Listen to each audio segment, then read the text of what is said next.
The Awakening, the Resurrection. Leo Tolstoy, Part 1. Then came Peter to him and said, Lord, how oft shall my brother sin against me, and I forgive him? Till 7 times? Jesus saith unto him, I say not unto thee until 7 times, but until 70 times 7. And why beholdest thou the mote that is in thy brother's eye, but considerest not the beam that is in thine own eye? He that is without sin among you, let him first cast a stone at her. The disciple is not above his master, but every one that is perfect shall be as his master. Chapter 1. All the efforts of several 100,000 people, crowded in a small space, to disfigure the land on which they lived, all the stone they covered it with to keep it barren, how so diligently every sprouting blade of grass was removed, all the smoke of coal and naphtha, all the cutting down of trees and driving off of cattle could not shut out the spring, even from the city. The sun was shedding its light, the grass, revivified, was blooming forth, where it was left uncut, not only on the greenswards of the boulevard, but between the flagstones and the birches. Poplars and wildberry trees were unfolding their viscous leaves. The limes were unfolding their buds. The daws, sparrows, and pigeons were joyfully making their customary nests, and the flies were buzzing on the sun-warmed walls. Plants, birds, insects, and children were equally joyful. Only men, grown-up men, continued cheating and tormenting themselves and each other. People saw nothing holy in this spring morning, in this beauty of God's world, a gift to all living creatures, inclining to peace, goodwill, and love, but worshipped their own inventions for imposing their will on each other. The joy of spring felt by animals and men did not penetrate the office of the county jail, but the one thing of supreme importance, there was a document received the previous evening, with title, number, and seal, which ordered the bringing into court for trial, this 28th day of April, at 9 o'clock in the morning, 3 prisoners, 2 women and 1 man. One of the women, as the more dangerous criminal, was to be brought separately. So, in pursuance of that order, on the 28th day of April, at 8 o'clock in the morning, the jail warden entered the dingy corridor of the woman's ward. Immediately behind him came a woman with weary countenance and dishevelled grey hair, wearing a crown-lace jacket and girdled with a blue-edged sash. She was the matron. "You want Maslova?" she asked the warden as they neared one of the cells opening into the corridor. The warden, with a loud clanking of iron, unlocked and opened the door of the cell, releasing an even fouler odour than permeated the corridor, and shouted, "Maslova to the court!" And again, closing the door, he waited for her appearance. The fresh, vivifying air of the fields, carried to the city by the wind, filled even the courtyard of the jail. But in the corridor, the oppressive air, laden with the smell of tar and putrescence, saddened and dejected the spirit of every newcomer. The same feeling was experienced by the jail matron, notwithstanding she was accustomed to bad air. On entering the corridor, she suddenly felt a weariness coming over her that inclined her to slumber. There was a bustling in the cell. Women's voices and steps of bare feet were heard. "Hurry up, Maslova! Come on, I say!" shouted the warden into the cell door. Presently at the cell door appeared a middle-sized, full-breasted young woman, dressed in a long grey coat over a white waist and skirt. She approached with firm step, and facing about, stood before the warden. Over her linen stockings she wore jail shoes. Her head was covered with a white kerchief, from under which black curls were evidently purposely brushed over the forehead. The face of the woman was of that whiteness peculiar to people who have been a long time in confinement, and which reminds one of potato sprouts in a cellar. Her small, wide hands, her white, full neck, showing from under the large collar of the coat, were of a similar hue. On the dull pallor of that face, the most striking feature was the black, sparkling eyes, somewhat swollen, but very bright eyes, one of which slightly squinted. She held herself erect, putting forth her full chest. Emerging into the corridor, throwing her head back a little, she looked into the eyes of the warden and stood ready to do his bidding. The warden was about to shut the door when a pale, severe, wrinkled face of an old woman with dishevelled hair was thrust out. The old woman began to say something to Maslova, but the warden pressed the door against the head of the woman, and she disappeared. In the cell, a woman's voice burst into laughter. Maslova also smiled and turned to the grated little opening in the door. The old woman pressed her forehead to the grating and said in a hoarse voice, "Above all, don't speak too much. Stick to one thing, and that is all." "Of course. It cannot be any worse," said Maslova. "You certainly cannot stick to two things," said the chief warden, with official assurance of his own wit. "Follow me now. Forward. March." The eye looking from behind the grating disappeared, and Maslova took to the middle of the corridor and with short but rapid strides followed the warden. They descended the stone stairway, and as they passed the men's ward, noisy and more noisome even than the woman's ward, scores of eyes followed them from behind the gratings. They entered the office, where an armed escort of 2 soldiers stood. The clerk handed one of the soldiers a document reeking of tobacco smoke, and pointing to the prisoner said, "Take her." The soldier, a Nizhny peasant with a red and pockmarked face, placed the paper into the cuff of his coat sleeve and, smiling, winked to his muscular comrade. The soldiers and prisoner descended the stairs and went in the direction of the main entrance. A small door in the gate opened, and crossing the threshold, they passed through the enclosure and took the middle of the paved street. Drivers, shopkeepers, kitchen maids, labourers and officials halted and gazed with curiosity at the prisoner. Some shook their heads and thought, "There is the result of evil conduct. How unlike ours." Children looked with horror at the cutthroat, but the presence of the soldiers reassured them, for she was now powerless to do harm. A villager, returning from the mart, where he had disposed of his charcoal and visited an inn, offered her a kopeck. The prisoner blushed, drooped her head and murmured something.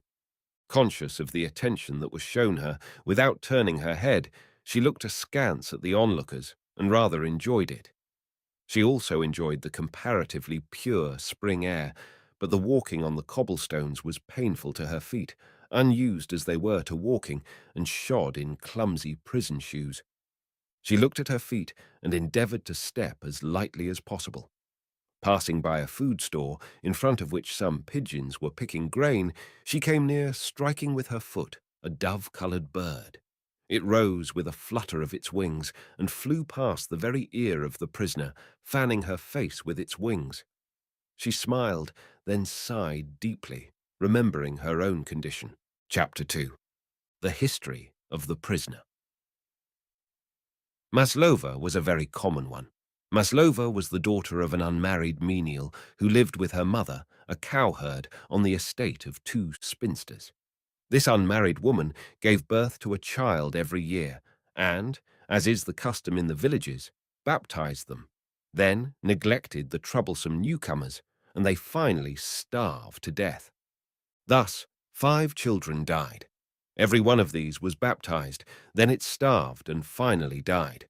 The 6th child, begotten of a passing gypsy, was a girl who would have shared the same fate. But it happened that one of the 2 old maidens entered the cowshed to reprimand the milkmaids for carelessness in skimming the cream, and there saw the mother with the healthy and beautiful child. The old maiden chided them for the cream and for permitting the woman to lie in the cowshed, and was on the point of departing, but noticing the child was moved to pity, and afterward consented to stand godmother to the child. She baptized the child, and in pity for her goddaughter, furnished her with milk, gave the mother some money, and the babe thrived. Wherefore the old maidens called it the saved one. The child was 3 years old when the mother fell ill and died. She was a great burden to her grandmother, so the old maidens adopted her. The dark-eyed girl became unusually lively and pretty, and her presence cheered them. Of the 2 old maidens, the younger one, Sophia Ivanovna, was the kindlier, while the older one, Maria Ivanovna, was of austere disposition. Sophia Ivanovna kept the girl in decent clothes, taught her to read, and intended to give her an education. Maria Ivanovna said that the girl ought to be taught to work, that she might become a useful servant, was exacting, punished, and even beat her when in bad humor. Under such conditions, the girl grew up half servant, half lady. Her position was reflected even in her name, for she was not called by the gentle Katinka, nor yet by the disdainful Katka, but Katyusha, which stands sentimentally between the two. She sewed, cleaned the rooms, cleaned the icons with chalk, ground, cooked and served coffee, washed, and sometimes she read for the ladies. She was wooed, but would marry no one, feeling that life with any one of her wooers would be hard, spoiled, as she was, more or less, by the comparative ease she enjoyed in the manner. She had just passed her 16th year when the ladies were visited by their nephew, a rich student, and Katyusha, without daring to confess it to him or even to herself, fell in love with him. 2 years afterward, while on his way to the war, he again visited his aunts, and during his 4 days' stay consummated her ruin. Before his departure, he thrust 100-ruble bill into her hand. Thenceforward, life ceased to have any charms for her, and her only thought was to escape the shame which awaited her. And not only did she become lax in her duties, but, and she did not know herself how it happened, all of a sudden she gave vent to her ill temper. She said some rude things to the ladies, of which she afterward repented, and left them. Dissatisfied with her behavior, they did not detain her. She then obtained employment as servant in the house of the commissary of rural police, but was obliged to give up the position at the end of the 3rd month, for the commissary, a 50-year-old man, pursued her with his attentions. And when, on one occasion, he became too persistent, she flared up, called him an old fool, and threw him to the ground. Then she was driven from the house. She was now so far advanced on the road to maternity that to look for a position was out of the question. Hence, she took lodgings with an old midwife, who was also a wine dealer. The confinement came off painlessly. But the midwife was attending a sick woman in the village, infected Katyusha with puerperal fever, and the child, a boy, was taken to a foundling asylum where, she was told, he died immediately after his arrival there. When Katyusha took lodgings with the midwife, she had 127 rubles, 27 rubles of which she had earned, and 100 rubles which had been given her by her seducer. When she left her, she had but 6 rubles left. She was not economical, and spent on herself as well as others. She paid 40 rubles to the midwife for 2 months' board. 25 rubles it cost her to have the child taken away. 40 rubles the midwife borrowed of her to buy a cow with. The balance was spent on dresses, presents, etc., so that after the confinement she was practically penniless and was compelled to look for a position. She was soon installed in the house of a forester who was married, and who, like the commissary, began to pay court to her. His wife became aware of it, and when, on one occasion, she found them both in the room, she fell on Katyusha and began to beat her. The latter resented it, and the result was a scrimmage, after which she was driven out of the house without being paid the wages due her. Katyusha went to the city, where she stopped with her aunt. Her aunt's husband was a bookbinder. Formerly he used to earn a competence, but had lost his customers, and was now given to drink, spending everything that came into his hands. With the aid of a small laundry she was keeping, her aunt supported her children as well as her husband. She offered Maslova work as a washerwoman, but seeing what a hard life the washerwomen at her aunt's establishment were leading, she searched through the intelligence offices for a position as servant. She found such a place with a lady who was living with her 2 student boys. A week after she had entered upon her duties, the oldest son neglected his studies and made life miserable for Maslova. The mother threw all blame upon Maslova and discharged her. She was some time without any occupation. In one of these intelligence offices, she once met a lady richly dressed and adorned with diamonds. This lady, learning of the condition of Maslova, who was looking for a position, gave her her card and invited her to call. The lady received Maslova affectionately, treated her to choice cakes and sweet wine, while she dispatched her servant somewhere with a note. In the evening, a tall man with long hair just turning grey and grey beard came into the room. The old man immediately seated himself beside Maslova and began to jest. The hostess called him into an adjoining room, and Maslova overheard her say, "As fresh as a rose, just from the country." Then the hostess called in Maslova and told her that the man was an author, very rich, and will be very generous if he takes a liking to her. He did take a liking to her, gave her 25 roubles, and promised to call on her often. The money was soon spent in settling for her board at her aunt's, for a new dress, hat, and ribbons. A few days afterward, the author sent for her a second time. She called. He gave her another 25-rouble bill and offered to rent apartments for her where she could reside separately. While living in the apartments rented by the author, Maslova became infatuated with a jolly clerk living in the same house. She herself told the author of her infatuation and moved into a smaller apartment. The clerk, who had promised to marry her without saying anything, left for Nini, evidently casting her off, and Maslova remained alone. She wished to remain in the apartment, but the landlord would not permit a single woman to occupy it, and she returned to her aunt. Her fashionable dress, cape and hat won her the respect of her aunt, who no longer dared to offer her work as a washerwoman, considering her present position far above it. The question of working in the laundry did not even occur to Maslova now. She looked with compassion on the life of drudgery led by these pale, emaciated washerwomen, some of whom showed symptoms of consumption, washing and ironing in a stifling, steam-laden atmosphere with the windows open summer and winter, and she was horrified at the thought that she too might be driven to such drudgery. Maslova had for a long time been addicted to cigarette smoking, but of late she had been getting more and more accustomed to drink. The wine attracted her, not because of its taste, but because it enabled her to forget her past life, to comfort herself with ease and the confidence of her own worth that it gave her. Without wine, she was despondent and abashed. There was the choice of two things before her, either the humiliating occupation of a servant with the certain unwelcome attentions of the men, or a secure, quiet, and legitimatized position of everybody's mistress. She wished to revenge herself on her seducer, as well as the clerk, and all those that brought misfortune upon her. Besides, she could not withstand the temptation of having all the dresses her heart desired, dresses made of velvet, gauze, and silk, ball dresses with open neck and short sleeves. And when Maslova imagined herself in a bright yellow silk dress with velvet trimmings, décolleté, she made her choice. From this day on, Maslova began to lead a life to which hundreds of thousands of women are driven, and which, in 9 cases out of 10, ends in painful disease, premature decrepitude, and death.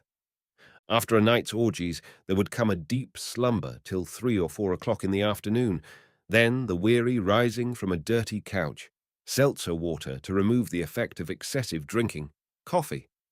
Then came the sauntering through the rooms in dressing-gown, looking through the windows, the languid quarrels, then the perfuming of her body and hair, the trying on of dresses, and the quarrels with the mistress which they occasioned, contemplating herself in the mirror, rouging her face, darkening her eyebrows. Then came the sweet, rich food, the bright silk dress, the entry into the brightly lighted parlour, the arrival of the guests, music, dancing, confectionery, wine and cigarettes. Thus Maslova lived for 7 years. On the 8th, when she had reached her 26th year, there happened that for which she had been jailed, and for which she was now led to the court, after 6 months of confinement among thieves and murderers. Chapter 3. At the time when Maslova, exhausted by the long walk, was approaching with the armed convoy the building in which court was held, the same nephew of the ladies that brought her up, Prince Dmitri Ivanovich Neckludof, who deceived her, lay on his high, soft, spring feather bed in spotless Holland linen, smoking a cigarette. He was gazing before him, contemplating the events of the previous day, and considering what he had before him for that day. As he thought of the previous evening, spent at the Korchagins, a wealthy and influential family, whose daughter, rumour had it, he was to marry, he sighed, and throwing away the butt of his cigarette, he was on the point of taking another from the silver cigarette holder, but changed his mind. Half rising, he slipped his smooth white feet into the slippers, threw a silk morning gown over his broad shoulders, and with quick and heavy stride walked into the adjoining dressing-room, which was permeated with the artificial odours of elixirs, perfumes, cosmetics. There he washed his partly gold-filled teeth with a tooth-powder, rinsed them with a perfumed mouthwash, then began to sponge himself and dry his body with Turkish towels. After washing his hands with perfumed soap, carefully brushing his trimmed nails and washing his face and stout neck in a marble basin, he walked into a third room, where a shower bath was ready. Here he received a cold water douche, and after rubbing his white and muscular body with coarse towels and donning his white linen, he seated himself before the mirror and began to brush his short, curly beard and the thinning curls of his forehead. Everything used by him, the linen, clothing, shoes, scarfs, scarf pins, cuff buttons, were of the very best quality, simple, tasteful, and expensive. He then picked out the first of a dozen scarfs and pins that came into his hand. It was no more novel and amusing as it used to be, and he was quite indifferent as to which he put on. He dressed himself in his brushed clothes which lay on the chair and went out, though not quite refreshed, yet clean and fragrant.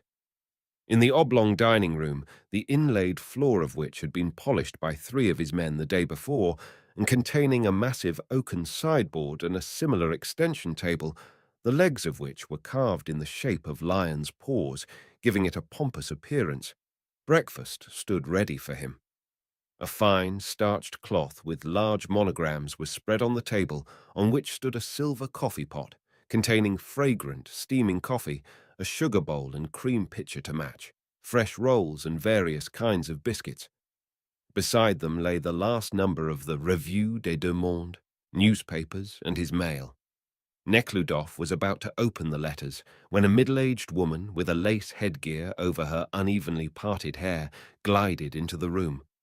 This was Agrippina Petrovna, servant of his mother, who died in this very house. She was now stewardess to the Sun. Agrippina Petrovna had travelled many years abroad with Neckludof's mother, and had acquired the manners of a lady. She had lived in the house of the Neckludofs since childhood, and knew Dmitri Ivanovitch when he was called by the diminutive Mitenka. "Good morning, Dmitri Ivanovitch." "How do you do, Agrippina Petrovna? What's the news?" asked Neckludof, jesting. "A letter from the old princess, or the young one, perhaps? The maid brought it long ago, and is now waiting in my room," said Agrippina Petrovna, handing him the letter with a significant smile. "Very well. I will attend to it immediately," said Neckludof, taking the letter, and then, noticing the smile on Agrippina's face, he frowned. The smile on Agrippina's face signified that the letter came from Princess Korchagin, whom, according to Agrippina Petrovna, he was to marry. And this supposition, expressed by her smile, displeased Neckludof. "Then I will bid her wait." And Agrippina Petrovna glided out of the dining room, first replacing the crumb brush which lay on the table in its holder. Neckludof opened the perfumed letter and began to read. "In fulfillment of the duty I assumed of being your memory," the letter ran, "I call to your mind that you have been summoned to serve as juror today, the 28th of April, and that, therefore, you cannot accompany us and Kolosov to the art exhibition, as you promised yesterday in your customary forgetfulness. À moins que vous ne soyez disposé à payer à la cour d'assises les 300 roubles d'amende que vous vous refusez pour votre cheval for your failure to appear in time. I remembered it yesterday when you had left, so keep it in mind. Princess M. Korchagin." On the other side was a postscript. "Maman vous fait dire que votre couvert vous attendra jusqu'à la nuit. Venez absolument à quelle heure que cela soit. M.K." Neckludof knit his brows. The note was the continuation of a skillful stratagem whereby the princess sought, for the last 2 months to fasten him with invisible bonds. But Nekhludoff, besides the usual irresoluteness before marriage of people of his age and who are not passionately in love, had an important reason for withholding his offer of marriage for the time being. The reason was not that 10 years before he had ruined and abandoned Katyusha, which incident he had entirely forgotten, but that at this very time he was sustaining relations with a married woman, and though he now considered them at an end, they were not so considered by her. In the presence of women, Nekhludoff was very shy, but it was this very shyness that determined the married woman to conquer him. This woman was the wife of the commander of the district in which Nekhludoff was one of the electors. She led him into relations with her which held him fast, and at the same time grew more and more repulsive to him. At first, Nekhludoff could not resist her wiles. Then, feeling himself at fault, he could not break off the relations against her will. This was the reason why Nekhludoff considered that he had no right, even if he desired, to ask for the hand of Korchagin. A letter from the husband of that woman happened to lay on the table. Recognizing the handwriting and the stamp, Nekhludoff flushed and immediately felt an influx of that energy which he always experienced in the face of danger. But there was no cause for his agitation. The husband, as commander of the district where Nekhludoff's estates were situated, informed the latter of a special meeting of the local governing body and asked him to be present without fail and donner un coup d'épaule in the important measures to be submitted concerning the schools and roads, and that the reactionary party was expected to offer strong opposition. The commander was a liberal-minded man, entirely absorbed with the struggles, and knew nothing about his wretched family life.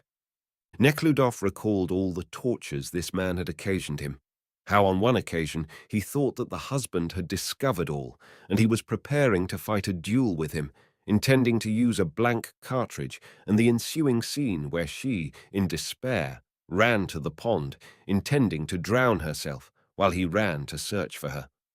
"I cannot go now, and can undertake nothing until I have heard from her," thought Nekhludoff. The preceding week he had written to her a decisive letter, acknowledging his guilt and expressing his readiness to redeem it in any manner she should suggest, but for her own good, considered their relations ended. It is to this letter that he expected a reply. He considered it a favorable sign that no reply came. If she had not consented to a separation, she would have answered long ago, or would have come personally, as she often did before. Nekhludoff had heard that an army officer was courting her, and while he was tormented by jealousy, he was at the same time gladdened by the hope of release from the oppressive lie. The other letter was from the steward in charge of his estates. Nekhludoff was requested to return and establish his right to the inheritance, and also to decide on the future management of the estate, whether the same system of letting out to the peasants which prevailed during the lifetime of his mother was to be continued, or, as the steward had strongly advised the deceased princess, and now advised the young prince, to augment the stock and work all the land himself. The steward wrote that the land could thus best be exploited. He also apologized for his failure to send the 3,000 rubles due on the 1st of the month, which he would send by the next mail, explaining it by the difficulty of collecting the rents from the peasants whose bad faith had reached a point where it became necessary to resort to the courts to collect them. This letter was partly agreeable and partly disagreeable to Nekhludoff. It was agreeable to feel the power of authority over so vast an estate, and it was disagreeable, because in his youth he was an enthusiastic adherent of Herbert Spencer, and being himself a large landowner, was struck by the proposition in social statics that private ownership of land is contrary to the dictates of justice. With the frankness and boldness of youth, he not only then spoke of the injustice of private ownership of land. Not only did he compose theses in the university on the subject, but he actually distributed among the peasants the few hundred acres of land left him by his father, not desiring to own land contrary to his convictions. Now that he found himself the owner of vast estates, he was confronted by two alternatives: either to waive his ownership in favor of the peasants, as he did 10 years ago with the 200 acres, or by tacit acquiescence, confess that all his former ideas were erroneous and false. He could not carry out the first because he possessed no resources outside of the land. He did not wish to go into service, and yet he had luxurious habits of life which he thought he could not abandon. Indeed, there was no necessity of abandoning these habits, since he had lost the strength of conviction, as well as the resolution, the vanity, and the desire to astonish people that he had possessed in his youth. The other alternative, to reject all the arguments against private ownership of land which he gathered from Spencer's Social Statics, and of which he found confirmation in the works of Henry George, he could follow even less. For this reason, the steward's letter was disagreeable to him. Chapter 4. Having breakfasted, Neckludof went to the cabinet to see for what hour he was summoned to appear at court and to answer the princess's note. In the workroom stood an easel with a half-finished painting turned face downward, and on the wall hung studies in drawing. On seeing that painting, on which he had worked 2 years, and those drawings, he called to mind the feeling of impotence, which he experienced of late with greatest force to make further advance in the art. He explained this feeling by the development of a fine aesthetic taste, and yet this consciousness caused him unpleasant sensations. 7 years before he had retired from active service, he decided that his true vocation in life was painting, and from the height of his artistic activity, he looked down upon all other occupations. And now it appeared that he had no right to do so, and every recollection of it was disagreeable to him. He looked on all the luxurious appointments of the workroom with heavy heart, and walked into the cabinet in ill humour. The cabinet was a high room, profusely ornamented, and containing every imaginable device of comfort and necessity. He produced from one of the drawers of a large table the summons, and, ascertaining that he must appear at 11 o'clock, he sat down and wrote to the princess, thanking her for the invitation, and saying that he should try to call for dinner. The tone of the note seemed to him too intimate, and he tore it up. He wrote another, but that was too formal, almost offensive. Again he tore it up and touched a button on the wall. A servant, morose, with flowing side whiskers and in a grey apron, entered. "Please send for a carriage." "Yes, sir." "And tell the Korchagin's maid that I thank them. I will try to call." "Yes, sir." "It is impolite, but I cannot write. But I will see her today," thought Neckludof, and started to dress himself. When he emerged from the house, a carriage with rubber tires awaited him. "You had scarcely left Prince Korchagin's house yesterday when I called for you," said the driver, half turning his stout, sunburned neck in the white collar of his shirt, "and the footman said that you had just gone." Even the drivers know of my relations to the Korchagins, thought Neckludof, and the unsolved question which continually occupied his mind of late, whether or not he ought to marry Princess Korchagin, again occurred to him, and like most questions that he was called upon to decide at that time, it remained unsolved. He had many reasons for, and as many against, marriage. There was the pleasure of domestic life, which made it possible to lead a moral life, as he called married life. Then, and principally, the family and children would infuse his present aimless life with a purpose. This was for marriage, generally. On the other hand, there was, first, the loss of freedom, which all elderly bachelors fear so much, and second, an unconscious awe of that mysterious creature, woman. However, in favour of marrying Missy in particular, Korchagin's name was Maria, but, as usual in families of the higher classes, she received a nickname.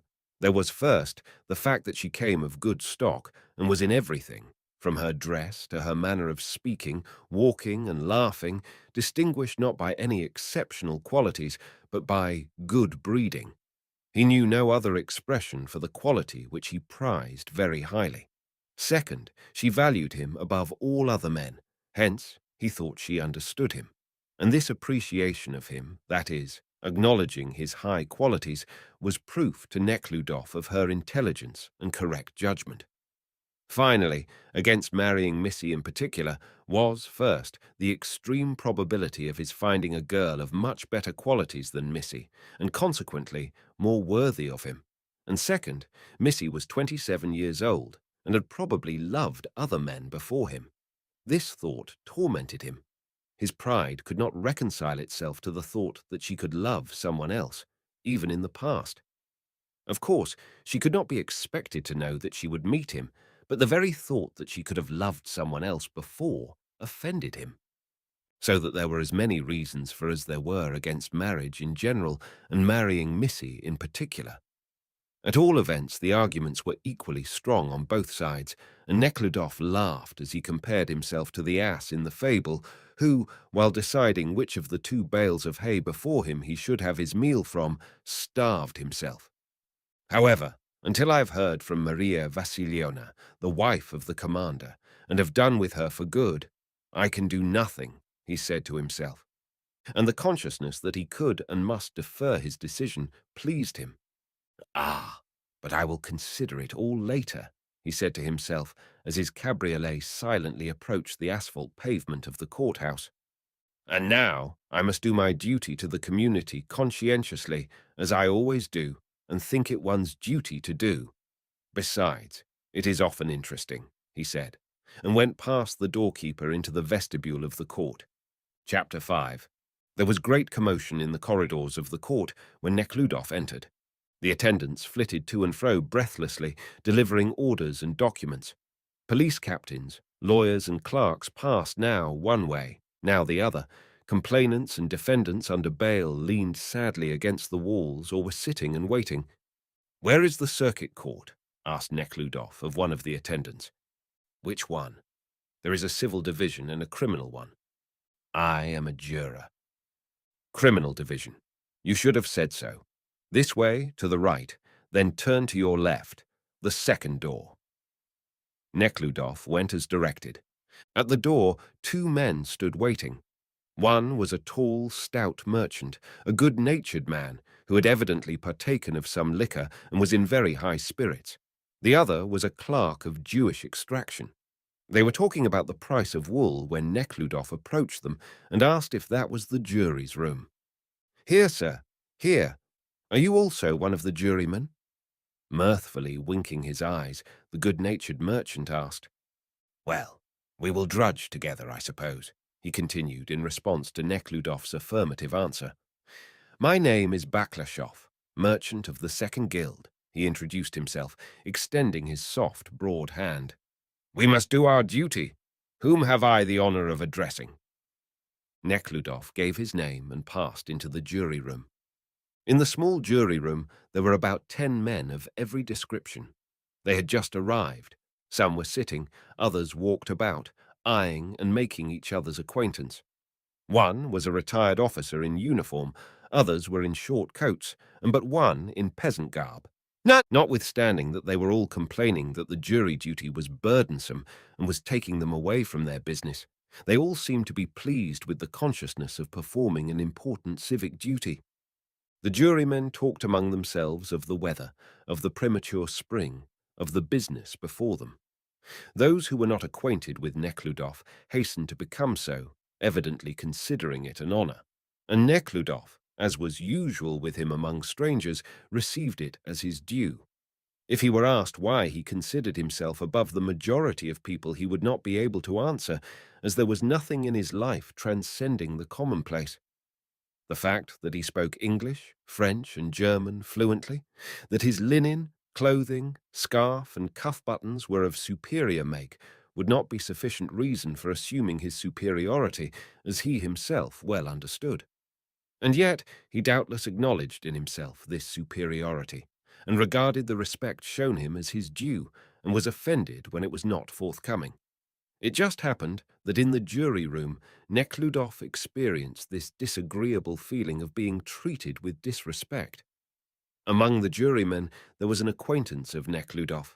This was Peter Gerasimovich. Nekhludoff never knew, and even boasted of the fact that he did not know his surname, who was at one time tutor to his sister's children. Peter Gerasimovich was now teacher in a college. Nekhludoff could never bear his familiarity, his self-satisfied laughter, in a word, his communizing, as Nekhludoff's sister used to put it. "Ha, ha! So you are also trapped?" He greeted Neckludof with a loud burst of laughter. "You did not escape it?" "I never intended to evade my duty," sternly and gloomily said Neckludof. "That I call civic virtue. But wait till you are hungry and sleepy, you will sing another tune," Peter Gerasimovich said, laughing still louder. "This son of an archdeacon will soon begin to thou me," thought Nekhludoff, with an expression of sadness on his face, as though he had just learned of a grievous loss in his family. He turned from the ex-tutor and approached a group of people that had formed around a clean-faced, tall man of dignified carriage who were holding a spirited conversation. The man was speaking of a case that was being tried in the civil division, showing his familiarity with the judges and the famous lawyers by referring to them by name. He was telling them of the remarkable turn given to the probable result of this case by the dexterity of a famous lawyer, by which an old lady, who was in the right, would be obliged to pay an enormous sum to the adverse side. "He is a most ingenious attorney," he said. He was listened to with respect, and some attempted to interrupt him with some remarks, but he cut them short as if he alone knew the true facts. Although Nekhludoff arrived late, there was a long wait before him, which was caused by the failure of one of the judges to appear. Chapter 6. The presiding justice arrived early. He was a tall, stout man with long, greyish side whiskers. He was married, but like his wife, led a very dissolute life. They did not interfere with each other. On the morning in question, he received a note from a Swiss governess who had lived in his house during the summer and was now passing on her way from the south to St. Petersburg. She wrote that she would be in town between 3 and 6 o'clock p.m. and wait for him at the Hotel Italia. He was, therefore, anxious to end his day's sitting before 6 o'clock that he might meet the red-haired Clara Vassilievna. Entering his private chamber and locking the door behind him, he produced from the lower shelf of a bookcase 2 dumbbells, made 20 motions upward, forward, sidewise, and downward, and 3 times lowered himself, holding the bells above his head. "Nothing so refreshes one as a cold water bath and exercise," he thought, feeling with his left hand, on the 4th finger of which was a gold ring, the biceps of his right arm. He had to go through 2 more movements. These exercises he went through every day before court opened when the door rattled. Someone was attempting to open it. The judge quickly replaced the dumbbells and opened the door. "I beg your pardon," he said. One of the members of the court, wearing gold eyeglasses of medium height, with high shoulders and frowning countenance, entered. "Matvey Nikitich is late again," said the newcomer, with an air of displeasure. "Yes," said the presiding judge, donning his robes. "He is always late." "It is a shame," said the member, and sat down angrily, then lighted a cigarette. This member of the court, a very punctilious man, had this morning had an unpleasant encounter with his wife, which was caused by her spending her monthly allowance before the month was up. She asked for a sum of money in advance, and he refused. The result was a quarrel. She said that unless he gave her the money, there would be no dinner that night, and that he would have to dine outside. He departed in fear that she would carry out her threat, as anything might be expected from her. "Is it worthwhile leading a good, moral life?" he thought, as he looked at the beaming, healthy, joyful, and good-natured presiding justice, who, spreading his elbows, stroked his long grey whiskers. "He is always contented and cheerful, while I am suffering." The secretary entered and handed the presiding justice a document. "Thank you," he said, and lighted a cigarette. "Which case shall be taken up first?" "The poison case, I think," the secretary answered, with feigned indifference. "Very well. So let it be the poison case," said the justice, considering that that case could be disposed of by 4 o'clock and make it possible for him to keep the appointment. "Has Matvey Nikitich arrived?" "Not yet." "Is Brie here?" "Yes," answered the secretary. "Then tell him that we shall try the poisoning case." Brie was an assistant prosecuting attorney and was assigned to this term of the court. The secretary met Brie in the corridor. With uplifted shoulders, his robe unbuttoned, and portfolio under his arm, he almost ran. his heels clattering on the floor and his disengaged hand outstretched in the direction in which he was going. "Michael Petrovitch desires to know if you are ready," said the secretary. "Certainly, I am always ready," said the assistant prosecutor. "Which is the first case?" "The poisoning case." "Very well," said the assistant prosecutor, but he did not consider it well at all. He had not slept all night. A send-off had been given to a departing friend, and he drank and played till 2 in the morning, so that he was entirely unfamiliar with this case, and now hastened to glance over the indictment. The secretary had purposely suggested the case, knowing that the prosecutor had not read it. The secretary was a man of liberal, even radical ideas. Brie was conservative, and the secretary disliked him and envied his position. "And what about the Skoptsi?" "I have already said that I cannot prosecute them in the absence of witnesses," said the assistant prosecutor, "and I will so declare to the court." "But you don't need—" "I cannot," said the assistant prosecutor, and waving his hand, ran to his office. He was postponing the case against the Skoptsi, although the absent witness was an entirely unnecessary one. The real reason of the postponement was that the prosecutor feared that their trial before an intelligent jury might end in their acquittal. By an understanding with the presiding justice, their case was to be transferred to the session of the district court, where the preponderance of peasants on the jury would ensure their conviction. The commotion in the corridor increased. The greatest crowd was before the civil court, where the case of which the portly gentleman was telling the juryman was being tried. During a recess, the same old lady from whom the ingenious attorney managed to win her property in favor of his shrewd client came out of the courtroom. That he was not entitled to the property was known to the judges as well as to the claimant and his attorney, but the mode of their procedure was such that it was impossible to dismiss their claim. The old lady was stout, in smart attire, and with large flowers on her hat. As she passed into the corridor, she stopped, and turning to her lawyer, kept repeating, "How can it be? Great heavens, I don't understand it." The lawyer did not listen to her, but looked at the flowers on her hat, making mental calculations. Behind the old lady, beaming in his wide-open vest, and with a self-sufficient smile on his face, came that same famous lawyer who so managed the case that the lady with the large flowers lost all her property, while his shrewd client, who paid him 10,000 rubles, received over 100,000. All eyes were directed toward him. He was conscious of it, and seemed to say by his demeanor, "Never mind your expressions of devotion," and brushed past the crowd. Chapter 7. Finally, Matvey Nikitich arrived, and the usher, a long-necked and lean man with a sidling gait and protruding lower lip, entered the jury room.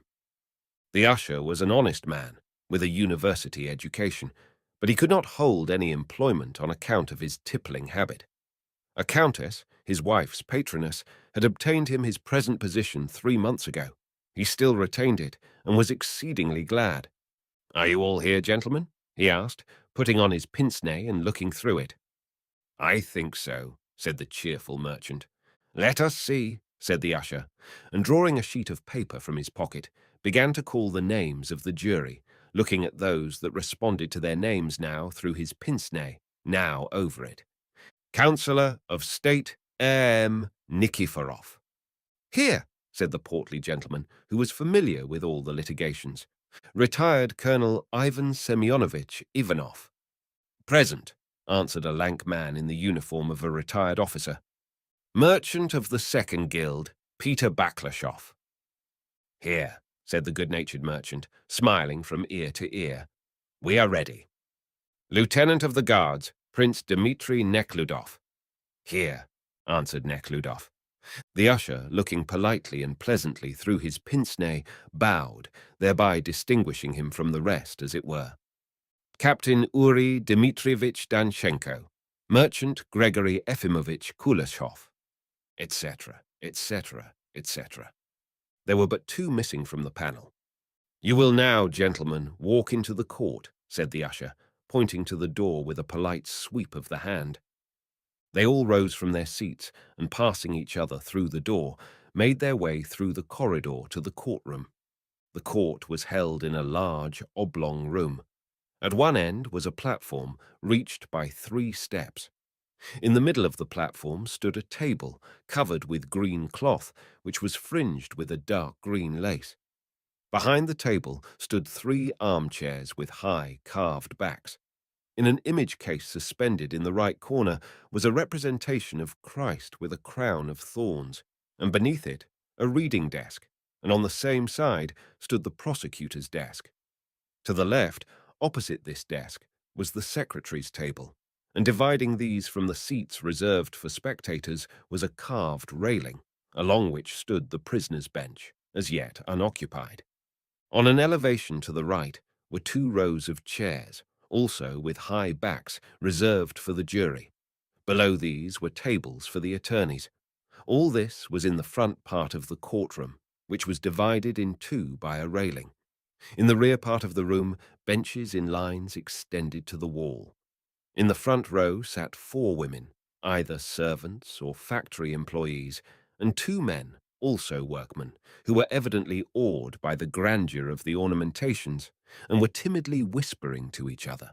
Soon after the jurymen came the usher, who, walking sidewise to the middle of the room, shouted, as if he meant to frighten those present, "The court is coming!"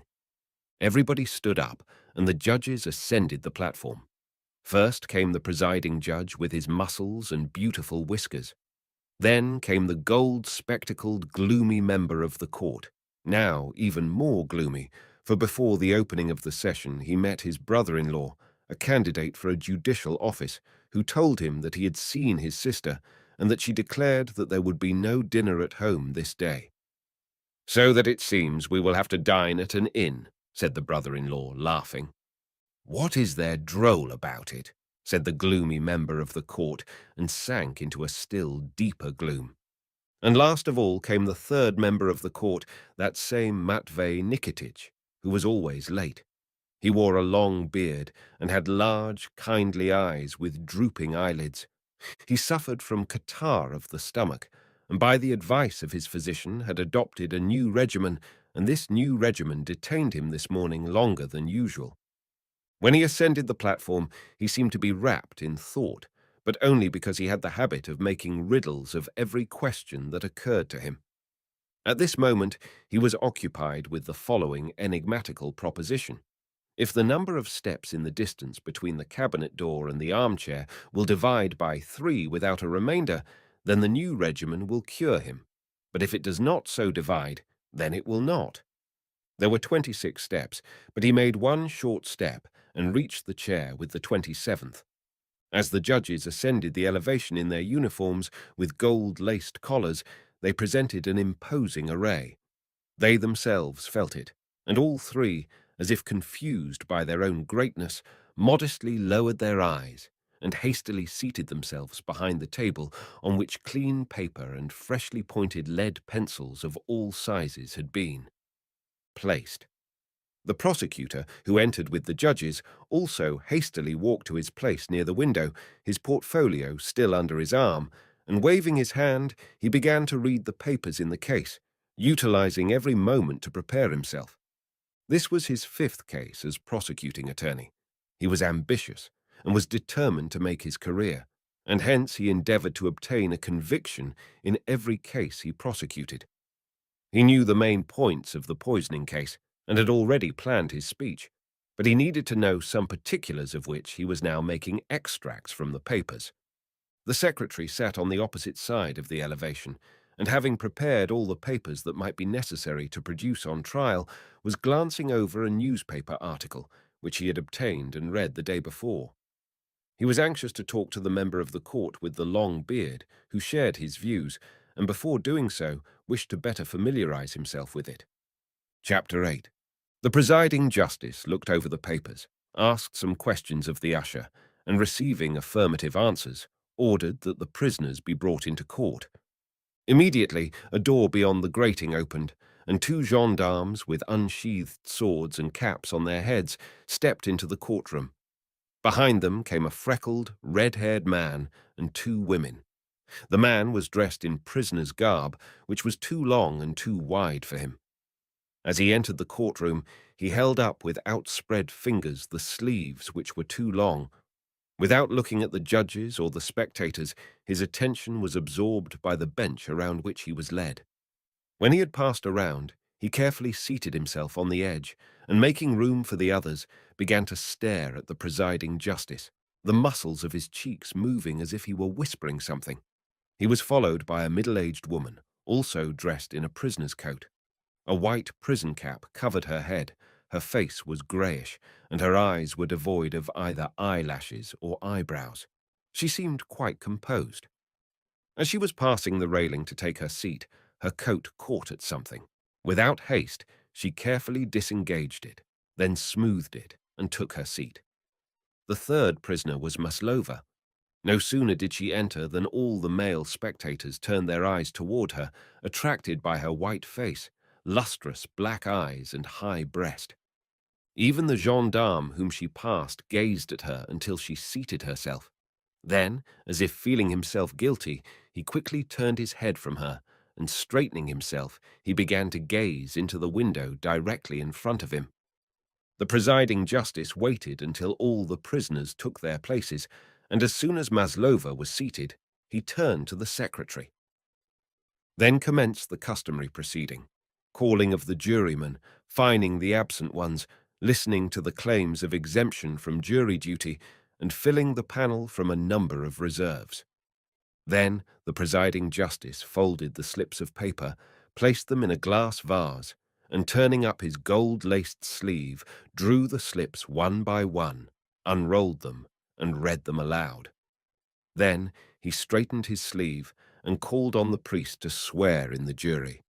An old little priest with a swollen, pale yellow face, in a brown cassock and gold cross on his breast, and some small badges pinned to the cassock, slowly moving his swollen feet under the cassock, approached the reading desk under the image. The jury rose and, crowding each other, came forward. "Come nearer, please," said the priest, touching with his swollen hand the cross on his breast, and waiting until all the jury were near him.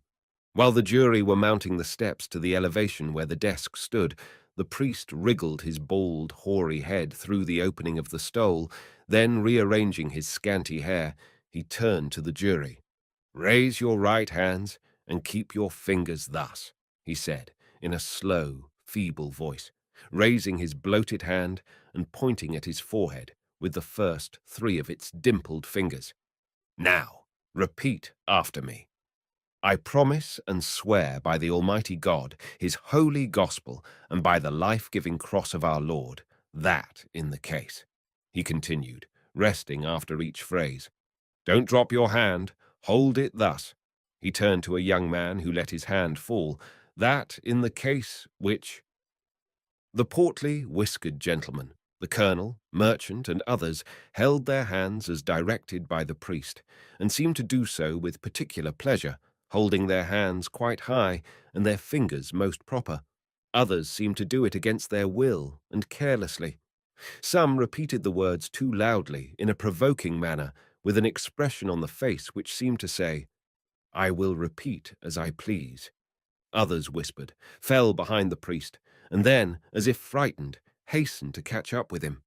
Some held their fingers tightly closed, as if challenging anyone to part them. Others, again, loosened them, now closed them again.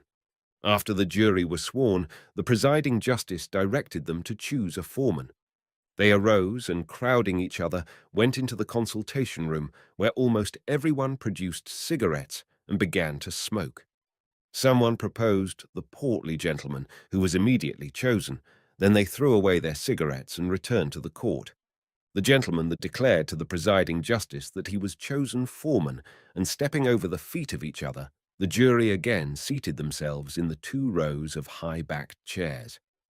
Everything proceeded smoothly, quickly, and not without solemnity, and the regularity, order, and solemnity evidently pleased the participants, confirming their sense of rendering important public service. Neckludof also experienced this feeling. As soon as the jury seated themselves, the presiding justice instructed them in their rights, duties, and responsibilities. While speaking, he was constantly changing his attitude. Now he leaned on his right hand, now on his left. Then he reclined in his chair, or rested his hands on the arms of the chair, smoothed the corners of the paper on the table, polished the paper knife, or clutched the lead pencil. Their rights, according to him, consisted in that they were allowed to question prisoners through the presiding justice. They might keep pencils and paper, and might also view exhibits. Their duties consisted in not giving a false verdict, and their responsibilities consisted in that if they failed to keep secret their deliberations or spoke to outsiders, they would be liable to punishment. They all listened with respectful attention. The merchant, from whom the fumes of wine spread through the jury box, and who was suppressing the noisy rising of gases in his stomach, approvingly nodded at every sentence.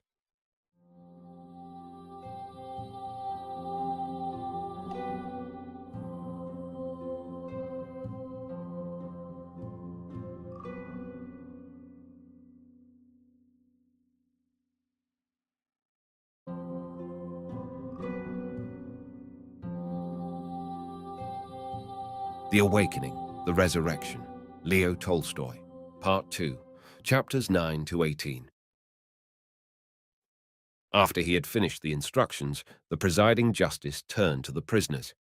"Simon Kartinkin, rise," he said. Simon sprang up nervously. The muscles of his cheeks began to twitch still quicker. "What is your name?" "Simon Petrov Kartinkin," he said quickly, in a sharp voice, evidently prepared for the question. "What estate?" "Peasant."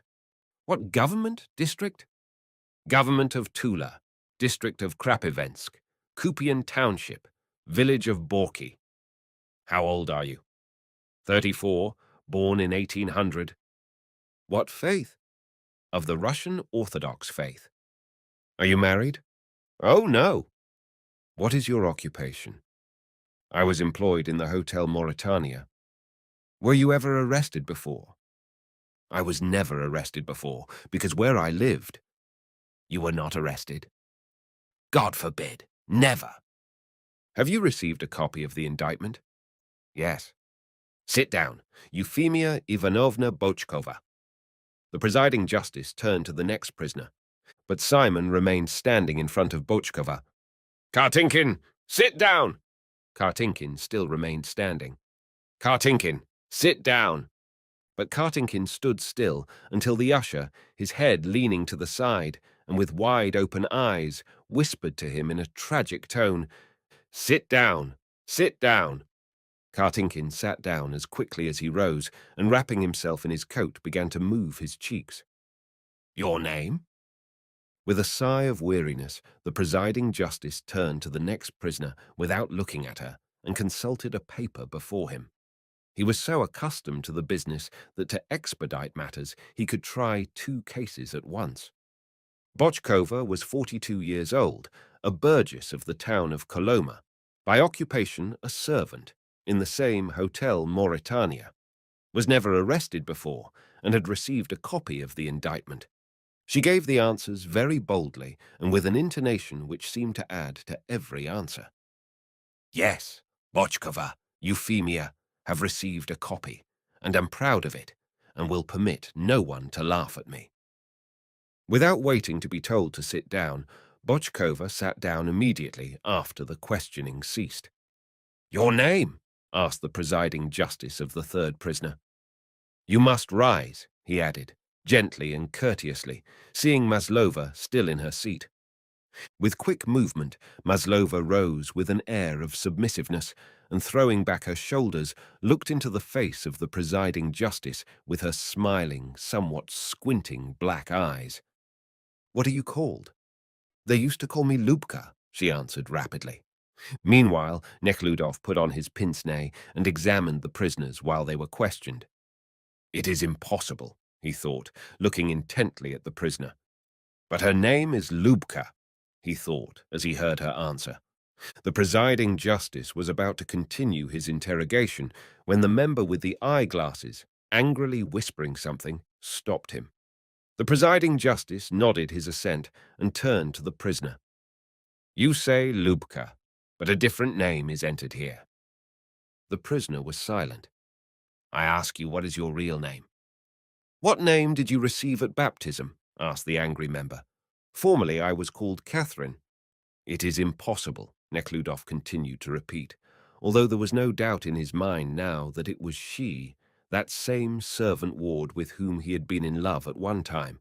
Yes, in love, real love, and whom in a moment of mental fever he led astray, then abandoned, and to whom he never gave a second thought, because the recollection of it was too painful, revealed too manifestly that he, who prided himself of his good breeding, not only did not treat her decently, but basely deceived her. Yes, it was she. He saw plainly the mysterious peculiarity that distinguishes every individual from every other individual.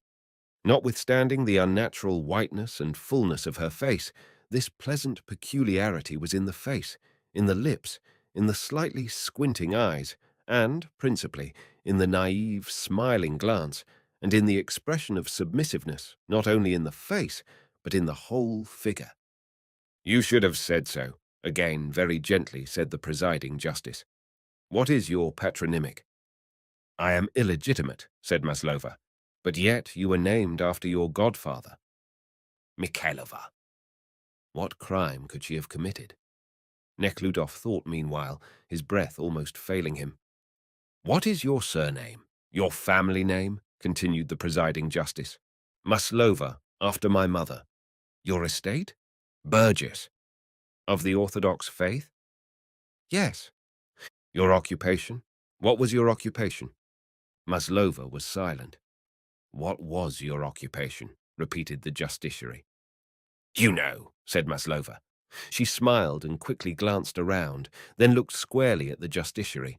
There was something so unusual in the expression of her face, something so terrible and piteous in the meaning of her words, in that smile, that quick glance which she cast over the courtroom, that the justiciary hung his head, and for a moment there was perfect silence. A burst of laughter from some spectator interrupted the silence. Someone hissed. The justiciary raised his head and continued the interrogation. Were you ever arrested? No, Maslova said in an undertone, sighing. Have you received a copy of the indictment? Yes. Sit down. The prisoner raised her skirt with the customary movement of a fashionable lady, arranging her train, and sat down, folding her hands in the sleeves of her coat, and still looking at the justiciary. Then began the recounting of witnesses, their removal to a separate room, the decision on the evidence of the medical expert. Then the secretary arose and began to read the indictment, loud and with distinctness, but so rapidly that his incorrect sounding of the letters L and R turned his reading into one continuous, weary drone. The judges leaned now on one side, now on the other side of their armchairs, then on the table, and again on the backs of the chairs, or closed their eyes, or opened them, and whispered to each other. One of the gendarmes several times stifled a yawn. The convulsions of Kartinkin's cheeks did not cease.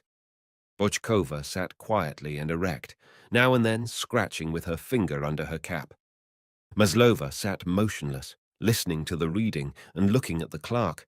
At times she shuddered and made a movement as if desiring to object, blushed, then sighed deeply, changed the position of her hands, glanced around and again looked at the clerk. Neckludof sat on the high-backed chair in the front row, second to the aisle, and without removing his pince-nez looked at Maslova, while his soul was being racked by a fierce and complicated struggle. Chapter 10. The indictment read as follows. On the 17th of January, 18, suddenly died in the Hotel Mauritania, merchant of the Second Guild, Therapont Emelianovich Smelkov. The local police physician certified that the cause of death of said Smelkov was rupture of the heart caused by excessive use of liquor. The body of Smelkov was interred. On the 21st day of January, a townsman and comrade of Smelkov, on returning from St. Petersburg and hearing of the circumstances of his death, declared his suspicion that Smelkoff was poisoned with a view of robbing him of the money he carried about his person. This suspicion was confirmed at the preliminary inquest by which it was established: 1.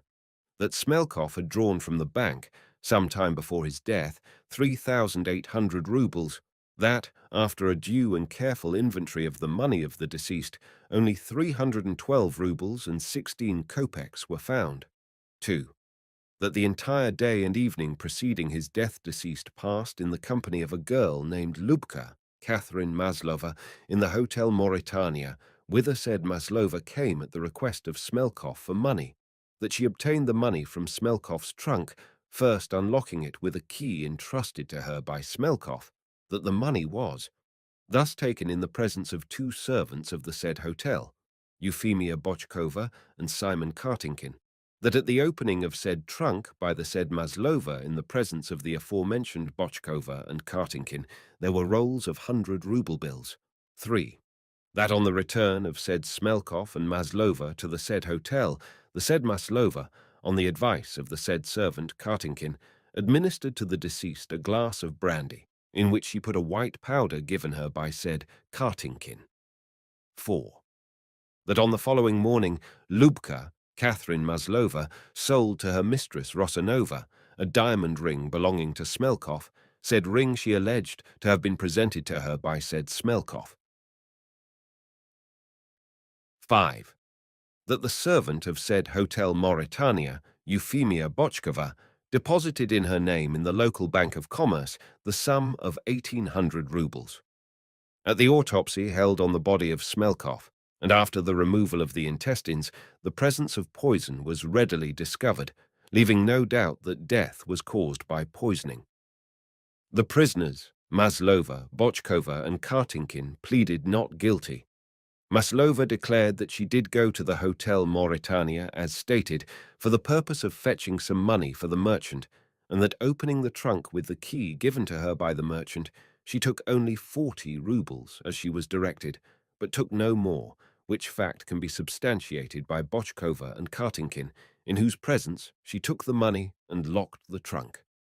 She further testified that during her second visit to the room of the merchant she gave him, at the instigation of Kartinkin, several powders in a glass of brandy, which she considered to be narcotic, in order that she might get away from him.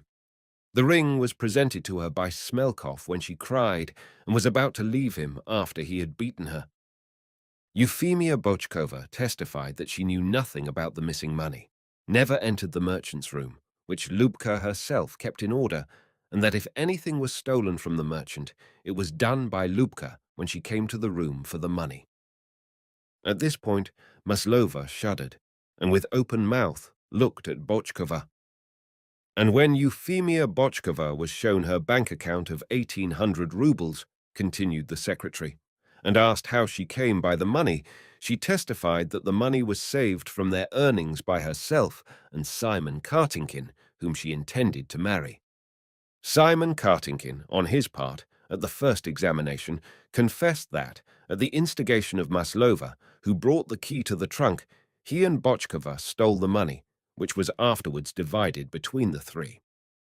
At this, Maslova shuddered again, sprang to her feet, turned red in the face, and began to say something, but the usher bade her be quiet.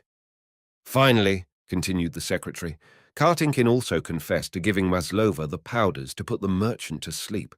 On the second examination, however, he denied having either stolen the money or given Maslova the powders, but charged Maslova with both. As to the money placed by Bochkova in the bank, he declared, in accordance with Bochkova's testimony, that they had saved it during their 12 years' service in the hotel. The indictment wound up as follows.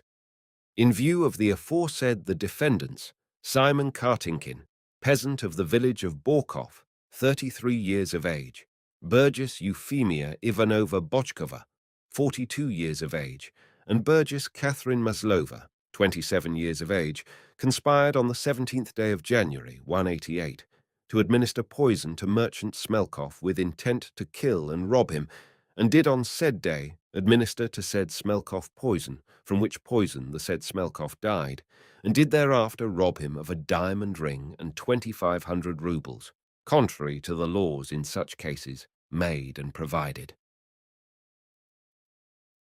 Chapter 14, 53, Sections 4 and 5, Penal Code.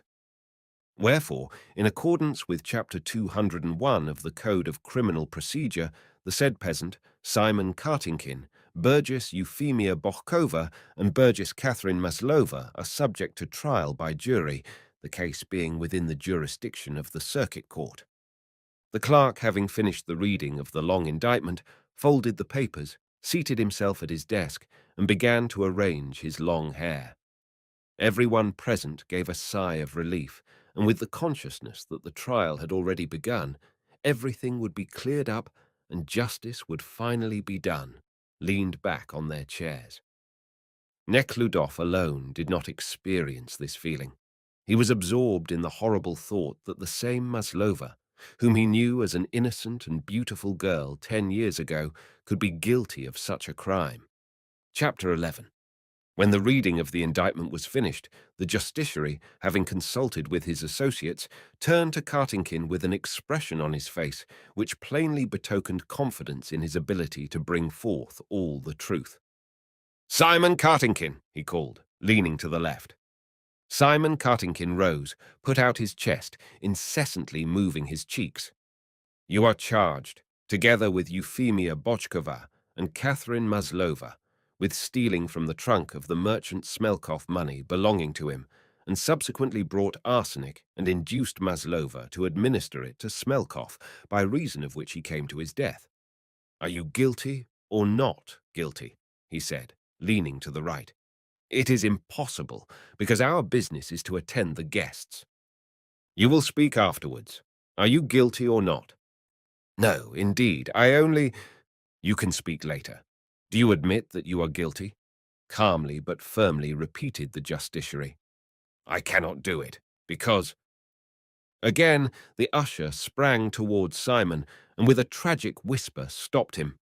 The justiciary, with an expression showing that the questioning was at an end, moved the hand in which he held a document to another place, and turned to Euphemia Bochkova.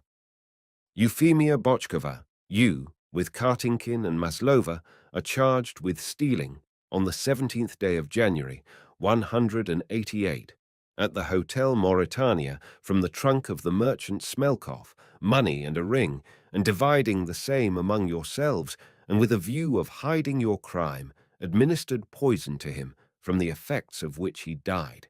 Are you guilty?" "I am not guilty of anything," boldly and firmly answered the prisoner. "I never entered the room, and as that scurvy woman did go into the room, she then did the business." "You will speak afterwards," again said the justiciary, with the same gentleness and firmness. "So you are not guilty?" "I did not take the money, did not give him the poison, did not go into the room. If I were in the room, I should have thrown her out." "You are not guilty, then?" "Never." "Very well." "Catherine Maslova," began the justiciary, turning to the third prisoner, "the charge against you is that, having come to the Hotel Mauritania with the key to Smelkoff's trunk, you stole therefrom money and a ring," he said, like one repeating a lesson learned by rote, and leaning his ear to the associate sitting on his left, who said that he noticed that the file mentioned in the list of exhibits was missing. "Stole therefrom money and a ring," repeated the justiciary, "and after dividing the money again, returned with the merchant Smelkoff to the Hotel Mauritania, and there administered to him poison, from the effects of which he died. Are you guilty or not guilty?" "I am not guilty of anything," she answered quickly. "As I said before, so I repeat now, I never, never, never took the money. I did not take anything, and the ring he gave me himself." "You do not plead guilty of stealing 2,500 rubles," said the justiciary. "I say I didn't take anything but 40 rubles." "And do you plead guilty to the charge of giving the merchant Smelkoff powders in his wine?" "To that I plead guilty. Only I thought, as I was told, that they would put him to sleep, and that no harm could come from them. I did not wish, nor thought of doing him any harm. Before God, I say that I did not," she said. So you deny that you are guilty of stealing the money and wring from the merchant Smelkoff, said the justiciary. But you admit that you gave him the powders. Of course, I admit, only I thought that they were sleeping powders. I only gave them to him that he might fall asleep, never wished nor thought. Very well, said the justiciary, evidently satisfied with the results of the examinations. Now tell us how it happened, he said, leaning his elbows on the arms of the chair and putting his hands on the table. Tell us everything. By confessing frankly, you will improve your present condition. Maslova, still looking straight at the justiciary, was silent. Tell us what took place. What took place? Suddenly said Maslova. I came to the hotel. I was taken to the room. He was there, and was already very drunk. She pronounced the word he with a peculiar expression of horror and with wide open eyes. I wished to depart. He would not let me. She became silent, as if she had lost the thread of the story or thought of something else. What then? What then? Then I remained there a while and went home. At this point, the assistant public prosecutor half rose from his seat, uncomfortably resting on one elbow. Do you wish to question the prisoner?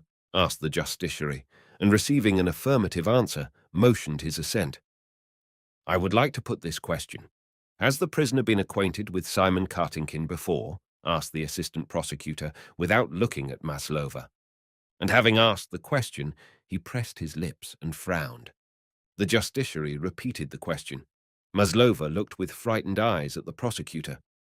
With Simon? I was, she said. I would like to know now, what was the character of the acquaintance that existed between them? Have they met often? What acquaintance? He invited me to meet guests. There was no acquaintance, answered Maslova, throwing restless glances now at the prosecutor, now at the justiciary. I would like to know why did Kartinkin invite Maslova only, and not other girls? Asked the prosecutor, with a Mephistophelian smile, winking his eyes. I don't know. How can I tell?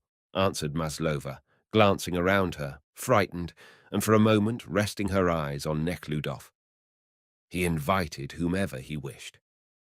Is it possible that she recognized me? Neckludof thought with horror. He felt his blood rising to his head, but Maslova did not recognize him.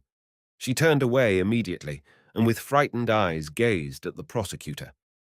Then the prisoner denies that she had intimate relations with Kartinkin. Very well. I have no more questions to ask. He removed his elbow from the desk and began to make notes. In reality, instead of making notes, he merely drew lines across his notes, having seen prosecutors and attorneys, after an adroit question, making memoranda of questions which were to crush their opponents. The justiciary did not turn immediately to the prisoner, because he was at the moment asking his associate in the eyeglasses whether he consented to the questions previously outlined and committed to writing. What followed? The justiciary continued. I came home, Maslova continued, looking somewhat bolder, and went to sleep. As soon as I was asleep, our girl, Bertha, came and woke me. Your merchant is here again. Wake up. Then again she pronounced it with evident horror. He wished to send for wine, but was short of money. Then he sent me to the hotel, telling me where the money was and how much to take, and I went. The justiciary was whispering at the time to his associate on the left, and did not listen to Maslova, but to make it appear that he had heard everything, he repeated her last words. And you went? Well, what else? He asked. I came there and did as he told me. I went to his room. I did not enter it alone, but called Simon Mikhailovich and her, she said, pointing to Bochkova. She lies.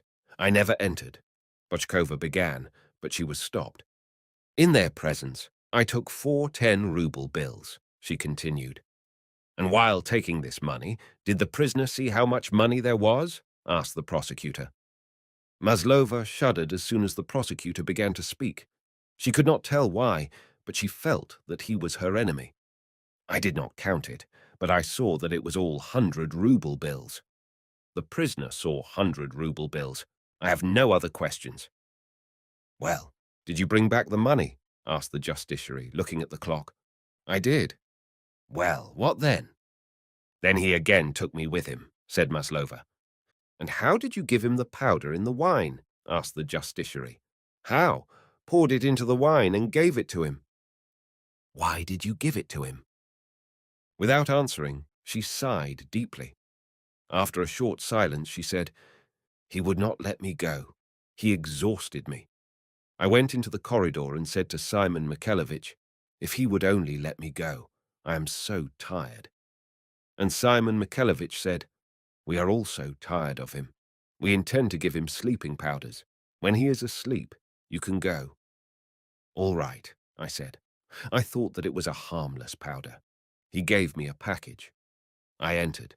He lay behind the partition and ordered me to bring him some brandy.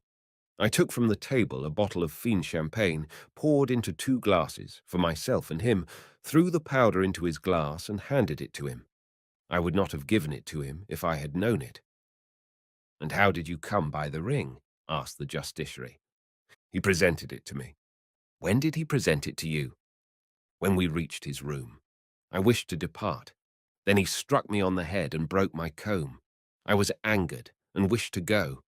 Then he took the ring from his finger and gave it to me, asking me to stay, she said.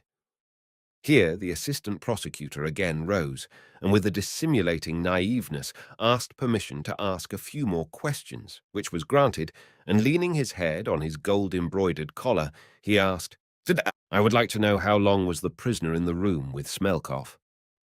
Maslova was again terror-stricken, and with her frightened eyes wandering from the prosecutor to the justiciary, she answered hurriedly, I do not remember how long. And does the prisoner remember entering another part of the hotel after she had left Smelkoff? Maslova was thinking. Into the next room, an empty one, she said. Why did you enter that room? Said the assistant prosecutor impulsively. To wait for a cabriolet. Was not Kartinkin in the room with the prisoner? He also came in. Why did he come in? There was the merchant's Fine champagne left, and we drank it together. Oh, drank together. Very well. And did the prisoner have any conversation with Simon, and what was the subject of the conversation? Maslova suddenly frowned. Her face turned red, and she quickly answered, What I said. I know nothing more. Do what you please with me. I am innocent, and that is all. I did not say anything. I told everything that happened. I have no more questions to ask, said the prosecutor to the court, and uplifting his shoulders, he began to add to the memorandums of his speech that the prisoner herself confessed to entering an empty room with Simon. There was a short silence. Have you anything else to say?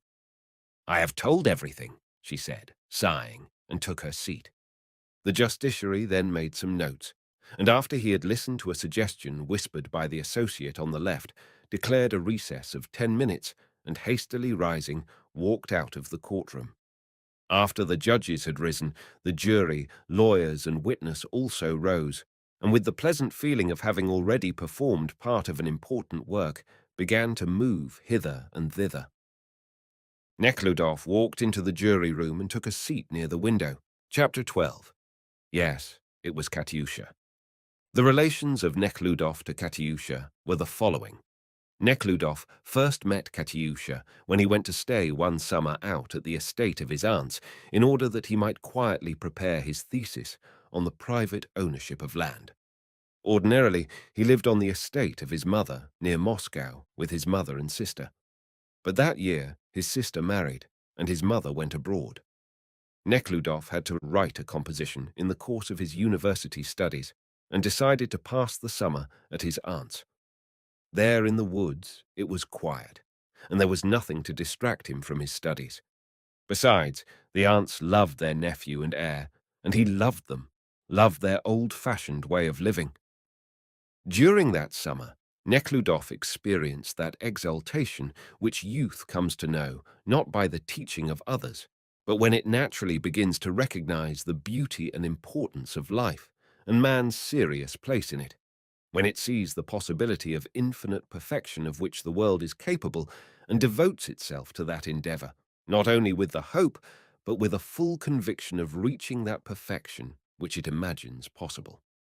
While in the university, he had that year read Spencer's Social Statics, and Spencer's reasoning bearing on private ownership of land produced a strong impression on him, especially because he was himself the son of a landed proprietress. His father was not rich, but his mother received as her marriage portion 10,000 acres of land. He then, for the first time, understood all the injustice of private ownership of land, and being one of those to whom any sacrifice in the name of moral duty was a lofty spiritual enjoyment, he forthwith divided the land he had inherited from his father among the peasants. On this subject, he was then composing a disquisition. His life on the estate of his aunts was ordered in the following way. He rose very early, sometimes at 3 o'clock, until sunrise bathed in the river under a hill, often in the morning mist, and returned when the dew was yet on the grass and flowers. Some mornings he would, after partaking of coffee, sit down to write his composition, or read references bearing on the subject. But above all, he loved to ramble in the woods. Before dinner, he would lie down in the woods and sleep. Then, at dinner, he made merry, jesting with his aunts, then went out riding or rowing. In the evening he read again, or joined his aunts, solving riddles for them. On moonlit nights he seldom slept, because of the immense joy of life that pervaded him, and instead of sleeping, he sometimes rambled in the garden till daylight, absorbed in his thoughts and fantasies. Thus he lived happily the first month under the roof of his aunt's dwelling, paying no attention to the half-servant, half-ward, the black-eyed, nimble-footed Katyusha. Neckludof, raised under the protecting wing of his mother, was at 19 a perfectly innocent youth. He dreamed of woman, but only as wife. All those women who, according to his view, could not be considered as likely to become his wife were to him not women, but people. But it happened on Ascension Day that there was visiting his aunts a lady from the neighborhood with her 2 young daughters, her son, and a local artist who was staying with them. After tea had been served, the entire company, as usual, repaired to the meadow, where they played blind man's buff. Katyusha went with them. After some exchanges came Nekludov's turn to run with Katyusha. Nekludov always liked to see Katyusha, but it had never occurred to him that their relations could ever be any but the most formal. "It will be difficult to catch them now," said the cheerful artist, whose short and curved legs carried him very swiftly, "unless they stumble. You could not catch them." "1, 2, 3!" They clapped their hands 3 times. Almost bursting into laughter, Katyusha quickly changed places with Nekludov, and pressing with her strong, rough little hand his large hand, she ran to the left, rustling her starched skirt. Nekludov was a swift runner. He wished to outdistance the artist, and ran with all his might. As he turned around, he saw the artist catching up with Katyusha, but with her supple limbs she gained on him and ran to the left. In front of them was a patch of lilac bushes, behind which no one ran, but Katyusha, turning toward Nekludov, motioned him with her head to join her there. He understood her and ran behind the bushes, but here was a ditch overgrown with nettles, whose presence was unknown to Nekludov.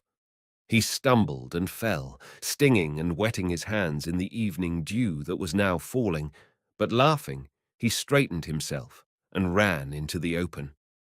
Katyusha, her black eyes beaming with joy, ran toward him. They met and caught each other's hands. "You were stung by the nettles, I suppose," she said, arranging with her free hand her loosened braid, breathing heavily and looking up into his eyes. "I did not know there was a ditch," he said, also smiling and still keeping her hand in his. She advanced a little, and he, without being able to account for it, inclined his face toward hers. She did not draw back. He pressed her hand and kissed her on the lips. She uttered an exclamation, and with a swift movement, releasing her hand, she ran in the direction of the crowd. Plucking 2 lilac twigs from the lilac bush, fanning her flushed face with them, and glancing around toward him, she ran to the players, briskly waving her hands. From this day on, the relations between Nekhludoff and Katyusha were changed, and there were established between them those peculiar relations which are customary between two innocent young people who are attached to each other. As soon as Katyusha entered the room, or even when Nekhludoff saw her white apron from afar, everything became immediately as if lit by the sun. Everything became more interesting, more cheerful, more important. Life became more joyful. She experienced the same feeling. But not alone the presence and proximity of Katyusha had such effect upon Nekhludoff. The very thought of her existence had the same power upon him as that of his had upon her. Whether he received an unpleasant letter from his mother, or was backward in his composition, or felt the ceaseless sadness of youth, it would suffice for him to see her, and his spirit resumed its wonted good cheer. Katyusha had to do all the housework, but she managed to do her duty and found spare time for reading. He gave her the works of Dostoevsky and Turgenev to read, those descriptive of the beauties of nature she liked best. Their conversations were but momentary, when they met in the corridor, on the veranda, in the courtyard, or in the room of the aunt's old servant, Matriena Pavlovna, with whom Katyusha roomed, or in the servant's chamber, whither Nekhludoff sometimes went to drink tea. And these conversations in the presence of Matriena Pavlovna were the pleasantest. When they were alone, their conversation flagged. Then the eyes would speak something different, more important, than the mouth. The lips were drawn up, they felt uncomfortable, and quickly parted. These relations continued during the time of his first visit to his aunts. The aunts noticed them, were dismayed, and immediately wrote to the Princess Elena Ivanovna, Nekhludoff's mother. But their anxiety was unfounded. Nekhludoff, without knowing it, loved Katyusha, as innocent people love, and this very love was the principal safeguard against either his or her fall. Not only did he not desire to possess her physically, but the very thought of such relation horrified him. There was more reason in the poetical Sofia Ivanovna's fear that Nekhludoff's having fallen in love with a girl might take a notion to marry her without regard to her birth or station.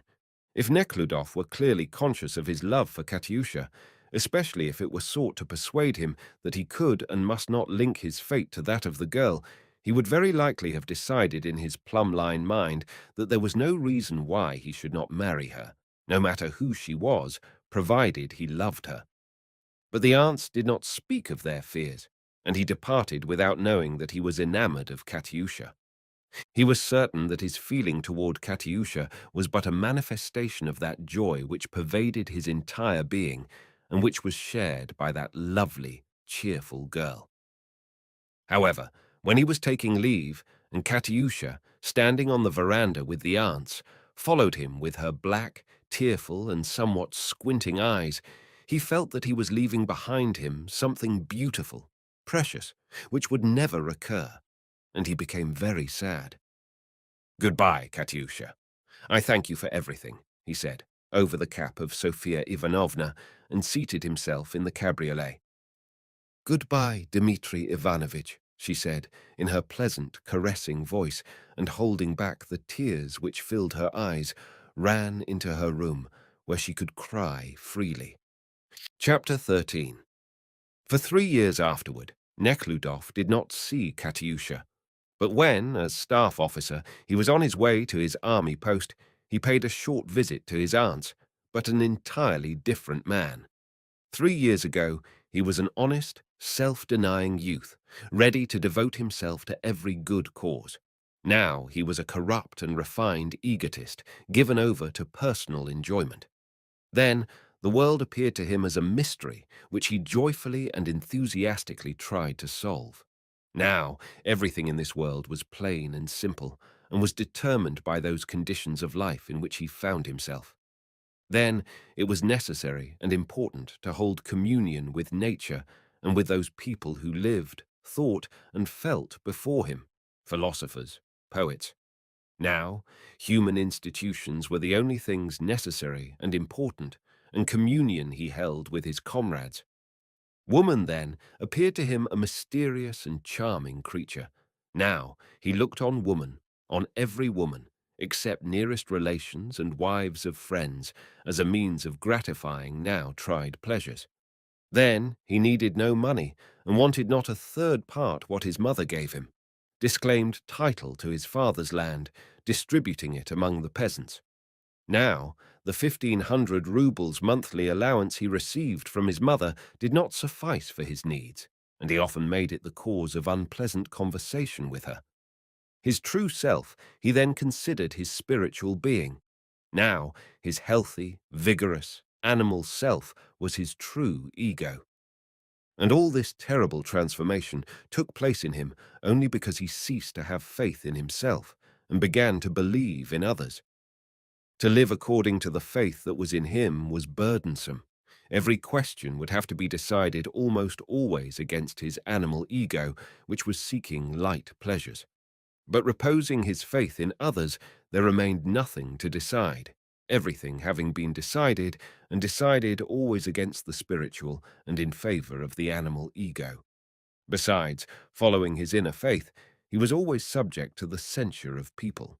In the other case, he received the approval of the people that surrounded him.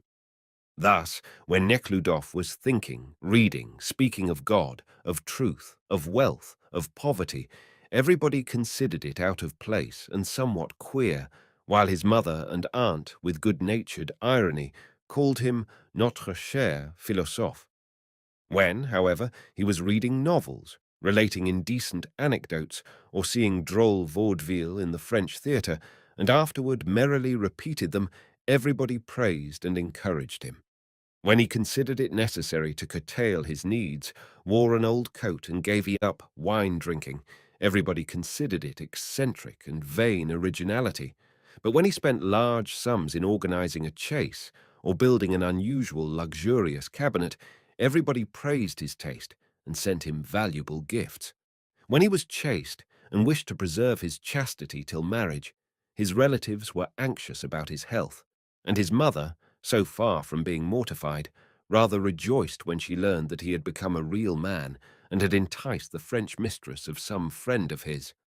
As to the Katyusha episode, that the thought might occur to him of marrying her, she could not even think of without horror. Similarly, when Nekhludoff, on reaching his majority, distributed the estate he inherited from his father among the peasants because he considered the ownership of land unjust, this act of his horrified his mother and relatives, who constantly reproached and ridiculed him for it. He was told unceasingly that so far from enriching it, only impoverished the peasants, who opened 3 liquor stores and stopped working entirely. When, however, Nekhludoff joined the guards and spent and gambled away so much money that Elena Ivanovna had to draw from her capital, she scarcely grieved, considering it quite natural and even beneficial to be thus inoculated when young and in good society. Nekhludoff at first struggled, but the struggle was very hard, for whatever he did, following the faith that was in him, was considered wrong by others, and contrariwise, whatever he considered wrong was approved of by his relatives.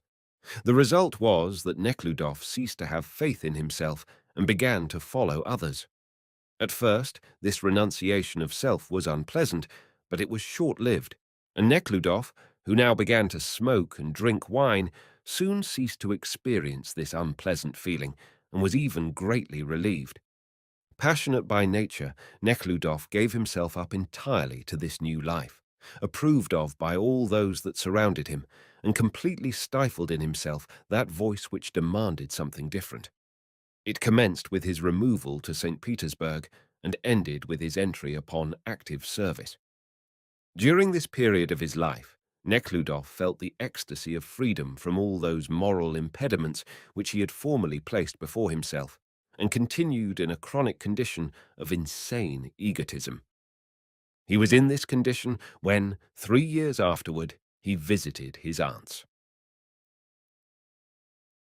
Chapter 14.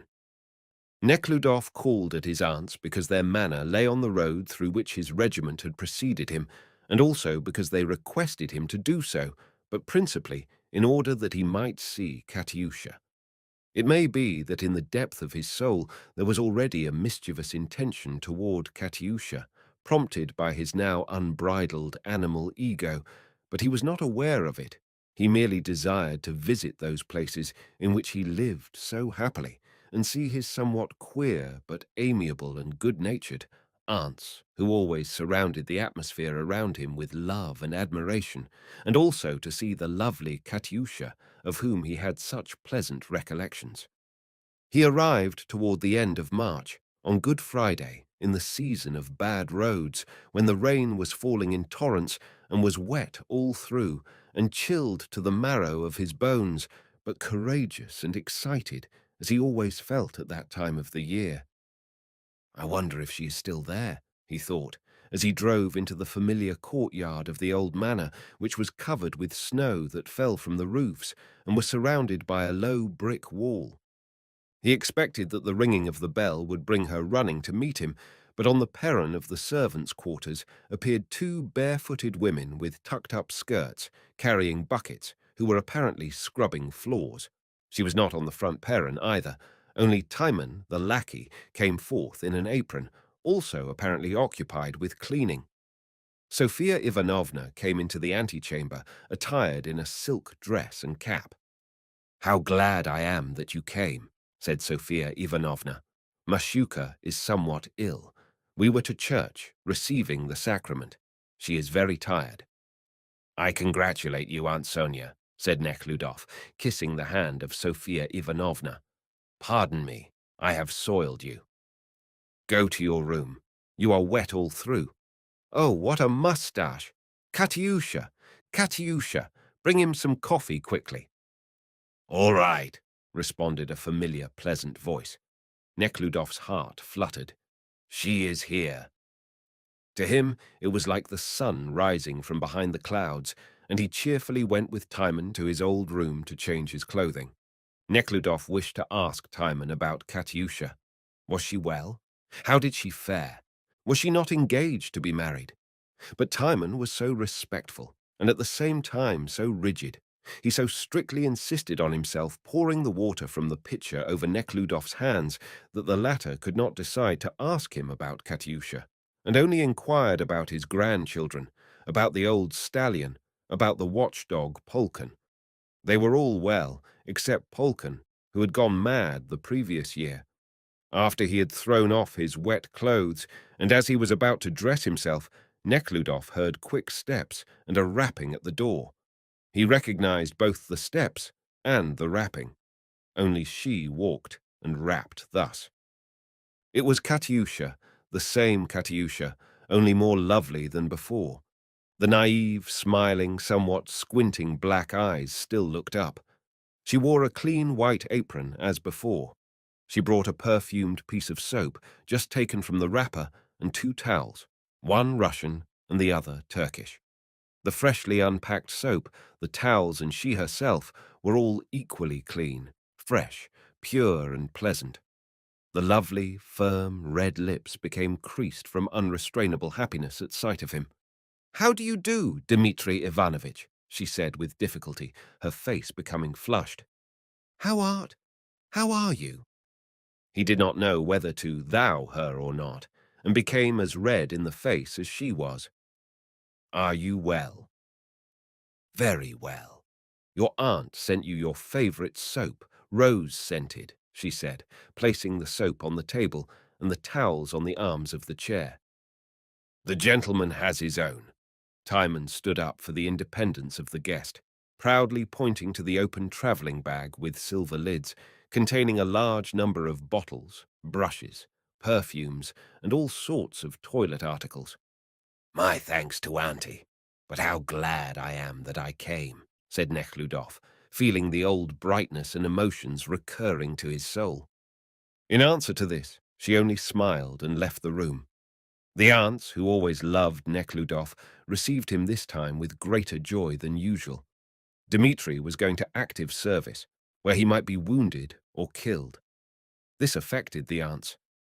Nekhludoff had arranged his trip so that he might spend 24 hours with his aunts, but seeing Katyusha, decided to remain over Easter Sunday, which was 2 days later, and wired to his friend and commander Shenbok, whom he was to meet at Odessa, to come to his aunt's.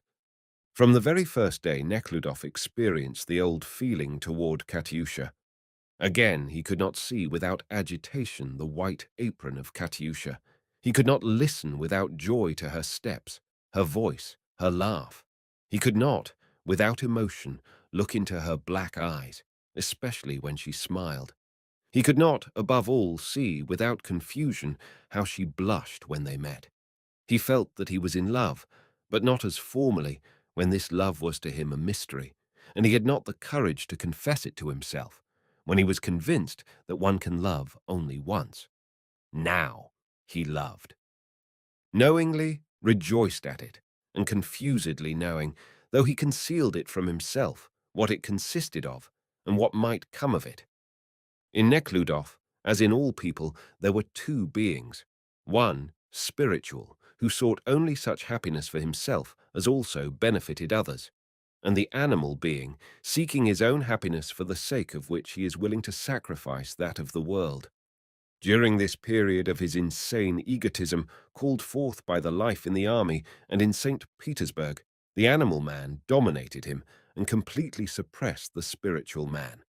But, seeing Katyusha, and being again imbued with the feelings he formerly experienced toward her, the spiritual man raised his head and began to assert his rights. And during the 2 days preceding Easter, an incessant struggle was going on within Nekhludof, of which he was quite unconscious. In the depth of his soul, he knew that he had to depart, that his stay at his aunt's was unnecessary, that nothing good could come of it. But it was so joyous and pleasant that he did not heed it, and remained.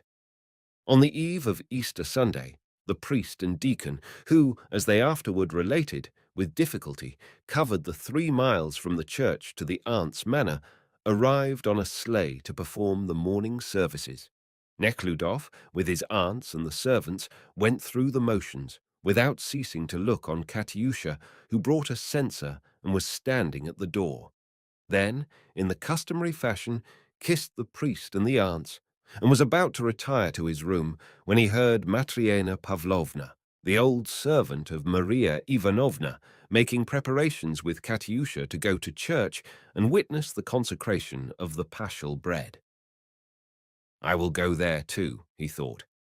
There was no wagon or sleigh road to the church, so Nekhludof gave command, as he would in his own house, to have a horse saddled, and instead of going to bed, donned a brilliant uniform and tight knee breeches, threw on his military coat, and mounting the snorting and constantly neighing heavy stallion, he drove off to the church in the dark, over pools and snow mounds. Chapter 15. That morning service formed the brightest and most impressive reminiscence of Nekhludof's afterlife. The darkness of the night was only relieved here and there by white patches of snow, and as the stallion, splashing through the mud pools, and his ears pricked up at the sight of the firepots surrounding the church, entered its enclosure, the service had already begun. The peasants, recognizing Maria Ivanovna's nephew, led his horse to the driest spot, where he dismounted. Then they escorted him to the church filled with a holiday crowd. To the right were the male peasants, old men in homespun coats and bast shoes, and young men in new cloth caftans, bright-colored belts and boots. To the left, the women with red silk kerchiefs on their heads, shag caftans with bright red sleeves, and blue, green, red, striped and dotted skirts and iron-heeled shoes. Behind them stood the more modest women in white kerchiefs and grey caftans and ancient skirts in shoes or bast slippers. Among these and the others were dressed-up children with oiled hair.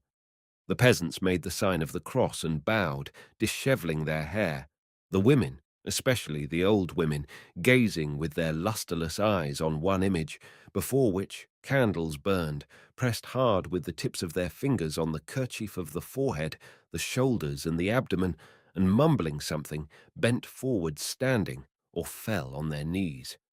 The children, imitating their elders, prayed fervently when they were looked at. The gold iconostasis was aflame with innumerable candles, which surrounded a large one in the center, wound in a narrow strip of gilt paper. The church lustre was dotted with candles, joyful melodies of volunteer singers with roaring bass and piercing contralto mingled with the chant of the choir. Nekhludoff went forward. In the middle of the church stood the aristocracy, a country squire with his wife and son in a sailor blouse, the commissary of the rural police, a telegraph operator, a merchant in high boots, the local syndic with a medal on his breast, and to the right of the tribune, behind the squire's wife, Matriena Pavlovna, in a lilac-coloured chatoyant dress and white shawl with coloured border, and beside her was Katyusha in a white dress, gathered in folds at the waist, a blue belt, and a red bow in her black hair. Everything was solemn, joyous, and beautiful. The priest in his bright silver chasuble, dotted with gilt crosses, the deacon, the chanters in holiday surplice of gold and silver, the spruce volunteer singers with oiled hair, the joyous melodies of holiday songs, the ceaseless blessing of the throng by the priests with flower-bedecked turn candles, with the constantly repeated exclamations, "Christ has risen! Christ has risen!" Everything was beautiful, but more beautiful than all was Katyusha, in her white dress, blue belt, and red bow in her hair, and her eyes radiant with delight. Nekhludoff felt that she saw him without turning round. He saw it while passing near her to the altar. He had nothing to tell her, but tried to think of something, and said, when passing her, "Auntie said that she would receive the sacrament after Mass." Her young blood, as it always happened when she looked at him, rose to her cheeks, and her black eyes, naively looking up, fixed themselves on Nekhludoff. "I know it," she said, smiling. At that moment, a chanter with a copper coffee pot in his hand passed close to Katyusha, and without looking at her, grazed her with the skirt of the surplice. The chanter, evidently out of respect for Nekhludoff, wished to sweep around him, and thus it happened that he grazed Katyusha. Nekhludoff, however, was surprised that the chanter did not understand that everything in the church, and in the whole world for that matter, existed only for Katyusha, and that one might spurn the entire world, but must not slight her, because she was the centre of it. It was for her that the gold iconostasis shone brightly, and these candles in the church lustre burned. For her were the joyful chants, "Be happy, man, it is the Lord's Easter." All the good in the world was for her, and it seemed to him that Katyusha understood that all this was for her. It seemed to Nekhludoff, when he looked at her erect figure in the white dress with little folds at the waist, and by the expression of her happy face, that the very thing that filled his soul with song also filled hers. In the interval between early and late Mass, Nekhludoff left the church. The people made way for him and bowed. Some recognized him. Others asked, "Who is he?" He stopped at the porch. Beggars surrounded him, and distributing such change as he had in his pocket, he descended the stairs. The day began to break, but the sun was yet beyond the horizon. The people seated themselves on the grass around the churchyard, but Katyusha remained in the church, and Nekhludoff waited on the porch for her appearance. The crowd was still pouring out of the church, their hobnailed shoes clattering against the stone pavement and spread about the cemetery.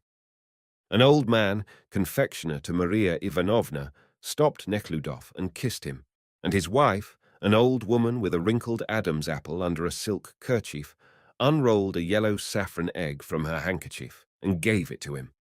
At the same time, a young, smiling, and muscular peasant in a new kaftan approached. "Christ has risen," he said, with smiling eyes, and nearing Nekhludoff, spread around him a peculiar, pleasant peasant odour, and tickling him with his curly beard, 3 times kissed him on the lips. While Nekhludoff was thus exchanging the customary kisses with the peasant and taking from him a dark brown egg, he noticed the chatoyant dress of Matriena Pavlovna and the lovely head with the red bow. No sooner did she catch sight of him over the heads of those in front of her than her face brightened up. On reaching the porch, they also stopped, distributing alms. One of the beggars, with a red, cicatrized slough instead of a nose, approached Katyusha. She produced some coins from her handkerchief, gave them to him, and without the slightest expression of disgust, but on the contrary, her eyes beaming with delight, kissed him 3 times. While she was thus kissing with the beggar, her eyes met those of Neckludof, and she seemed to ask him, "Is it not right? Is it not proper?" "Yes, yes, darling, it is right. Everything is beautiful. I love you." As they descended the stairs, he came near her. He did not wish to kiss her, but merely wished to be by her side. "Christ has risen," said Matriena Pavlovna, leaning her head forward and smiling. By the intonation of her voice, she seemed to say, "All are equal today," and wiping her mouth with a bandana handkerchief which she kept under her armpit, she extended her lips. "He has risen indeed," answered Nekhludoff, and they kissed each other. He turned to look at Katyusha. She flushed and at the same moment approached him. "Christ has risen, Dmitri Ivanovitch." "He has risen indeed," he said. They kissed each other twice, and seemed to be reflecting whether or not it was necessary to kiss a 3rd time, and having decided, as it were, that it was necessary, they kissed again. "Will you go to the priest?" asked Nekhludoff.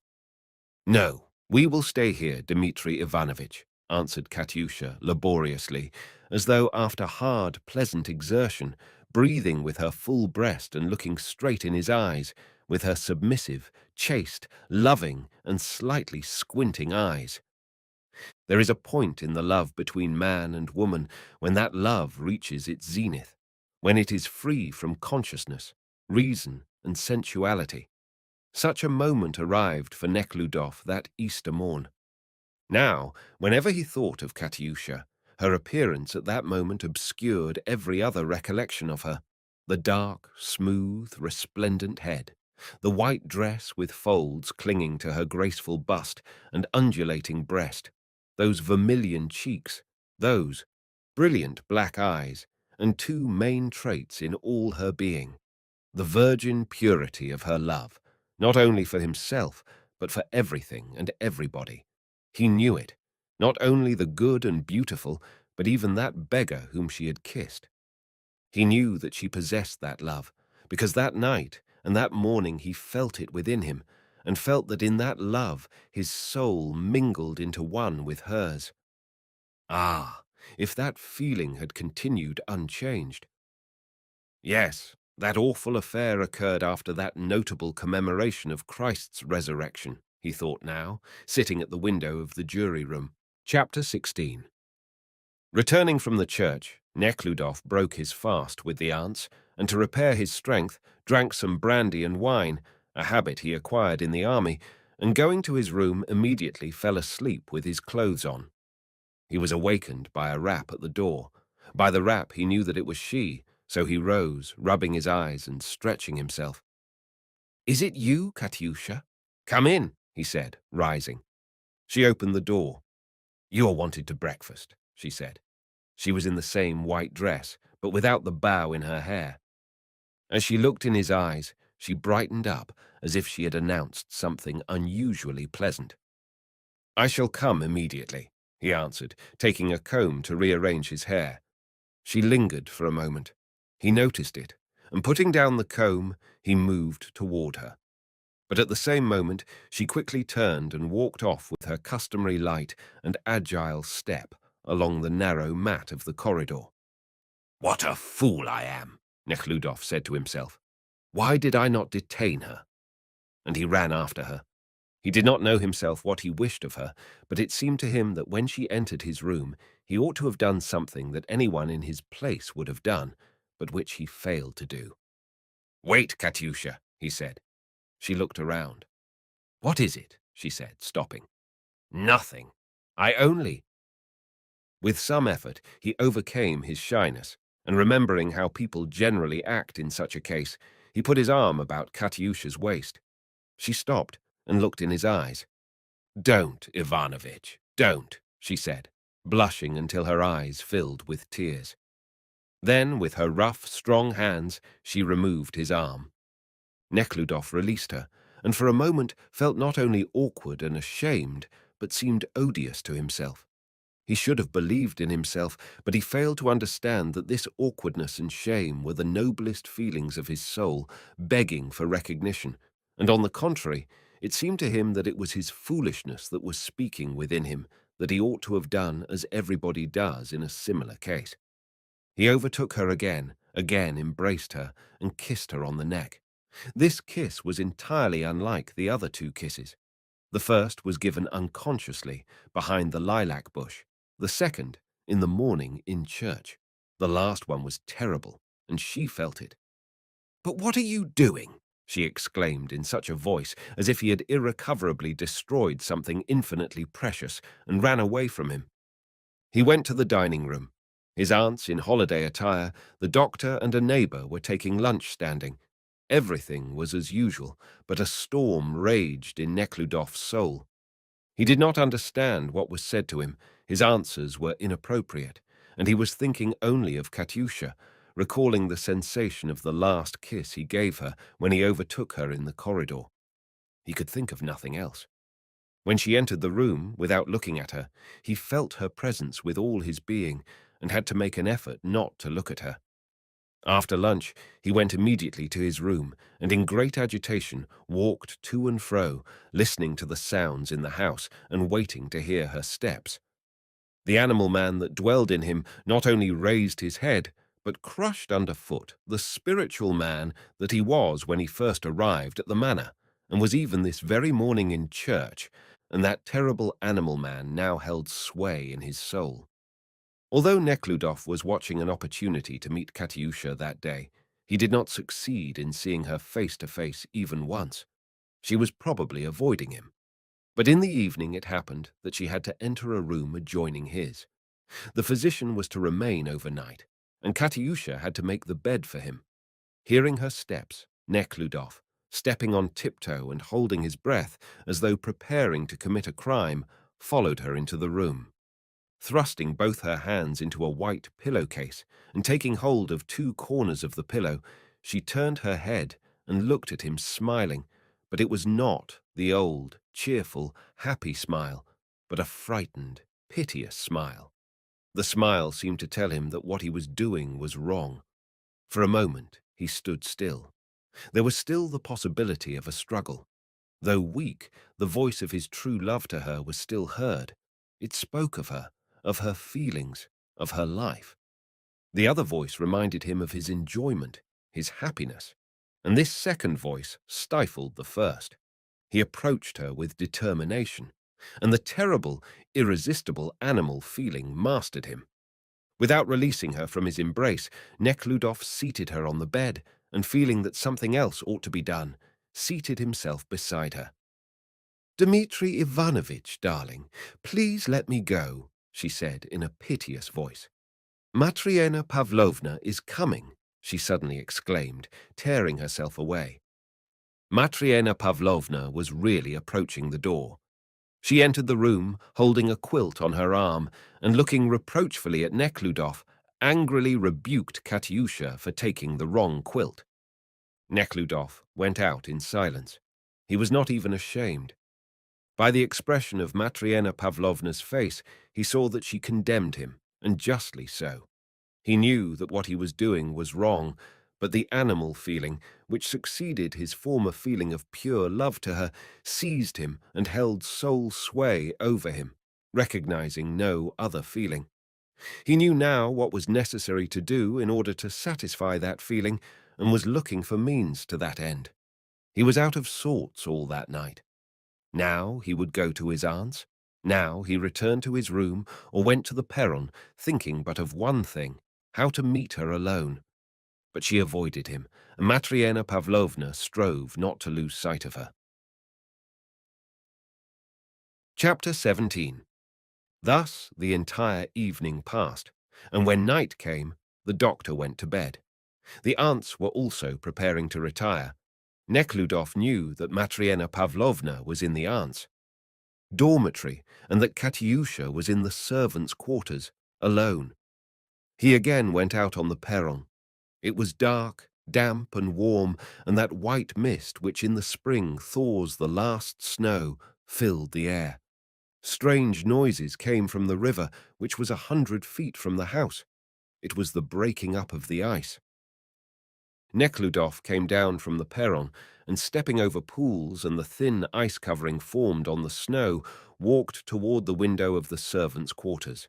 His heart beat so violently that he could hear it. His breathing at times stopped, at others it escaped in a heavy sigh. A small lamp was burning in the maid-servant's room. Katyusha was sitting at the table alone, musing and looking at the wall before her. Without moving, Nekhludoff for some time stood gazing at her, wishing to know what she would do while thinking herself unobserved. For about 2 minutes she sat motionless, then raised her eyes, smiled, reproachfully shook her head, at herself apparently, and changing her position, with a start placed both hands on the table and fixed her eyes before her. He remained looking at her, and involuntarily listened to the beating of his heart and the strange sounds coming from the river. There, on the misty river, some incessant, slow work was going on. Now something snuffled, then it crackled, and again the thin layer of ice resounded like a mass of crushed glass. He stood looking at the thoughtful face of Katyusha, tormented by an internal struggle, and he pitied her. But strange to say, this pity only increased his longing for her. He rapped at the window. She trembled from head to foot, as if an electric current had passed through her, and terror was reflected on her face. Then she sprang up, and going to the window, placed her face against the window pane. The expression of terror did not leave her, even when, shading her eyes with the palms of her hands, she recognized him. Her face was unusually grave. He had never seen such an expression on it. When he smiled, she smiled also. She smiled as if only in submission to him.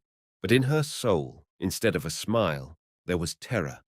He motioned her with his hand to come out, but she shook her head and remained at the window.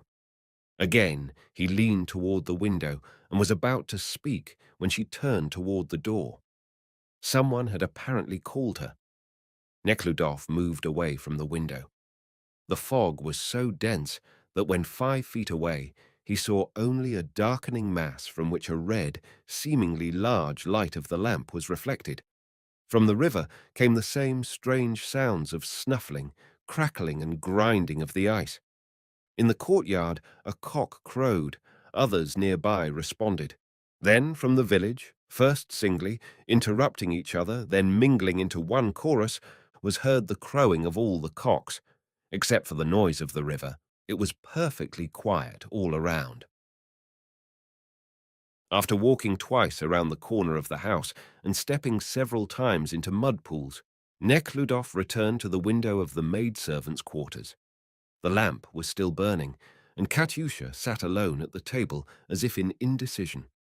As soon as he came near the window, she looked at him. He rapped.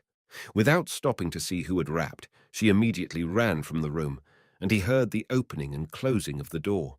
He was already waiting for her in the passage, and immediately silently embraced her. She pressed against his bosom, lifted her head, and with her lips met his kiss. When Nekhludoff returned to his room, it was getting brighter. Below, the noises on the river increased, and a buzzing was added to the other sounds. The mist began to settle, and from behind the wall of mist, the waning moon appeared, gloomily, lighting up something dark and terrible. "Is it good fortune or a great misfortune that has happened to me?" he asked himself. "It is always thus. They all act in that way." And he returned to his room. Chapter 18. On the following day, the brilliant and jovial Shenbok called at the aunts for Nekhludoff and completely charmed them with his elegance, amiability, cheerfulness, liberality, and his love for Dmitri.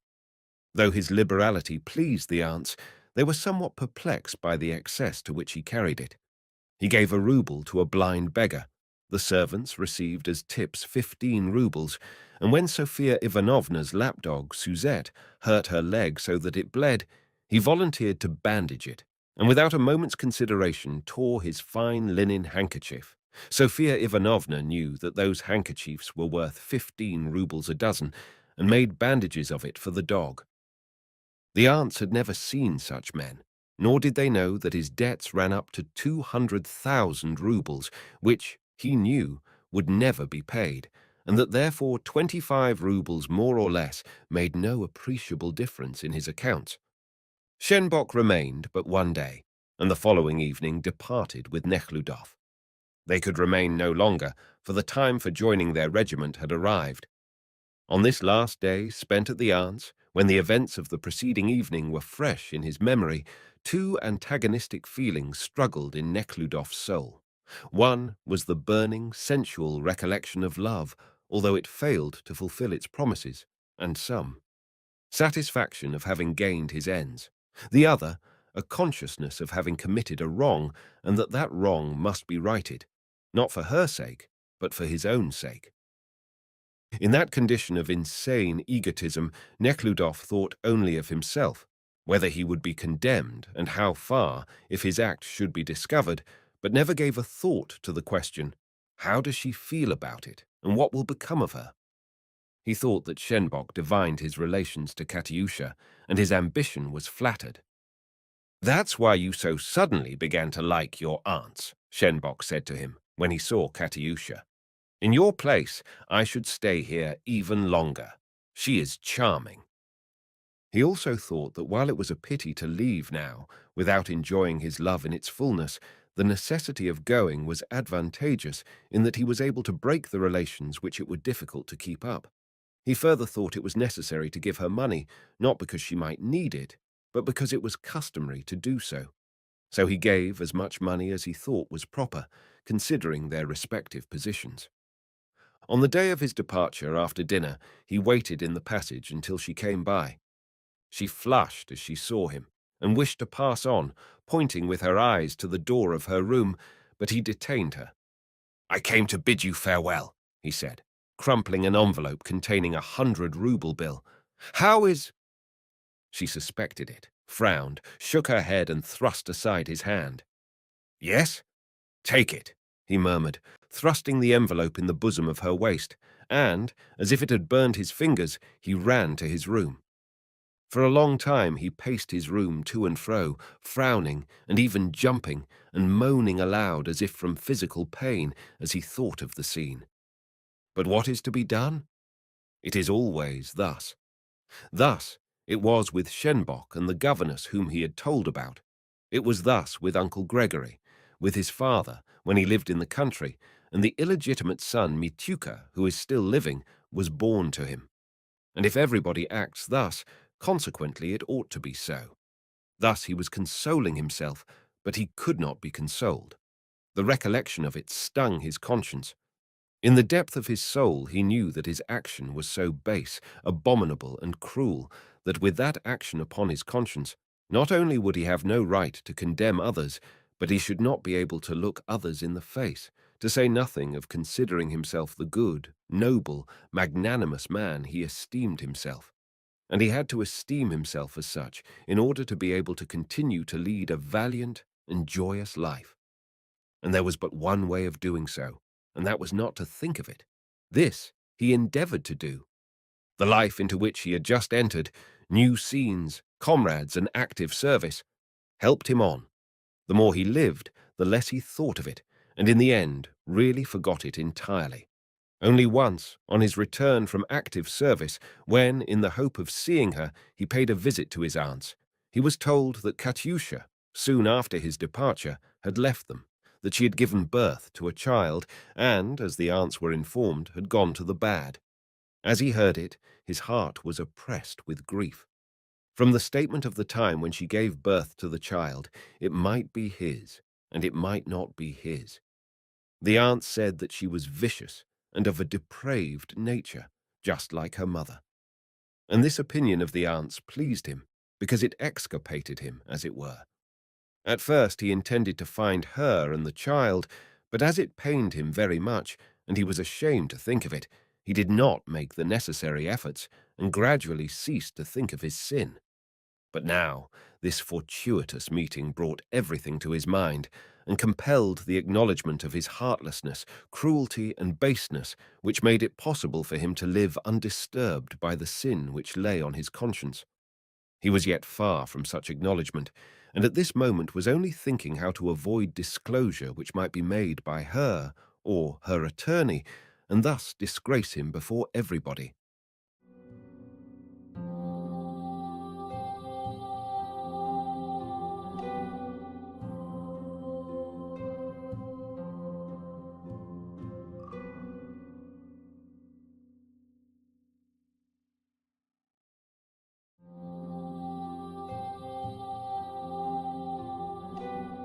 The Awakening, the Resurrection, Leo Tolstoy, Part 3. Chapter 19. Neckludof was in this state of mind when he left the courtroom and entered the jury room. He sat near the window, listening to the conversations of his fellow jurymen, and smoked incessantly. The cheerful merchant evidently sympathized with Merchant Smelkoff's manner of passing his time. Well, well, he went on his spree just like a Siberian. Seems to have known a good thing when he saw it. What a beauty! The foreman expressed the opinion that the whole case depended on the expert evidence. Peter Gerasimovich was jesting with the Jewish clerk, and both of them burst out laughing. Neckludof answered all questions in monosyllables and only wished to be left in peace. When the usher with the sidling gait called the jury into court, Neckludof was seized with fear, as if judgment was to be passed on him, and not he to pass judgment on others. In the depth of his soul he already felt that he was a rascal, who ought to be ashamed to look people in the face, and yet, by force of habit, he walked to the elevation with his customary air of self-confidence, and took his seat next to the foreman, crossed his legs and began to play with his pince-nez. The prisoners, who had also been removed from the court, were brought in again. The new faces of witnesses were now seen in the courtroom, and Neckludof noticed Maslova constantly turning her head in the direction of a smartly attired, stout woman in silk and plush, with an elegant reticule hanging on her half-bare arm. This was, as Neckludof afterward learned, Maslova's mistress, and a witness against her. The examination of the witnesses began as to their names, age, religion, etc. After being questioned as to whether they preferred to testify under oath, the same old priest, with difficulty moving his legs, came, and again arranging the gold cross on his silk-covered breast, with the same calmness and confidence, began to administer the oath to the witnesses and the expert. When the swearing-in was over, the witnesses were removed to an adjoining room, leaving only Kitaeva, Maslova's mistress. She was asked what she knew of the affair. Kitaeva, with a feigned smile, a German accent, and straightening her hat at every sentence, fluently and circumstantially related the following. Simon came first to her house for Lubasha. In a little while, Lubasha returned with the merchant. The merchant was already in ecstasy, slightly smiling, said Kitaeva, and he continued to drink and treat himself, but as he was short of money, he sent to his room this same Lubasha, for whom he acquired a predilection, she said, looking at Maslova.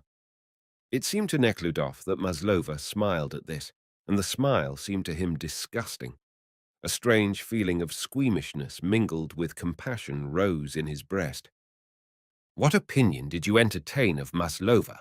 Timidly and blushingly asked the attorney assigned by the court to defend Maslova. Very excellent, answered Kitaeva. The girl is very well educated and elegant in her manners. She was raised in a very good family and could read French. She sometimes drank a little too much, but she never forgot herself. She is a very good girl. Katyusha looked at her mistress, then suddenly turned her eyes on the jury and rested them on Neckludof, her face becoming serious and even stern. One of the stern eyes squinted. These strangely gazing eyes were turned on Neckludof for a considerable time. Notwithstanding the terror that seized him, he could not remove his own gaze from those squinting eyes with their shining whites. He recalled that awful night with the breaking ice, the fog, and especially that waning, upturned moon which rose in the morning and lit up something dark and terrible. These two black eyes, which looked at and at the same time by him, reminded him of something dark and terrible. She recognized me, he thought, and Neckludof shrank, as it were, waiting for the blow. But she did not recognize him. She sighed calmly and again fixed her eyes on the justiciary. Neckludof also sighed. Ah, if they would only hasten it through, he thought. He felt now as he did once when out game shooting, when he was obliged to kill a wounded bird. He was filled with disgust, pity, and vexation.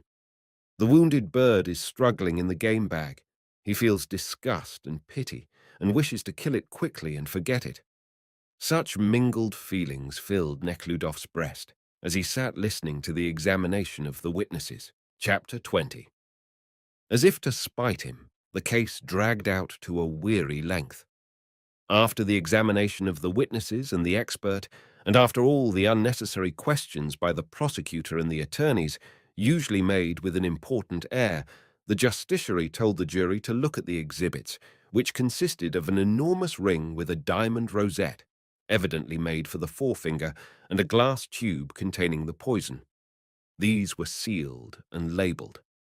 The jury were preparing to view these things when the prosecutor rose again and demanded that before the exhibits were examined, the medical report of the condition of the body be read. The justiciary was hurrying the case, and though he knew that the reading of the report would only bring ennui and delay the dinner, and that the prosecutor demanded it only because he had the right to do so, he could not refuse the request and gave his consent. The secretary produced the report, and lisping the letters L and R, began to read in a sad voice. The external examination disclosed: 1. The height of Therapeut Smelkoff was 6 feet 5 inches. But what a huge fellow, the merchant whispered in Nekhludof's ear with solicitude. 2. From external appearances, he seemed to be about 40 years of age. 3. The body had a swollen appearance. 4. The colour of the pall was green, streaked with dark spots. 5. The skin on the surface of the body rose in bubbles of various sizes, and in places hung in patches. 6. The hair was dark and thick, and fell off at a slight touch. 7. The eyes came out of their orbits, and the pupils were dull. 8. A frothy, serous fluid flowed continuously from the cavity of the mouth, the nostrils and ears. The mouth was half open. 9. The neck almost disappeared in the swelling of the face and breast, etc., etc. Thus, over 4 pages and 27 clauses, ran the description of the external appearance of the terrible, large, stout, swollen, and decomposing body of the merchant who amused himself in the city. The loathing which Nekhludof felt increased with the reading of the description. Katyusha's life, the sarnies running from the nostrils, the eyes that came out of their sockets, and his conduct toward her, all seemed to him to belong to the same order, and he was surrounded and swallowed up by these things. When the reading was finally over, the justiciary sighed deeply and raised his head in the hope that it was all over. But the secretary immediately began to read the report on the internal condition of the body. The justiciary again bent his head and, leaning on his hand, closed his eyes. The merchant, who sat near Nekhludof, barely kept awake, and from time to time swayed his body. The prisoners, as well as the gendarmes behind them, sat motionless. The internal examination disclosed: 1. The skin covering of the skull easily detached, and no hemorrhage was noticeable. 2. The skull bones were of average thickness and uninjured. 3. On the hard membrane of the skull, there were 2 small discoloured spots of about the size of 4 centimetres, the membrane itself being of a dull grey colour, etc., etc., to the end of 13 more clauses. Then came the names of the witnesses, the signature and deduction of the physician, from which it appeared that the changes found in the stomach, intestines, and kidneys justified the conclusion, to a large degree probable, that the death of Smelkoff was due to poison taken into the stomach with a quantity of wine, that it was impossible to tell by the changes in the stomach and intestines the name of the poison, and that the poison came into the stomach mixed with wine could be inferred from the fact that Smelkoff's stomach contained a large quantity of wine. He must have drank like a fish, again whispered the awakened merchant.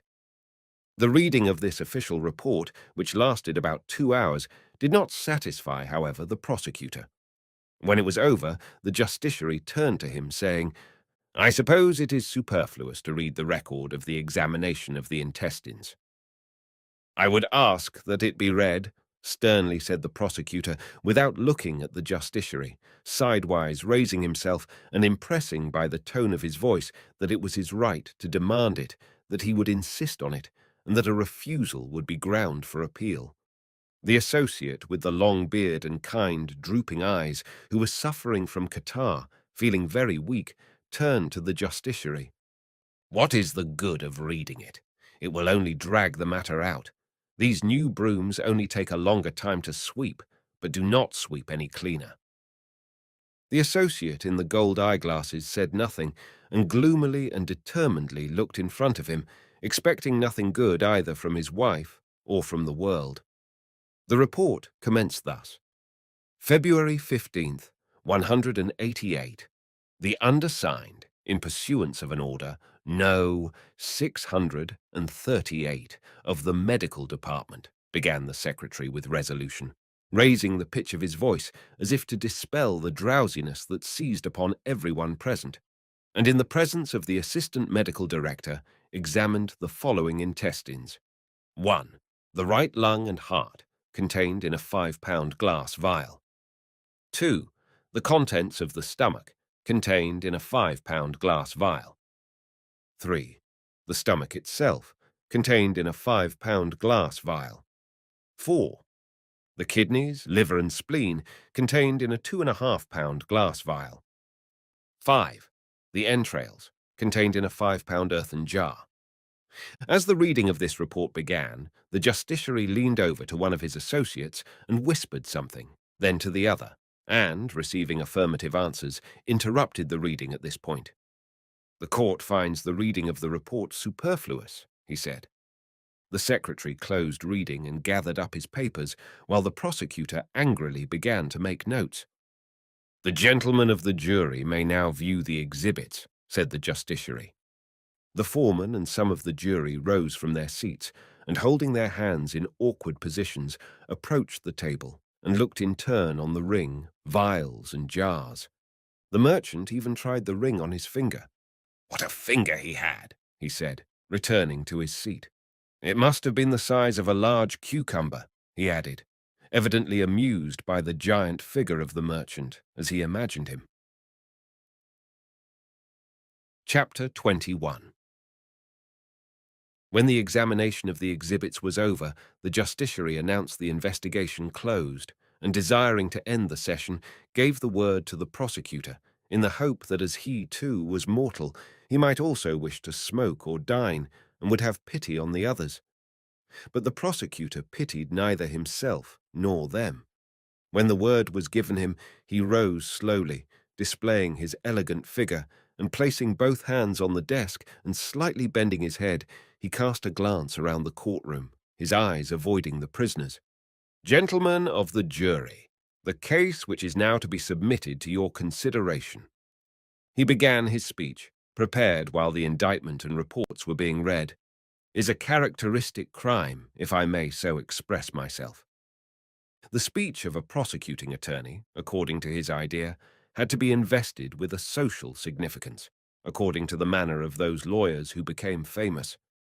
True, among his hearers were 3 women, a seamstress, a cook, and Simon's sister, also a driver, but that made no difference. Those celebrities also began on a small scale. The prosecutor made it a rule to view the situation from the eminence of his position, i.e., to penetrate into the profound psychological meaning of crime and bear the ulcers of society. Here is before you, gentlemen of the jury, a crime characteristic, if I may so express myself, of the end of our century, bearing, as it were, all the specific features of the first symptoms of decomposition to which those elements of our society, which are exposed, as it were, to the more scorching rays of that process, are subject. The prosecutor spoke at great length, endeavouring on the one hand to remember all those wise sayings which he had prepared for the occasion, and on the other, most important, hand, not to stop for a moment, but to make his speech flow uninterruptedly for an hour and a quarter. He stopped only once, for a long time swallowing his saliva, but he immediately mastered himself and made up for the lost time by a greater flow of eloquence. He spoke in a gentle, insinuating voice, resting now on one foot, now on the other, and looking at the jury, then changed to a calm, business tone, consulting his notebook, and again he thundered accusations, turning now to the spectators, now to the jury. But he never looked at the prisoners, all three of whom stared at him. He incorporated into his speech all the latest ideas then in vogue in the circle of his acquaintances, and what was then and is now received as the last word of scientific wisdom. He spoke of heredity, of innate criminality, of Lombroso, of Charcot, of evolution, of the struggle for existence, of hypnotism, of hypnotic suggestion, and of decadence. The merchant Smelkoff, according to the prosecutor, was a type of the great, pure Russian with his broad nature, who in consequence of his trusting nature and generosity had become a victim of a gang of corrupt people into whose hands he had fallen. Simon Kartinkin was the atavistic production of serfdom, stupid, without education, and even without religion. Euphemia was his mistress, and a victim of heredity. All the symptoms of degenerate life were in her, but the ruling spirit in this crime was Maslova, who was the mouthpiece of the lowest phenomenon of decadence. This woman, said the prosecutor without looking at her, received an education. You have heard here the evidence of her mistress. Not only can she read and write, but she can speak French. She is an orphan and probably bears the germs of criminality in her. She was raised in an intelligent, noble family and could make her living by honest toil, but she leaves them, yields to her passions, and displays an intelligence, and especially, as you have heard here, gentlemen of the jury, an ability to exert influence on people by that mysterious, lately discovered by science, especially by the school of Charcot, power known by the name of hypnotic suggestion. By the aid of this power she gets control over this hero, a kind, trustful, rich guest, and uses his confidence first to rob him and then to pitilessly murder him. "But he is wandering away," said the justiciary, smiling and leaning over to the stern associate. "What an awful blockhead," said the stern associate. "Gentlemen of the jury," the prosecutor continued meanwhile, gracefully swaying his slim body, "the fate of these people is in your hands, as is to some extent the fate of society, which is influenced by your verdict. You must fathom the significance of this crime, the danger to society that lurks in such pathological, as it were, individuals as Maslova. You must guard it against infection. It is your duty to guard the innocent, healthy elements of society against contagion, if not destruction." And as if himself impressed with the importance of the verdict and evidently greatly delighted with his speech, the prosecutor took his seat. The burden of his speech, if we eliminate the flights of eloquence, was to the effect that Maslova, after gaining the merchant's confidence, hypnotized him, and that, arriving at the inn with the key to the merchant's trunk, she intended to steal the money herself, but, being discovered by Simon and Euphemia, was obliged to divide with them. That afterward, desiring to conceal the traces of her crime, she returned with the merchant to the inn and administered poison to him. When the prosecutor had finished his speech, a middle-aged man, in a dress coat and wide semicircle of starched shirt front, rose from the lawyer's bench and boldly began to deliver a speech in defense of Kartinkin and Bochkova. He was a lawyer hired by them for 300 rubles. He declared them both innocent and threw all the blame on Maslova. He belittled the deposition of Maslova relating to the presence of Bochkova and Kartinkin when she took the money, and insisted that, as she had confessed to poisoning the merchant, her evidence could have no weight. The 2,500 rubles could have been earned by two hard-working and honest persons who were receiving in tips 3 to 4 rubles a day from guests. The merchant's money was stolen by Maslova, who either gave it to someone for safe keeping or lost it, which was not unlikely, as she was not in a normal condition. The poisoning was done by Maslova alone. For these reasons, he asked the jury to acquit Kartinkin and Bochkova of stealing the money, or, if they found them guilty of stealing, he asked for a verdict of theft, but without participation in the poisoning and without conspiracy. In conclusion, this lawyer made a thrust at the prosecuting attorney by remarking that, although the splendid reasonings of the prosecutor on heredity explain the scientific questions of heredity, they hardly hold good in the case of Bochkova, since her parentage was unknown. The prosecutor, growling, began to make notes and shrugged his shoulders in contemptuous surprise. Next rose Maslova's lawyer, and timidly and falteringly began his speech in her defense. Without denying that Maslova participated in the theft, he insisted that she had no intention of poisoning Smelkoff, but gave him the powder in order to make him sleep. When he described Maslova's unfortunate life, telling how she had been drawn into a life of vice by a man who went unpunished, while she was left to bear the whole burden of her fall, he attempted to become eloquent. But his excursion into the domain of psychology failed, so that everybody felt awkward. When he began to mutter about man's cruelty and woman's helplessness, the justiciary, desiring to help him, asked him to confine himself to the facts of the case. After this, lawyer had finished, the prosecutor rose again and defended his position on the question of heredity against the first lawyer, stating that the fact that Bochkova's parentage was unknown did not invalidate the truth of the theory of heredity, that the law of heredity is so well established by science that not only can one deduce the crime from heredity, but heredity from the crime. As to the statement of the defense that Maslova was drawn into a vicious life by an imaginary, he pronounced the word imaginary with particular virulence, man, he could say that all facts rather pointed to her being the seducer of many victims who were unfortunate enough to fall into her hands, saying which he sat down in triumph. The prisoners were then allowed to make any statements they wished in their behalf. Euphemia Bochkova repeated her statement that she knew nothing, had not taken part in anything, and persistently pointed at Maslova as the only guilty person. Simon only repeated several times, "Do what you please with me, only it is all for nothing." Maslova was silent. When asked what she had to say in her defense, she only lifted her eyes on the justiciary, looked around like a hunted animal, and immediately lowering them, began to sob aloud.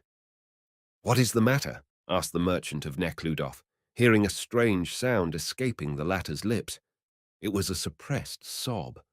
Neckludof did not yet realize the significance of his present position, and the scarcely suppressed sob and the tears that welled up in his eyes he ascribed to the weakness of his nerves.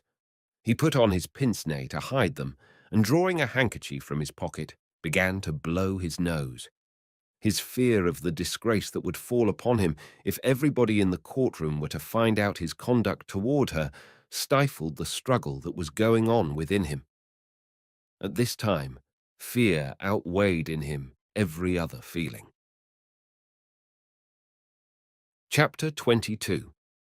After the last words of the prisoners had been heard, and the lengthy arguments over the form in which the questions were to be put to the jury were over, the questions were finally agreed upon, and the justiciary began to deliver his instructions to the jury. Although he was anxious to finish the case, he was so carried away that when he started to speak, he could not stop himself. He told the jury at great length that if they found the prisoners guilty, they had the right to return a verdict of guilty, and if they found them not guilty, they had the right to return a verdict of not guilty. If, however, they found them guilty of one charge and not guilty of the other, they might bring in a verdict of guilty of the one and not guilty of the other. He further explained to them that they must exercise this power intelligently.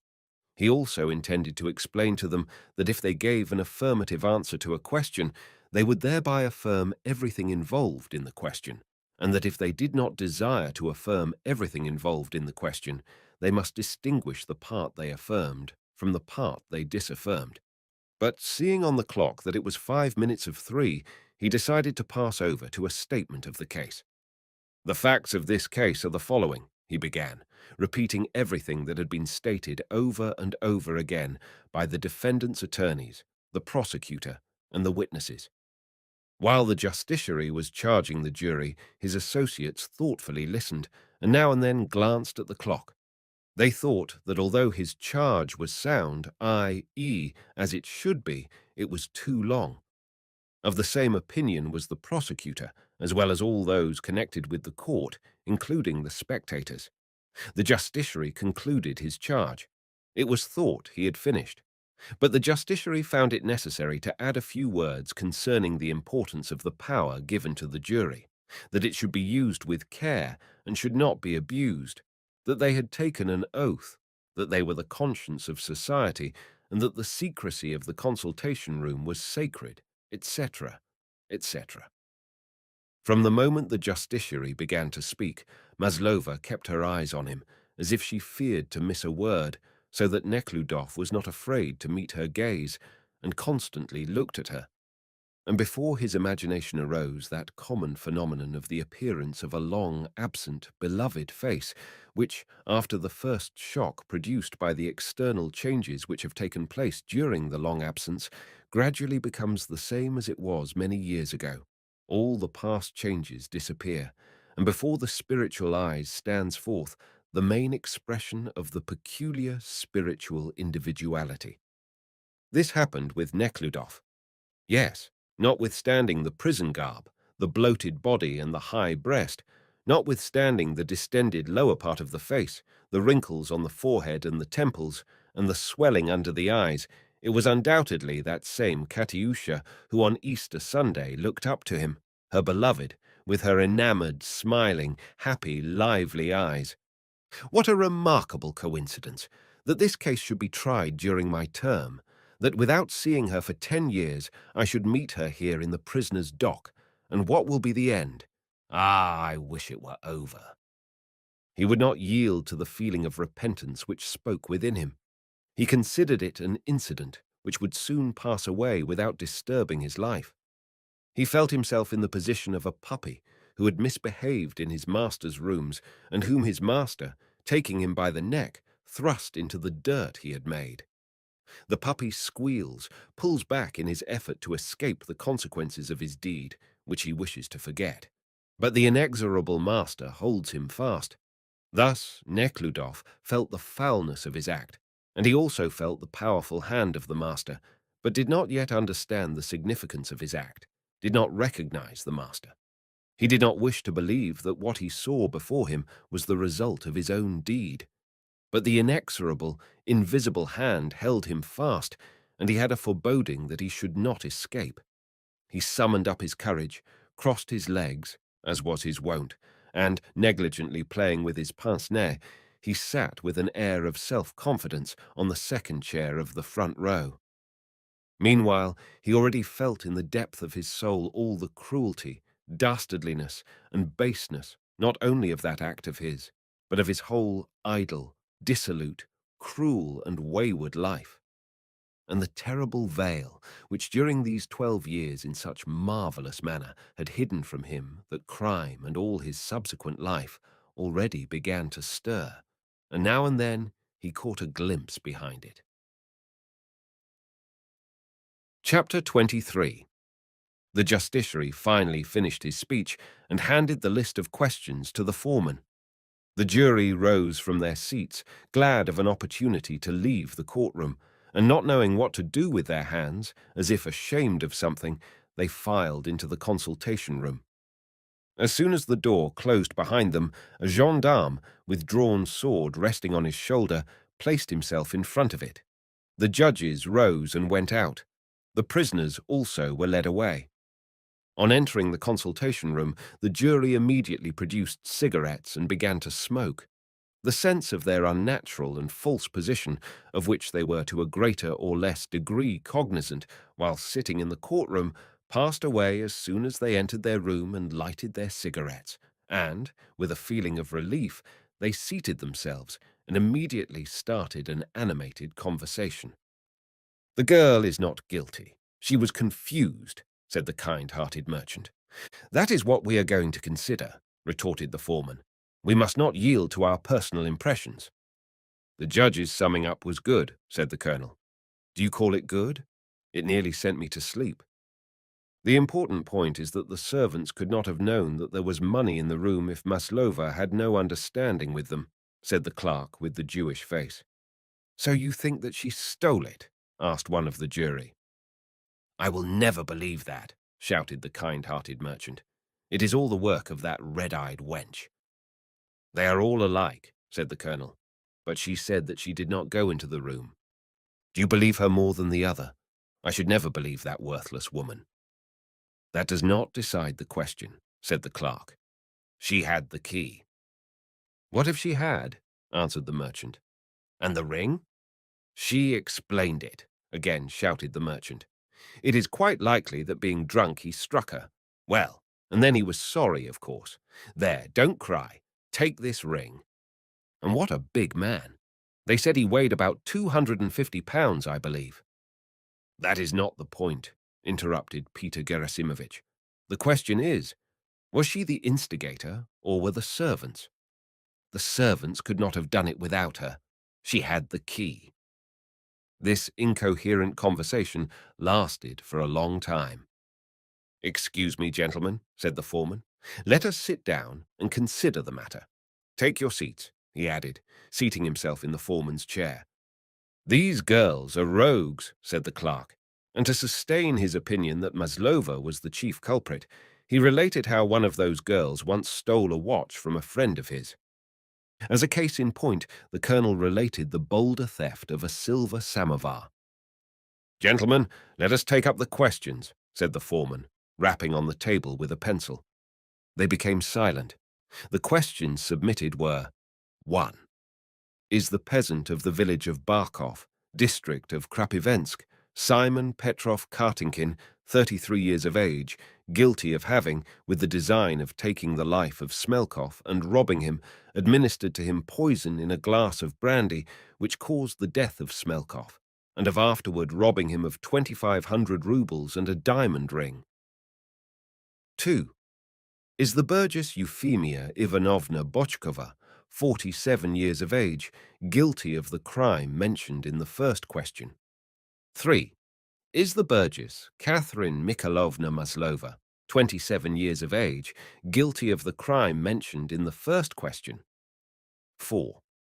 If the prisoner Euphemia Bochkova is not guilty of the crime set forth in the first question, is she not guilty of secretly stealing, while employed in the Hotel Mauritania on the 17th day of January, 188, 2,500 roubles from the trunk of the merchant Smelkov, to which end she opened the trunk in the hotel with a key brought and fitted by her? The foreman read the first question. Well, gentlemen, what do you think? This question was quickly answered. They all agreed to answer guilty. The only one that dissented was an old labourer, whose answer to all questions was not guilty. The foreman thought that he did not understand the questions, and proceeded to explain that from all the facts it was evident that Kartinkin and Bochkova were guilty, but the labourer answered that he did understand them, and that he thought that they ought to be charitable. We are not saints ourselves, he said, and did not change his opinion. The second question, relating to Bochkova, after many arguments and elucidations, was answered not guilty, because there was no clear proof that she participated in the poisoning, a fact on which her lawyer put much stress. The merchant, desiring to acquit Maslova, insisted that Bochkova was the author of the conspiracy. Many of the jurymen agreed with him, but the foreman, desiring to conform strictly to the law, said that there was no foundation for the charge of poisoning against her. After a lengthy argument, the foreman's opinion triumphed. The fourth question, relating to Bochkova, was answered guilty, but at the insistence of the labourer, she was recommended to the mercy of the court. The third question called forth fierce argument. The foreman insisted that she was guilty of both the poisoning and robbery. The merchant, colonel, clerk, and labourer opposed this view, while the others hesitated, but the opinion of the foreman began to predominate, principally because the jury were tired out, and they willingly joined the side which promised to prevail the sooner and consequently release them quicker. From all that occurred at the trial and his knowledge of Maslova, Neckludof was convinced that she was innocent, and at first was confident that the other jurors would so find her. But when he saw that because of the merchant's bungling defense of Maslova, evidently prompted by his undisguised liking for her, and the foreman's resistance which it caused, but chiefly because of the weariness of the jury, there was likely to be a verdict of guilty. He wished to make objection, but feared to speak in her favour, lest his relations toward her should be disclosed. At the same time, he felt that he could not let things go on without making his objections. He blushed and grew pale in turn, and was about to speak, when Peter Gerasimovich, heretofore silent, evidently exasperated by the authoritative manner of the foreman, suddenly began to make the very objections Nekhludoff intended to make. "Permit me to say a few words," he began. "You say that she stole the money because she had the key, but the servants could have opened the trunk with a false key after she was gone." Of course, of course. The merchant came to his support. She could not have taken the money because she would have nowhere to hide it." "That is what I said," the merchant encouraged him. "It is more likely that her coming to the hotel for the money suggested to the servants the idea of stealing it, that they stole it, and then threw it all upon her." Peter Gerasimovich spoke provokingly, which communicated itself to the foreman. As a result, the latter began to defend his position more persistently. But Peter Gerasimovich spoke so convincingly that he won over the majority, and it was finally decided that she was not guilty of the theft. When, however, they began to discuss the part she had taken in the poisoning, her warm supporter, the merchant, argued that this charge must also be dismissed, as she had no motive for poisoning him. The foreman insisted that she could not be declared innocent on that charge because she herself confessed to giving him the powder. "But she thought that it was opium," said the merchant. "She could have killed him even with the opium," retorted the colonel, who liked to make digressions, and he began to relate the case of his brother-in-law's wife, who had been poisoned by opium and would have died had not antidotes promptly been administered by a physician who happened to be in the neighborhood.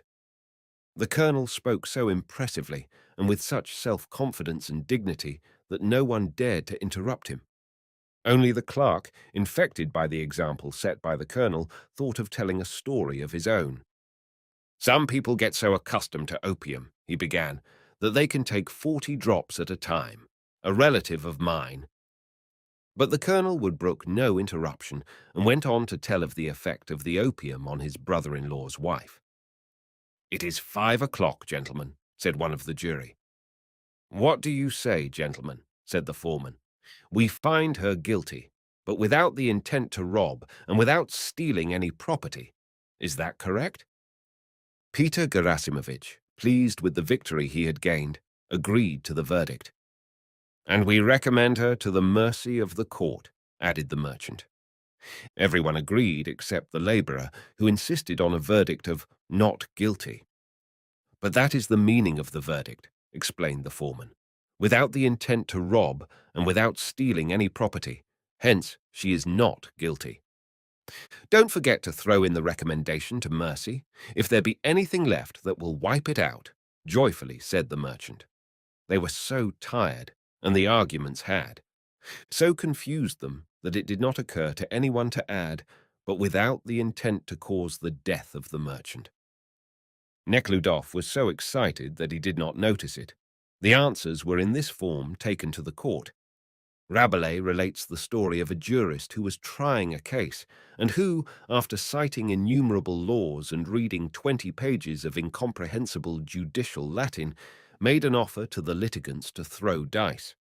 If an even number fell, then the plaintiff was right. If an odd number, the defendant was right. It was the same here. The verdict was reached not because the majority of the jury agreed to it, but first because the justiciary had so drawn out his speech that he failed to properly instruct the jury. Second, because the colonel's story about his brother-in-law's wife was tedious. Third, because Nekhludof was so excited that he did not notice the omission of the clause limiting the intent in the answer, and thought that the words Without intent to rob negatively answered the question. Fourth, because Peter Gerasimovich was not in the room when the foreman read the questions and answers, and chiefly because the jury were tired out and were anxious to get away, and therefore agreed to the verdict which it was easiest to reach. They rang the bell. The gendarme sheathed his sword and stood aside. The judges, one by one, took their seats, and the jury filed out. The foreman held the list with a solemn air. He approached the justiciary and handed it to him. The justiciary read it, and with evident surprise turned to consult with his associates. He was surprised that the jury, in limiting the charge by the words "without intent to rob," should fail to add also "without intent to cause death." It followed from the decision of the jury that Maslova had not stolen or robbed, but had poisoned a man without any apparent reason. "Just see what an absurd decision they have reached," he said to the associate on his left. "This means hard labor for her, and she is not guilty." "Why not guilty?" said the stern associate. "She is simply not guilty. I think that Chapter 818 might properly be applied to this case." Chapter 818 gives the court the power to set aside an unjust verdict. "What do you think?" he asked the kind associate. "I agree with you." "And you?" he asked the choleric associate. "By no means," he answered decidedly. "As it is, the papers say that too many criminals are discharged by juries. What will they say, then, if the court should discharge them? I will not agree under any circumstances." The justiciary looked at the clock. "It is a pity, but what can I do?" And he handed the questions to the foreman. They all rose, and the foreman, standing now on one foot, now on the other, cleared his throat and read the questions and answers. All the officers of the court, the secretary, the lawyers, and even the prosecutor, expressed surprise. The prisoners, who evidently did not understand the significance of the answers, were serene. When the reading was over, the justiciary asked the prosecutor what punishment he thought should be imposed on the prisoners. The prosecutor, elated by the successful verdict against Maslova, which he ascribed to his eloquence, consulted some books, then rose and said, "Simon Kartinkin, I think, should be punished according to Chapter 1452 SE Sec.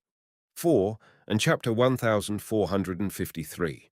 Euphemia Bochkova according to Chapter 1659, and Catherine Maslova according to Chapter 1454. All these were the severest punishments that could be imposed for the crimes. "The court will retire to consider their decision," said the justiciary, rising.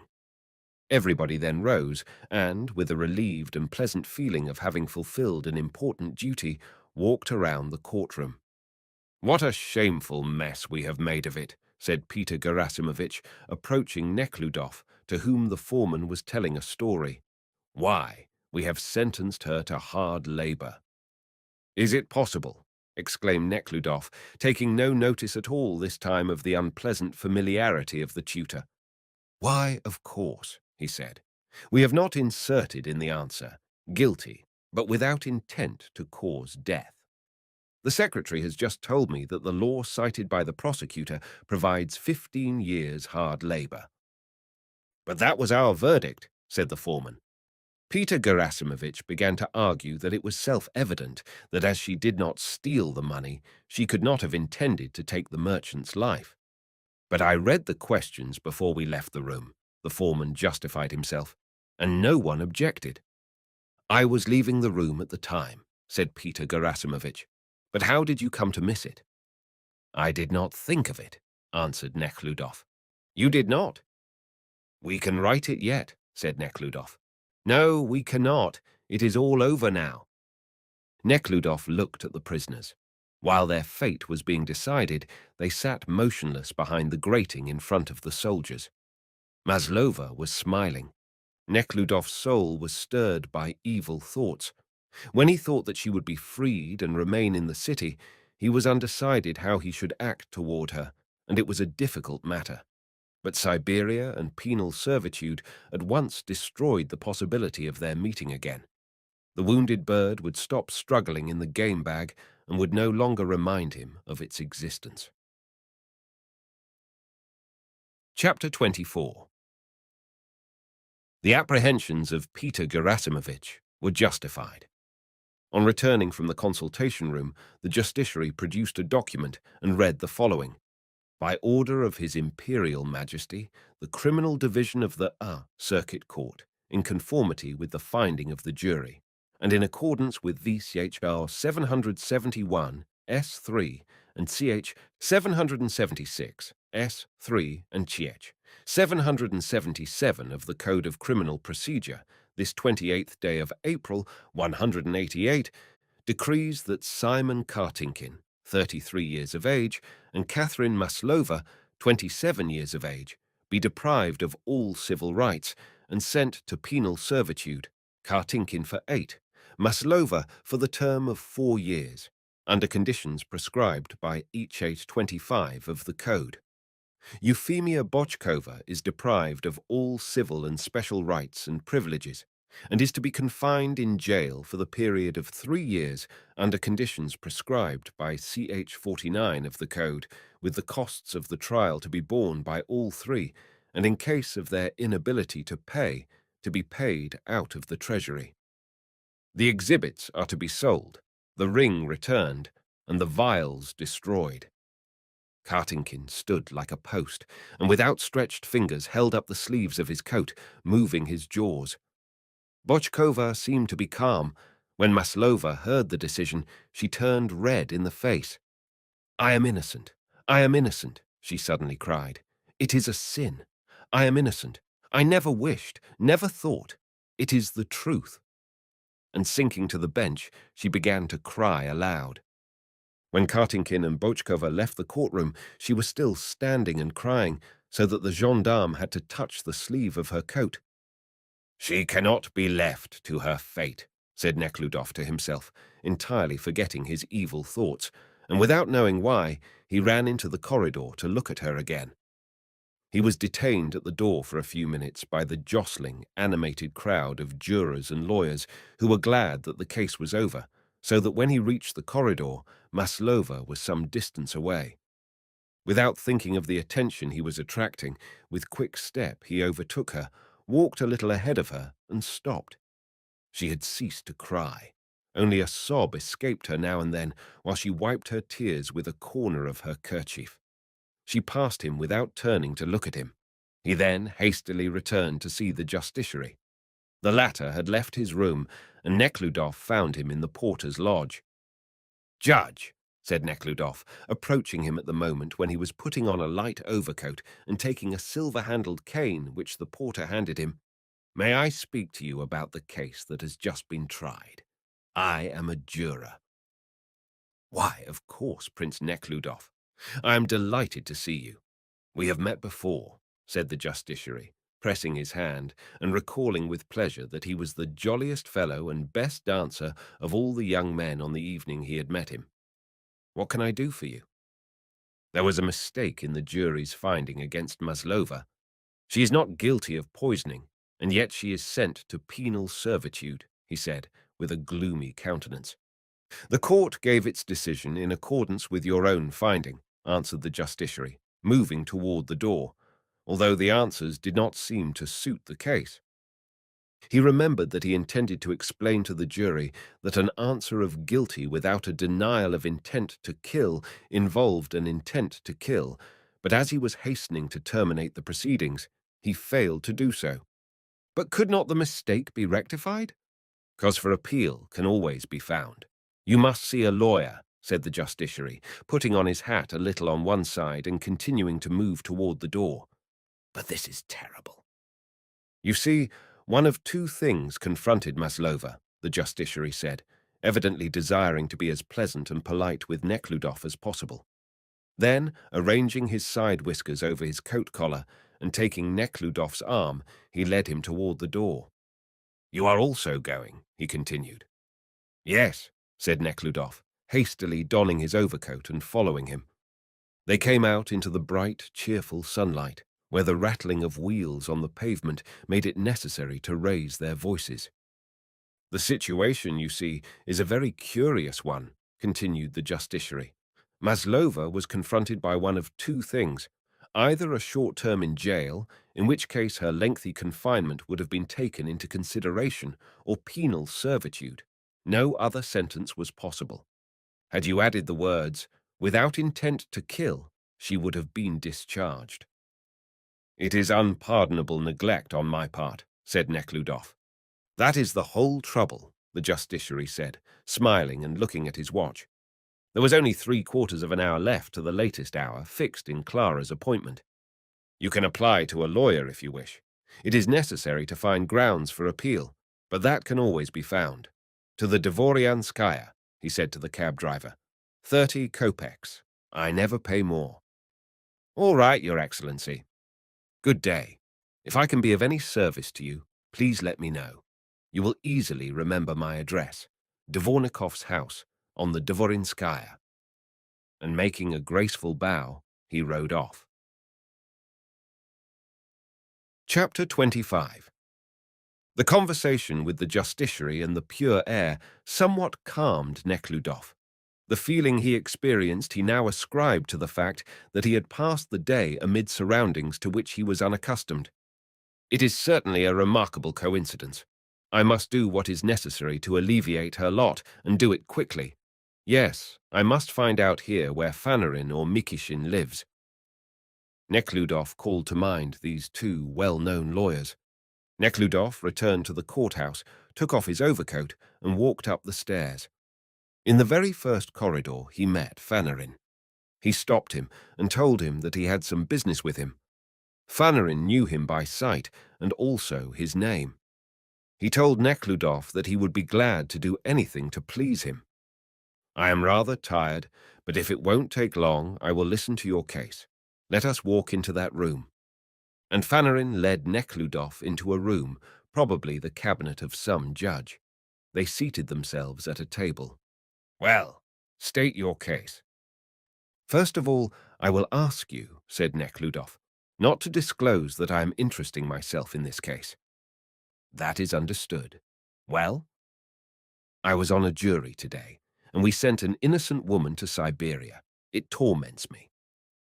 To his own surprise, Neckludof blushed and hesitated. Fanarin glanced at him, then lowered his eyes and listened. Well? We condemned an innocent woman, and I would like to have the case appealed to a higher court. To the Senate? Fanarin corrected him. And I wish you to take the case. Neckludof wanted to get through the most difficult part, and therefore immediately added, I take all expenses on myself, whatever they may be, he said, blushing. Well, we will arrange all that, said the lawyer, condescendingly smiling at Neckludof's inexperience. What are the facts of the case? Neckludof related them. Very well, I will examine the record tomorrow.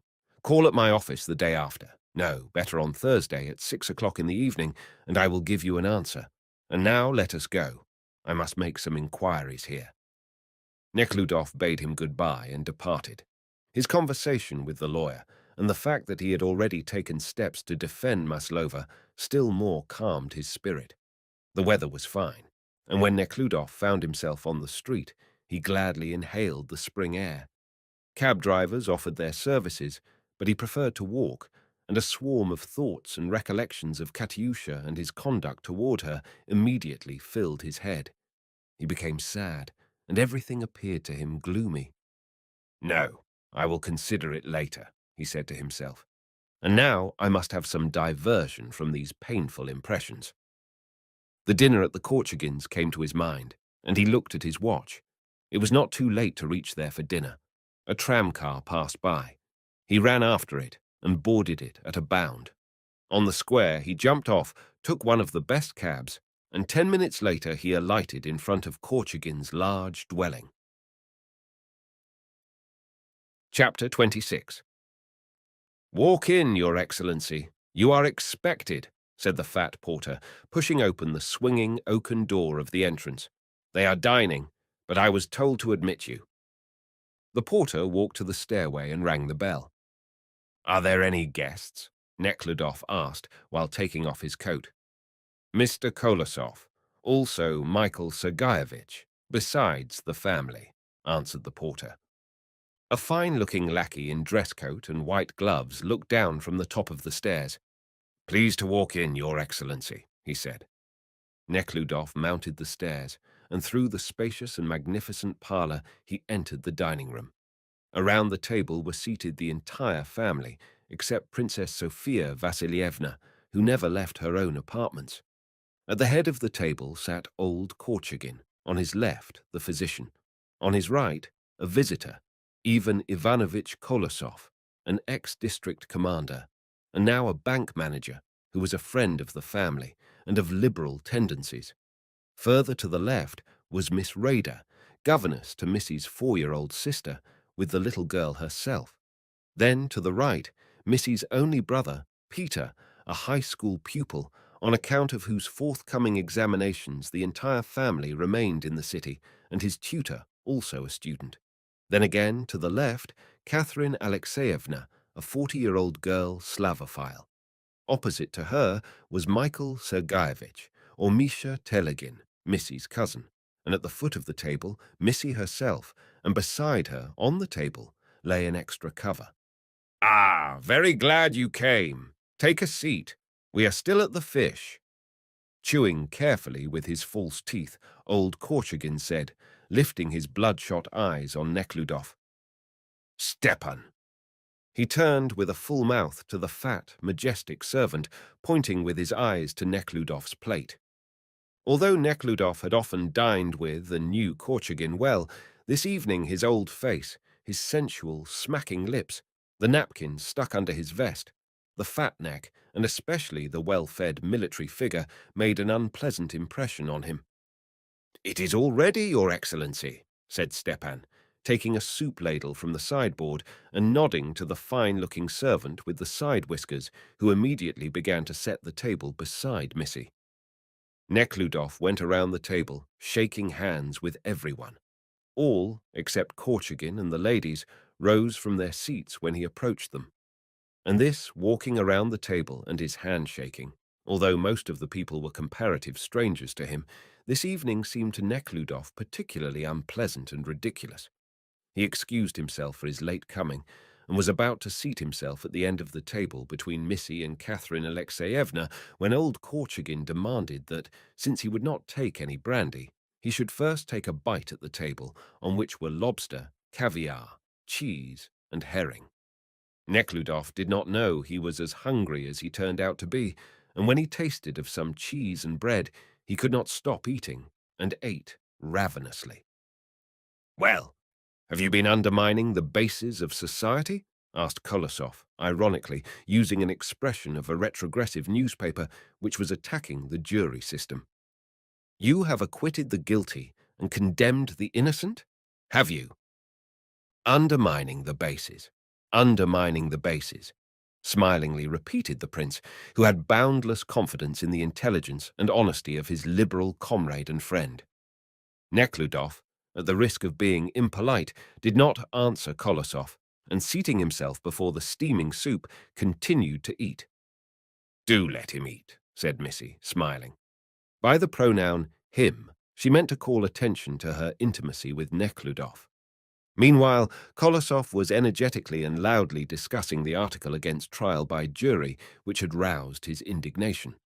Michael Sergeyevich supported his contentions and quoted the contents of another similar article. Missy, as usual, was very distinct and unobtrusively well-dressed. She waited until Nekhludof had swallowed the mouthful he was chewing, and then said, "You must be very tired and hungry." "Not particularly. Are you? Have you been to the exhibition?" he asked. "No, we postponed it, but we went to play lawn tennis at the Salamatovs. Mr. Crooks is really a remarkable player." Nekhludof had came here for recreation, and it was always pleasant to him to be in this house, not only because of the elegant luxury which acted pleasantly on his senses, but because of the adulating kindnesses with which they invisibly surrounded him. Today, however, it is wonderful to relate, everything in this house disgusted him. The porter, the broad stairway, the flowers, the lackeys, the table decorations, and even Missy herself, who just now seemed to him unattractive and unnatural. He was disgusted with that self-confident, vulgar, liberal tone of Kolosov, the bull-like, sensual figure of old Korchagin, the French phrases of the Slavophile maiden, the ceremonious faces of the governess and the tutor. But above all, he was disgusted with the pronoun him that Missy had used. Nekhludoff was always wavering between two different relations he sustained toward Missy. Sometimes he looked at her as through blinking eyes or by moonlight, and then she seemed to him beautiful, fresh, pretty, clever and natural. At other times he looked at her as if under a bright sun, and then he saw only her defects. Today was such a day. He saw the wrinkles on her face, saw the artificial arrangement of her hair, the pointed elbows, and above all, her large thumbnail, resembling that of her father. "It is the dullest game," Kolosov said, speaking of tennis. "Baseball, as we played it when we were boys, is much more amusing." "You have not tried it. It is awfully interesting," retorted Missy, unnaturally accentuating the word awfully, as it seemed to Nekhludoff. A discussion arose in which Michael Sergeyevich and Catherine Alexeyevna took part. Only the governess, the tutor, and the children were silent, evidently from ennui. "They are eternally disputing," laughing aloud, said old Korchagin.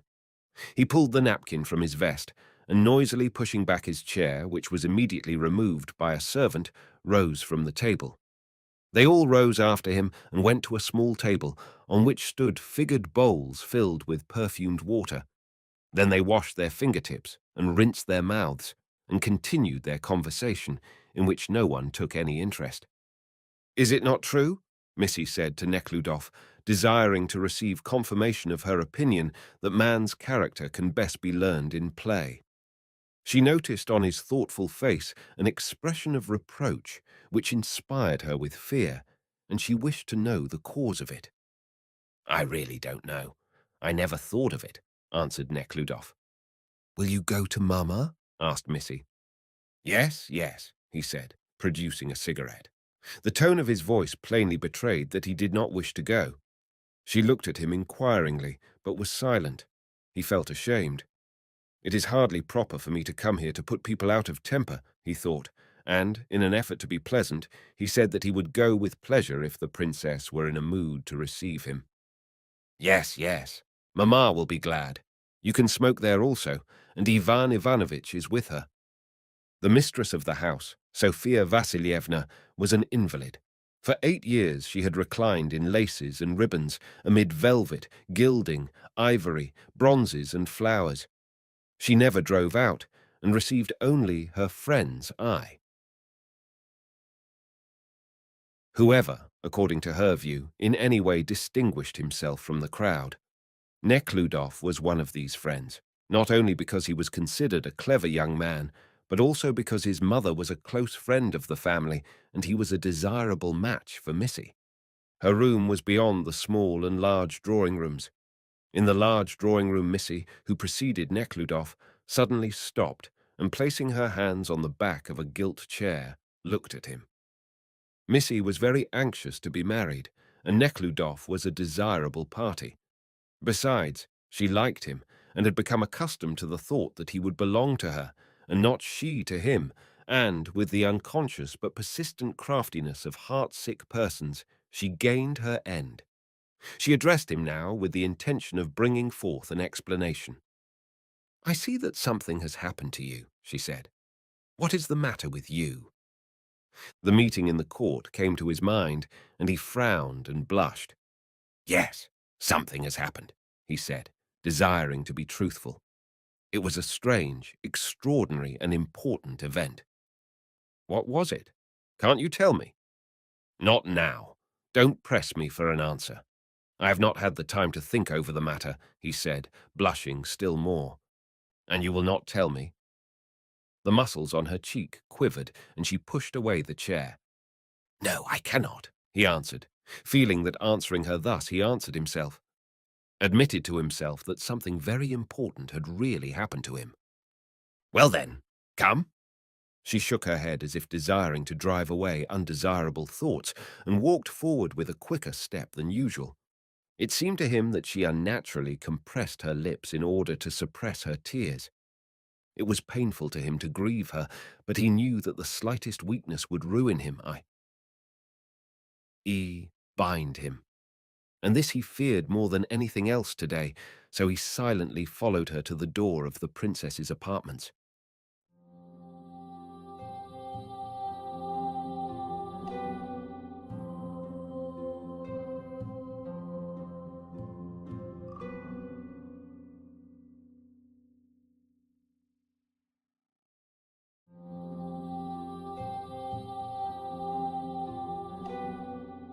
The Awakening, The Resurrection, Leo Tolstoy, Part 4. Chapter 27. Princess Sophia Vasilievna had finished her meal of choice and nourishing dishes, which she always took alone, that no one might see her performing that unpoetical function. A cup of coffee stood on a small table near her couch, and she was smoking a cigarette. Princess Sophia Vasilievna was a lean and tall brunette, with long teeth and large black eyes, who desired to pass for a young woman. People were making unpleasant remarks about her relations with the doctor. Formerly, Neckludof had paid no attention to them, but today, the sight of the doctor, with his oily, sleek head, which was parted in the middle, sitting near her couch, was repulsive to him. Beside the princess sat Kolosov, stirring the coffee. A glass of liquor was on the table. Missy entered, together with Neckludof, but she did not remain in the room. "When Mama gets tired of you and drives you away, come to my room," she said, turning to Neckludof as if nothing had happened, and smiling cheerfully, she walked out of the room, her steps deadened by the heavy carpet. "Well, how do you do, my friend? Sit down and tell us the news," said Sophia Vasilievna, with an artful, feigned, resembling a perfectly natural smile, which displayed her beautiful, long, skillfully made, almost natural-looking teeth. "I am told that you returned from the court in very gloomy spirits. It must be very painful to people with a heart," she said in French. "Yes, that is true," said Nekhludoff. "One often feels that he has no right to judge others." "Comme c'est vrai!" she exclaimed, as if struck by the truth of the remark, and, as usual, artfully flattering her friend. "And what about your picture? It interests me very much," she added. "Were it not for my indisposition, I should have visited you long ago." "I have given up painting entirely," he answered dryly. Her unjust flattery was as apparent to him today as was her age, which she attempted to conceal. Try as he would, he could not force himself to be pleasant. "It is too bad. You know, Repin himself told me that Nekhludof possesses undoubted talent," she said, turning to Kolosov. "What a shameless liar," Nekhludof thought, frowning.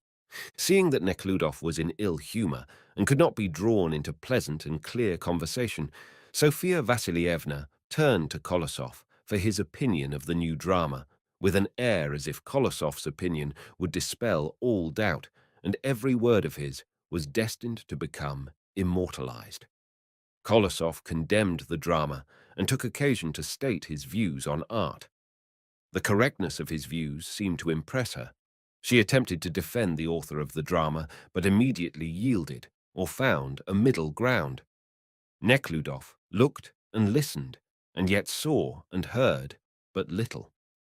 Listening now to Sophia Vasilievna, now to Kolosov, Nekhludof saw first that neither of them cared either for the drama or for each other, and that they were talking merely to satisfy a physiological craving to exercise, after dinner, the muscles of the tongue and throat. Secondly, he saw that Kolosov, who had drunk brandy, wine, and liquors, was somewhat tipsy, not as drunk as a drinking peasant, but like a man to whom wine drinking has become a habit. He did not reel, nor did he talk nonsense, but was in an abnormal, excited, and contented condition. Thirdly, Nekhludof saw that Princess Sophia Vasilievna, during the conversation, now and again anxiously glanced at the window, through which a slanting ray of the sun was creeping toward her, threatening to throw too much light on her aged face. How true it is, she said of some remark of Kolosov, and pressed a button on the wall near the couch. At this moment, the doctor rose with as little ceremony as one of the family and walked out of the room. Sophia Vasilievna followed him with her eyes. "Please, Philip, let down that curtain," she said to the fine-looking servant who responded to the bell, her eyes pointing to the window. "Say what you will, but there is something mystical about him, and without mysticism there is no poetry," she said, with one black eye angrily following the movements of the servant who was lowering the curtain. "Mysticism without poetry is superstition, and poetry without mysticism is prose," she continued, smiling sadly, still keeping her eye on the servant who was smoothing down the curtain. "Not that curtain, Philip, the one at the large window," she said in a sad voice, evidently pitying herself for the efforts she was compelled to make to say these words, and to calm herself with her ring-bedecked hand. She lifted to her lips the fragrant, smoking cigarette. The broad-chested, muscular Philip bowed slightly, as if excusing himself, and submissively and silently stepped over to the next window, and carefully looking at the princess, so arranged the curtain that no stray ray should fall on her. It was again unsatisfactory, and again the exhausted princess was obliged to interrupt her conversation about mysticism and correct the unintelligent Philip, who was pitilessly tormenting her. For a moment, Philip's eyes flashed fire. "The devil knows what you want," he's probably saying to himself, Neckludof thought, as he watched this play. But the handsome, strong Philip concealed his impatience and calmly carried out the instructions of the enervated, weak, artificial Princess Sophia Vasilievna. "Of course, there is considerable truth in Darwin's theory," said the returning Kolosov, stretching himself on a low armchair and looking through sleepy eyes at the princess. "But he goes too far." "And do you believe in heredity?" she asked Neckludof, oppressed by his silence. "In heredity?" repeated Neckludof. "No, I do not," he said, being entirely absorbed at the moment by those strange forms which, for some reason, appeared to his imagination.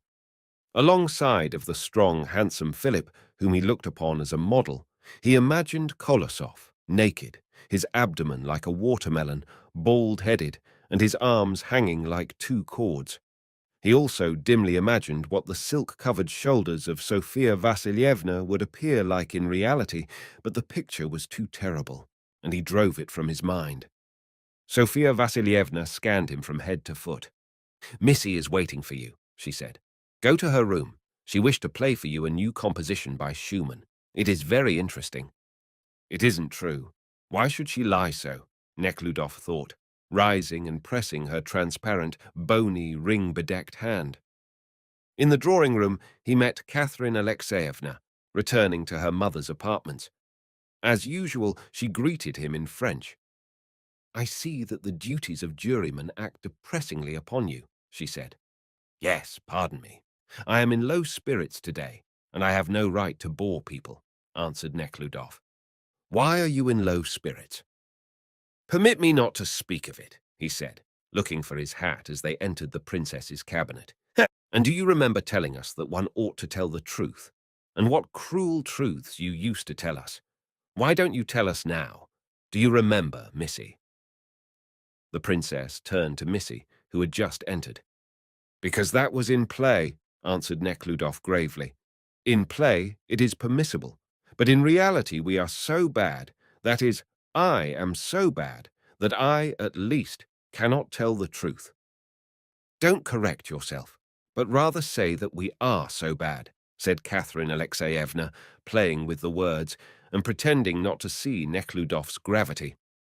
"There is nothing worse than to confess being in low spirits," said Missy. "I never confess it to myself, and that is why I am always cheerful. Well, come to my room.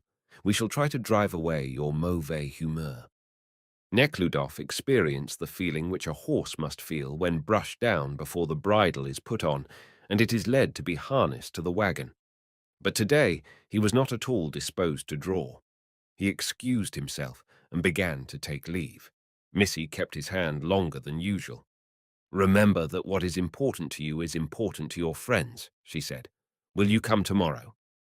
I don't think I will, said Nekhludoff, and feeling ashamed, without knowing himself whether for her or for himself, he blushed and hastily departed.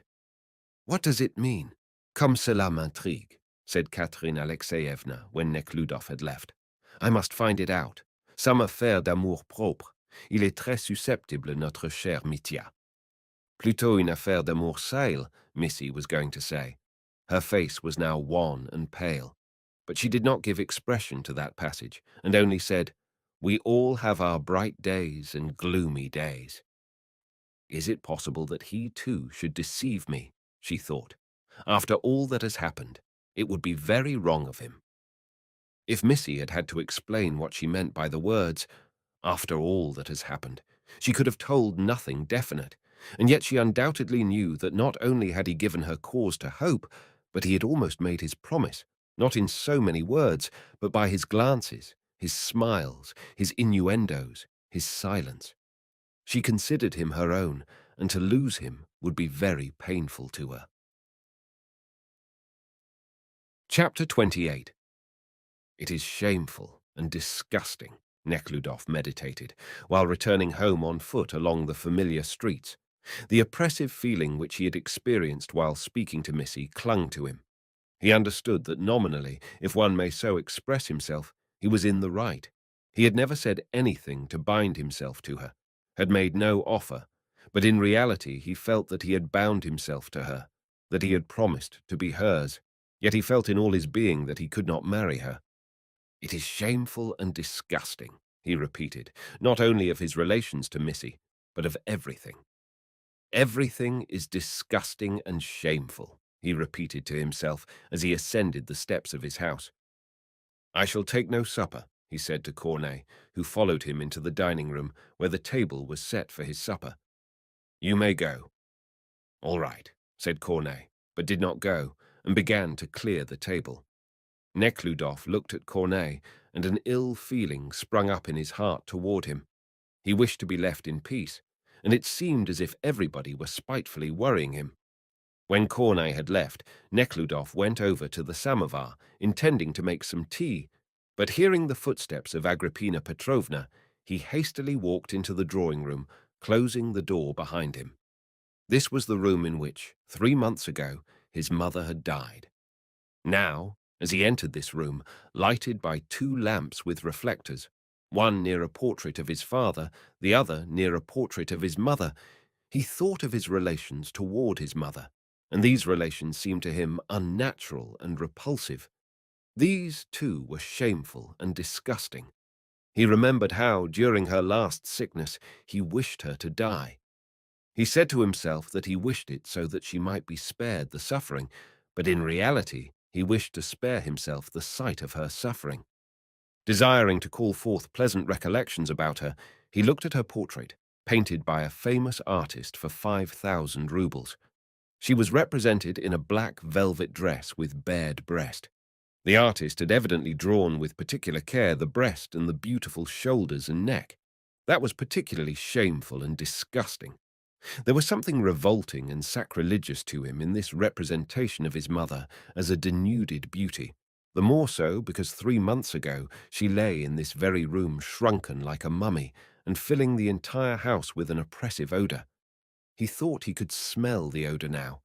He remembered how, on the day before she died, she took his strong white hand into her own emaciated, discoloured one, and looking into his eyes said, Do not judge me, Mitya, if I have not done as I should, and her faded eyes filled with tears. How disgusting, he again repeated to himself, glancing at the half-nude woman with splendid marble shoulders and arms and a triumphant smile on her lips. The bared bosom of that portrait reminded him of another young woman whom he had seen dressed in a similar way a few days before. It was Missy, who had invited him to the house under some pretext in order to display before him her ball dress. He recalled with disgust her beautiful shoulders and arms, and her coarse, brutal father with his dark past, his cruelties, and her mother with her doubtful reputation. All this was disgusting, and at the same time shameful. No, no, I must free myself from all these false relations with the Korchagins, with Maria Vasilievna, with the inheritance and all the rest, he thought. Yes, to breathe freely, to go abroad, to Rome, and continue to work on my picture. He remembered his doubts about his talent. Well, it is all the same. I will simply breathe freely. First, I will go to Constantinople, then to Rome, away from this jury duty. Yes, and to fix matters with the lawyer. And suddenly, before his imagination appeared with uncommon vividness the picture of the prisoner with the black, squinting eyes, and how she wept when the last words of the prisoners were spoken. He hastily crushed the cigarette he was smoking, lit another, and began pacing up and down the room. One after another the scenes he had lived through with her rose up in his mind. He recalled their last meeting, the passion which seized him at the time, and the disappointment that followed. He recalled the white dress with the blue ribbon. He recalled the morning mass. Why, I loved her with a pure love that night. I loved her even before, and how I loved her when I first came to my aunt's and was writing my composition. That freshness, youth, fullness of life swept over him, and he became painfully sad. The difference between him as he was then and as he was now was great. It was equally great, if not greater, than the difference between Katyusha in the church and that girl whom they had tried this morning. Then he was a courageous, free man, before whom opened endless possibilities. Now he felt himself caught in the tenets of a stupid, idle, aimless, miserable life, from which there was no escape. Aye, from which, for the most part, he would not escape. He remembered how he once had prided himself upon his rectitude, how he always made it a rule to tell the truth, and was in reality truthful, and how he was now steeped in falsehood which was recognized as truth by all those around him. And there was no escape from this falsehood. At all events, he did not see any escape. He had sunk in it, became accustomed to it, and indulged himself in it. The questions that absorbed him now were, how to break loose from Maria Vasilievna and her husband so that he might be able to look them in the face, how, without falsehood, to disentangle his relations with Missy, how to get out of the inconsistency of considering the private holding of land unjust and keeping his inheritance, how to blot out his sin against Katyusha. I cannot abandon the woman whom I have loved and content myself with paying money to the lawyer to save her from penal servitude which she does not even deserve. To blot out the sin, as he did then, when he thought that he was atoning for his wrong by giving her money. Impossible. He vividly recalled the moment when he ran after her in the corridor, thrust money in her bosom, and ran away from her. Oh, that money! With the same horror and disgust, he recalled that moment. Oh, how disgusting, he said aloud, as he did then. Only a scoundrel and rascal could do it. And I am that scoundrel, that rascal, he said aloud. It is possible that I— And he stopped in the middle of the room. Is it possible that I am really a scoundrel? Who but I? He answered himself. And is this the only thing? He continued, still censuring himself. Are not my relations toward Maria Vasilievna base and detestable, and my position with regard to property? Under the plea that I inherited it from my mother, I am using wealth, the ownership of which I consider unlawful, and the whole of this idle, abominable life. And to crown all, my conduct toward Katyusha. Scoundrel, villain, let people judge me as they please. I can deceive them, but I cannot deceive myself. And he suddenly understood that the disgust which he had lately felt toward everybody, and especially today toward the prince and Maria Vasilievna, and Missy, and Korney, was disgust with himself. And in this confession of his own baseness, there was something painful, and at the same time joyous and calming. In the course of his life, Neckludof often experienced what he called a cleansing of the soul. This happened when, after a long period of retardation, or perhaps entire cessation of his inner life, he suddenly became aware of it, and proceeded to cleanse his soul of all the accumulated filth that caused this standstill. After such awakenings, Neckludof always laid down some rules for himself, which he intended to follow all the rest of his life, kept a diary, and began a new life, which he hoped he should never change again. Turning a new leaf, he used to call it. But the temptations of life entrapped him anew after every awakening, and without knowing it, he sank again, often to a lower depth than he was in before. Thus he cleansed himself and revived several times. His first cleansing happened when he visited his aunts. That was the brightest and most enthusiastic awakening, and it lasted a long time. The next happened when he left the civil service, and desiring to sacrifice his life, he entered, during the war, the military service. Here he began to sink quickly. The next awakening occurred when he retired from the military service and, going abroad, gave himself up to painting. From that day to this, there was a long period of uncleanliness, the longest he had gone through yet, and therefore he had never sunk so deep, and never before was there such discord between the demands of his conscience and the life which he was leading. So, when he saw the chasm which separated the two, he was horrified. The discord was so great, the defilement so thorough, that at first he despaired of the possibility of a complete cleansing. "Why, you have tried to improve before and failed," the tempter in his soul whispered. "What is the good of trying again? You are not the only one. All are alike. Such is life." But the free spiritual being which alone is true, alone powerful, alone eternal, was already awake in Neckludof, and he could not help believing it. However great the difference between that which he was and that which he wished to be, for the awakened spiritual being everything was possible. "I shall break this lie that binds me at any cost. I will confess the truth to everybody, and will act the truth," he said aloud, resolutely. "I will tell Missy the truth, that I am a profligate and cannot marry her, that I have trifled with her. I will tell Maria Vasilievna, the wife of the Marshal of Nobility. But no, what is the good of telling her? I will tell her husband that I am a scoundrel, that I have deceived him. I will dispose of my inheritance in accordance with the demands of justice. I will tell her, Katyusha, that I am a knave, that I have wronged her, and will do everything in my power to alleviate her condition. Yes, I shall see her and beg her forgiveness. I will beg like a child." He stopped. "I will marry her, if necessary."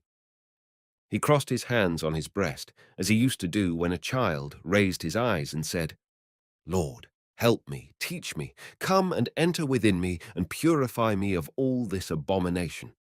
He prayed, asked God to help him and purify him, while that which he was praying for had already happened.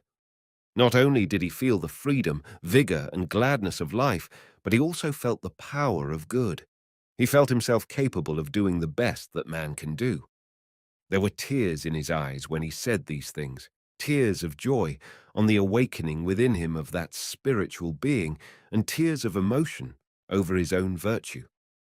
He felt warm and opened a window which looked into a garden. It was a moonlit, fresh, and quiet night. Past the street rattled some vehicle, and then everything was quiet. Directly beneath the window, a tall, denuded poplar threw its shadow on the gravel of the landing place, distinctly showing all the ramifications of its bare branches. To the left, the roof of a shed seemed white under the bright light of the moon. In front were the tangled branches of the trees, through which was seen the dark shadow of the garden enclosure. Neckludof looked at the moonlit garden and roof, the shadows of the poplar, and drank in the fresh, invigorating air. "How delightful! My God, how delightful!"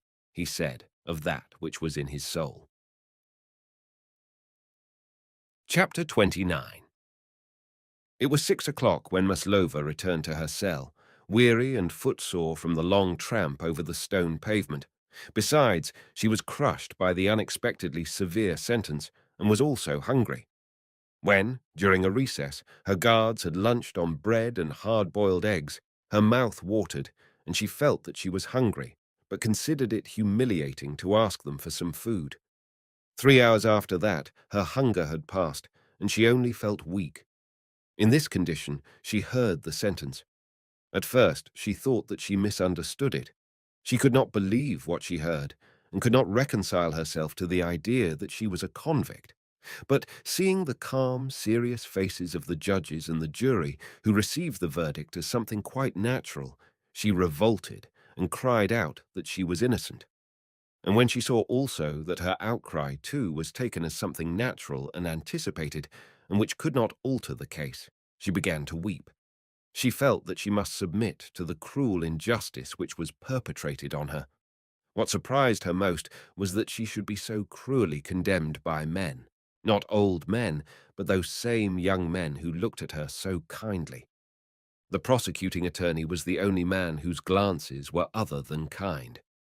While she was sitting in the prisoner's room, and during recesses, she saw these men passing by her and entering the room under various pretexts, but with the obvious intention of looking at her.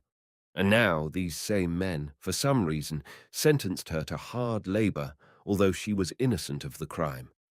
For some time she wept, then became calm, and in a condition of complete exhaustion she waited to be taken away. She desired but one thing now, a cigarette.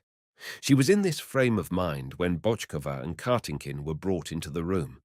Botchkova immediately began to curse her. "You are innocent, aren't you? Why weren't you discharged, you vile thing? You got your deserts. You will drop your fineries in Siberia."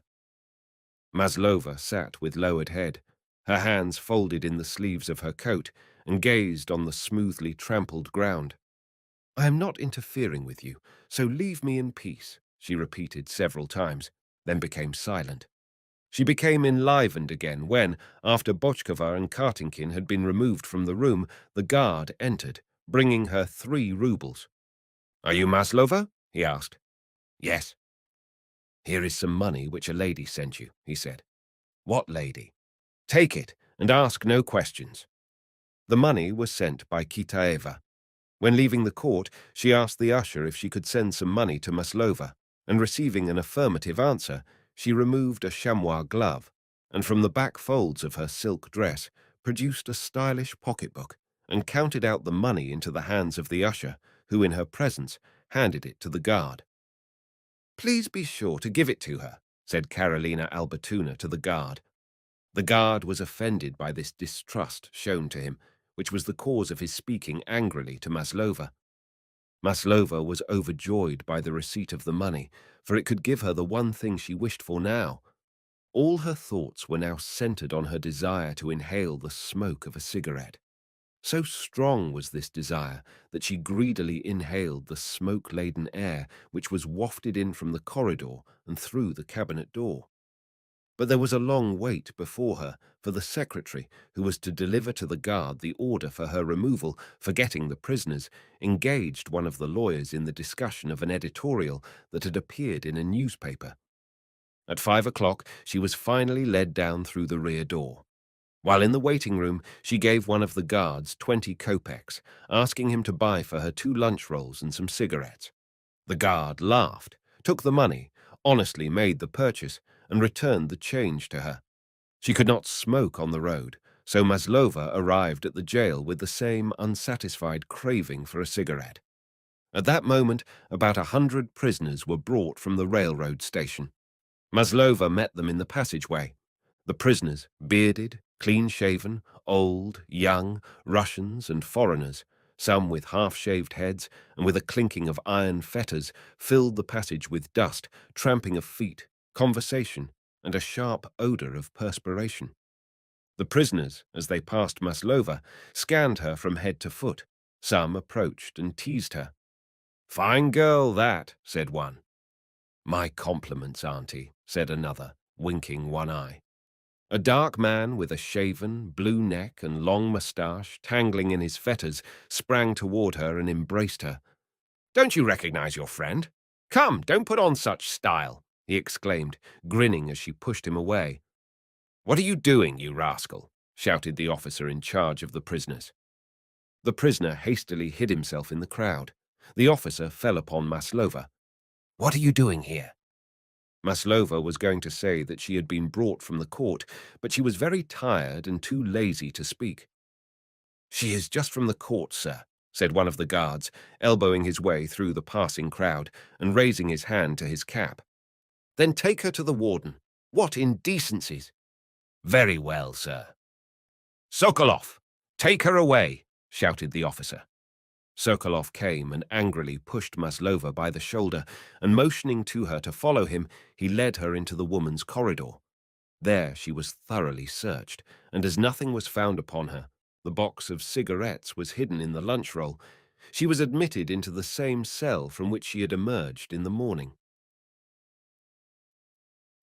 Chapter 30. The cell in which Maslova was confined was an oblong room, 20 feet by 15. The calsomening of the walls was peeled off, and the dry boards of the cots occupied 2/3 of the space. In the middle of the room, opposite the door, was a dark iron, with a wax candle stuck on it and a dusty bouquet of immortelle hanging under it. To the left, behind the door, on a darkened spot of the floor, stood an ill-smelling vat. The women had been locked up for the night. There were 15 inmates of this cell, 12 women and 3 children. It was not dark yet, and only 2 women lay in their cots. One, a foolish little woman, she was constantly crying, who had been arrested because she had no written evidence of her identity, had her head covered with her coat. The other, a consumptive, was serving a sentence for theft. She was not sleeping, but lay, her coat under her head, with wide open eyes, and with difficulty retaining in her throat the tickling, gurgling phlegm so as not to cough. The other women were with bare heads and skirts of coarse linen. Some sat on their cots sewing, others stood at the window gazing on the passing prisoners. Of the 3 women who were sewing, one, Korobleva, was the one who had given Maslova the instructions when the latter left the cell. She was a tall, strong woman with a frowning, gloomy face, all wrinkled, a bag of skin hanging under her chin, a short braid of light hair, turning grey at the temples, and a hairy wart on her cheek. This old woman was sentenced to penal servitude for killing her husband with an axe. The killing was committed because he annoyed her daughter with improper advances. She was the overseer of the cell and also sold wine to the inmates. She was sewing with eyeglasses and held the needle, after the fashion of the peasants, with 3 fingers, the sharp point turned toward her breast. Beside her, also sewing, sat a little woman, good-natured and talkative, dark, snub-nosed, and with little black eyes. She was the watchwoman at a flag station and was sentenced to 3 months' imprisonment for negligently causing an accident on the railroad. The third of the women who were occupied with sewing was Theodosia, called Fenichka by her fellow prisoners, of light complexion and with rosy cheeks, young, lovely, with bright, childish blue eyes and 2 long flaxen braids rolled up on her small head. She was imprisoned for attempting to poison her husband. She was 16 years old when she was married, and she made the attempt immediately after her marriage. During the 8 months that she was out on bail, she not only became reconciled to her husband, but became so fond of him that the court officers found them living in perfect harmony. In spite of all the efforts of her husband, her father-in-law, and especially her mother-in-law, who had grown very fond of her, to obtain her discharge, she was sentenced to hard labor in Siberia.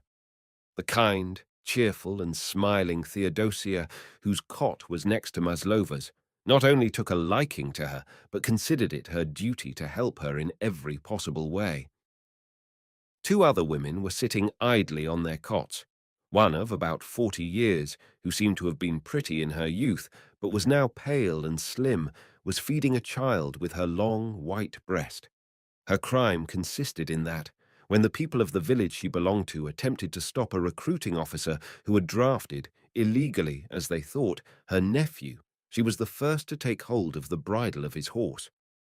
There was another little, white-haired, wrinkled woman, good-natured and hunchbacked, who sat near the oven and pretended to be catching a 4-year-old, short-haired and stout boy, who in a short little shirt was running past her, laughing and repeating, "You can't touch me." This old woman, who with her son was charged with incendiarism, bore her confinement good-naturedly, grieving only over her son, who was also in jail. But above all, her heart was breaking for her old man, who, she feared, would be eaten up by lice, as her daughter-in-law had returned to her parents, and there was no one to wash him. Besides these 7 women, there were 4 others who stood near the open windows, their hands resting on the iron gratings and conversing by signs and shouts with the prisoners whom Maslova had met in the passageway. One of these, who was serving a sentence for theft, was a flabby, large, heavy, red-haired woman with white-yellow freckles over her face and a stout neck, which was exposed by the open waist collar. In a hoarse voice, she shouted indecent words through the window. Beside her stood a woman of the size of a 10-year-old girl, very dark, with a long back and very short legs. Her face was red and blotched, her black eyes wide open, and her short, thick lips failed to hide her white, protruding teeth. She laughed in shrill tones at the antics of the prisoners. This prisoner, who was nicknamed Miss Dandy because of her stylishness, was under indictment for theft and incendiarism. Behind them, in a very dirty grey shirt, stood a wretched-looking woman, big with child, who was charged with concealing stolen property. This woman was silent, but she approvingly smiled at the actions of the prisoners without. The 4th of the women who stood at the window and was undergoing sentence for illicit trading in spirits was a squat little country woman with bulging eyes and kindly face. She was the mother of the boy who was playing with the old woman and of another 7-year-old girl, both of whom were in jail with her because they had no one else to take care of them. Knitting a stocking, she was looking through the window and disapprovingly frowned and closed her eyes at the language used by the passing prisoners. The girl who stood near the red-haired woman, with only a shirt on her back and clinging with one hand to the woman's skirt, attentively listened to the abusive words the men were exchanging with the women and repeated them in a whisper, as if committing them to memory. The 12th was the daughter of a church clerk and chanter who had drowned her child in a well. She was a tall and stately girl, with large eyes and tangled hair sticking out of her short, thick, flaxen braid. She paid no attention to what was going on around her, but paced, barefooted, and in a dirty grey shirt, over the floor of the cell, making sharp and quick turns when she reached the wall. Chapter 31. When with a rattling of chains the cell door was unlocked and Maslova admitted, all eyes were turned toward her. Even the chanter's daughter stopped for a moment and looked at her with raised eyebrows, but immediately resumed walking with long, resolute strides. Korobleva stuck her needle into the sack she was sewing and gazed inquiringly through her glasses at Maslova. "Ah, me, so she has returned," she said in a hoarse basso voice, "and I was sure she would be set right. She must have got it." She removed her glasses and placed them with her sewing beside her. "I have been talking with Auntie, dear, and we thought that they might discharge you at once. They say it happens, and they sometimes give you money if you strike the right time," the watchwoman started in a singing voice. "What ill luck! It seems we were wrong. God has his own way, dear," she went on in her caressing and melodious voice. "It is possible that they convicted you?" asked Theodosia with gentle compassion, looking at Maslova with her childish light blue eyes, and her cheerful young face changed, and she seemed to be ready to cry. Maslova made no answer, but silently went to her place next to Korobleva's and sat down. "You have probably not eaten anything," said Theodosia, rising and going over to Maslova. Again Maslova did not answer, but placed the 2 lunch rolls at the head of the cot and began to undress. She took off the dusty coat and the kerchief from her curling black hair and sat down. The hunchbacked old woman also came and stopped in front of Maslova, compassionately shaking her head. The boy came behind the old woman, and with a protruding corner of the upper lip and wide-open eyes, gazed on the rolls brought by Maslova. Seeing all these compassionate faces after what had happened, Maslova almost cried, and her lips began to twitch. She tried to and did restrain herself until the old woman and the child approached. When, however, she heard the kind, compassionate exclamation of pity from the old woman, and especially when her eyes met the serious eyes of the boy who looked now at her, now at the rolls, she could restrain herself no longer. Her whole face began to twitch, and she burst into sobs. "I told her to take a good lawyer," said Korobleva. "Well, to Siberia?" she asked. Maslova wished to answer but could not, and crying, she produced from the roll the box of cigarettes on which a picture of a red lady with a high chignon and triangle-shaped, low-cut neck was printed, and gave it to Korobleva. The latter looked at the picture, disapprovingly shook her head, chiefly because Maslova spent money so foolishly, and lighting a cigarette over the lamp, inhaled the smoke several times, then thrust it at Maslova. Maslova, without ceasing to cry, eagerly began to inhale the smoke. "Penal servitude," she murmured, sobbing. "They have no fear of God, these cursed bloodsuckers," said Korobleva. "They have condemned an innocent girl." At this moment there was a loud outburst of laughter among those standing near the window. The delicate laughter of the little girl mingled with the hoarse and shrill laughter of the women. This merriment was caused by some act of a prisoner without. "Oh, the scoundrel! See what he is doing!" said the red-headed woman, pressing her face against the grating, her whole massive frame shaking. "What is that drum-hide shouting about?" said Korobleva, shaking her head at the red-haired woman, and then again turning to Maslova. "How many years?" "4," said Maslova, and the flow of her tears was so copious that one of them fell on the cigarette. She angrily crushed it, threw it away, and took another. The watchwoman, although she was no smoker, immediately picked up the cigarette end and began to straighten it, talking at the same time. "As I said to Matveevna, dear," she said, "it is ill luck. They do what they please, and we thought they would discharge you. Matveevna said you would be discharged, and I said that you would not, I said. My heart tells me, I said, that they will condemn her. And so it happened," she went on, evidently listening to the sounds of her own voice with particular pleasure. The prisoners had now passed through the courtyard, and the 4 women left the window and approached Maslova. The large-eyed, illicit seller of spirits was the first to speak. "Well, is the sentence very severe?" she asked, seating herself near Maslova and continuing to knit her stocking. "It is severe because she has no money. If she had money to hire a good lawyer, I'm sure they would not have held her," said Korobleva. "That lawyer, what's his name? That clumsy, big-nosed one can, my dear madam, lead one out of the water dry. That's the man you should take." "To hire him," grinned Miss Dandy. "Why, he would not look at you for less than 1,000 roubles." "It seems to be your fate," said the old woman, who was charged with incendiarism. "I should say he is severe. He drove my boy's wife from her, put him in jail, and me too, in my old age." For the 100th time she began to repeat her story. "Prison and poverty are our lot. If it is not prison, it is poverty." "Yes, it is always the same with them," said the woman moonshiner, and closely inspecting the girl's head, she put her stocking aside, drew the girl over between her overhanging legs, and with dexterous fingers began to search in her head. "Why do you deal in wine? But I have to feed my children," she said, continuing her search. These words reminded Maslova of wine. "Oh, for a drop of wine," she said to Korobleva, wiping her tears with the sleeve of her shirt and sobbing from time to time. "Some booze?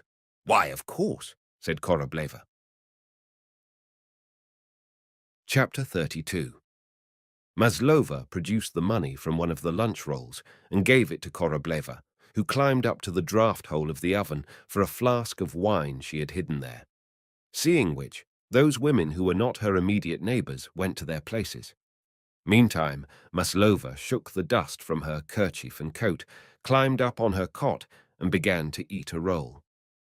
"I saved some tea for you, but I fear it is cold," said Theodosia, bringing down from a shelf a pot wrapped in a rag and a tin cup.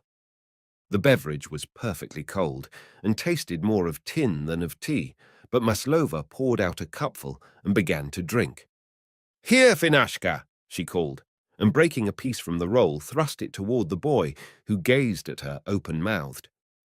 Korobleva, meanwhile, brought the flask of wine. Maslova offered some to Korobleva and Miss Dandy.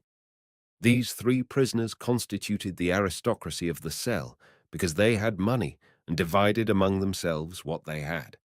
In a few minutes, Maslova became brighter and energetically began to relate what had transpired at the court, mockingly imitating the prosecutor and rehearsing such parts as had appealed to her most. She was particularly impressed by the fact that the men paid considerable attention to her wherever she went. In the courtroom, everyone looked at her, she said, and for that purpose constantly came into the prisoner's room. Even the guard said, "It is to look at you that they come here." Someone would come and ask for some document or something, but I saw that it was not for the document that he came. He would devour me with his eyes, she said, smiling and shaking her head as if perplexed. "They are good ones." "Yes, that is how it is," chimed in the watchwoman in her melodious voice. "They are like flies on sugar. If you needed them for any other purpose, be sure they would not come so quickly. They know a good thing when they see it." "It was the same here," interrupted Maslova. "As soon as I was brought here, I met with a party coming from the depot. They gave me no rest, and I could hardly get rid of them. Luckily, the warden drove them off. One of them bothered me particularly." "How did he look?" asked Miss Dandy. "He had a dark complexion and wore a moustache." "It is he." "Who?" "Szczeglow. He passed here just now." "Who is Szczeglow?" "She don't know Szczeglow. He twice escaped from Siberia. Now he has been caught, but he will escape again. Even the officers fear him," said Miss Dandy, who delivered notes to prisoners and knew everything that transpired in the jail. "He will surely escape." "If he does, he won't take either of us with him," said Korobleva. "You'd better tell me this. What did the lawyer say to you about a petition? You must send one now." Maslova said that she did not know anything about a petition. At this moment, the red-haired woman, burying her two freckled hands into her tangled, thick hair and scratching her head with her nails, approached the wine-drinking aristocrats. "I will tell you, Catherine, everything," she began. "First of all, you must write on paper, 'I am not satisfied with the trial,' and then hand it to the prosecutor." "What do you want here?" Korobleva turned to her, speaking in an angry basso. "You have smelled the wine. We know you. We don't need your advice. We know what we have to do." "Who is talking to you?" "You want some wine. That's what you want." "Let her alone. Give her some," said Maslova, who always divided with others what she had. "Yes, I will give her," and Korobleva clenched her fist. "Try it! Try it!" Moving toward Korobleva, said the red-haired woman, "I am not afraid of you. You jailbird. You are another. You gutter rake." "I am a rake, am I? You convict murderess," shrieked the red-haired woman. "Go away, I tell you," said Korobleva, frowning. But the red-haired woman only came nearer, and Korobleva gave her a push on the open, fat breast. The other seemingly only waited for this, for with an unexpected, quick movement of one hand, she seized Korobleva's hair and was about to strike her in the face with the other when Korobleva seized this hand. Maslova and Miss Dandy sprang up and took hold of the hands of the red-haired woman, endeavoring to release her hold on Korobleva, but the hand that clutched the hair would not open. For a moment she released the hair, but only to wind it around her fist. Korobleva, her head bent, with one hand kept striking her antagonist over the body and catching the latter's hand with her teeth. The women crowded around the fighters, parting them and shouting. Even the consumptive came near them and, coughing, looked on. The children huddled together and cried. The noise attracted the warden and the matron. They were finally parted. Korobleva loosened her grey braid and began to pick out the pieces of torn hair, while the other held the tattered remnant of her shirt to her breast, both shouting, explaining, and complaining against one another. "I know it is the wine. I can smell it," said the matron. "I will tell the superintendent tomorrow. Now remove everything, or there will be trouble. There is no time to listen to you. To your places, and be silent." But for a long time there was no silence. The women continued to curse each other. They began to relate how it all commenced and whose fault it was. The warden and matron finally departed. The women quieted down and took to their cots. The old woman stood up before the image and began to pray. "Two Siberian convicts," suddenly said the red-haired woman in a hoarse voice, accompanying every word with a torrent of abuse. "Look out, or you will get it again," quickly answered Korableva, adding similar revilement. Then they became silent. "If they had not prevented me, I should have knocked out your eyes," the red-haired one began again, and again came a quick and sharp retort. Then came another interval of silence, followed by more abuse. The intervals became longer and longer, and finally silence settled over the cell. They were all falling asleep. Some began to snore.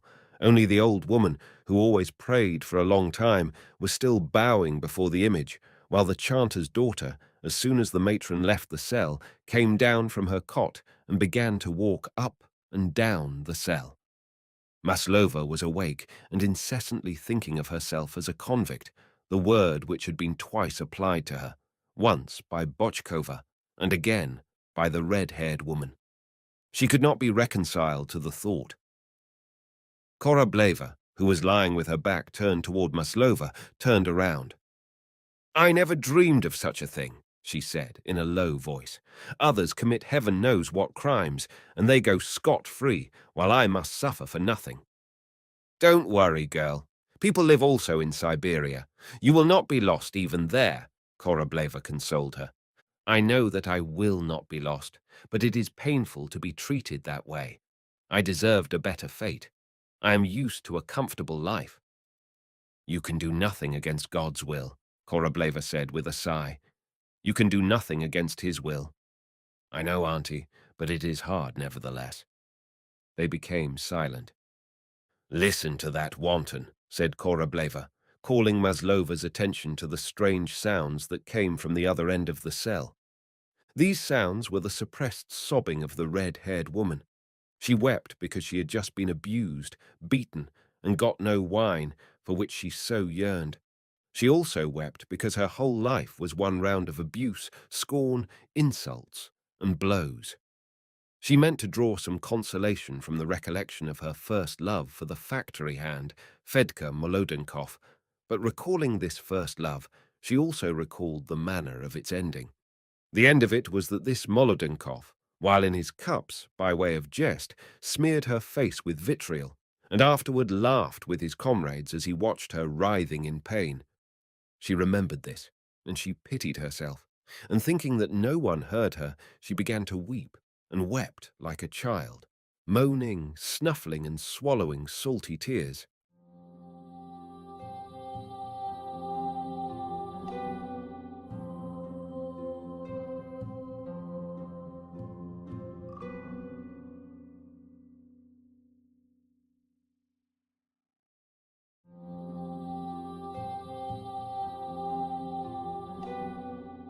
The Awakening, the Resurrection. Leo Tolstoy. Part 5. Chapter 33. Neckludof rose the following morning with a consciousness that some change had taken place within him, and before he could recall what it was, he already knew that it was good and important. Katyusha, the trial. Yes, and I must stop lying and tell all the truth. And what a remarkable coincidence. That very morning finally came the long-expected letter of Maria Vassilievna, the wife of the Marshal of the Nobility, that same letter that he wanted so badly now. She gave him his liberty and wished him happiness in his proposed marriage. "Marriage," he repeated ironically. "How far I am from it!" And his determination of the day before to tell everything to her husband, to confess his sin before him, and to hold himself ready for any satisfaction he might demand came to his mind. But this morning it did not seem to him so easy as it had yesterday. And then, what is the good of making a man miserable? If he asks me, I will tell him. But to call on him specially for that purpose, no, it is not necessary. It seemed to him equally difficult this morning to tell all the truth to Missy. He thought it would be offering an insult. It was inevitable, as in all worldly affairs, that there should remain something unexpressed, but understood. One thing, however, he decided upon this morning, that he would not go there and would tell the truth when asked. But in his relations toward Katyusha, there was to be nothing unsaid. I will go to the jail, will tell her, beg of her to forgive me, and if necessary, yes, if necessary, I will marry her, he thought. The idea that for the sake of moral satisfaction he would sacrifice everything and marry her this morning particularly affected him. It was a long time since he had risen with so much energy in him. When Agrippina Petrovna entered his room, he declared to her with a determination which he himself did not expect that he had no further need of the house, and that he would dispense with her services. There was a tacit understanding that the large house was kept up for his contemplated marriage. The closing up of the house consequently had some particular significance. Agrippina Petrovna looked at him with surprise. I thank you very much, Agrippina Petrovna, for your solicitude in my behalf, but I do not now need such a large house or any of the servants. If you wish to help me, then be so kind as to pack away the things as you used to do in Mamma's lifetime. Natasha will dispose of them when she arrives. Natasha was Neckludof's sister. Agrippina Petrovna shook her head. Dispose of them? Why, they will be needed, she said. No, they will not, Agrippina Petrovna. They will positively not be needed, said Neckludof, answering what she meant by shaking his head. Please tell Kornei that his salary will be paid for 2 months in advance, but that I do not need him. You are wrong in doing this, Dmitri Ivanovitch, she said. You will need a house, even if you go abroad. You misunderstand me, Agrippina Petrovna. I will not go abroad, and if I do go, it will be to an entirely different place. His face suddenly turned a purple color. Yes, it is necessary to tell her, he thought. I must tell all to everybody. A very strange and important thing has happened to me. Do you remember Katyusha, who lived with Aunt Maria Ivanovna? Of course. I taught her to sew. Well then, she was tried in court yesterday, and I was one of the jury. Ah, good Lord, what a pity, said Agrippina Petrovna. What was she tried for? Murder, and it was all caused by me. How could you have caused it? You're talking very strangely, said Agrippina Petrovna, and fire sparkled in her old eyes. She knew of the incident with Katyusha. Yes, it is my fault, and this causes me to change my plans. What change can this cause in your plans? Said Agrippina Petrovna, suppressing a smile. This, that since it was through my fault that she is in her present condition, I consider it my duty to help her to the extent of my ability. That is your affair, but I cannot see that you are so much in fault. It happens to everybody, and if one is guided by common sense, the matter is usually arranged and forgotten, and one lives on like the rest of the world, said Agrippina Petrovna sternly and seriously. There is no reason why you should take it so much to heart. I heard long ago that she had gone to the bad, so whose fault is it? It is my fault, and that is why I wish to make amends. Well, it is hard to set that right. That is my affair. If you are thinking of yourself, then that which mother wished. I am not thinking of myself. Your deceased mother showed me so many favors that I do not desire anything. My niece, Lizauka, wishes me to come to her, so I will go as soon as you need me no longer. Only you are taking it too much to heart. It happens with everybody. Well, I do not think so. I still ask you to help me rent the house and pack away the things. And do not be angry with me. I am very, very thankful to you for everything. It is remarkable that since Neckludof understood that he was disgusted with himself, others ceased to be repulsive to him. On the contrary, he had a kindly and respectful feeling for Agrippina Petrovna and Corney. He wished to confess also before Corney, but the latter was so impressively respectful that he could not make up his mind to do it. On his way to the court, passing along the familiar streets, and in the same carriage, Nekhludoff was himself surprised what a different man he felt himself today.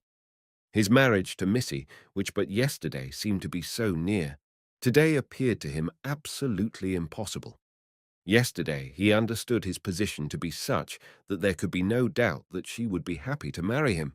Today he felt himself unworthy not only of marrying her, but of being her friend. If she only knew who I was, she would never receive me, and yet I taunted her with coquetting with that gentleman. But no, even if she married me, I should never have peace, even though I were happy, while that one is in jail, and may any day be sent under escort to Siberia. While the woman whom I have ruined is tramping the weary road to penal servitude, I will be receiving congratulations and paying visits with my young wife. Or I will be counting the votes for and against school inspection, etc., with the marshal, whom I have shamefully deceived, and afterward make appointments with his wife. What abomination! Or I will work on my picture, which will, evidently, never be finished, for I had no business to occupy myself with such trifles. And I can do neither of these things now, he said to himself, happy at the inward change which he felt. First of all, he thought, I must see the lawyer, and then see her in jail, the convict of yesterday, and tell her everything.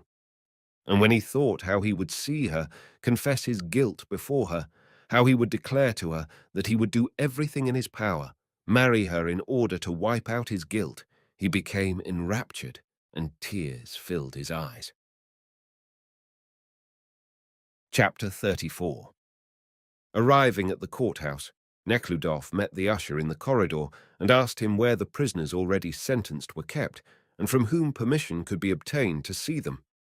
The usher told him that the prisoners were kept in various places, and that before final judgment the public prosecutor was the only person from whom permission to see them could be obtained. The prosecutor has not arrived yet. When he does, I will let you know, and will escort you myself to him after the session. And now, please to walk into the court. The session is commencing. Nekhludof thanked the usher, who seemed to him particularly pitiful today, and went into the jury room. As Nekhludof was approaching the jury room, his fellow jurors were coming out, repairing to the courtroom. The merchant was as cheerful, had lunched as well as yesterday, and greeted Nekhludof like an old friend. The loud laughter and familiarity of Peter Gerasimovich did not give rise today in Nekhludof of the unpleasant sensation of yesterday. Nekhludof wished to tell all the jurymen of his relations to the woman whom they had convicted yesterday. It would have been proper, he thought, yesterday to rise in court and publicly confess my guilt. But when with the other jurymen he entered the courtroom and witnessed the same procedure, the same, hear ye, the three judges in high collars on the elevation, the silence, the seating of the jury on high-backed chairs, the gendarmes, the priest, he felt that, though it was necessary to do it, he would not have been able even yesterday to break this solemnity. They went through the same preliminaries, except the swearing in of the jury and the justiciary's speech to them. A case of burglary was before the court. The prisoner, who was guarded by two gendarmes with unsheathed swords, was a 20-year-old boy with a bloodless face and in a grey coat. He sat alone on the prisoner's bench and scanned from under his eyebrows all those that entered the courtroom. This boy and another were charged with breaking the lock of a shed and stealing therefrom mats of the value of 3 rubles and 67 kopecks. It appeared from the indictment that a policeman caught the boy when he was walking with the other, who carried the mats on his shoulder. Both of them immediately confessed, and they were put in jail. The comrade of this boy, a locksmith, died in jail, and he was tried alone. The old mats lay on the table reserved for exhibits. The case was conducted in the same order as yesterday, with all the proofs, witnesses, experts, oath-taking, examinations, and cross-examinations. The policeman, when questioned by the justiciary, complainant, and the defence, made listless answers. Yes, sir. Can't tell. And again, yes, sir. But notwithstanding this, it was apparent that he pitied the boy and testified involuntarily against him. Another witness, a splenetic old man who owned those mats, when asked if they belonged to him, unwillingly testified that they were his. When, however, the prosecutor asked him what use he intended to make of them, and whether he needed them much, he became angry and answered, "I wish they had been lost entirely, these mats. I don't need them at all. And if I had known that you would make so much fuss about them, I would gladly have given 10 roubles or 20 rather than be dragged into court. I have spent 5 roubles on carriages coming here and going back again, and I am sick. I am suffering from rupture and rheumatism." The prisoner admitted the charge against him, and like a trapped animal, stupidly looked now to one side, now to the other, and in a halting voice related everything as it happened. It was a clear case, but the prosecutor, as he did yesterday, raised his shoulders and propounded subtle questions which were calculated to entrap the clever criminal. In his speech, he argued that the theft was committed in a dwelling house by breaking and entering it, and that therefore the severest punishment should be meted out to him. Counsel for the defense, appointed by the court, argued that the theft was committed not in a dwelling house, and that though the prisoner pleaded guilty, he was not as dangerous to society as the prosecutor would have them believe. The justiciary was the personification of impartiality and justice, and endeavoured to impress on the jury that which they already knew and could not help knowing. Again they took recesses and smoked cigarettes, and again the usher shouted, "Hear ye!" and the 2 gendarmes sat, trying to keep awake. It developed during the trial that this boy had been apprenticed in a tobacco factory in which he worked 5 years. This year he was discharged by his employer after a misunderstanding with the employees, and going idly about the city, he spent all he had on drink. At an inn, he met a locksmith who had also been discharged and was drinking hard, and the two went at night, while drunk, to that shed, broke the lock, and took the first thing they saw. They were caught, and as they confessed, they were imprisoned. The locksmith, while waiting for a trial, died. The boy was now being tried as a dangerous creature from whom it was necessary to protect society. As dangerous a creature as the prisoner of yesterday, Neckludof thought while watching the proceedings. They are dangerous, but are we not dangerous? I am a libertine, an impostor, and all of us, all those that know me as I am, not only do not detest, but respect me. It is evident that this boy is no villain, but a very ordinary person. Everyone sees that, and that he became what he is only because he lived amid conditions that beget such people. It is therefore plain that such boys will exist as long as the conditions producing these unfortunates remain unchanged. If anyone had taken pity on this boy, Nekhludoff thought, while looking at the sickly, frightened face of the boy, before want had driven him from the village to the city and relieved that want, or when, after 12 hours' work in the factory, he was visiting inns with grown-up comrades, someone had told him, "Don't go, Vanya, it is bad." The boy would not have gone, or got drunk, and the burglary would never have occurred. But no one pitied the boy during the time that he, like an animal, spent his school years in the city, and with close-cropped hair, to prevent his getting vermin, ran errands for the workmen. On the contrary, the only thing he had heard from the workmen and his comrades was to the effect that a brave fellow was he who cheated, drank, reviled, fought, or led a depraved life. And when, sickly and depraved from the unhealthy work, from drink and lewdness, foolish and capricious, he aimlessly prowled around the city, as in a dream, entered some shed, and abstracted a few worthless mats. Then, instead of destroying the causes that led this boy into his present condition, we intend to mend matters by punishing him. It is dreadful. Thus Nekhludoff thought, and no longer listened to what was going on around him. He was himself terrified at this revelation. He wondered why he had not seen it before, how others failed to see it. Chapter 35. As soon as the first recess was taken, Nekhludoff rose and went out of the court, intending to return no more. They might do with him what they pleased, but he could no longer take part in that farce. Having inquired where the prosecutor's room was, he directed his steps toward that dignitary. The messenger would not admit him, declaring that the prosecutor was busy, but Nekhludoff brushed past him and asked an officer who met him to announce him to the prosecutor, saying that he was on important business. His title and dress helped Nekhludoff. The officer announced him, and he was admitted. The prosecutor received him standing, evidently dissatisfied with Nekhludoff's persistence in seeking an audience with him. "What do you wish?" the prosecutor asked, sternly. "I am a juryman. My name is Nekhludoff, and I want to see the prisoner Maslova," he said, resolutely and quickly. He blushed and felt that his act would have a decisive influence on his life.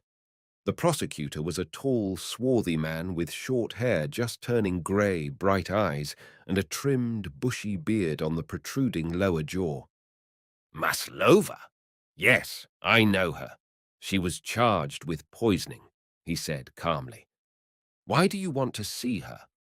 And then, as if desiring to soften his harsh demeanor, he added, "I cannot give you the permission before I know what you want to see her for." "It is very important for me to see her," Nekhludoff burst out. "I see," said the prosecutor, and raising his eyes, looked intently at Nekhludoff. "Has her case been tried?" "She was tried yesterday and sentenced to 4 years penal servitude. The conviction was irregular. She is innocent." "I see. If she has only been sentenced yesterday," said the prosecutor, without paying attention to Nekhludoff's declaration about her innocence, "then she will be detained until final judgment in the place where she is now. The jail is open to visitors on certain days only. I advise you to apply there." "But I must see her as soon as possible," with trembling lower jaw, Nekhludoff said, feeling that a critical moment was approaching. "Why are you so anxious about seeing her?" the prosecutor asked, raising his eyebrows with some alarm. "Because she is innocent of the crime for which she was sentenced to penal servitude. The guilt is mine, not hers," Nekhludoff said in a trembling voice, feeling that he was saying what he should not. "How so?" asked the prosecutor. "I deceived her and brought her to the condition in which she is now. If I had not driven her to the position in which she was, she would not have been charged here with such a crime. Still, I fail to see what all this has to do with visiting her." "It has, because I want to follow her and marry her," said Nekhludoff. And, as it usually happened when he spoke of this, his eyes filled with tears. "Ah, is that so?" said the prosecutor. "This is really an exceptional case. Are you not a member of the Krasnopersk Town Council?" asked the prosecutor, as if recalling that he had heard of this Nekhludoff, who was now making such a strange statement. "Excuse me, but I fail to see what this has to do with my request." Fuming, Nekhludoff answered with rancor. "Nothing, of course," the prosecutor said, with a faint smile on his face, and not in the least disturbed. "But your request is so unusual, and beside all customary forms. Well, can I get the permission?" "Permission? Why, yes. I will give you a pass immediately. Please be seated." He went to the table, sat down, and began to write. "Please be seated." Nekhludoff stood still. When he had made out the pass, the prosecutor handed it to Nekhludoff and eyed him with curiosity. "I must also tell you," said Nekhludoff, "that I cannot continue to serve as juror. As you know, satisfactory reasons must be given to the court in such cases. The reasons are that I consider all courts useless and immoral." "I see," said the prosecutor, with the same faint smile which seemed to indicate that such statements were familiar to him and belonged to an amusing class of people well known to him. "I see. But you understand that, as public prosecutor, I cannot agree with you. I therefore advise you to state so to the court, which will either find your reasons satisfactory or unsatisfactory, and in the latter case will impose a fine on you. Apply to the court." I have already stated my reasons, and I will not go there, Nekhludoff said angrily. I have the honor to salute you, said the prosecutor, bowing, evidently desiring to rid himself of the strange visitor. Who was the man that just left your room? Asked one of the judges who entered the prosecutor's cabinet after Nekhludoff had left. Nekhludof. You know, the one who made such strange suggestions in the Krasnopersk town council. Just imagine, he is on the jury, and among the prisoners there was a woman or girl who was sentenced to penal servitude, and who, he says, was deceived by him. And now he wishes to marry her. It is impossible. That is what he told me, and how strangely excited he was. There is something wrong with our young men. He is not so very young. What a bore your famous Ivashukov is, my dear. He wins his cases by tiring us out. There is no end to his talking. They must be curbed, or they become real obstructionists. Chapter 36. From the public prosecutor, Nekhludof went straight to the detention house. But no one by the name of Maslova was there. The inspector told him that she might be found in the old temporary prison. Nekhludof went there and found that Catherine Maslova was one of the inmates. The distance between the detention house and the old prison was great, and Nekhludof did not arrive there until toward evening. He was about to open the door of the huge, gloomy building when the guards stopped him and rang the bell. The warden responded to the bell. Nekhludof showed the pass, but the warden told him that he could not be admitted without authority from the inspector. While climbing the stairs to the inspector's dwelling, Nekhludof heard the sounds of an intricate bravura played on the piano. And when the servant, with a handkerchief tied around one eye, opened the door, a flood of music dazed his senses.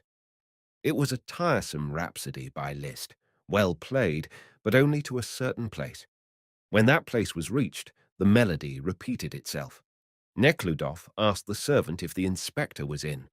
The servant said that he was not. Will he be in soon? The rhapsody again ceased, and with a noisy flourish again repeated itself. I will go and inquire. And the servant went away. The rhapsody again went on at full speed, when suddenly, reaching a certain point, it came to a standstill, and a voice from within was heard.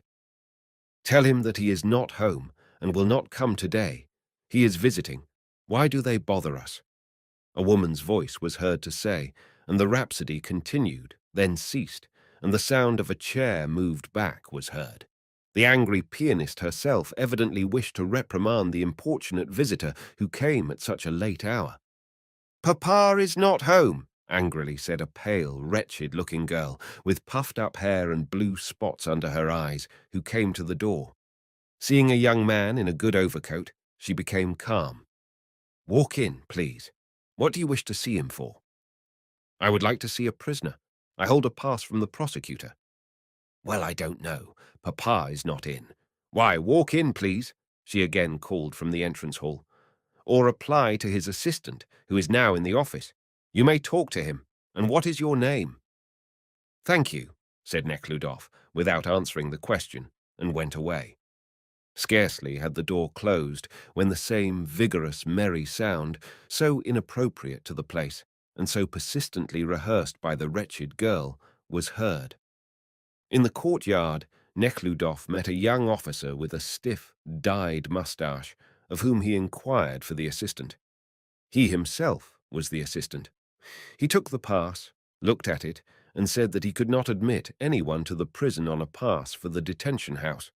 Besides, it was late. At 10 o'clock tomorrow, the prison is open to all visitors, and the inspector will be here. You could then see her in the common reception room, or, if the inspector permits it, in the office. So, without gaining an interview, Nekhludof returned home. Agitated by the expectation of seeing her, he walked along the streets, thinking not of the court, but of his conversations with the prosecutor and the inspectors, that he was seeking an interview with her, and told the prosecutor of his intention, and visited 2 prisons preparing for the ordeal, had so excited him that he could not calm down. On returning home, he immediately brought forth his unused diary, read some parts, and made the following entry. For 2 years I have kept no diary, and thought that I should never again return to this childishness. But it was no childishness, but a discourse with myself, with that true divine eye which lives in every man. All this time this I was slumbering, and I had no one to discourse with. It was awakened by the extraordinary event of the 28th of April in court, where I sat as juryman. I saw her, Katyusha, whom I had deceived on the prisoner's bench in a prison coat. Through a strange misunderstanding and my mistake, she was sentenced to penal servitude. I have just returned from the prosecutor and the prison.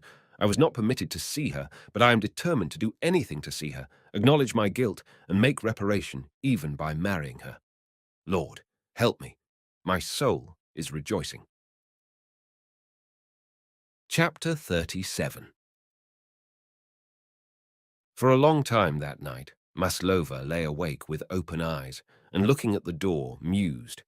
She was thinking that under no circumstances would she marry a convict on the island of Sagalin, but would settle down some other way, with some inspector or clerk, or even the warden or an assistant. They are all eager for such a thing. Only, I must not get thin. Otherwise, I am done for. And she recalled how she was looked at by her lawyer, the justiciary. In fact, everybody in the courtroom. She recalled how Bertha, who visited her in prison, told her that the student whom she loved while she was an inmate at Kitaeva's inquired about her and expressed his regrets when told of her condition. She recalled the fight with the red-haired woman and pitied her. She called to mind the baker who sent her an extra lunch roll and many others, but not Neckludof. Of her childhood and youth, and especially of her love for Neckludof, she never thought. That was too painful. These recollections were hidden deeply in her soul. She never saw Neckludof even in a dream. She failed to recognize him in court, not so much because when she last saw him, he was an army officer, beardless, with small mustache and thick, short hair, while now he was no longer young in appearance and wore a beard, but more because she never thought of him. She had buried all recollections of her past relations with him in that terrible, dark night when, on his return from the army, he visited his aunts. Up to that night, while she hoped for his return, the child which she bore under her heart was not irksome to her. But from that night forward, everything changed, and the coming child was only a hindrance. Their aunts had asked Neckludof to stop off at their station and call on them, but he wired that he would not be able to do it, as he had to reach St. Petersburg in time.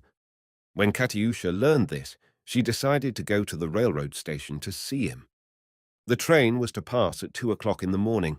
Katyusha helped the ladies to bed, and, having induced the cook's girl, Mashka, to accompany her, she put on an old pair of shoes, threw a shawl over her head, gathered up her skirts, and ran to the station. It was a dark, rainy, windy autumn night. The rain now poured down in large, warm drops, now ceased. The road could not be distinguished in the field, and it was pitch dark in the woods. Although Katyusha was familiar with the road, she lost her way in the woods and reached a substation, where the train only stopped for 3 minutes.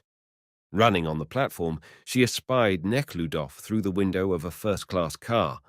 The car was brightly illuminated. 2 officers sat on plush seats playing cards. On the table near the window, 2 thick candles were burning. Neckludof sat on the arm of the seat, his elbow resting on the back, laughing. As soon as she recognized him, she tapped on the window with her cold hand. But at that moment, the 3rd bell rang, and the train began to move, the cars jostling each other forward. One of the players rose with the cards in his hands and began to look through the window. She tapped again and pressed her face against the window pane. At that moment, the car beside which she stood was tugged forward, and it moved along. She ran alongside, looking in the window. The officer tried to lower the window, but could not. Neckludof rose, and pushing the officer aside, began lowering it. The train went faster, so that Katyusha was obliged to run. The train moved still faster when the window was lowered. At that moment, the conductor pushed her aside and jumped on the car. She fell back, but continued to run along the wet boards of the platform, and when she reached the end of the platform and began to descend the steps to the ground, she almost fell exhausted. The first-class car was far ahead of her, and while she was running, the second-class cars passed her, then came with greater speed those of the third class. When the last car with the lanterns flew by her, she was already beyond the water tank, unsheltered from the wind which lashed her, blowing the shawl from her head and tangling her feet in her skirt. But still she ran on. "Aunt Mikhailovna!" shouted the little girl. "You have lost your shawl." Katyusha stopped, threw back her head, and covering her face with her hands, began to sob. "He is gone!" she cried. "While he is in a lighted car, sitting on a plush seat, jesting and drinking, I stand here in the mud, rain and wind, crying," she thought. She sat down on the ground and began to sob aloud. The little girl was frightened, and embracing her wet clothing, she said, "Auntie, let's go home. I will wait for the next train, throw myself under the wheels, and that will end it all." Katyusha was meanwhile thinking, not heeding the girl. She made up her mind to carry out her intention, but as it always happens in the first moment of calm after a period of agitation, the child, his child, suddenly shuddered. Immediately, all that which so tortured her that she was willing to die, all her wrath and her desire to revenge herself even by death, passed. She became calm, arranged her clothing, put the shawl on her head, and went away. She returned home exhausted, wet, and muddy. From that day began in her that spiritual transformation which ended in her present condition. From that terrible night on, she ceased to believe in God and in goodness. Before that night, she herself believed in God and believed that other people believed in him. But after that night, she became convinced that no one believed, and all that was said of God and his law was false and wrong. The one whom she loved, and who loved her, she knew it, abandoned her and made sport of her feelings, and he was the best of all the men she knew. All the others were even worse. This she saw confirmed in all that had happened.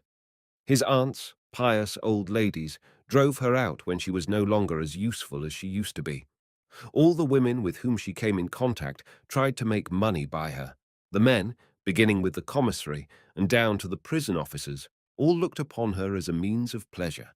The whole world was after pleasure. Her belief in this was strengthened by the old author whom she met during the second year of her independent life. He had told her frankly that this, he called it poetical and aesthetic, is all of life's happiness. Everyone lived for himself only, for his own pleasure, and all the words about God and goodness were deception. And if the questions sometimes occurred to her, why were the affairs of the world so ill arranged that people harm each other and all suffer, she thought it best not to dwell on it. If she became lonesome, she took a drink, smoked a cigarette, and the feeling would pass away. Chapter 38. When at 5 o'clock the following morning, which was Sunday, the customary whistle blew, Korobleva, who was already awake, roused Maslova.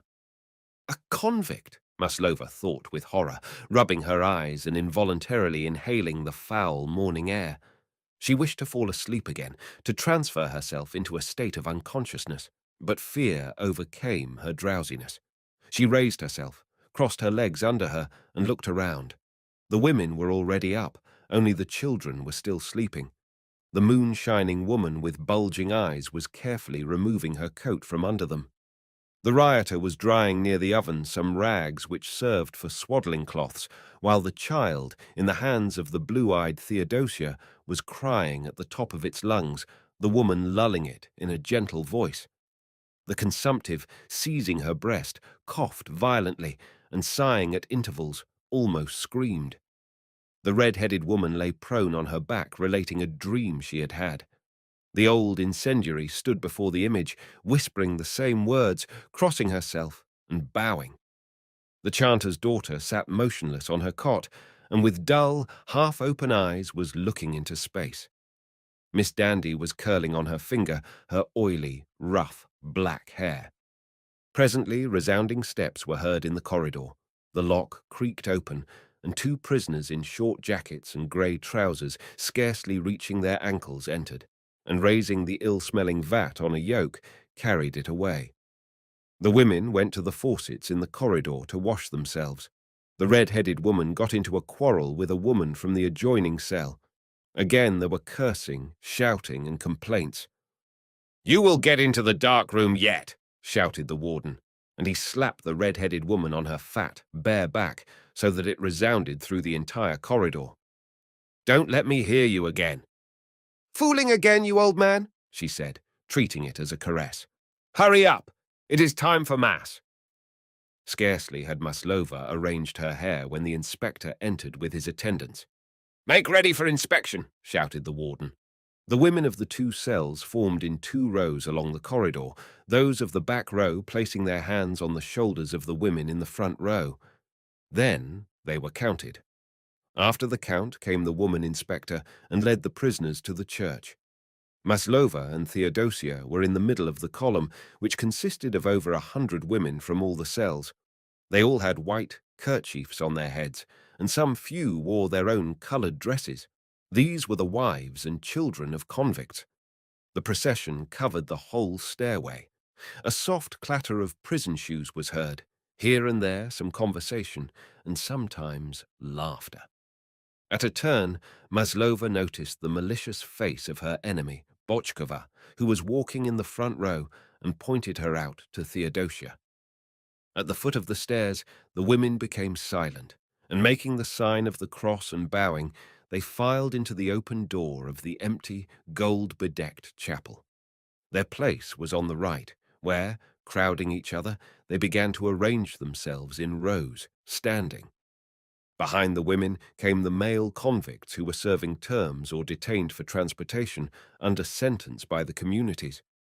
Loudly clearing their throats, they formed a dense crowd on the left and the middle of the chapel.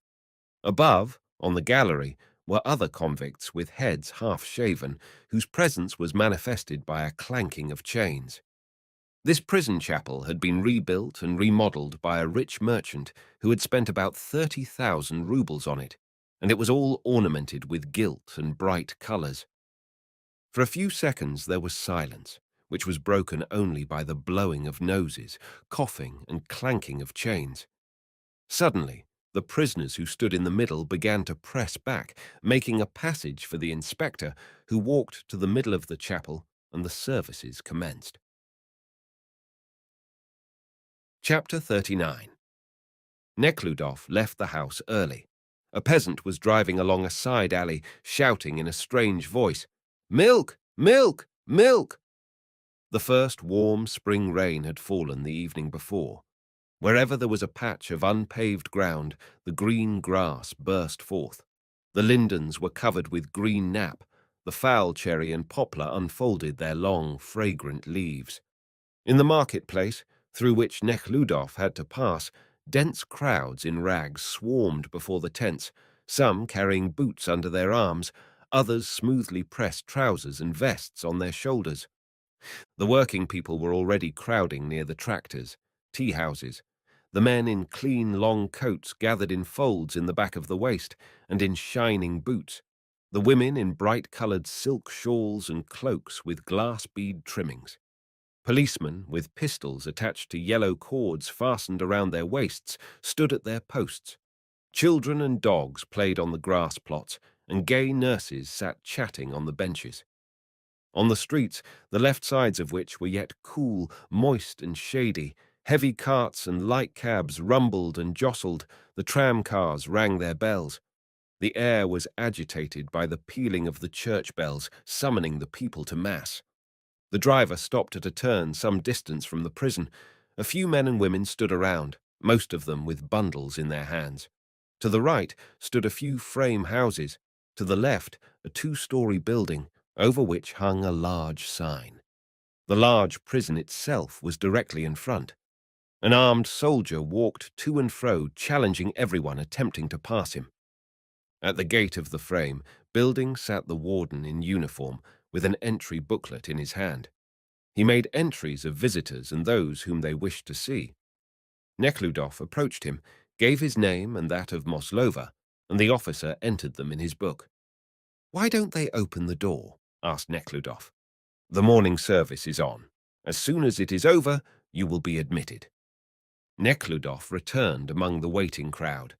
A man in threadbare clothing, rumpled hat and slippers on his bare feet, and his face full of red lines, pushed his way through the crowd and walked toward the prison door. "Where are you going?" shouted the soldier. "What are you bawling about?" answered the man, entirely undisturbed by the soldier's challenge. "If I can't go in, I will wait. No use bawling as if you were a general." The crowd laughed approvingly. Most of the visitors were poorly dressed, even ragged, but judging by outward appearance, there were also some decent men and women among them. Beside Nekhludoff stood a well-dressed man, clean-shaven, stout, and with rosy cheeks, who carried a bundle of what looked like linen. Nekhludoff asked him if that was his first visit. The man answered that he came there every Sunday, and they entered into conversation. He was an employee of a bank whose brother was under indictment for forgery. This kind-hearted man told Nekhludoff all his story and was about to ask him about his own when their attention was attracted by a rubber-tired carriage drawn by a blooded chestnut horse. The carriage was occupied by a student and a lady whose face was hidden under a veil. The student alighted, holding in his hand a large bundle. He approached Nekhludoff and asked him where and how he should deliver the loaves of bread he had brought for the prisoners. "I brought them at the request of my bride. That is my bride. Her parents advised us to bring some alms for the prisoners." "I really don't know, for I am here for the first time, but I think that officer will tell you," said Nekhludoff, pointing to the warden in the crown-laced uniform. While Nekhludoff was talking to the student, the large iron gate of the prison opened, and a uniformed officer with another warden came out. The one with the booklet in his hand announced that the prison was open for visitors. The guard stood aside, and all the visitors, as if fearing to be late, with quick step and some even running, pressed toward the prison gate. One of the wardens stationed himself at the gate, and in a loud voice counted the passing visitors, 16, 17, 18, etc.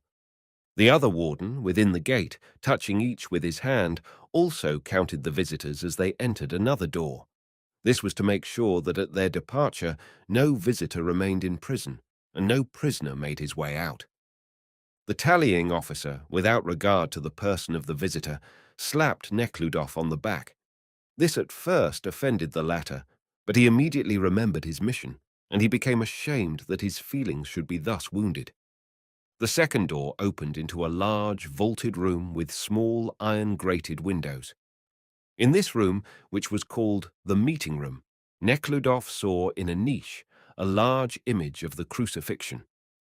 Nekhludoff went on slowly, letting the hurrying visitors pass before, and experienced a mingled feeling of horror at the malefactors imprisoned in this jail, compassion for those innocent people who, like the boy and Katyusha, must be here, and timidity and tenderness before the meeting that was before him.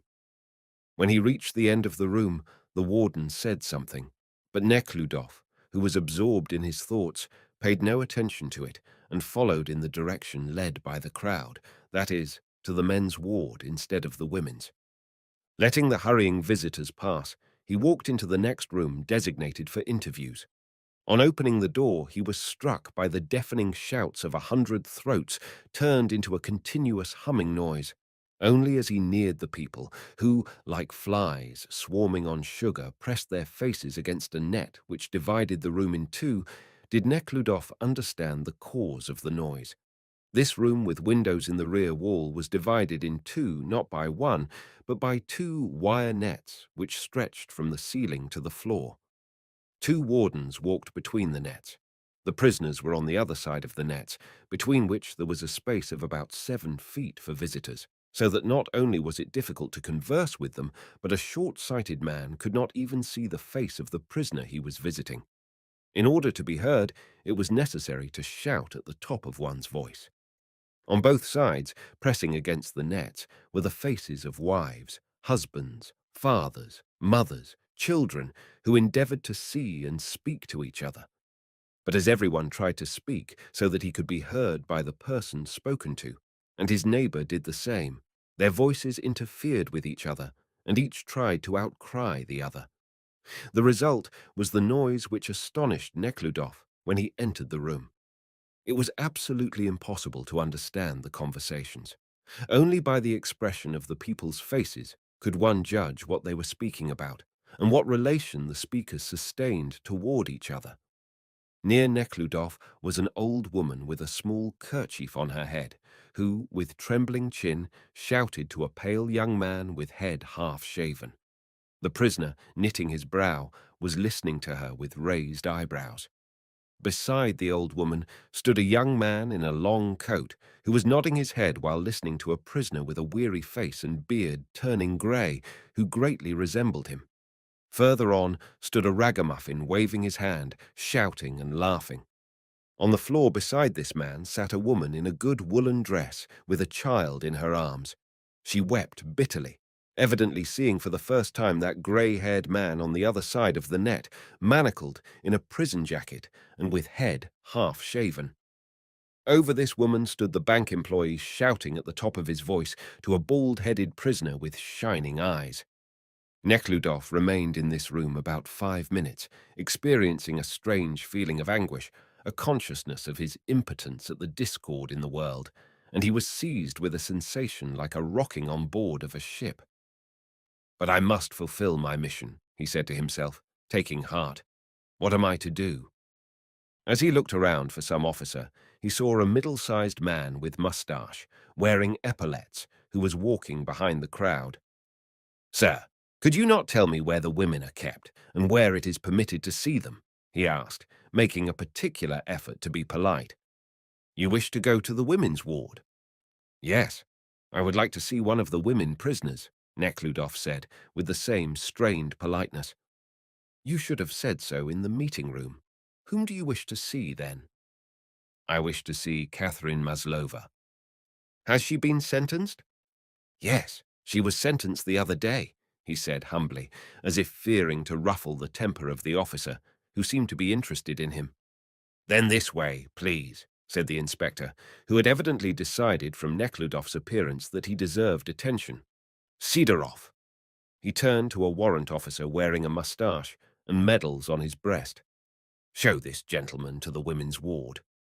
"All right, sir." At that moment, heart-rending cries came from the direction of the grating. All this seemed strange to Nekhludoff, and strangest of all was that he was obliged to thank and feel himself under obligation to the inspector and warden. The warden led Nekhludoff from the men's ward into the corridor, and through the open door opposite admitted him to the women's meeting room. Chapter 40. This room, like the one in the men's ward, was also divided in 3 by 2 nets, but it was considerably smaller. There were also fewer visitors and fewer prisoners, but the noise was as great as in the men's room. Here, also, the authorities stood guard between the nets. The authorities were here represented by a matron in uniform with crown-laced sleeves and fringed with blue braid and a belt of the same colour. Here, too, people pressed against the nets, in the passage, city folks in divers dresses. Behind the nets, female prisoners, some in white, others in their own dresses. The whole net was lined with people. Some stood on tiptoe, speaking over the heads of others. Others, again, sat on the floor and conversed.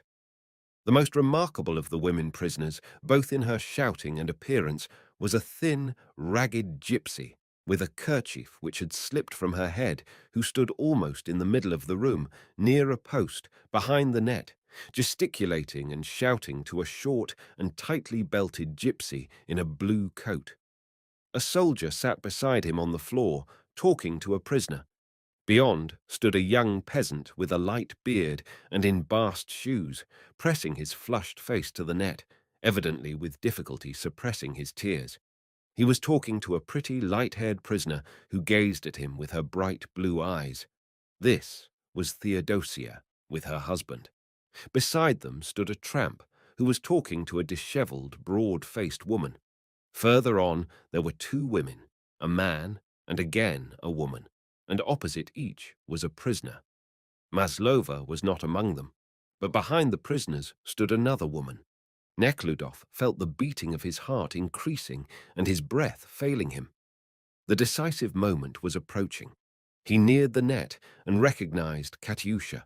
She stood behind the blue-eyed Theodosia and, smiling, listened to her conversation. She did not wear the prison coat, but a white waist, tightly belted and rising high above the breast. As in the court, her black hair hung in curls over her kerchiefed forehead. It will all be over in a moment, he thought. Shall I address her, or shall I wait till she addresses me? But she did not address him. She was waiting for Clara, and never thought that that man came to see her. "Whom do you wish to see?" the matron asked Nekhludoff, approaching him. "Catherine Maslova," he stammered. "Maslova, you are wanted," shouted the matron. Maslova turned round, raised her head, and with the familiar expression of submissiveness, came to the net. She did not recognize Nekhludoff and gazed at him in surprise. However, judging by his dress that he was a rich man, she smiled. "What are you?" she asked, pressing her smiling face with squinting eyes against the net. "I wish to see—" He did not know whether to use the respectful you or the endearing thou, and decided on the former. He spoke no louder than usual. "I wish to see you. I—" "Don't give me any of your song and dance," the tramp beside him shouted. "Did you take it, or did you not?" "She is dying. She is very weak," someone shouted on the other side. Maslova could not hear Nekhludoff, but the expression of his face, as she spoke, suddenly reminded her of that which she did not wish to think of. The smile disappeared from her face, and a wrinkle on her brow evidenced her suffering. "I cannot hear what you are saying," she shouted, blinking and still more knitting her brows. "I came. Yes, I am doing my duty. I am repenting," thought Nekhludoff, and immediately tears filled his eyes, and he felt a choking sensation in his throat. His fingers clutched at the net, and he made efforts to keep from sobbing. "I should not have gone if you were well," came from one side.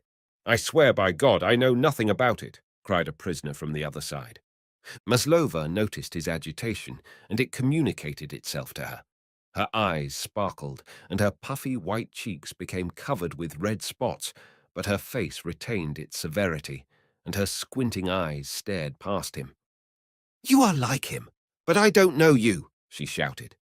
"I came here to ask your forgiveness," he said in a loud voice, without intonation, as if repeating a lesson he had learned by heart. As he said these words, he felt ashamed and looked round. But the thought immediately came to his mind that it was well that he was ashamed, for he ought to bear the shame. And in a loud voice he continued, "I acted meanly, infamously. Forgive me." She stood motionless, her squinting eyes fixed on him. He could not continue and left the net, making efforts to stifle the sobbing which was convulsing his breast.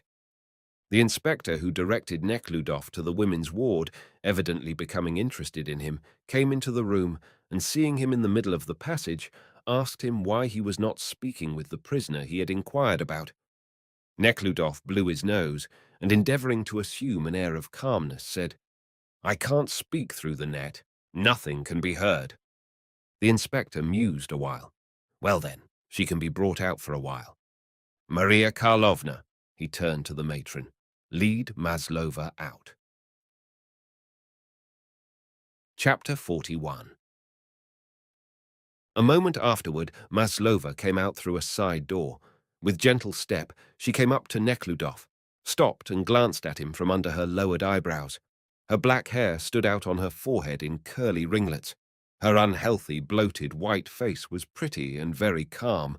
Only her shining black, squinting eyes sparkled from under their swollen lashes.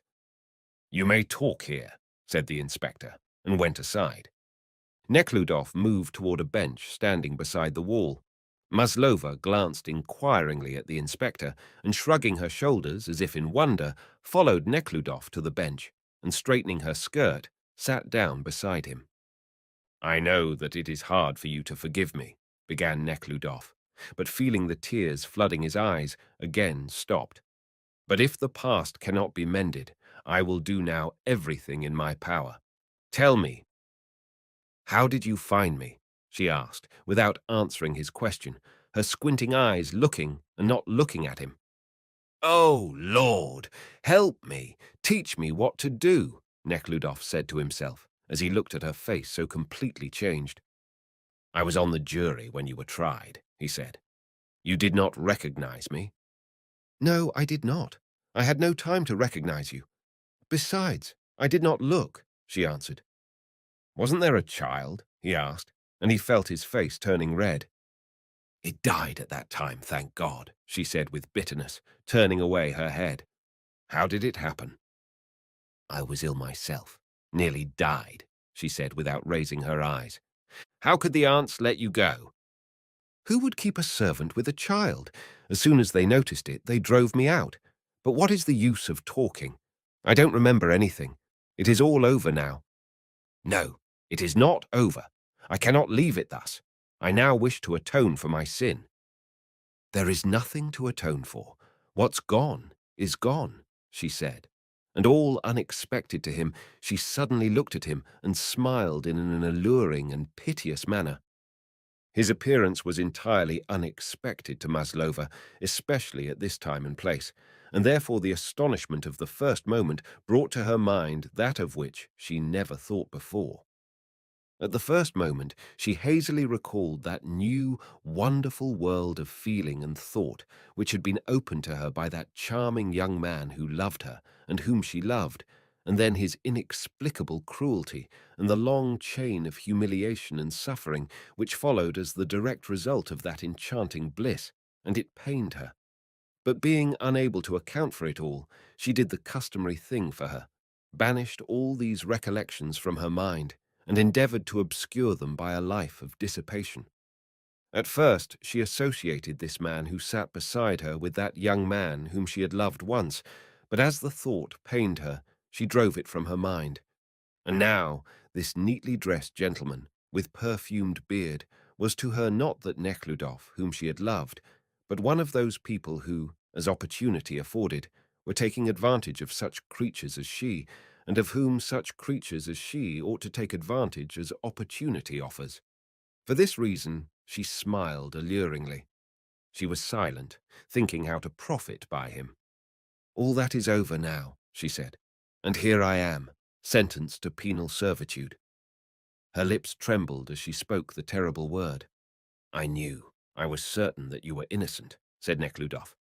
Of course I was innocent. I am no thief or robber. They say here that it all depends on the lawyer, that it is necessary to appeal. Only they say it comes very high. Yes, certainly, said Nekhludof. I have already seen a lawyer. One must not be sparing, and get a good one, she said. I will do everything in my power. They were silent. She again smiled as before. I would like to ask you for some money if you have it. Not much. Say 10 roubles, she said suddenly. Yes, yes, said Nekhludof, abashed, and thrust his hand in his pocket. She quickly glanced at the inspector, who was walking up and down the aisle. Don't let him see it, or he will take it away. Nekhludof took out his pocketbook as soon as the director turned his back on them, but before he could hand her the 10-rouble bill, the inspector turned round, facing them. He crumpled the bill in his hand. Why, she is a dead woman, thought Nekhludof, as he looked at her once lovely, but now defiled, bloated face with the unhealthy sparkle in her black, squinting eyes, which looked now at the inspector, now at Nekhludof's hand with the crumpled bill. And a moment of hesitation came over him. Again, the tempter of the night before whispered in his soul, endeavoring to turn the question, what would be the best thing to do? Into, what will be the end of it? You can do nothing with that woman, whispered the voice. She will be like a stone around your neck, which will drag you down and prevent your being useful to others. Give her all the money you have, bid her goodbye, and put an end to it for all time. And immediately he became aware that something important was taking place in his soul, that his inner life was on a wavering scale, which could by the slightest effort be made to overbalance to one side or the other. And he made that effort, calling on that God whom the other day he felt in his soul, and God immediately came to his aid. He resolved to tell her all. "Katyusha, I came to ask your forgiveness, but you have not answered me whether you have forgiven me or ever will forgive me," he said suddenly. She was not listening to him, but looked now at his hand, now at the inspector. When the latter turned away, she quickly stretched forth her hand, seized the money from Neckludof's hand, and stuck it behind her belt. "How funny," she said, smiling contemptuously as it seemed to him. Neckludof saw that there was something inimical to him in her, which stood guard, as it were, over her as she was now, and prevented him from penetrating into her heart. But, wonderful to relate, so far from repulsing him, this only drew him to her by some new, peculiar force. He felt that he ought to awaken her spirit, that it was extremely difficult to do so, but the very difficulty of the undertaking attracted him. He experienced a feeling toward her which he had never experienced before, either toward her or anyone else, and in which there was nothing personal. He desired nothing of her for himself, and only wished her, too, to cease to be what she was now, and become what she had been before. "Katyusha, why do you speak thus? I know you, I remember you as you were in Panov." But she did not yield. She would not yield. "Why recall the past?" she said dryly, frowning even more. "Because I wish to efface, to expiate my sin." "Katyusha," he began, and was about to tell her that he would marry her, but he met her eyes in which he read something so terrible, rude and repulsive that he could not finish. At that moment the visitors began to take leave. The inspector approached Neckludof and told him that the time for interviewing was ended. Maslova rose and submissively waited to be dismissed. "Goodbye. I have a great deal to tell you yet, but as you see, I cannot do it now," said Neckludof, and extended his hand. "I will call again." "I think you have said everything." She extended her hand, but did not press his. "No, I will try to see you again, where we can speak together, and then I will tell you something very important," said Neckludof. "Well, all right," she said, smiling as she used to do when she wished to please a man. "You are more to me than a sister," said Neckludof. "Funny," she repeated, and shaking her head, she went behind the grating. Chapter 42. Neckludof expected that at the first meeting Katyusha, learning of his intention to serve her and of his repentance, would be moved to rejoicing, would become again Katyusha. But to his surprise and horror he saw that Katyusha was no more, that only Maslova remained. It surprised him particularly that not only was Maslova not ashamed of her condition, but on the contrary, she seemed to be content with, and even took pride in it. And yet it could not be different. It is usually thought that a thief or murderer, acknowledging the harmfulness of his occupation, ought to be ashamed of it. The truth is just the contrary. People whom fate and their sinful mistakes have placed in a given condition form such views of life generally that they are enabled to consider their condition useful and morally tenable. In order, however, to maintain such views, they instinctively cling to such circles in which the same views are held. We are surprised when we hear thieves boasting of their cleverness or murderers boasting of their cruelty, but that is only because their circle is limited and because we are outside of it.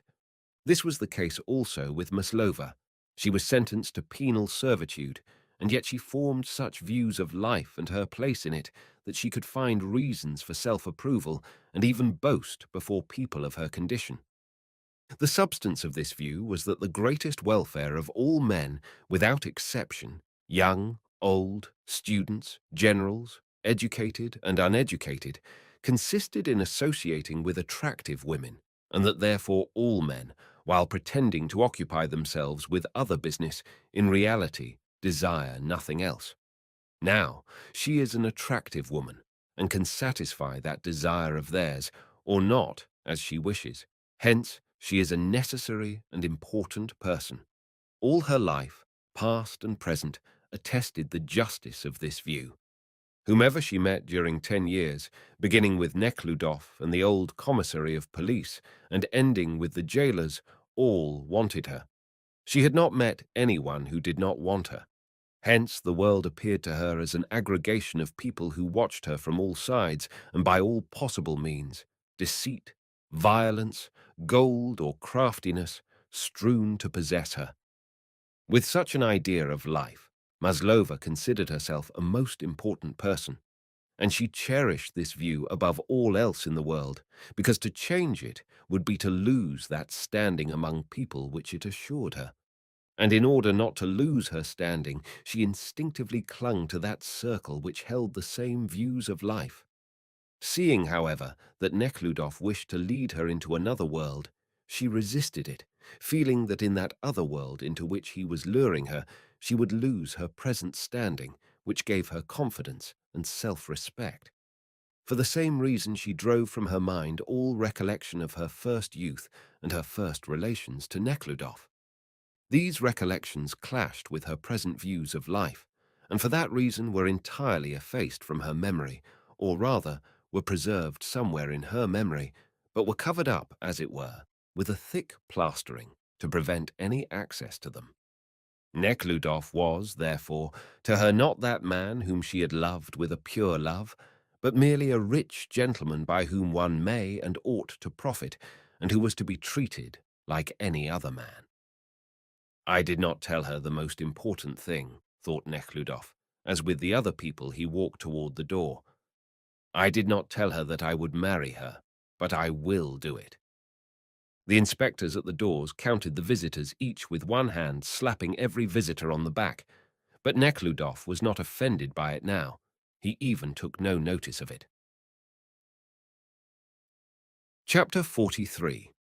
It was Nekhludoff's intention to alter his manner of living, discharge the servants, let the house and take rooms in a hotel. But Agrippina Petrovna argued that no one would rent the house in the summer, and that as it was necessary to live somewhere and keep the furniture and things, he might as well remain where he was. So that all efforts of Nekhludoff to lead a simple, student life came to naught. Not only was the old arrangement of things continued, but, as in former times, the house received a general cleaning. First were brought out and hung on a rope uniforms and strange fur garments which were never used by anybody, then carpets, furniture, and the porter, with his assistant, rolling up the sleeves on their muscular arms, began to beat these things, and the odor of camphor rose all over the house. Walking through the courtyard and looking out of the window, Nekhludoff wondered at the great number of unnecessary things kept in the house. The only purpose these things served, he thought, was to afford the servants an opportunity of exercise. It isn't worth while to alter my mode of life while Maslova's affair is unsettled, he thought. Besides, it is too hard. When she is discharged or transported, and I follow her, things will change of their own accord. On the day appointed by the lawyer Fanirin, Nekhludoff called on him. On entering the magnificently appointed apartments of the house owned by the lawyer himself, with its huge plants, remarkable curtains, and other evidences of luxury, attesting easily earned wealth, Nekhludoff found in the reception room a number of people sitting dejectedly around tables on which lay illustrated journals intended for their diversion. The lawyer's clerk, who was sitting in this room at a high desk, recognizing Nekhludoff, greeted him and said that he would announce him. But before the clerk reached the door of the cabinet, the door opened, and the animated voices of a thick-set man with a red face and stubby mustache, wearing a new suit, and Fanirin himself were heard. The expression on their faces was such as is seen on people who had just made a profitable but not very honest bargain. "It is your own fault, my dear sir," Fanirin said, smiling. "I would gladly go to heaven, but my sins prevent me." "That is all right." And both laughed unnaturally. "Ah, Prince Nekhludoff, pleased to see you," said Fanirin, and bowing again to the departing merchant, he led Nekhludoff into his business-like cabinet. "Please take a cigarette," said the lawyer, seating himself opposite Neckludof and suppressing a smile called forth by the success of the preceding affair. "Thank you. I came to inquire about Maslova's case." "Yes, yes, immediately. My, what rogues these moneybags are," he said. "You have seen that fellow. He is worth 12 millions and is the meanest skinflint I ever met."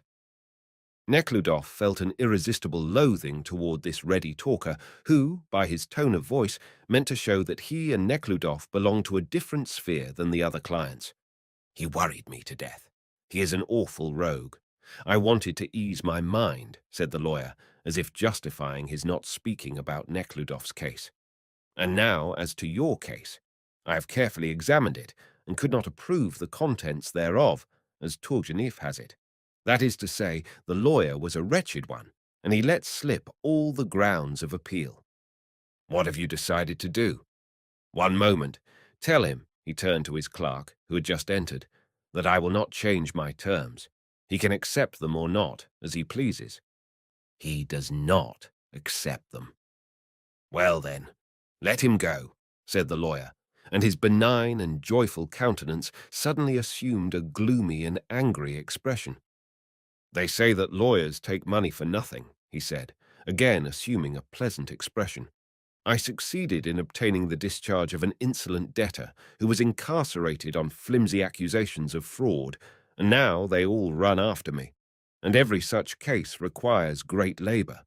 We too, you know, leave some of our flesh in the inkpot, as some author said." "Well, now, your case, or rather the case in which you are interested," he continued, "was badly conducted. There are no good grounds for appeal, but of course we can make an attempt. This is what I have written." He took a sheet of paper, and quickly swallowing some uninteresting formal words and emphasizing others, he began to read. "To the Department of Cassation, etc., etc., Catherine, etc., petition, by the decision, etc., of the etc., rendered, etc., a certain Maslova was found guilty of taking the life, by poisoning, of a certain merchant Smelkoff, and in pursuance of Chapter 1, 1454 of the Code, was sentenced to, etc., with hard labor, etc." He stopped, evidently listening with pleasure to his own composition, although from constant use he knew the forms by heart. "This sentence is the result of grave errors," he continued with emphasis, "and ought to be reversed for the following reasons. First, the reading in the indictment of the description of the entrails of Smelkoff was interrupted by the justiciary at the very beginning. 1. But the prosecutor demanded its reading," Nekhludoff said with surprise. "That is immaterial. The defense could have demanded the same thing. But that was entirely unnecessary. No matter, it is a ground of appeal. Further. Second, Maslova's attorney," he continued to read, "was interrupted while addressing the jury by the justiciary when, desiring to depict the character of Maslova, he touched upon the inner causes of her fall. The ground for refusing to permit him to continue his address was stated to be irrelevancy to the question at issue. But as has often been pointed out by the Senate, the character and moral features generally of an accused are to be given the greatest weight in determining the question of intent. 2. But he spoke so badly that we could not understand him," said Nekhludoff with still greater surprise. "He is a very foolish fellow, and of course could say nothing sensible," Fanirin said, laughing. "However, it is a ground for appeal. Third, in his closing words, the justiciary, contrary to the positive requirements of Section 1, Chapter 801 of the Code of Criminal Procedure, failed to explain to the jury of what legal elements the theory of guilt consisted. Nor did he tell them that if they found that Maslova gave the poison to Smelkoff, but without intent to kill, they had the power to discharge her. This is the principal point. We could have known that. That was our mistake. And finally, fourth, continued the lawyer, the answer of the jury to the question of Maslova's guilt was made in a form which was obviously contradictory. Maslova was charged with intentional poisoning of Smelkoff and with robbery as a motive, while the jury, in their answer, denied her guilt of the robbery, from which it was evident that they intended to acquit her of the intent to kill.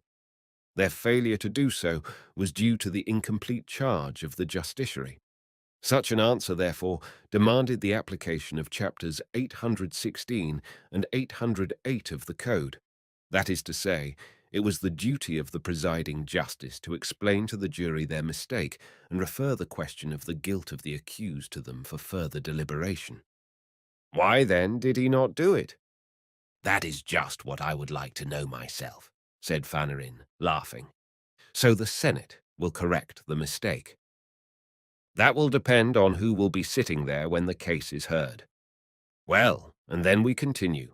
Under these circumstances, the court erred in imposing on Maslova punishment, and the application to her of Section 3, Chapter 771 of the Code was a serious violation of the basic principles of the criminal law.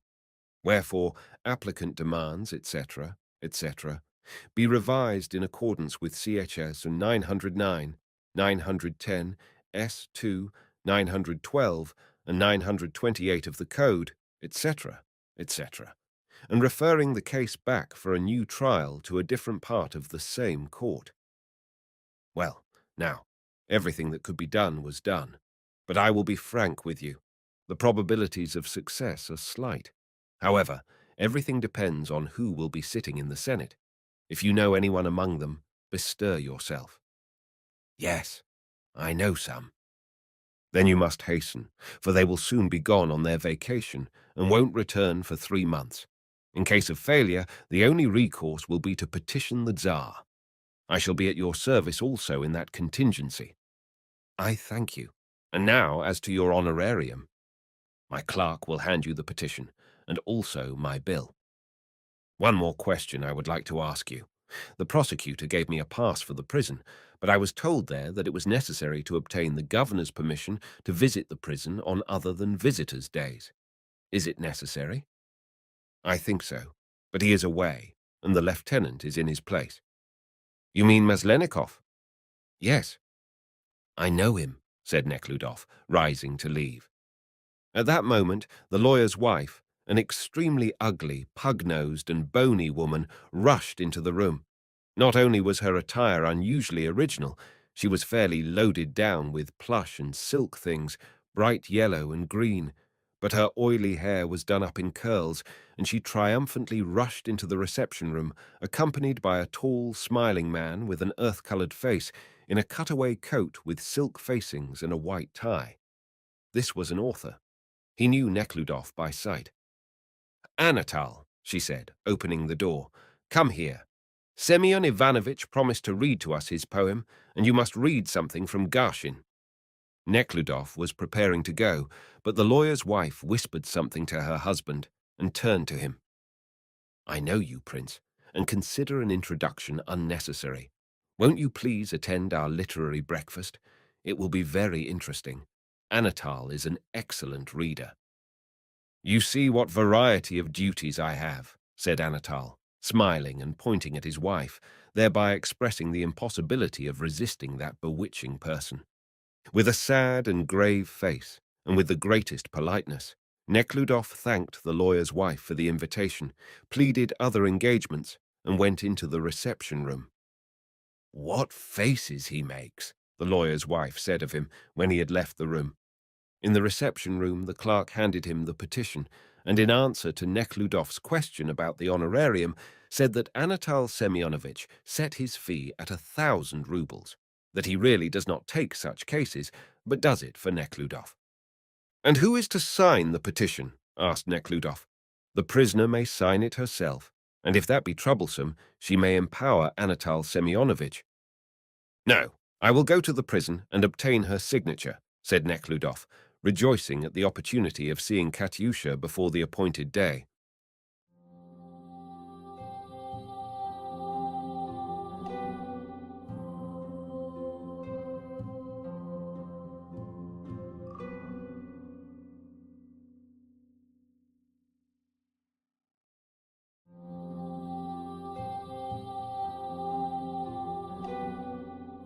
The Awakening, The Resurrection, Leo Tolstoy. Part 6. Chapter 44. At the usual hour, the jailer's whistles were heard in the corridors of the prison. With a rattling of irons, the doors of the corridors and cells opened, and the patter of bare feet and the clatter of prison shoes resounded through the corridors. The men and women prisoners washed and dressed, and after going through the morning inspection, proceeded to brew their tea. During the tea-drinking, animated conversations were going on among the prisoners in the cells and corridors. 2 prisoners were to be flogged that day. One of these was a fairly intelligent young clerk who, in a fit of jealousy, had killed his mistress. He was loved by his fellow prisoners for his cheerfulness, liberality, and firmness in dealing with the authorities.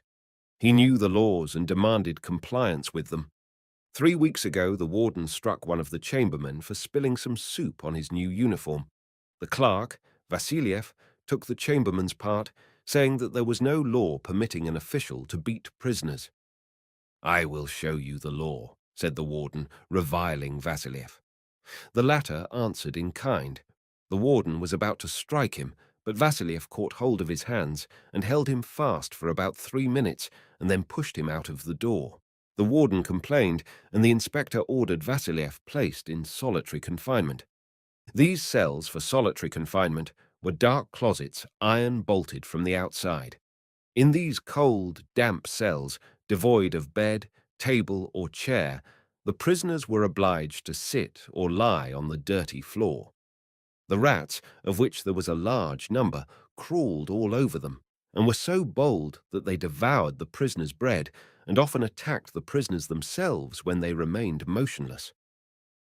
Vasiliev resisted, and with the aid of 2 other prisoners, tore himself loose from the jailers, but they were finally overcome, and all 3 were thrust into cells.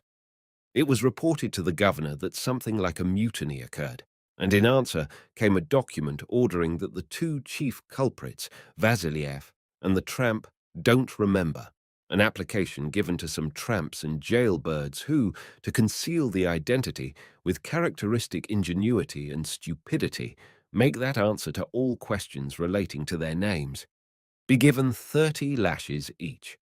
The flogging was to take place in the women's reception room. This was known to all the inmates of the prison since the previous evening, and everyone was talking of the coming flogging. Korobleva, Miss Dandy, Theodosia, and Maslova, flushed and animated, for they had already partaken of vodka, which Maslova now had in abundance, were sitting in their corner, talking of the same thing. "Why, he has not misbehaved," Korobleva said of Vasiliev, biting off a piece of sugar with her strong teeth. "He only sided with a comrade. Fighting, you know, is not allowed nowadays." "They say he is a fine fellow," added Theodosia, who was sitting on a log on which stood a teapot. "If you were to tell him, Mikhailovna," the watchwoman said to Maslova, meaning Neckludof. "I will. He will do anything for me," Maslova answered, smiling and shaking her head. "It will be too late. They're going to fetch him now," said Theodosia. "It is awful," she added, sighing. "I have seen once a peasant flogged in the town hall. My father-in-law had sent me to the mayor of the borough, and when I came there, I was surprised to see him." The watchwoman began a long story. Her story was interrupted by voices and steps on the upper corridor. The women became silent, listening. "They are bringing him, the fiends," said Miss Dandy. "Won't he get it now? The jailers are very angry, for he gave them no rest." It became quiet in the upper corridor, and the watchwoman finished her story, how she was frightened when she saw the peasant flogged, and how it turned her stomach. Miss Dandy told how Shedzlov was flogged with a lash while he never uttered a word. Theodosia then removed the pots and bowls. Korobleva and the watchwoman took to their sewing, while Maslova, hugging her knees, became sad from ennui. She was about to lay down to sleep when the matron called her into the office, where a visitor was waiting for her. "Don't fail to tell him about us," said the old Menshova, while Maslova was arranging her headgear before a looking-glass half void of mercury. "It was not me who set the fire, but he, the villain, himself did it, and the labourer saw it. He would not kill a man. Tell him to call Dmitri. Dmitri will explain to him everything. They locked us up here for nothing, while the villain is living with another man's wife and sits around in dram shops." "That's wrong," affirmed Korableva. "I will tell him. Yes, I will," answered Maslova. "Suppose we have a drink, for courage," she added, winking one eye. Korableva poured out half a cup for her. Maslova drank it and wiped her mouth. Her spirits rose, and repeating the words, "for courage," shaking her head and smiling, she followed the matron. Chapter 45. Nekhludoff had been waiting for a long time in the vestibule. Arriving at the prison, he rang the front door bell and handed his pass to the warden on duty. "What do you want?" "I wish to see the prisoner, Maslova." "Can't see her now. The inspector is busy." "In the office?" asked Nekhludoff. "No, here in the visitors' room," the warden answered, somewhat embarrassed, as it seemed to Nekhludoff. "Why, are visitors admitted today?" "No, special business," he answered. "Where can I see him, then?" "He will come out presently. Wait."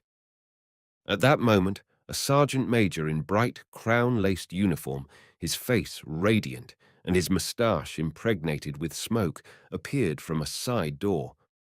"Why did you admit him here? What is the office for?" he said sternly, turning to the warden. "I was told that the inspector was here," said Nekhludoff, surprised at the embarrassment noticeable on the officer's face. At that moment, the inner door opened, and Petrov, flushed and perspiring, came out. "He will remember it," he said, turning to the sergeant major. The latter pointed with his eyes to Nekhludoff, and Petrov became silent, frowned, and walked out through the rear door. "Who will remember? What? Why are they all so embarrassed? Why did the sergeant make that sign?" thought Nekhludoff. "You cannot wait here. Please walk into the office." The sergeant major turned to Nekhludoff, who was about to go out when the inspector came in through the inner door, more embarrassed even than his assistants. He was sighing incessantly. Seeing Nekhludoff, he turned to the warden. "Fedotov, call Maslova." "Follow me, please," he said to Nekhludoff. They passed up a winding stairway leading into a small room with one window and containing a writing table and a few chairs. The inspector sat down. "Mine are disagreeable duties," he said, turning to Nekhludoff and lighting a thick cigarette. "You seem tired," said Nekhludoff. "I am very tired of all this business. My duties are very onerous. I am trying my best to alleviate the condition of the prisoners, and things are getting only worse. I am very anxious to get away from here. The duties are very, very unpleasant." Nekhludoff could not understand what it was that made it so unpleasant for the inspector. But today he noticed on the inspector's face an expression of despondency and hopelessness which was pitiful to behold. "Yes, I think they are very trying," he said. "But why do you not resign?" "I have a family, and am without means. But if it is difficult—" "Well, you see, I managed to improve somewhat their lot after all. Another one in my place would hardly exert himself as I do. It is no easy matter to handle 2,000 people. They are also human, and one feels pity for them, and yet they can't be allowed to have all their own way." And the inspector related the case of a recent fight among the prisoners which ended in murder. His story was interrupted by the entrance of Maslova, who was preceded by the warden. Nekhludoff got sight of her when she appeared on the threshold and before she saw the inspector. Her face was red, and she walked briskly behind the warden, smiling and shaking her head. Noticing the inspector, she gazed at him with frightened face, but immediately recovered herself and boldly and cheerfully turned to Nekhludoff. "How do you do?" she said, drawlingly, smiling and vigorously shaking his hand, not as on the former occasion. "Here I have brought you the petition to sign," said Nekhludoff, somewhat surprised at the forward manner in which she accosted him. "The lawyer wrote it. It must be signed and sent to St. Petersburg." "Why, certainly. I will do anything," she said, winking one eye and smiling. "May she sign it here?"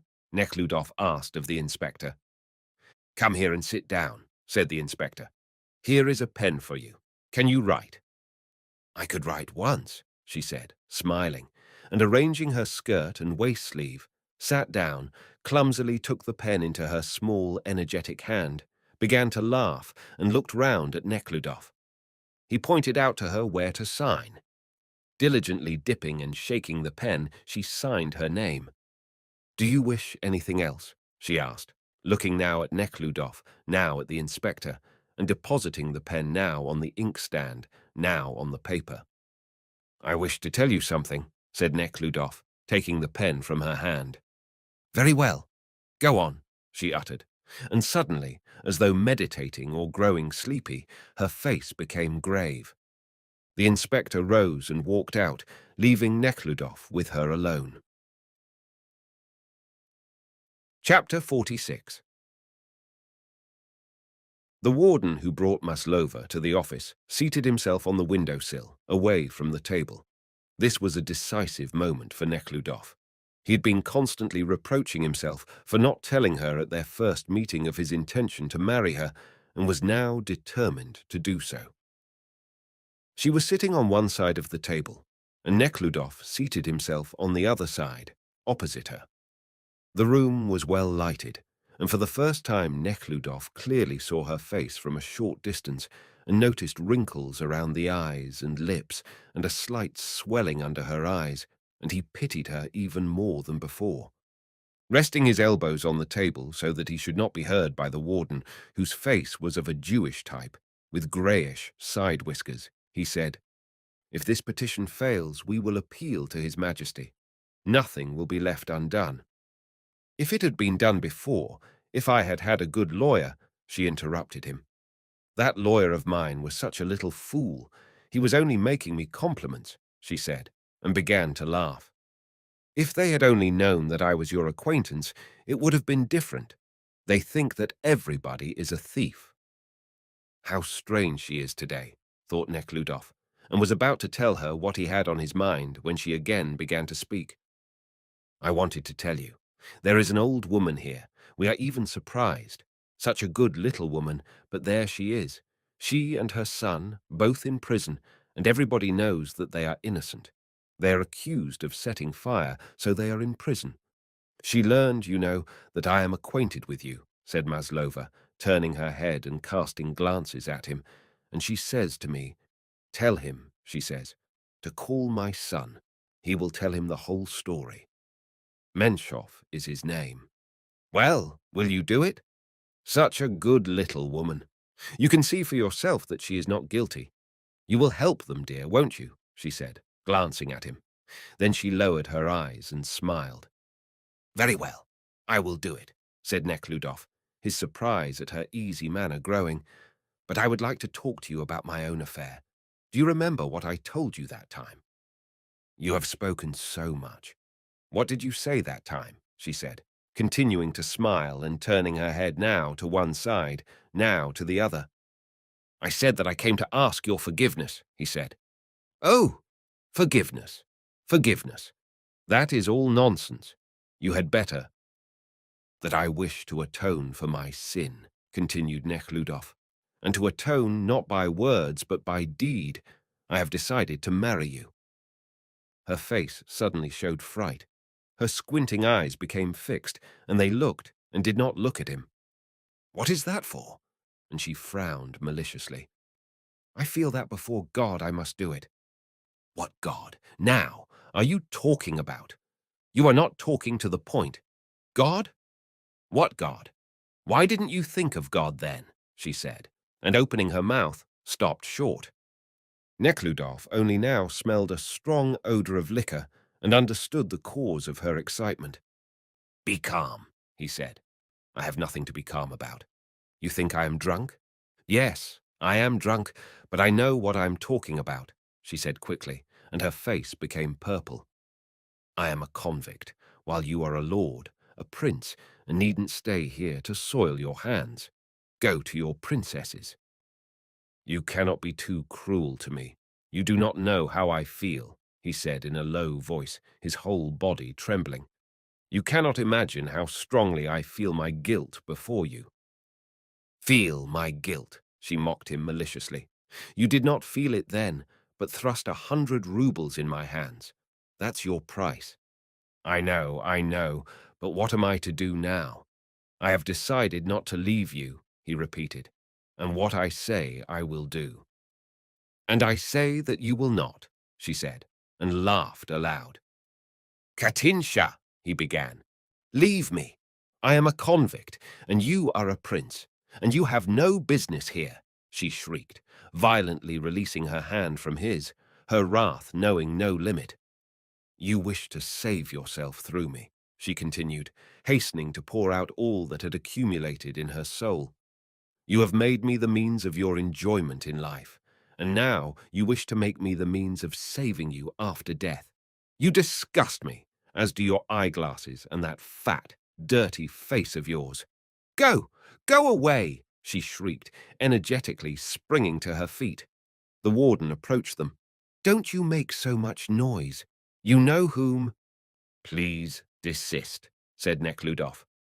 She must not forget herself, said the warden. Please wait a while, said Neckludof. The warden returned to his seat on the window-sill. Maslova again seated herself, her eyes downcast and her little hands clutching each other. Neckludof stood over her, not knowing what to do. You do not believe me, he said. That you wish to marry me? That will never happen. I will sooner hang myself. But I will serve you anyway. That is your business. Only I don't want anything from you. Now, that is certain, she said.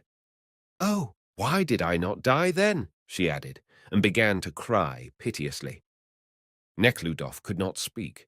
Her tears called forth tears in his own eyes.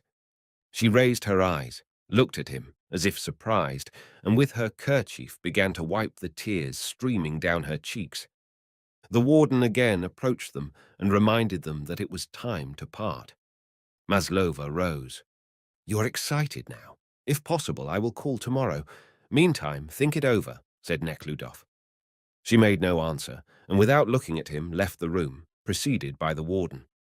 Well, girl, good times are coming, said Korableva to Maslova when the latter returned to the cell. He seems to be stuck on you, so make the most of it while he is calling. He will get you released. The rich can do anything. That's so, drawled the watchwoman. The poor man will think 10 times before he will marry, while the rich man can satisfy his every whim. Yes, my dear, there was a respectable man in our village, and he— Have you spoken to him of my case? Asked the old woman. But Maslova was silent. She lay down on her bunk, gazing with her squinting eyes into the corner, and remained in that position till evening. Her soul was in torment. That which Neckludof told her opened to her that world in which she had suffered and which she had left, hating without understanding it. She had now lost that forgetfulness in which she had lived, and to live with a clear recollection of the past was painful. In the evening, she again bought wine, which she drank with her fellow prisoners. Chapter 47. So that is how it is, thought Neckludof as he made his way out of the prison, and he only now realized the extent of his guilt. Had he not attempted to efface and atone for his conduct, he should never have felt all the infamy of it, nor she all the wrong perpetrated against her. Only now it all came out in all its horror. He now for the first time perceived how her soul had been debased, and she finally understood it. At first, Neckludof had played with his feelings and delighted in his own contrition. Now he was simply horrified. He now felt that to abandon her was impossible, and yet he could not see the result of these relations. At the prison gate, someone handed Neckludof a note. He read it when on the street. The note was written in a bold hand, with pencil, and contained the following. Having learned that you are visiting the prison, I thought it would be well to see you. You can see me by asking the authorities for an interview with me. I will tell you something very important to your protégé as well as to the politicals. Thankfully, Vera Bogodukovskaya. Bogodukovskaya? Who is Bogodukovskaya? Thought Neckludof, entirely absorbed in the impression of his meeting with Maslova, and failing at the first moment to recall either the name or the handwriting. Oh, yes, he suddenly recalled. The deacon's daughter at the bear hunt. Vera Bogodukovskaya was a teacher in the obscure district of Novgorod. With a Neckludof, on one occasion, went bear hunting with his friends. This teacher had asked Neckludof to give her some money to enable her to study. He gave it to her, and the incident dropped from his memory. And now it seemed that this lady was a political prisoner, had probably learned his history in prison, and was now offering her services. At that time, everything was easy and simple. Now everything was difficult and complex. Nekhludoff readily and joyfully recalled that time and his acquaintance with Bogodukovskaya. It was on the eve of Shrovetide, in the wilds about 60 versts from the railroad. The hunt was successful. 2 bears were bagged, and they were dining before their journey home, when the woodsman, in whose hut they were stopping, came to tell them that the deacon's daughter had come and wished to see Prince Nekhludoff. "Is she good-looking?" someone asked. "Come, come," said Nekhludoff, rising, and wondering why the deacon's daughter should want him, assumed a grave expression and went to the woodsman's hut. In the hut there was a girl in a felt hat and short fur coat, sinewy, and with an ugly and unpleasant face, relieved, however, by her pleasant eyes and raised eyebrows. "This is the prince, Vera Ephremovna," said the old hostess. "I will leave you." "What can I do for you?" asked Nekhludoff. I, you see, you are rich and throw away your money on trifles, on a chase." "I know," began the girl, becoming confused, "but I wish but one thing. I wish to be useful to people, and can do nothing because I know nothing." "What, then, can I do for you?"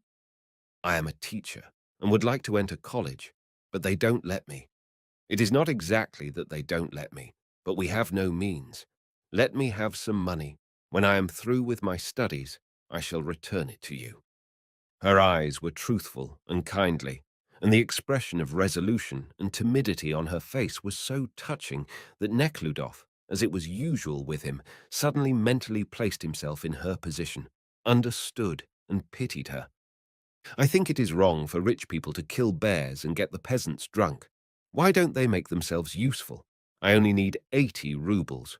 Oh, if you don't wish to, it is all the same to me," she said, angrily, interpreting the grave expression on Nekhludoff's face to her disadvantage. "On the contrary, I am very thankful to you for the opportunity." When she understood that he consented, her face turned a purple color, and she became silent.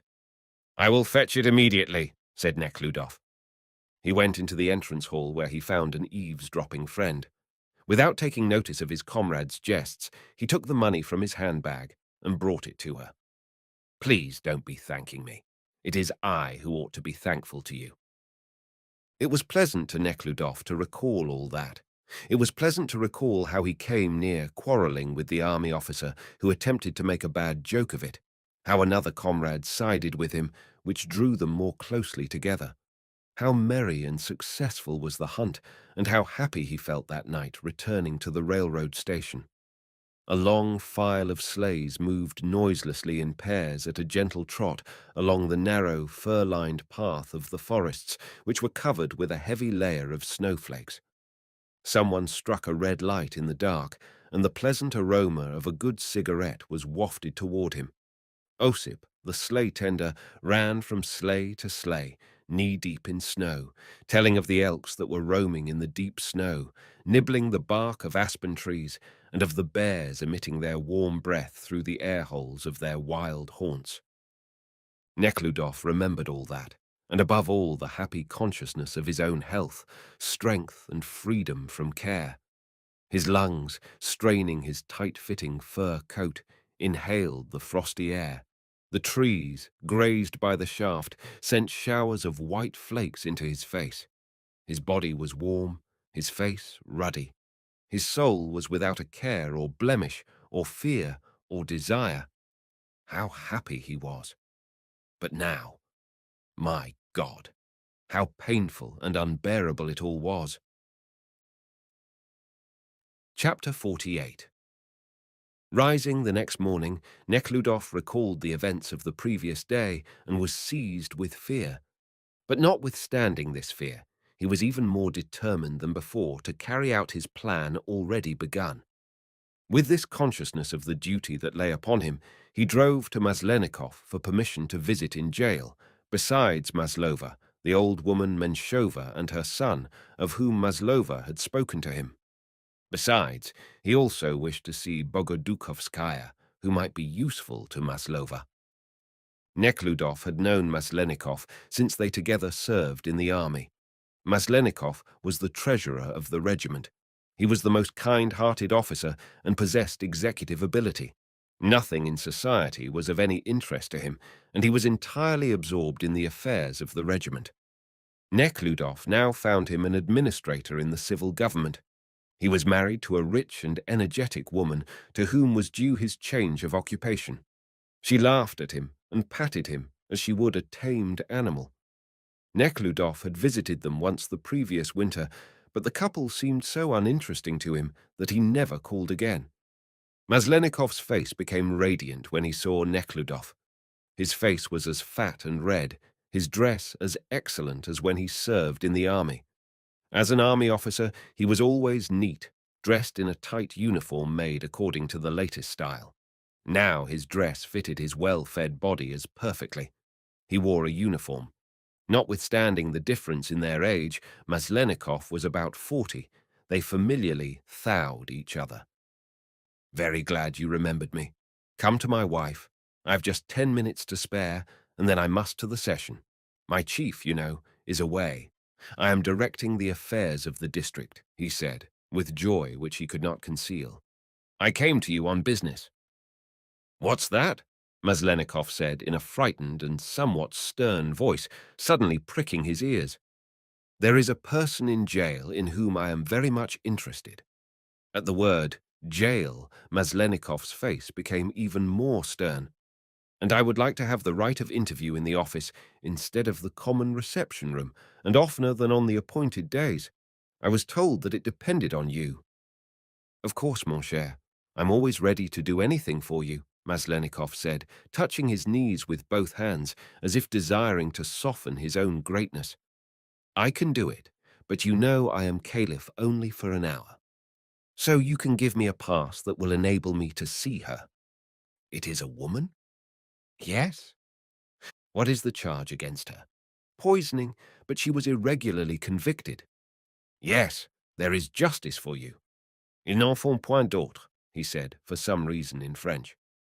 "I know that you do not agree with me, but c'est mon opinion bien arrêtée," he added, repeating the opinion that had been reiterated during the past year by a retrograde, conservative newspaper.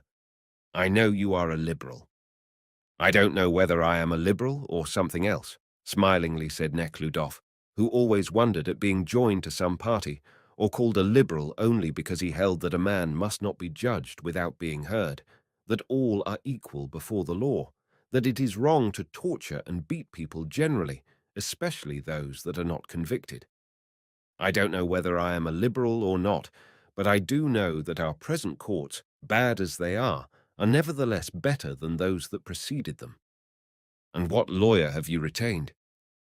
"I have retained Fanarin." "Ah, Fanarin," Maslenikov said, frowning as he recalled how Fanarin, examining him as a witness the year before, in the most polite manner made him the butt of ridicule. "I would not advise you to have anything to do with him. Fanarin est un homme tard." "I have another request to make of you," Nekludov said, without answering him. "A long time ago I made the acquaintance of a girl teacher, a very wretched creature. She is now in jail and desires to see me. Can you give me a pass to her?" Maslenikov leaned his head to one side and began to reflect. "She is a political." "Yes, I was told so." "You know politicals can only be seen by their relatives, but I will give you a general pass. Je sais que vous n'abuserez pas." "What is the name of this your protégée? Bogodukovskaya? Elle est jolie?" "Hideuse." Maslenikov disapprovingly shook his head, went to the table, and on a sheet of paper with a printed letterhead wrote in a bold hand, "The bearer, Prince Dmitri Ivanovich Nekludov, is hereby permitted to visit the prisoners, Maslova and Bogodukovskaya, now detained in the prison," and signed his name to it with a broad flourish. "You will see now what order there is in prison, And to keep order there is very difficult, because it is overcrowded, especially by those to be transported. But I watch over them, and like the occupation. You will see there are very many there, but they are content and are faring well. It is necessary to know how to deal with them. Some unpleasantness occurred there a few days ago. Disobedience. Another man in my place would have treated it as a riot and made many people miserable, but we arranged it all pleasantly. What is necessary is solicitude on the one hand and prompt and vigorous dealing on the other, he said, clenching his soft white fist projecting from under a white starched cuff and adorned with a turquoise ring. Solicitude and vigorous dealing. Well, I don't know about that, said Neckludof. I was there twice, and I was very much distressed by the sight. You know what I will tell you? You ought to get acquainted with Princess Pasek, continued Maslenikov, who had become talkative. She has entirely devoted herself to this cause. Elle fait beaucoup de bien. Thanks to her, and without false modesty to myself, everything has been changed, and changed so that none of the old horrors can be found there, and they are decidedly well off there. You will see it. There is Fanarin. I am not personally acquainted with him. Besides, our roads do not meet because of my position in society, but he is decidedly a bad man, and allows himself to state in court such things. Such things. Well, thank you, said Neckludof, taking the document, and took leave of his old comrade. Would you not like to see my wife? No, thank you. I have no time now. Well, now, she will never forgive me, said Maslenikov, conducting his old comrade to the first landing, as he did with people of secondary importance, among whom he reckoned Neckludof. Do come but for a moment. But Neckludof was firm, and while the footman and porter sprang toward him, handing him his overcoat and cane, and opening the door, before which a policeman stood, he excused himself, pleading want of time. Well then, Thursday, please. That is her reception day. I will tell her, Maslenikov shouted from the top of the stairs. Chapter 49. From Maslenikov, Neckludof went directly to the prison and approached the familiar apartments of the inspector. The sounds of a tuneless piano again assailed his ears, but this time it was not a rhapsody that was played, but a study by Clementi, and, as before, with unusual force, precision, and rapidity. The servant, with a handkerchief around one eye, said that the captain was in, and showed Neckludof into the small reception room in which was a lounge, a table, and a lamp, one side of the rose-coloured shade of which was scorched, standing on a knitted woolen napkin. The inspector appeared with an expression of sadness and torment on his face. Glad to see you. What can I do for you? He said, buttoning up the middle button of his uniform. I went to the vice-governor, and here is my pass, said Neckludof, handing him the document. I would like to see Maslova. Markova, asked the inspector, who could not hear him on account of the music. Maslova. Oh, yes. Oh, yes. The inspector rose and approached the door through which Clementi's roulade was heard. Marussia, if you would only stop for a little while, he said, in a voice which showed that this music was the cross of his life. I cannot hear anything. The music ceased. Discontented steps were heard, and someone looked through the door.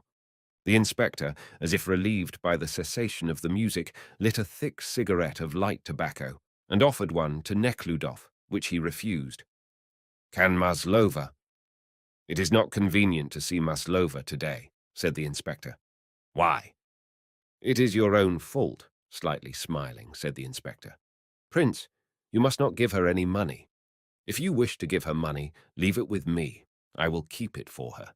You see, you must have given her money yesterday, for she bought wine. It is hard to eradicate that evil, and is intoxicated today. In fact, she became unruly. Is it possible? Why, I even had to employ strict measures, had her transferred to another cell. She is very tractable, but please do not give her money. That is their failing. Neckludof quickly recalled the incident of yesterday, and he was seized with fear. And may I see Bogodukovskaya, the political? Nekhludoff asked after some silence. Well, yes, said the inspector. What are you doing here? He turned to a 5-year-old girl who came into the room, walking toward her father, her eyes riveted on Nekhludoff. Look out, or you will fall, he said, smiling, as the little girl, walking with her head turned toward Nekhludoff, tripped on the carpet and ran to her father. If she may be seen, I would go now. Oh, yes, she may be seen, of course, said the inspector, embracing the little girl, who was still looking at Nekhludoff. All right.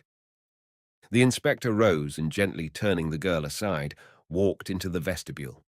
He had scarcely donned the overcoat handed him by the girl with the bandaged eye and crossed the threshold when the distinct sounds of Clementi's roulade broke out. She was at the conservatory, but there is disorder in that institution. But she is very gifted, said the inspector, walking down the stairs. She intends to appear at concerts. The inspector and Nekhludoff neared the prison. The wicket immediately opened at the approach of the inspector. The wardens, standing to attention, followed him with their eyes. 4 men with heads half-shaved, carrying large vessels, met him in the vestibule, and as they spied him, slunk back. One of them, in a particularly gloomy way, knit his brow, his black eyes flashing fire. Of course, her talent must be perfected. It cannot be neglected. But in a small apartment it is hard, you know. The inspector continued the conversation without paying any attention to the prisoners, and dragging his tired legs passed into the meeting room, followed by Nekhludoff. Whom do you wish to see? Asked the inspector. Bogodukhovskaya. That is from the tower. You will have to wait a little, he turned to Nekhludoff. Couldn't you let me see, meantime, the prisoners Menshov, mother and son, who are charged with incendiarism?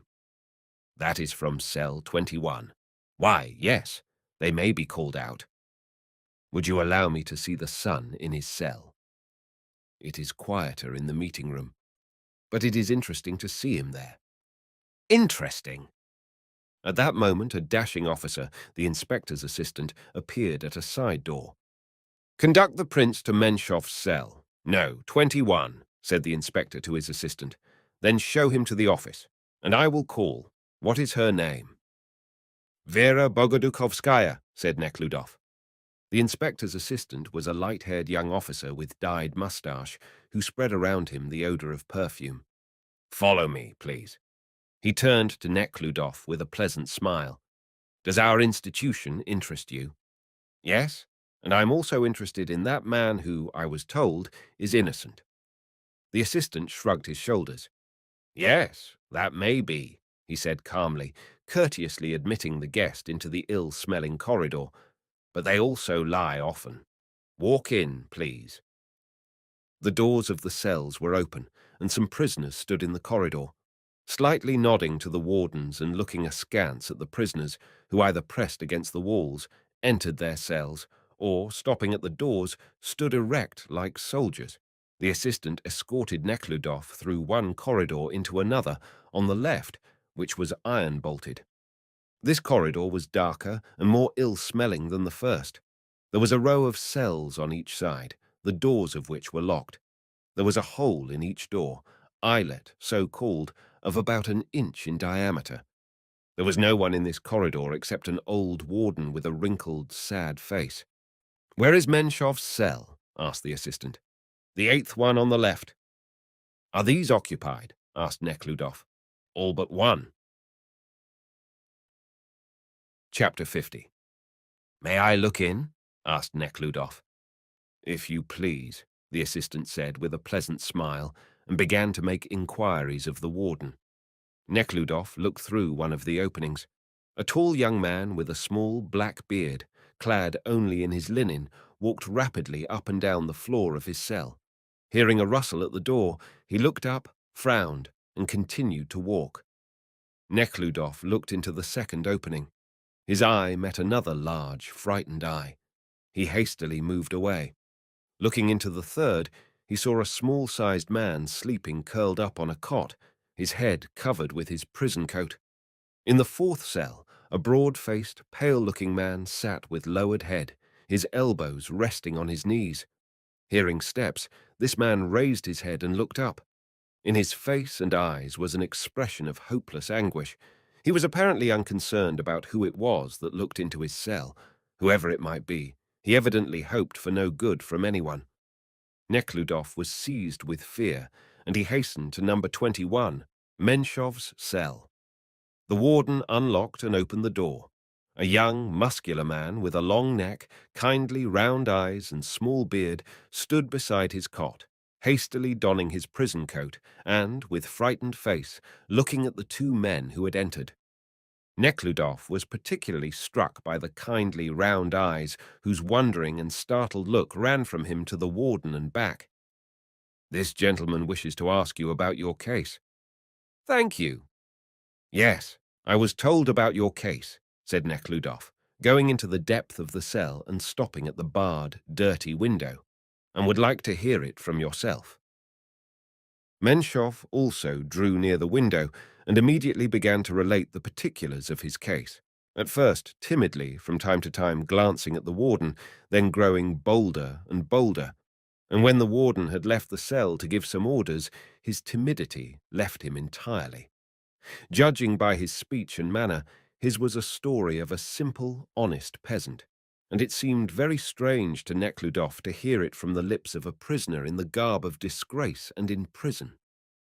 While listening to him, Nekhludoff examined the low cot with its straw mattress, the window with its thick iron bars, the damp, plastered walls, the pitiful face and the figure of the unfortunate, mutilated peasant in bast shoes and prison coat, and he became sad.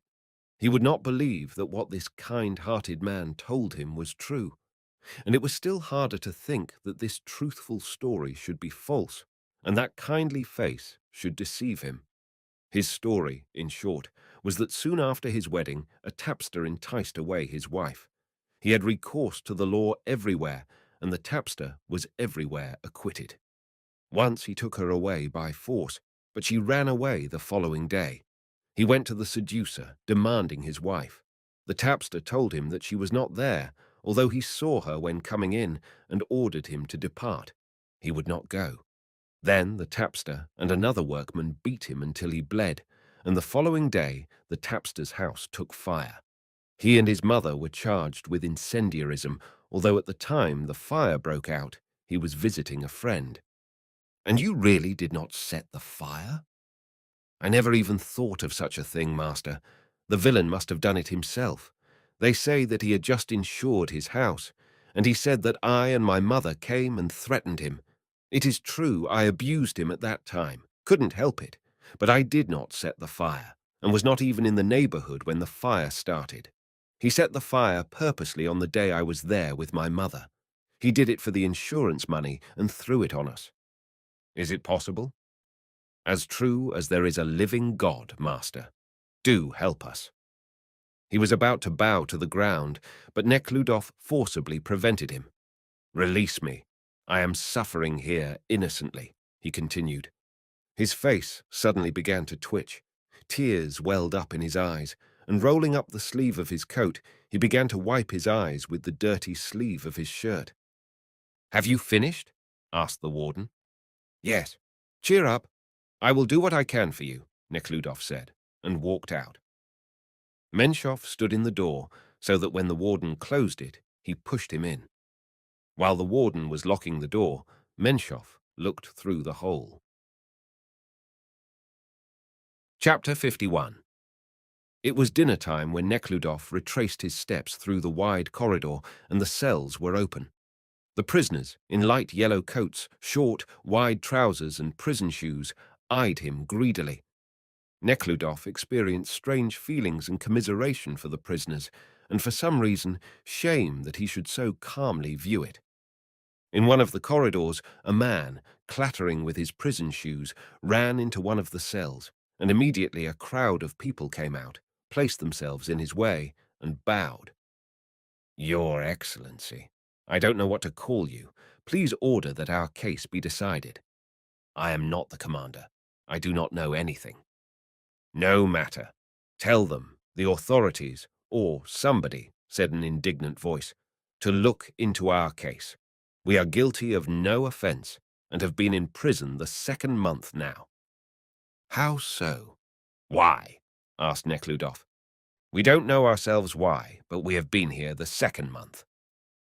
"That is true," said the assistant inspector. "They were taken because they had no passports, and they were to be transported to their district, but the prison had burned down there, and the authorities asked us to keep them here. Those belonging to other districts were transported, but these we keep here."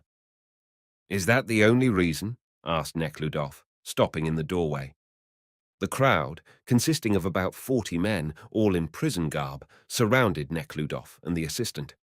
Several voices began talking at once. The assistant stopped them. "Let one of you speak."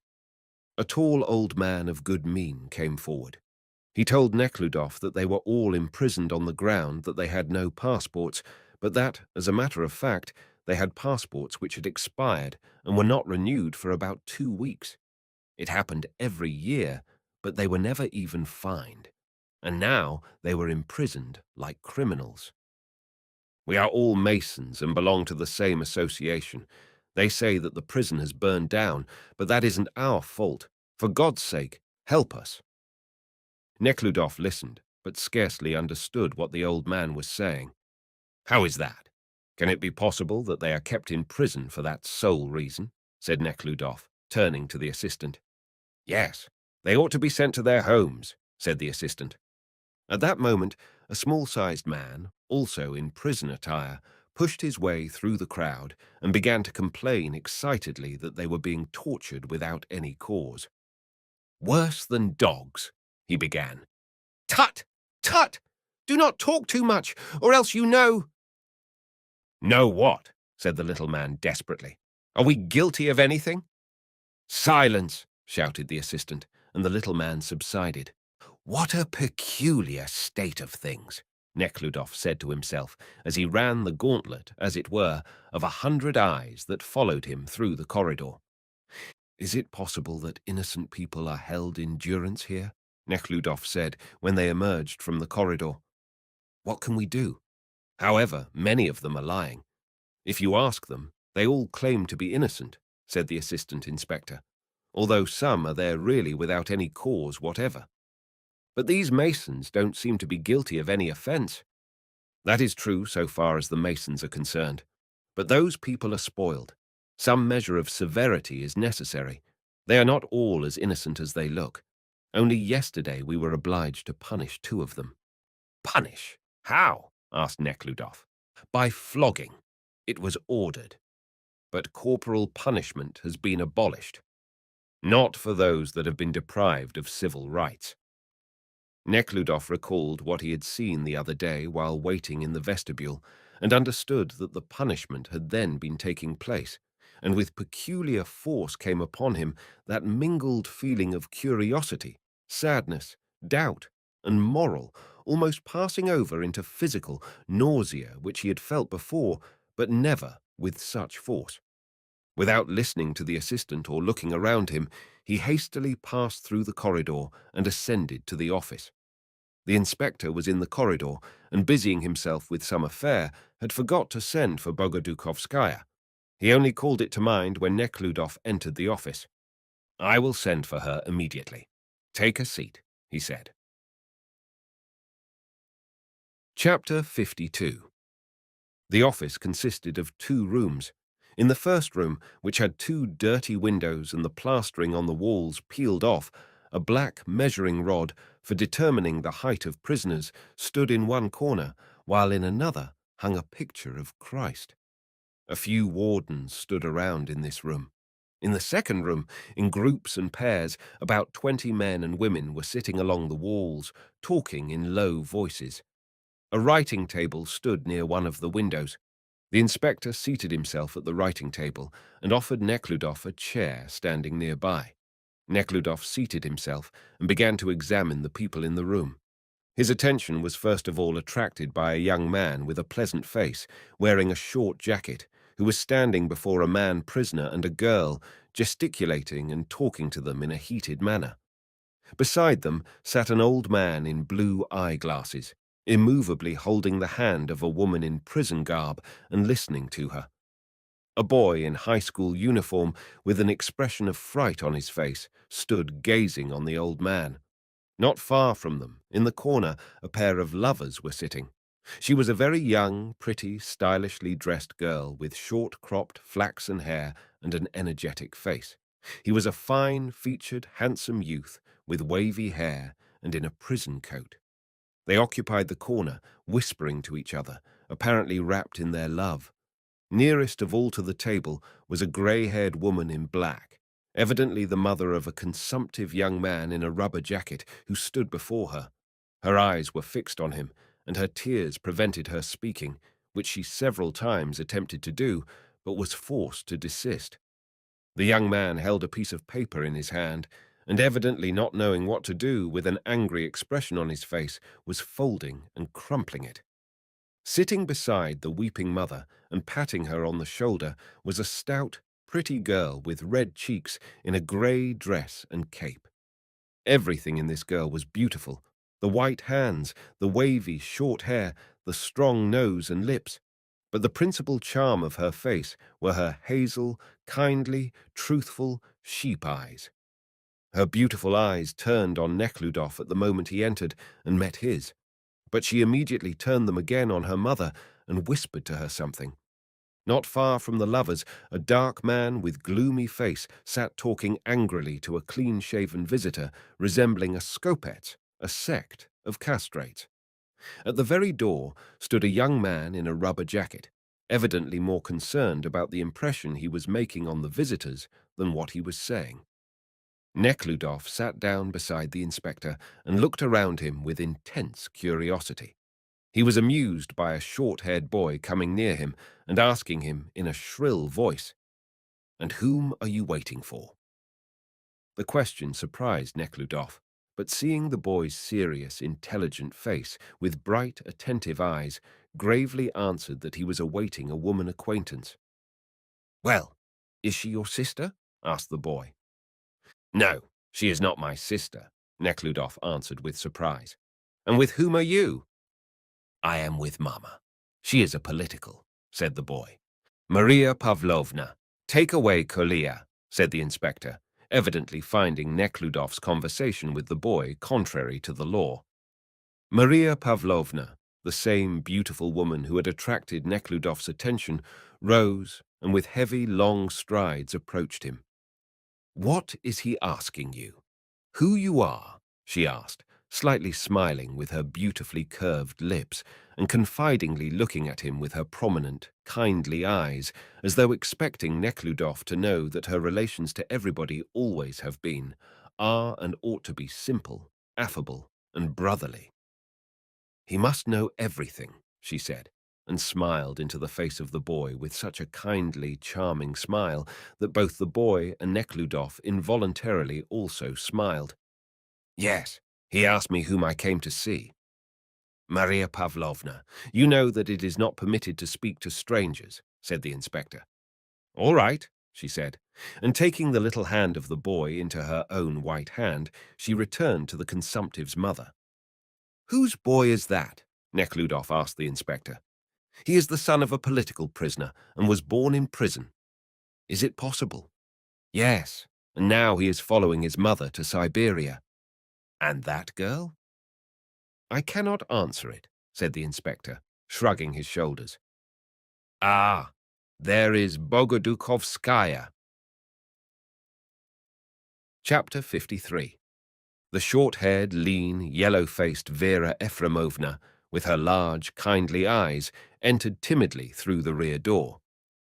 "Well, I thank you for coming here," she said, pressing Nekhludov's hand. "You remember me. Let us sit down. I did not expect to find you here." "Oh, I am doing excellently, so well indeed that I desire nothing better," said Vera Efremovna, looking frightened as usual, with her kindly round eyes at Nekhludoff, and turning her very thin, sinewy neck, which projected from under the crumpled, dirty collar of her waist. Nekhludoff asked her how she came to be in prison. She related her case to him with great animation. Her discourse was interspersed with foreign scientific terms about propaganda, disorganization, groups, sections, and subsections, which, she was perfectly certain, everybody knew, but of which Nekhludoff had never even heard. She was evidently sure that it was both interesting and pleasant to him to know all that she was relating. Nekhludoff, however, looked at her pitiful neck, her thin, tangled hair, and wondered why she was telling him all that. He pitied her, but not as he pitied the peasant Menshov with his hands and face white as potato sprouts and innocently languishing in an ill-smelling prison. He pitied her on account of the evident confusion that reigned in her head. She seemed to consider herself a heroine and showed off before him, and this made her particularly pitiful.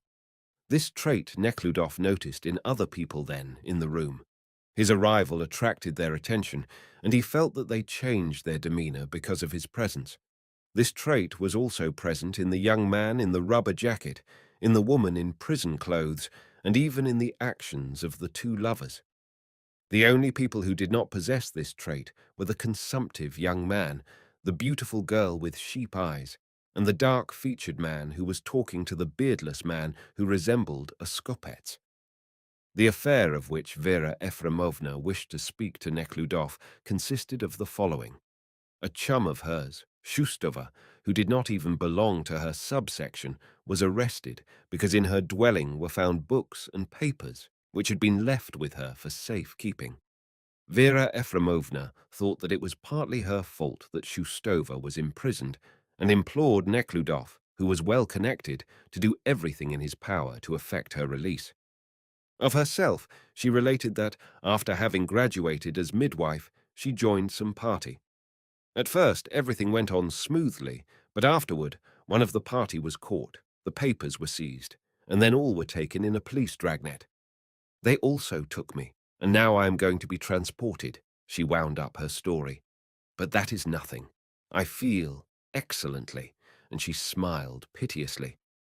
Nekhludoff asked her about the girl with the sheep eyes, and Vera Ephremovna told him that she was the daughter of a general, that she had assumed the guilt of another person and was now going to serve at hard labor in Siberia. An altruistic, honest person, said Vera Ephremovna. The other case of which Vera Ephremovna wished to speak concerned Maslova. As the history of every prisoner was known to everyone in prison, she knew Maslova's history and advised him to procure her removal to the ward for politicals, or, at least, to the hospital, which was just now crowded, requiring a larger staff of nurses. Nekhludoff said that he could hardly do anything, but promised to make an attempt when he reached St. Petersburg. Chapter 54. Their conversation was interrupted by the inspector, who announced that it was time to depart. Nekhludoff rose, took leave of Vera Ephremovna, and strode to the door, where he stopped to observe what was taking place before him.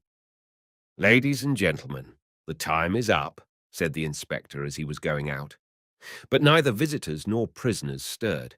The inspector's demand only called forth greater animation, but no one thought of departing.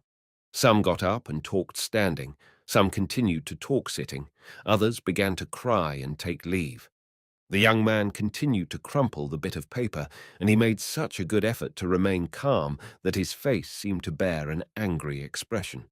His mother, hearing that the visit was over, fell on his shoulder and began to sob. The girl with the sheep eyes, Nekhludoff involuntarily followed her movements, stood before the sobbing mother, pouring words of consolation into her ear. The old man with the blue eyeglasses held his daughter by the hand and nodded affirmatively to her words. The young lovers rose, holding each other's hands and silently looking into each other's eyes. "Those are the only happy people here," said the young man in the rubber jacket, who stood near Nekhludoff, pointing to the young lovers. Seeing the glances of Nekhludoff and the young man, the lovers, the convict and the flaxen-haired girl, stretched their clasping hands, threw back their heads, and began to dance in a circle. "They will be married this evening in the prison, and she will go with him to Siberia," said the young man. "Who is he, then?" "He is a penal convict. Although they are making merry, it is very painful to listen. added the young man, listening to the sobbing of the old man with the blue eyeglasses. Please, please don't compel me to take severe measures, said the inspector, several times repeating the same thing. Please, please, he said, weakly and irresolutely. Well, now this cannot go on. Please, now come. For the last time I repeat it, he said, in a sad voice, seating himself and rising again, lighting and then extinguishing his cigarette. Finally, the prisoners and visitors began to depart, the former passing through the inner, the latter through the outer door. First, the man in the rubber coat passed out, then the consumptive and the dark-featured convict. Next, Vera Efremovna and Maria Pavlovna, and the boy who was born in the prison. The visitors also filed out. The old man with the blue eyeglasses started with a heavy gait, and after him came Neckludof. What a peculiar state of things, said the talkative young man to Neckludof on the stairs, as though continuing the interrupted conversation. It is fortunate that the captain is a kind-hearted man and does not enforce the rules, but for him it would be tantalizing. As it is, they talk together and relieve their feelings. When Neckludof, talking to this man, who gave his name as Medintsev, reached the entrance hall, the inspector, with weary countenance, approached him. So, if you wish to see Maslova, then please call tomorrow, he said, evidently desiring to be pleasant. Very well, said Neckludof, and hastened away. As on the former occasion, besides pity, he was seized with a feeling of doubt and a sort of moral nausea. What is all that for? He asked himself, but found no answer. Chapter 55. On the following day, Neckludof drove to the lawyer and told him of the Menshovs' case, asking him to take up their defense. The lawyer listened to him attentively and said that if the facts were really as told to Neckludof, he would undertake their defense without compensation. Neckludof also told him of the 130 men kept in prison through some misunderstanding and asked him whose fault he thought it was. The lawyer was silent for a short while, evidently desiring to give an accurate answer. Whose fault it is? No one's, he said decisively. If you ask the prosecutor, he will tell you that it is Maslenikov's fault, and if you ask Maslenikov, he will tell you that it is the prosecutor's fault. It is no one's fault. I will go to Maslenikov and tell him. That is useless, the lawyer retorted, smiling. He is not your friend or relative, is he? He is such a blockhead, and saving your presence, at the same time, such a sly beast. Neckludof recalled what Maslenikov had said about the lawyer, made no answer, and taking leave, directed his steps toward Maslenikov's residence. Two things Neckludof wanted of Maslenikov. First, to obtain Maslova's transfer to the hospital, and to help, if possible, the 130 unfortunates. Although it was hard for him to be dealing with this man, and especially to ask favors of him, yet it was the only way of gaining his end, and he had to go through it. As Neckludof approached Maslenikov's house, he saw a number of carriages, cabs, and traps standing in front of it, and he recalled that this was the reception day to which he had been invited. While Neckludof was approaching the house, a carriage was standing near the curb, opposite the door, and a lackey in a cockaded silk hat and cape was seating a lady, who, raising the long train of her skirt, displayed the sharp joints of her toes through the thin slippers. Among the carriages he recognized the covered landau of the Korchagins.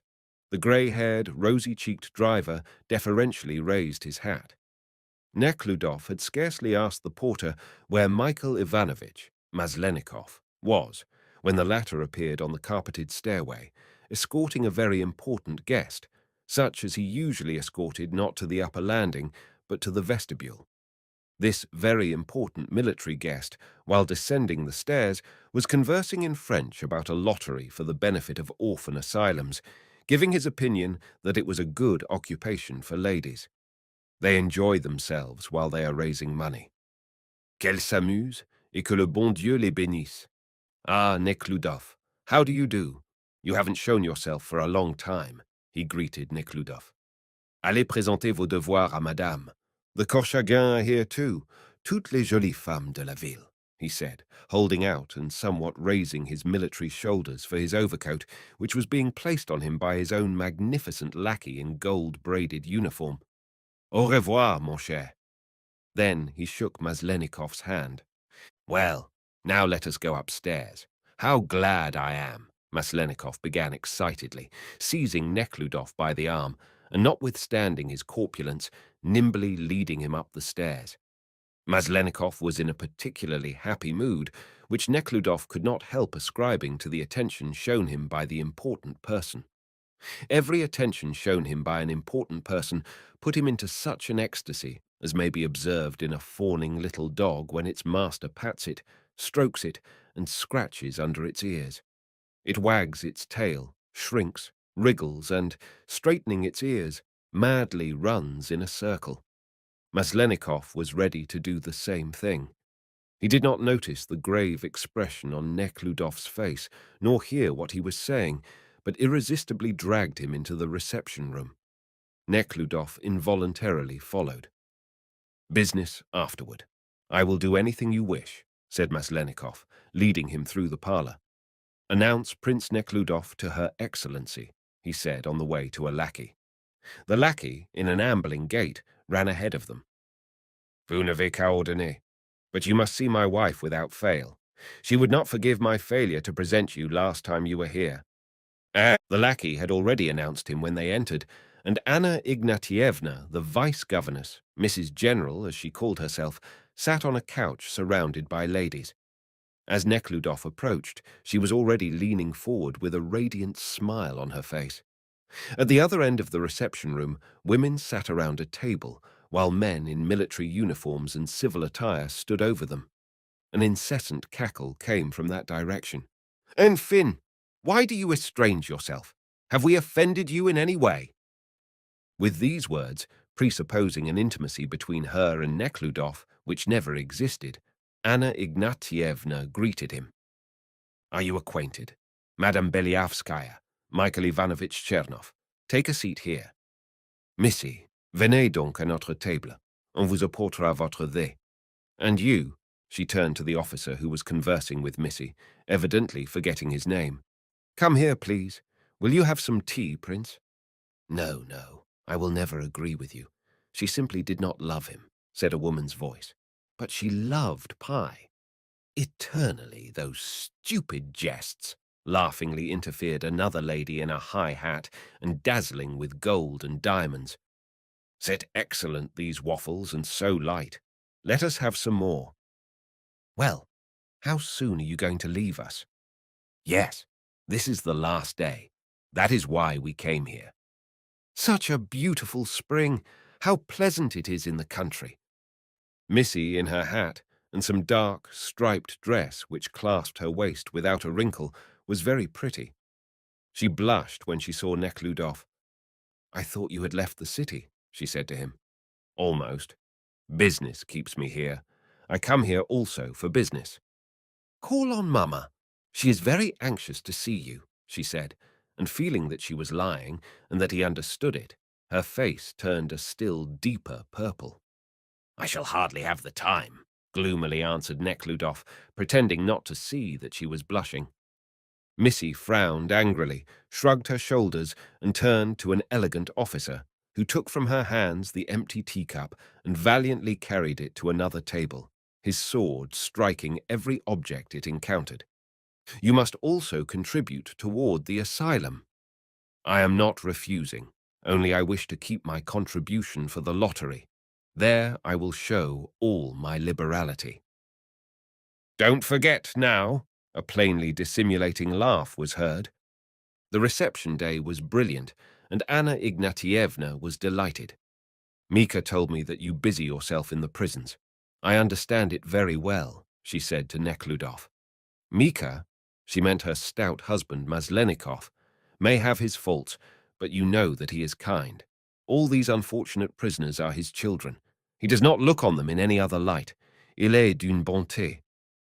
She stopped, not finding words to express bonté of a husband, and immediately, smiling, turned to an old, wrinkled woman in lilac-coloured bows who had just entered. Having talked as much and as meaninglessly as it was necessary to preserve the decorum, Nekhludoff arose and went over to Maslenikov. "Will you please hear me now?" "Ah, yes, well, what is it? Come in here." They entered a small Japanese cabinet and seated themselves near the window.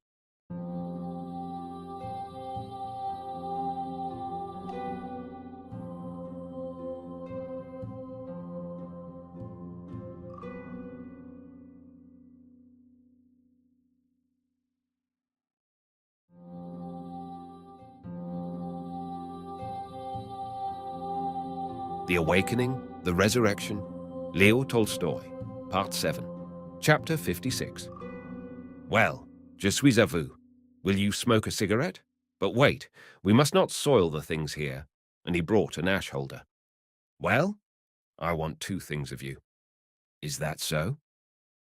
Maslenikov's face became gloomy and despondent. All traces of that animation of the little dog whom its master had scratched under the ears entirely disappeared. Voices came from the reception room. One, a woman's voice, said, "Jamais, jamais je ne croirais."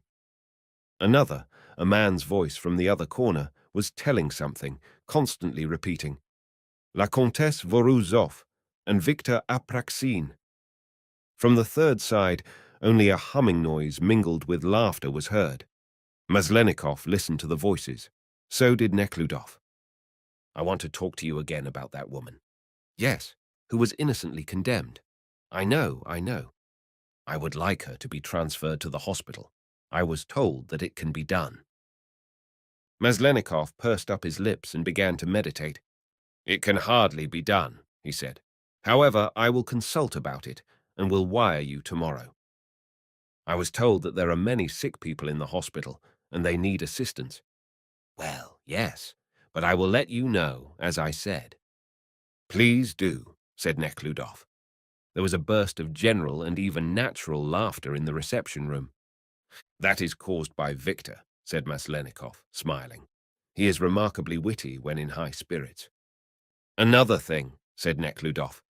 "There are 130 men languishing in prison for the only reason that their passports were not renewed in time.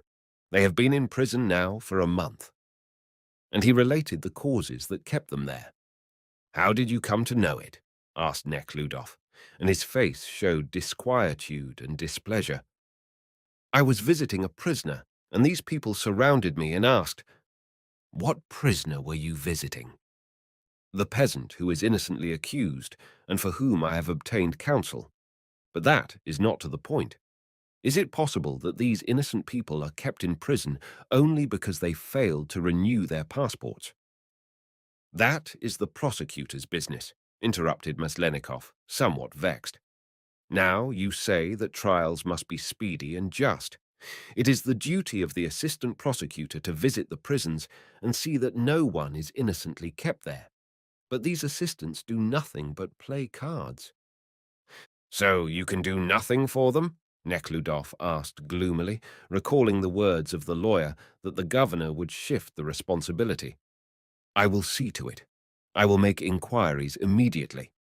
"So much the worse for her. C'est un souffre-douleur," came from the reception room, the voice of a woman apparently entirely indifferent to what she was saying. "So much the better. I will take this." From the other side was heard a man's playful voice and the merry laughter of a woman who refused him something. No, for no consideration," said a woman's voice. "Well then, I will do everything," repeated Maslenikov, extinguishing the cigarette with his white hand, on which was a turquoise ring. "Now, let us go to the ladies." "And yet another question," said Nekhludof, without going into the reception room and stopping at the door. "I was told that some people in the prison were subjected to corporal punishment. Is it true?" Maslenikov's face flushed. "Ah, you have reference to that affair? No, mon cher, you must positively not be admitted there. You want to know everything. Come, Annette is calling us," he said, seizing Nekhludof's arm with the same excitement he evinced after the attention shown him by the important person. but this time alarming and not joyful. Nekhludoff tore himself loose, and without bowing or saying anything, gloomily passed through the reception room, the parlour, and by the lackeys, who sprang to their feet in the antechamber, to the street. "What is the matter with him? What did you do to him?" Annette asked her husband. "That is à la Française," said someone. "Rather à la Zoulon." "Oh, he has always been queer." Someone arose, someone arrived, and the chirping continued. The following morning, Nekhludoff received from Maslenikov a letter on heavy, glossy paper, bearing a coat of arms and seals, written in a fine, firm hand, in which he said that he had written to the prison physician asking that Maslova be transferred, and that he hoped his request would be acceded to. It was signed, "Your loving senior comrade," followed by a remarkably skilful flourish. Fool! Nekhludoff could not help exclaiming, especially because he felt that by the word comrade Maslenikov was condescending, i.e., although he considered himself a very important personage, he nevertheless was not too proud of his greatness and called himself his comrade. Chapter 57. One of the most popular superstitions consists in the belief that every man is endowed with definite qualities, that some men are kind, some wicked, some wise, some foolish, some energetic, some apathetic, etc. This is not true. We may say of a man that he is oftener kind than wicked, oftener wise than foolish, oftener energetic than apathetic, and vice versa. But it would not be true to say of one man that he is always kind or wise, and of another that he is always wicked or foolish. And yet we thus divide people. This is erroneous. Men are like rivers. The water in all of them, and at every point, is the same. But every one of them is now narrow, now swift, now wide, now calm, now clear, now cold, now muddy, now warm. So it is with men. Every man bears within him the germs of all human qualities, sometimes manifesting one quality, sometimes another, and often does not resemble himself at all, manifesting no change. With some people, these changes are particularly sharp, and to this class Nekhludoff belonged. These changes in him had both physical and spiritual causes, and one of these changes he was now undergoing.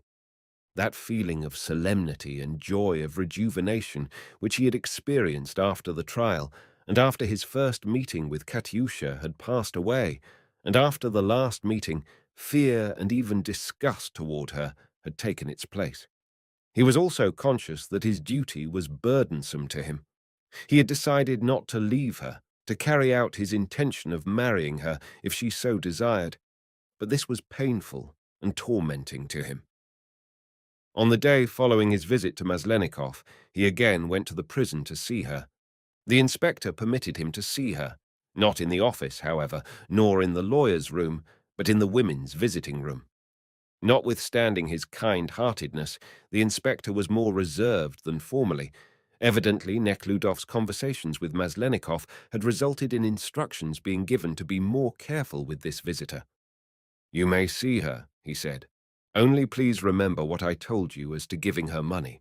And as to her transfer to the hospital, about which His Excellency has written, there is no objection to it, and the physician also consented.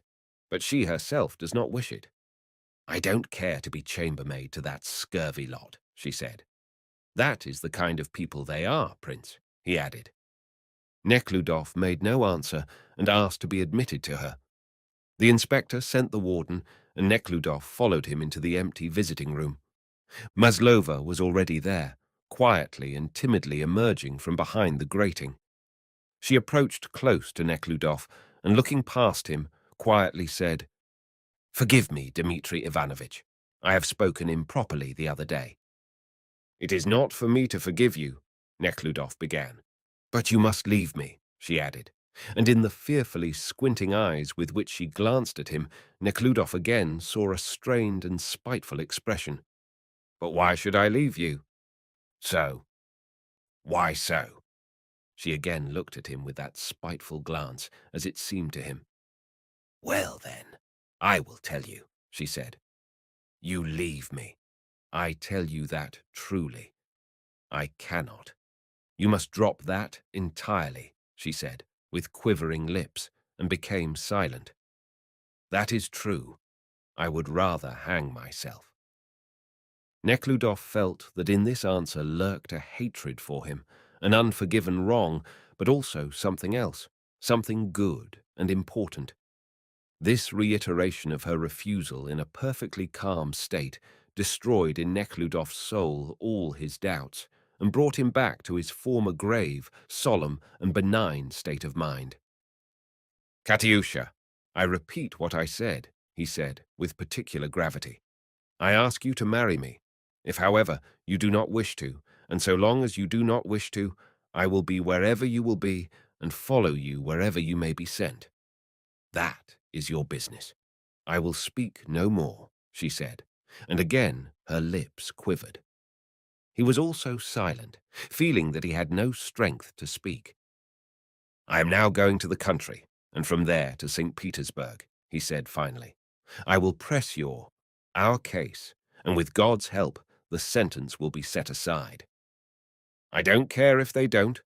I deserved it, if not for that, for something else, she said, and he saw what great effort she had to make to repress her tears. Well, have you seen Maslova? She asked suddenly, in order to hide her agitation. They are innocent, are they not? Yes, I think so. Such a wonderful little woman, she said. He related everything he had learned from Maslova and asked her if she needed anything. She said she needed nothing. They were silent again. Well, and as to the hospital, she said suddenly, casting on him her squinting glance, if you wish me to go, I will go, and I will stop wine drinking too. Nekhludoff silently looked in her eyes. They were smiling. That is very good, was all he could say.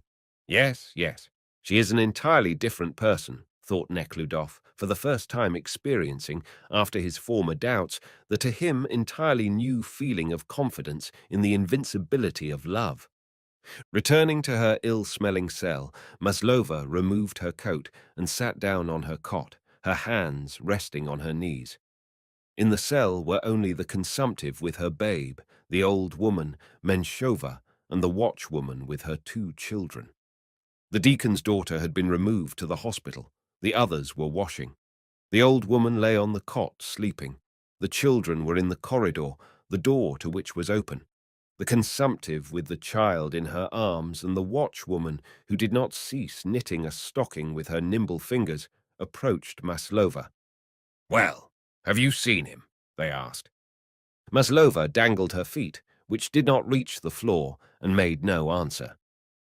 What are you whimpering about? Said the watchwoman. Above all, keep up your spirits. Oh, Katyusha. Well, she said, rapidly moving her fingers. Maslova made no answer. The women went washing. They say that today's alms were larger. Many things have been brought, they say, said the consumptive. Finashka! Shouted the watchwoman. Where are you, you little rogue? She drew out one of the knitting needles, stuck it into the ball of thread and stocking, and went out into the corridor. At this moment, the inmates of the cell, with bare feet in their prison shoes, entered, each bearing a loaf of twisted bread, some even 2. Theodosia immediately approached Maslova. Why, anything wrong? She asked, lovingly, looking with her bright blue eyes at Maslova. And here is something for our tea, and she placed the leaves on the shelf. Well, has he changed his mind about marrying you? Asked Korobleva. No, he has not, but I do not wish to, answered Maslova, and I told him so. What a fool, said Korobleva in her basso voice. What is the good of marrying if they cannot live together? Asked Theodosia. Is not your husband going with you? Answered the watchwoman. We are legally married, said Theodosia, but why should he marry her legally if he cannot live with her? What a fool! Why, if he marries her, he will make her rich. He said, Wherever you may be, I will be with you, said Maslova. He may go if he likes. He needn't if he don't. I will not ask him. He is now going to St. Petersburg to try to get me out. All the ministers there are his relatives, she continued, but I don't care for them. Sure enough, Korableva suddenly assented, reaching down into her bag and evidently thinking of something else. What do you say? Shall we have some wine? Not I, answered Maslova. Drink yourselves. The second book. Chapter 58. The Senate could hear the case in 2 weeks, and by that time Neckludof intended to be in St. Petersburg, and, in case of an adverse decision, to petition the emperor, as the lawyer had advised. In case the appeal failed, for which his lawyer had told him he must be prepared, as the grounds of appeal were very weak, the party of convicts to which Maslova belonged would be transported in May. It was therefore necessary, in order to be prepared to follow Maslova to Siberia, upon which Neckludof was firmly resolved, to go to the villages and arrange his affairs there. First of all, he went to the Kuzminskoye estate, the nearest, largest black earth estate, which brought the greatest income. He had lived on the estate in his childhood and youth, and had also twice visited it in his manhood, once when, upon the request of his mother, he brought a German manager with whom he went over the affairs of the estate, so that he knew its condition and the relations the peasants sustained toward the office, i.e., the landowner. Their relations toward the office were such that they have always been in absolute dependence upon it. Neckludof had already known it when, as a student, he professed and preached the doctrines of Henry George, and in carrying out which he had distributed his father's estate among the peasants. True, after his military career, when he was spending 20,000 roubles a year, those doctrines ceased to be necessary to the life he was leading, were forgotten, and not only did he not ask himself where the money came from, but tried not to think of it. But the death of his mother, the inheritance, and the necessity of taking care of his property, his lands, again raised the question in his mind of his relation to private ownership of land. A month before, Neckludof would have argued that he was powerless to change the existing order of things, that he was not managing the estate, and living and receiving his income far away from the estate, would feel more or less at ease. But now he resolved that, although there was before him a trip to Siberia and complex and difficult relations to the prison world for which social standing, and especially money, were necessary, he could not, nevertheless, leave his affairs in their former condition, but must, to his own detriment, change them. For this purpose, he had decided not to work the land himself, but by renting it at a low price to the peasants, to make it possible for them to live independent of the landlord. Often, while comparing the position of the landlord with that of the owner of serfs, Neckludof found a parallel in the renting of the land to the peasants, instead of working it by hired labor, to what the slave owners did when they substituted tenancy for serfdom. That did not solve the question, but it was a step toward its solution. It was a transition from a grosser to a less gross form of ownership of man. He also intended to act thus. Neckludof arrived at Kuzminskoye about noon. In everything simplifying his life, he did not wire from the station of his arrival, but hired a 2-horse country coach. The driver was a young fellow in a nankeen regulation coat, belted below the waist, sitting sidewise on the box. He was the more willing to carry on a conversation because the broken-down, lame, emaciated, foaming shaft horse could then walk, which these horses always preferred. The driver spoke about the manager of the Kuzminskoye estate. Not knowing that he was carrying its master, Neckludof purposely refrained from enlightening him. "A dandy German," he said, turning half around, cracking his long whip now over the heads, now under the horses. "There is nothing here to compare with his fine team of 3 bay horses. You ought to see him driving out with his wife. I took some guests to his house last Christmas. He had a fine tree. You couldn't find the like of it in the whole district. He robbed everybody, right and left. But what does he care? He is bossing everybody. They say he bought a fine estate."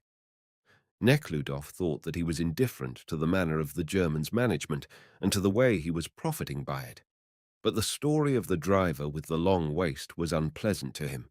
He was enchanted with the fine weather, the darkening clouds, sometimes obscuring the sun, the fields over which the lark soared, the woods just covering up the top and bottom with green, the meadows on which the flocks and horses browsed, and the fields on which ploughmen were already seen.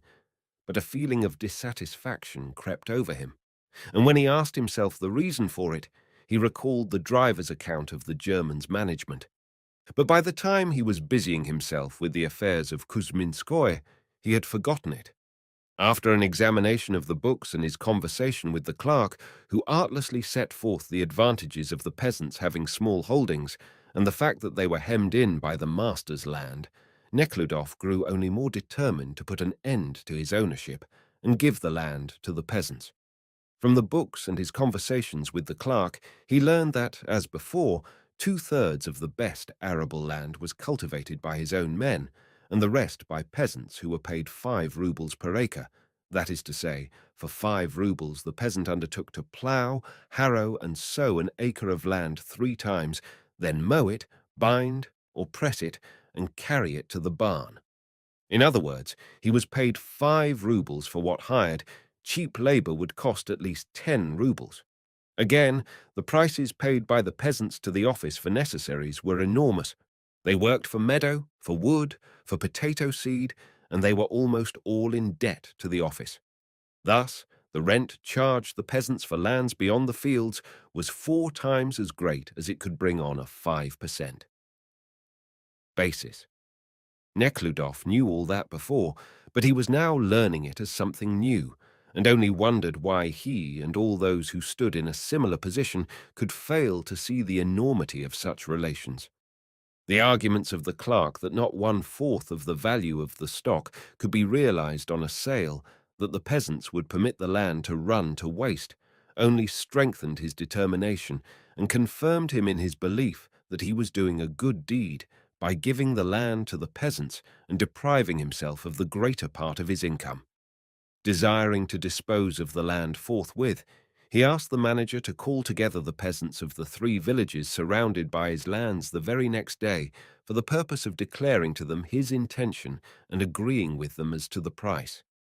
With a joyful consciousness of his firmness, in spite of the arguments of the manager, and his readiness to make sacrifices for the peasants, Neckludof left the office, and, reflecting on the coming arrangement, he strolled around the house, through the flower garden, which lay opposite the manager's house, and was neglected this year, over the lawn tennis ground, overgrown with chicory, and through the alleys lined with lindens, where it had been his wont to smoke his cigar, and where, 3 years before, the pretty visitor, Kirimova, flirted with him. Having made an outline of a speech which he was to deliver to the peasants the following day, Neckludof went to the manager's house, and after further deliberating upon the proper disposition of the stock, he calmly and contentedly retired to a room prepared for him in the large building. In this clean room, the walls of which were covered with views of Venice, and with a mirror hung between 2 windows, there was placed a clean spring bedstead and a small table with water and matches. On a large table near the mirror lay his open travelling bag with toilet articles and books which he brought with him, 1 Russian book on criminology, 1 in German, and a 3rd in English treating of the same subject. He intended to read them in spare moments while travelling through the villages, but as he looked on them now, he felt that his mind was far from these subjects. Something entirely different occupied him. In one corner of the room there stood an ancient armchair with incrustations, and the sight of this chair standing in his mother's bedroom suddenly raised in his soul an unexpected feeling. He suddenly felt sorry for the house that would decay, the gardens which would be neglected, the woods which would be cut down, and all the cattle houses, courts, stables, sheds, machinery, horses, cows which had been accumulated with such effort, although not by him. At first it seemed to him easy to abandon all that, but now he was loth to part with it, as well as the land and 1/2 of the income which would be so useful now. And immediately serviceable arguments come to his aid, by which it appeared that it was not wise to give the land to the peasants and destroy his estate. I have no right to own the land, and if I do not own the land, I cannot keep the property intact. Besides, I will now go to Siberia, and for that reason I need neither the house nor the estate, whispered one voice. All that is true, whispered another voice, but you will not pass all your life in Siberia. If you should marry, you may have children, and you must hand over the estate to them in the same condition in which you found it. There are duties toward the land. It is easy to give away the land, to destroy everything, but it is very hard to accumulate it. Above all, you must mark out a plan of your life and dispose of your property accordingly. And then, are you acting as you do in order to satisfy conscientious scruples, or for the praise you expect of people? Nekhludoff asked himself, and could not help acknowledging that the talk that it would occasion influenced his decision. And the more he thought, the more questions raised themselves, and the more perplexing they appeared. To rid himself of these thoughts, he lay down on the fresh-made bed, intending to go over them again the next day with a clearer mind. But he could not fall asleep for a long time. Along with the fresh air, through the open window, came the croaking of frogs, interrupted by the whistling of nightingales, one of which was in a lilac bush under the window. Listening to the nightingales and the frogs, Nekhludoff recalled the music of the inspector's daughter, and thinking of that music, he recalled Maslova, how, like the croaking of a frog, her lips trembled when she said, "You must drop that." Then the German manager descended to the frogs. He should have been held back, but not only did he come down, but he was transformed into Maslova and started to taunt him. "I am a convict, and you are a prince." "No, I shall not yield," thought Nekhludoff, and came to. "Am I acting properly or improperly?" he asked himself. "I don't know. I will know tomorrow." And he began to descend to where the manager and Maslova were. And there, everything ended. Chapter 59. With a feeling of timidity and shame. Nekhludoff, the following morning, walked out to meet the peasants who had gathered at a small square in front of the house. As he approached them, the peasants removed their caps, and for a long time Nekhludoff could not say anything. Although he was going to do something for the peasants which they never dared even to think of, his conscience was troubled. The peasants stood in a fine, drizzling rain, waiting to hear what their master had to say, and Nekhludoff was so confused that he could not open his mouth. The calm, self-confident German came to his relief. This strong, overfed man, like Nekhludoff himself, made a striking contrast to the emaciated, wrinkled faces of the peasants and the bare shoulder bones sticking out from under their caftans. "The prince came to befriend you, to give you the land, but you are not worthy of it," said the German. "Why not worthy, Vasily Karlik? Have we not labored for you? We are much satisfied with our late mistress. May she enjoy eternal life. And we are grateful to the young prince for thinking of us," began a red-haired peasant with a gift of gab. "We are not complaining of our masters," said a broad-faced peasant with a long beard. "Only we are too crowded here." "That is what I called you here for, to give you the land, if you wish it," said Nekhludoff. The peasants were silent, as if misunderstanding him or incredulous. "In what sense do you mean to give us the land?" asked a middle-aged peasant in a caftan. "To rent it to you, that you might use it at a low price." "That is the loveliest thing," said an old man. "If the payment is not above our means," said another, "of course we will take the land. It is our business. We get our sustenance from the land. So much the better for you. All you have to do is to take the money, and what sins you will spare yourself." "The sin is on you," said the German. "If you would only work and keep things in order."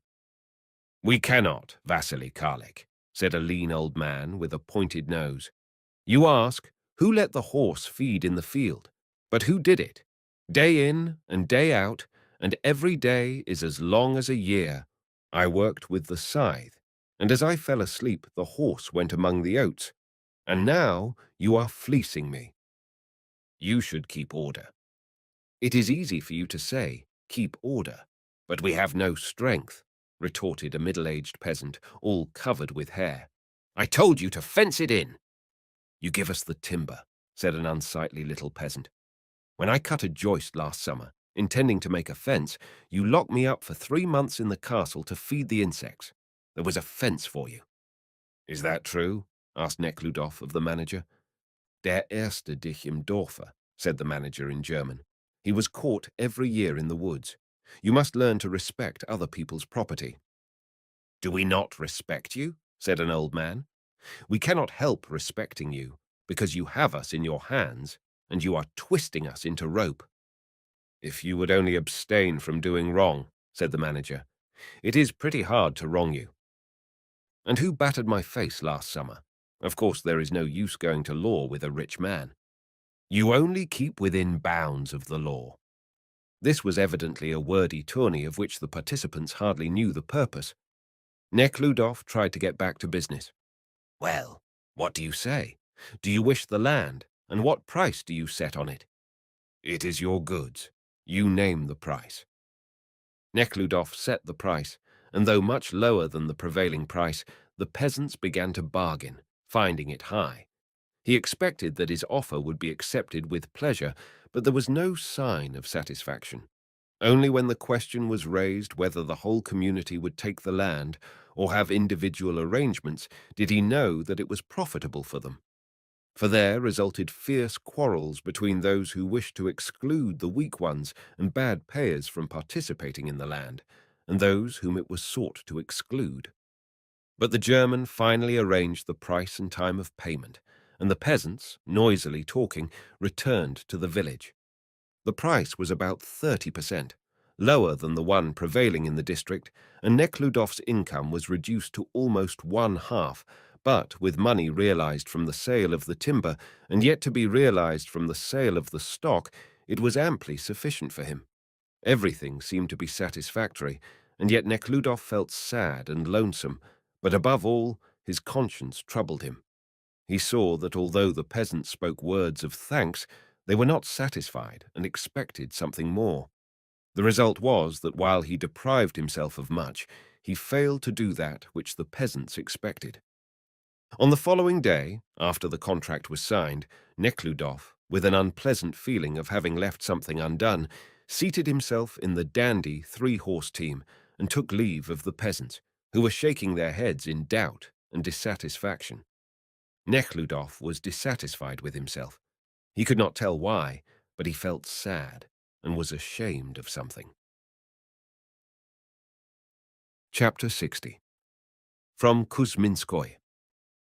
Nekhludov went to Panovo, the estate left him by his aunts, and where he had first seen Katyusha. He intended to dispose of this land in the same manner as he disposed of the other, and also desired to learn all there was known about Katyusha, and to find out if it was true that their child had died. As he sat at the window observing the familiar scenery of the now somewhat neglected estate, he not only recalled, but felt himself as he was 14 years ago, fresh, pure, and filled with the hope of endless possibilities. But as it happens in a dream, he knew that that was gone, and he became very sad. Before breakfast, he made his way to the hut of Matrena Karina, Katyusha's aunt, who was selling liquor surreptitiously for information about the child. But all he could learn from her was that the child had died on the way to a Moscow asylum, in proof of which the midwife had brought a certificate. On his way back, he entered the huts of some peasants and inquired about their mode of living. The same complaints of the paucity of land, hunger, and degradation he heard everywhere. He saw the same pinched faces, threadbare homespuns, bare feet, and bent shoulders.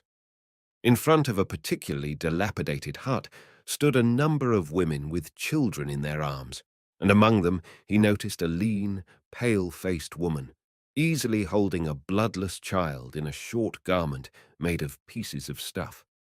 This child was incessantly smiling. Nekhludov knew that it was the smile of suffering. He asked who that woman was. It transpired that the woman's husband had been in prison for the past 6 months, feeding the insects, as they termed it, for cutting down 2 lindens. Nekhludov turned to the woman, Anisha.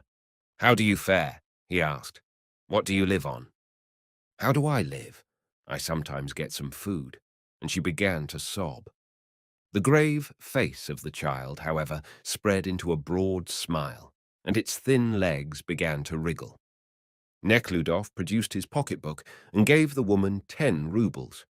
He had scarcely made 10 steps when he was overtaken by another woman with a child, then an old woman, and again another woman. They all spoke of their poverty and implored his help. Nekhludoff distributed the 60 roubles that were in his pocketbook and returned home, i.e., to the wing inhabited by the clerk. The clerk, smiling, met Nekhludoff with the information that the peasants would gather in the evening as he had ordered.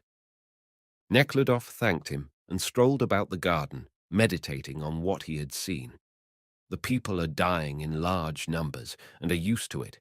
They have acquired modes of living natural to a people who are becoming extinct. The death of children, exhausting toil for women, insufficiency of food for all, especially for the aged, all comes and is received naturally. They were reduced to this condition gradually so that they cannot see the horror of it and bear it uncomplainingly. Afterward, we too come to consider this condition natural, that it ought to be so. All this was so clear to him now that he could not cease wondering how it was that people couldn't see it, that he himself could not see that which is so patent. It was perfectly clear that children and old people were dying for want of milk, and they had no milk because they had not land enough to feed the cattle and also raise bread and hay. And he devised a scheme by which he was to give the land to the people, and they were to pay an annual rent which was to go to the community, to be used for common utilities and taxes. This was not the single tax, but it was the nearest approach to it under present conditions. The important part consisted in that he renounced his right to own land. When he returned to the house, the clerk, with a particularly happy smile on his face, offered him dinner, expressing his fear that it might spoil. The table was covered with a gloomy cloth, an embroidered towel serving as a napkin, and on the table, in vieux sacs, stood a soup bowl with a broken handle, filled with potato soup, and containing the same rooster that he had seen carried into the house on his arrival. After the soup came the same rooster, fried with feathers, and cakes made of cheese curds, bountifully covered with butter and sugar.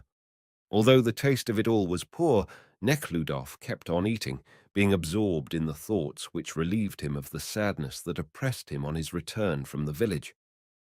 After dinner, Nekhludoff with difficulty seated the super-serviceable clerk, and in order to make sure of himself, and at the same time to confide to someone the thoughts uppermost in his mind, told him of his project and asked his opinion. The clerk smiled, as though he had been thinking of the same thing, and was very glad to hear it, but in reality did not understand it, not because Nekhludoff did not express himself plainly enough, but because, according to this project, Nekhludoff deprived himself of advantages for the benefit of others, whereas the truth that every man strives to obtain advantages at the expense of others was so firmly rooted in the clerk's mind that he thought that he misunderstood Nekhludoff when the latter said that the entire income of the land was to go into the community's treasury. "I understand. So you will draw the interest on the capital," he said, becoming radiant. "No, no. I transfer the land to them entirely." "In that case you will get no income?" asked the clerk, and he ceased to smile. "I relinquish that." The clerk sighed deeply, then began to smile again. Now he understood. He understood that Nekhludoff's mind was not entirely sound, and he immediately tried to find a way of profiting by Nekhludoff's project, and endeavored to so construe it that he might turn it to his own advantage. When, however, he understood that there was no such opportunity, he ceased to take interest in the projects, and continued to smile only to please his master. Seeing that the clerk could not understand him, Nekhludoff dismissed him from his presence, seated himself at the ink-stained table, and proceeded to commit his project to paper. The sun was already descending behind the unfolding lindens, and the mosquitoes filled the room, stinging him. While he was finishing his notes, Nekhludoff heard the lowing of cattle in the village, the creaking of the opening gates, and the voices of the peasants who were coming to meet their master. Nekhludoff told the clerk not to call them before the office, that he would go and meet them at any place in the village, and gulping down a glass of tea offered him by the clerk, he went to the village. Chapter 61.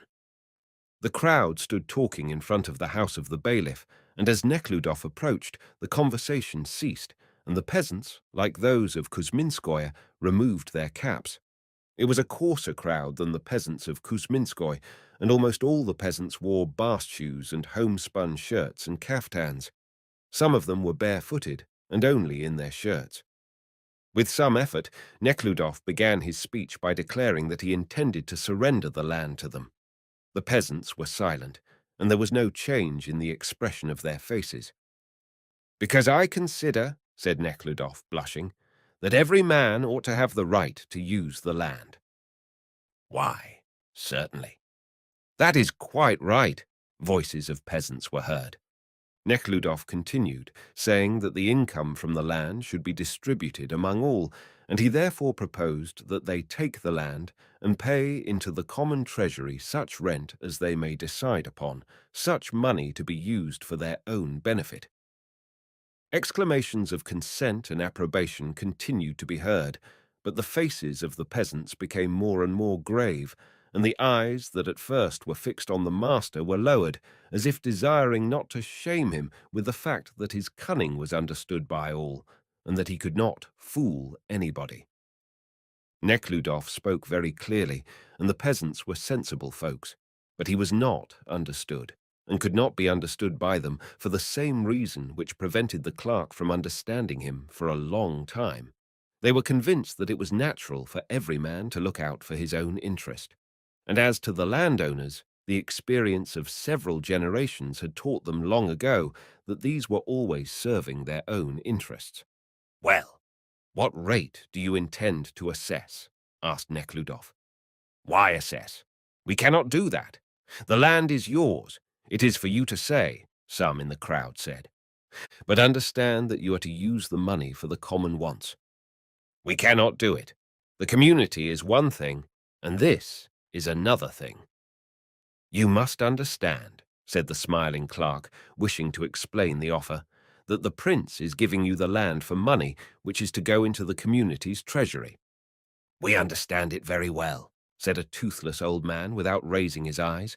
"Something like a bank, only we must pay in time. We cannot do it. It is hard enough as it is. That will ruin us entirely." "That is to no purpose. We would rather continue as before," said several dissatisfied and even rough voices. The resistance was particularly hot when Nekhludoff mentioned that he would draw a contract which he himself and they would have to sign. "What is the good of a contract? We will keep on working as we did before. We don't care for it. We are ignorant people." "We cannot consent, because that is an uncustomary thing. Let it be as it was before. If you would only do away with the seed," several voices were heard. Doing away with the seed meant that under the present regime, the sowing seed was chargeable to the peasants, and they asked that it be furnished by the master. "So you refuse to take the land?" asked Nekhludoff, turning to a middle-aged, barefooted peasant in tattered kaftan and with a radiant face who held his cap straight in front of him, like a soldier hearing, "Hats off!" "Yes, sir," said this peasant. "Then you have enough land?" asked Nekhludoff. "No, sir," said the ex-soldier with artificial cheerfulness, holding his torn cap before him as though offering it to anyone deserving to take it.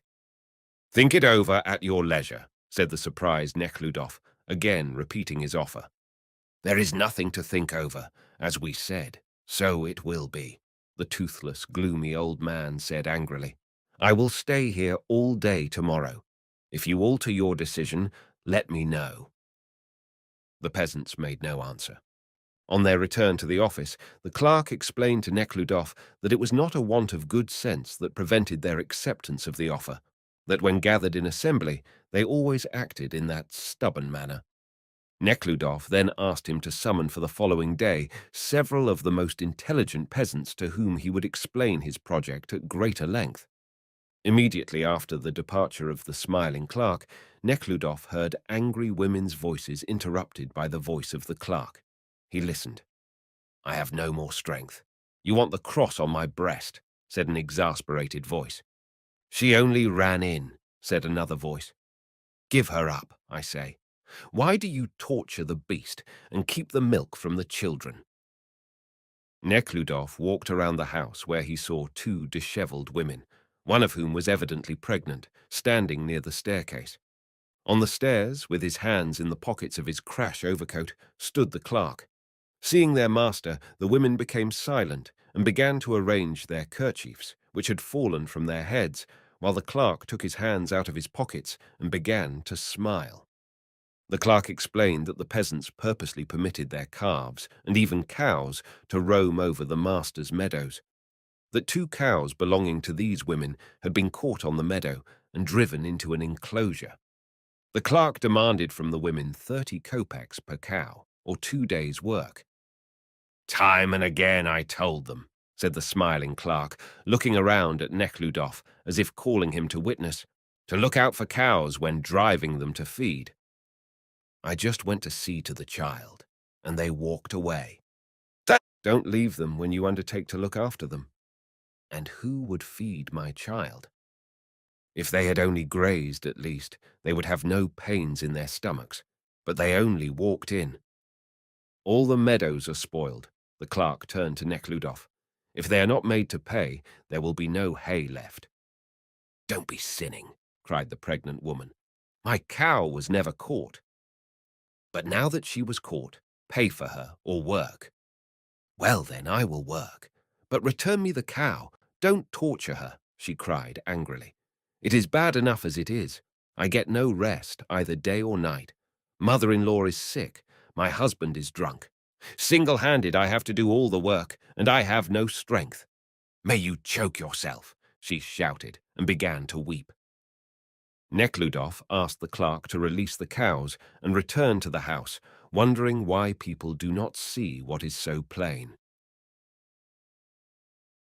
Chapter 62. Whether it was because there were fewer peasants present, or because he was not occupied with himself, but with the matter in hand, Nekhludoff felt no agitation when the 7 peasants chosen from the villagers responded to the summons. He first of all expressed his views on private ownership of land. "As I look upon it," he said, "land ought not to be the subject of purchase and sale, for if land can be sold, then those who have money will buy it all in and charge the landless what they please for the use of it. People will then be compelled to pay for the right to stand on the earth," he added, quoting Spencer's argument.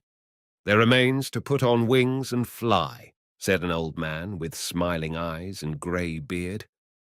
"That's so," said a long-nosed peasant in a deep basso. "Yes, sir," said the ex-soldier. The old woman took some grass for the cow. "They caught her, and to jail she went," said a good-natured, lame peasant. "There is land for 5 miles around, but the rent is higher than the land can produce," said the toothless, angry old man. "I am of the same opinion as you," said Nekhludoff, "and that is the reason I want to give you the land." "Well, that would be a kind deed," said a broad-shouldered old peasant with a curly, greyish beard like that of Michelangelo's Moses, evidently thinking that Nekhludoff intended to rent out the land. "That is why I came here. I do not wish to own the land any longer, but it is necessary to consider how to dispose of it." "You give it to the peasants, that's all," said the toothless, angry peasant. For a moment, Nekhludoff was confused, seeing in these words doubt of the sincerity of his purpose. But he shook it off, and took advantage of the remark to say what he intended. "I would be only too glad to give it," he said. "But to whom and how shall I give it?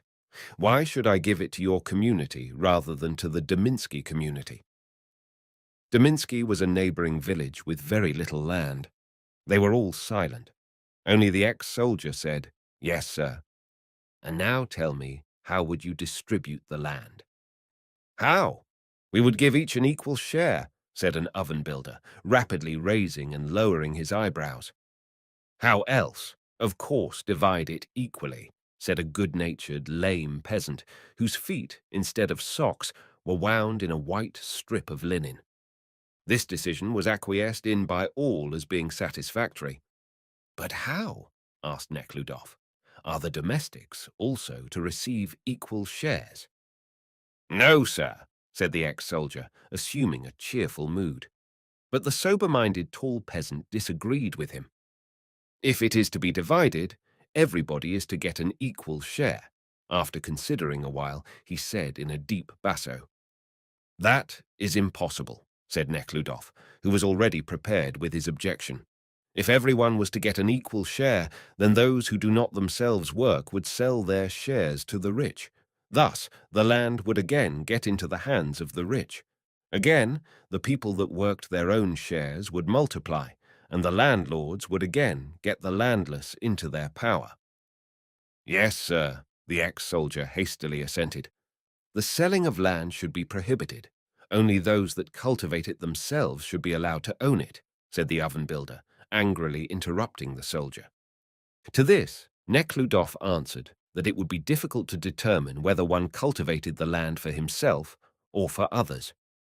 Then the sober-minded old man suggested that the land should be given to them as an association, and that only those that took part in cultivating it should get their share.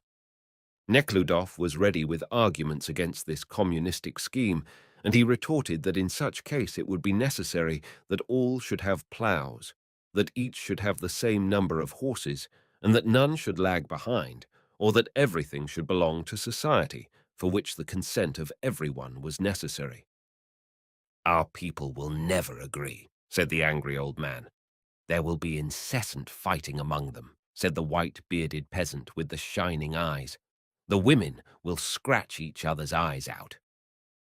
"The next important question is," said Nekhludoff, "how to divide the land according to quality. You cannot give black soil to some and clay and sand to others." "Let each have a part of both," said the oven-builder. To this, Nekhludoff answered that it was not a question of dividing the land in one community, but of the division of land generally among all the communities. If the land is to be given gratis to the peasants, then why should some get good land and others poor land? There would be a rush for the good land. "Yes, sir," said the ex-soldier. The others were silent. "You see, it is not as simple as it appears at first sight," said Nekhludoff. "We are not the only ones. There are other people thinking of the same thing. And now there is an American named George who devised the following scheme, and I agree with him. What is that to you? You are the master. You distribute the land, and there is an end to it," said the angry peasant. This interruption somewhat confused Nekhludoff, but he was glad to see that others were also dissatisfied with this interruption. "Hold on, Uncle Semen. Let him finish," said the old man in an impressive basso. This encouraged Nekhludoff, and he proceeded to explain the single tax theory of Henry George. "The land belongs to no one. It belongs to the Creator." "That's so." "Yes, sir. The land belongs to all in common. Everyone has an equal right to it. But there is good land and there is poor land. And the question is how to divide the land equally. The answer to this is that those who own the better land should pay to those who own the poorer the value of the better land. But as it is difficult to determine how much anyone should pay and to whom, and as society needs money for common utilities, let every land owner pay to society the full value of his land, less if it is poorer, more if it is better. And those who do not wish to own land will have their taxes paid by the landowners. "That's correct," said the oven-builder. "Let the owner of the better land pay more." "What a head that Jorga had on him," said the portly old peasant with the curls. "If only the payments were reasonable," said the tall peasant, evidently understanding what it was leading to. "The payments should be such that it would be neither too cheap nor too dear. If too dear, it would be unprofitable. If too cheap, people would begin to deal in land.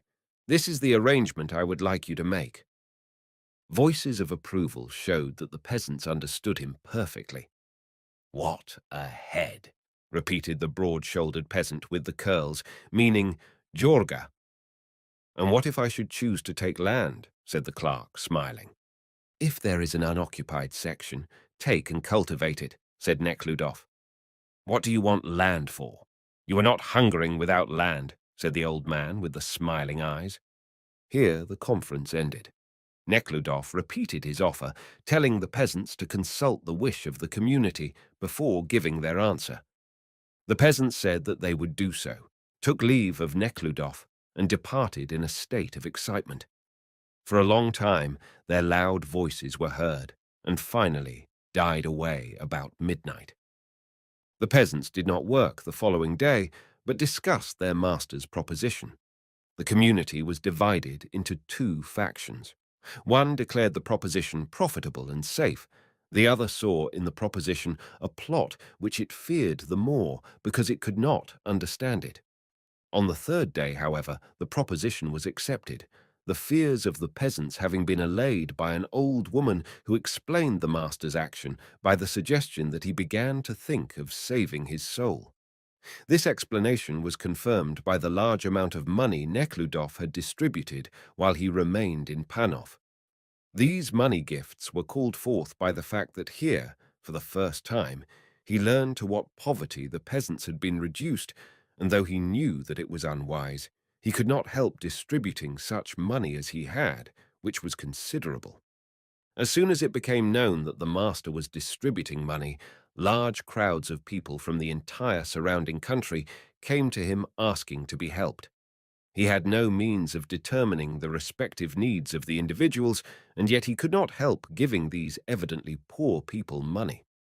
Again, to distribute money indiscriminately was absurd. His only way out of the difficulty was to depart, which he hastened to do. On the third day of his visit to Panov, Nekhludoff, while looking over the things in the house, in one of the drawers of his aunt's chiffonier, found a picture representing a group of Sofia Ivanovna, Catherine Ivanovna, himself a student, and Katyusha, neat, fresh, beautiful, and full of life. Of all the things in the house, Nekhludoff removed this picture and the letters. The rest he sold to the miller for a tenth part of its value. Recalling now the feeling of pity over the loss of his property which he had experienced in Kuzminskoye, Nekhludoff wondered how he could have done so.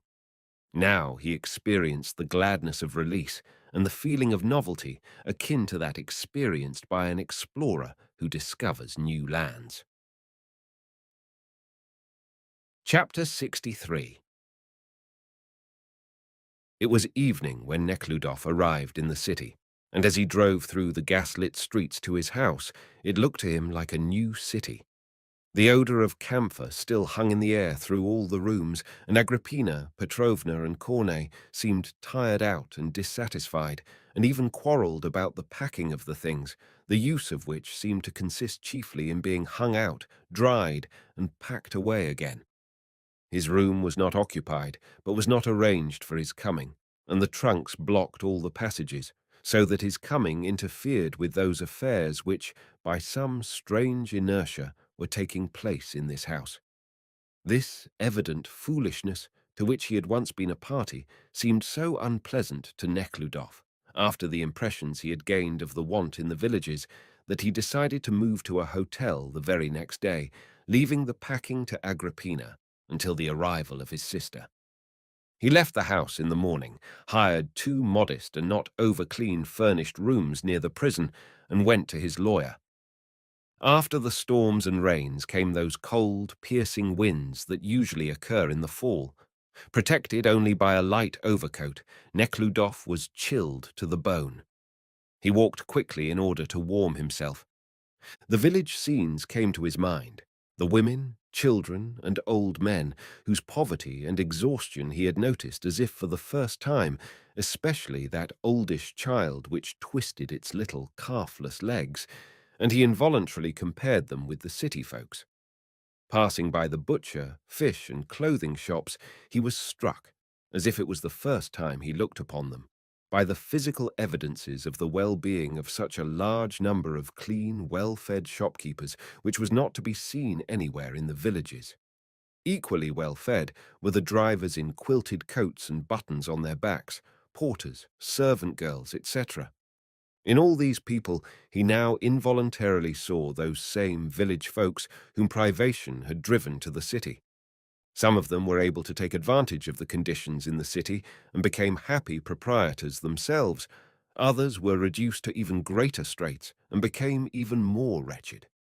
Such wretchedness Nekhludoff saw in a number of shoemakers that he saw working near the window of a basement, in the lean, pale, dishevelled washerwomen ironing with bare hands before open windows from which soap-laden steam poured out, in two painters, aproned and barefooted, who were covered with paint from temple to heel. In their sunburnt, sinewy, weak hands, bared above the elbows, they carried a bucket of paint and incessantly cursed each other. Their faces were wearied and angry, the same expression of weariness and anger he saw in the dusty faces of the truck drivers, on the swollen and tattered men, women and children who stood begging on the street corners. Similar faces were seen in the windows of the tea-houses which Nekhludoff passed.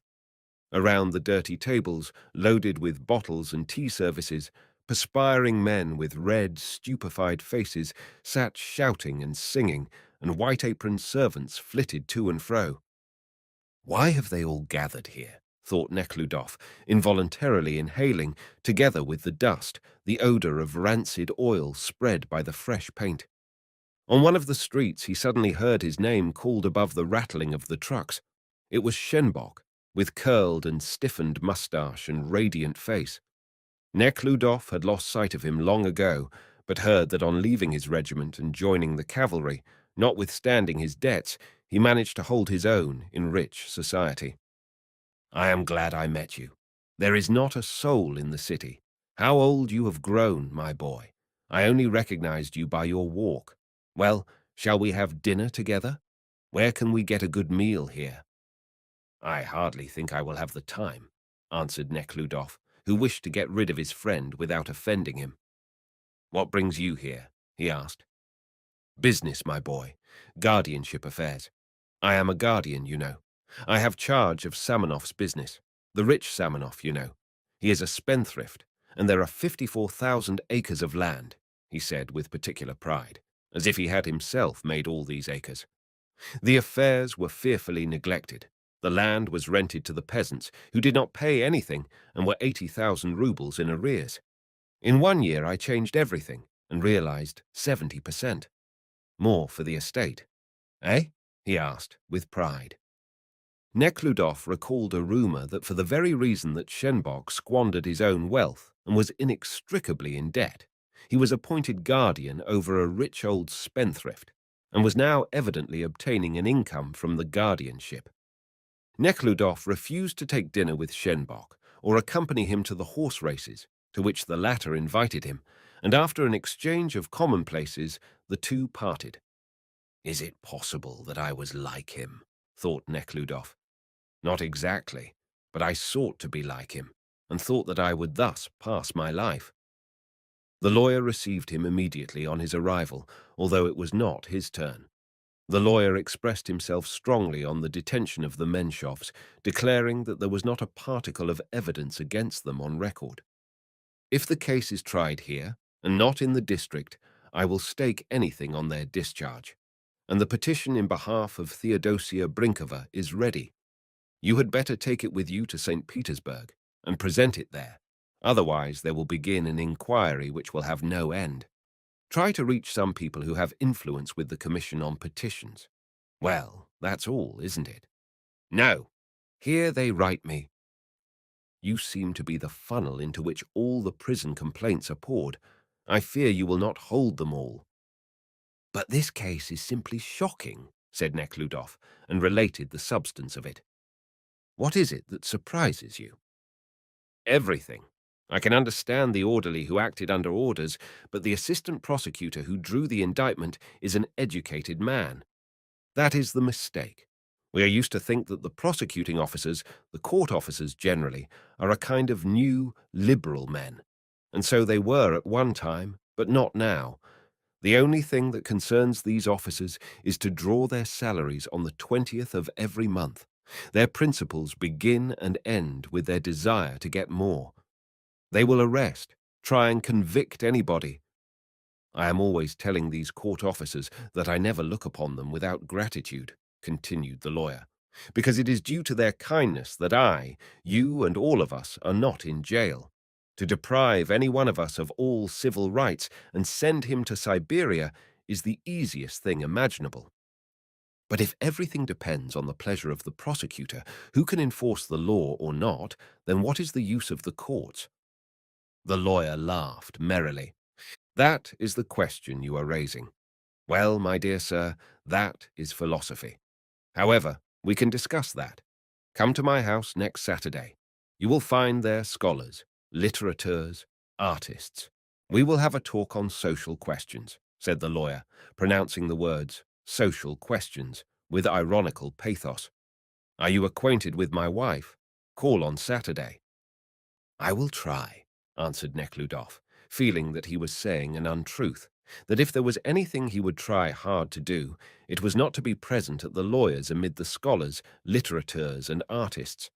The laughter with which the lawyer met Nekhludoff's remark concerning the uselessness of courts if the prosecutors can do what they please, and the intonation with which he pronounced the words philosophy and social questions, showed how utterly unlike himself were the lawyer and the people of his circle, both in character and in views of life. Chapter 64. It was late, and the distance to the prison was long, so Nekhludoff hired a trap.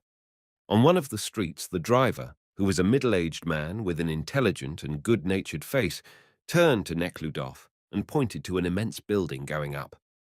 "What a huge building there is going up," he said with pride, as if he had a part in the building of it. It was really a huge structure, built in a complex, unusual style. A scaffolding of heavy pine logs surrounded the structure, which was fenced in by deal boards. It was as busy a scene as an ant-hill. Nekhludoff wondered that these people, while their wives were killing themselves with work at home and their children starving, should think it necessary to build that foolish and unnecessary house for some foolish and unnecessary man. Yes, a foolish building, he spoke his thought aloud. How foolish, retorted the offended driver. Thanks to them, the people get work. It is not foolish. But the work is unnecessary. It must be necessary if they are building it, said the driver. It gives the people food. Nekhludoff became silent, the more so because it was too noisy to be heard. When they had reached the macadamized road near the prison, the driver again turned to Nekhludoff. And what a lot of people are coming to the city. Awful, he said, turning around on the box and pointing to a party of labourers with saws, axes, coats and sacks thrown over their shoulders and coming from the opposite direction. More than in former years? Asked Nekhludoff. No comparison. The masters are kicking them about like shavings. The marketplaces are glutted with them. What is the reason? They have multiplied. They have no homes. And what if they have multiplied? Why do they not remain in the villages? There is nothing to do there. There is no land. Nekhludoff experienced that which happens with a sore place. It is struck oftener than any other part of the body, but it only seems so because it is more noticeable. Can it be possible that it is everywhere the same, he thought, and asked the driver how much land there was in his village, how much he himself owned, and why he lived in the city. There is but an acre to every person. We are renting 3 acres. There is my father and brother. Another brother is in the army. They are managing it, but there is really nothing to manage, and my brother intended to go to Moscow. Is there no land for rent? Where could one get land nowadays? The master's children have squandered theirs. The merchants have it all in their hands. One cannot rent it from them. They cultivate it themselves. Our lands are held by a Frenchman who bought them of the former landlord. He won't rent any of it, and that is all. What Frenchman? Dufar, the Frenchman, you may have heard. He's making wigs for the actors. He is now our master and does what he pleases with us.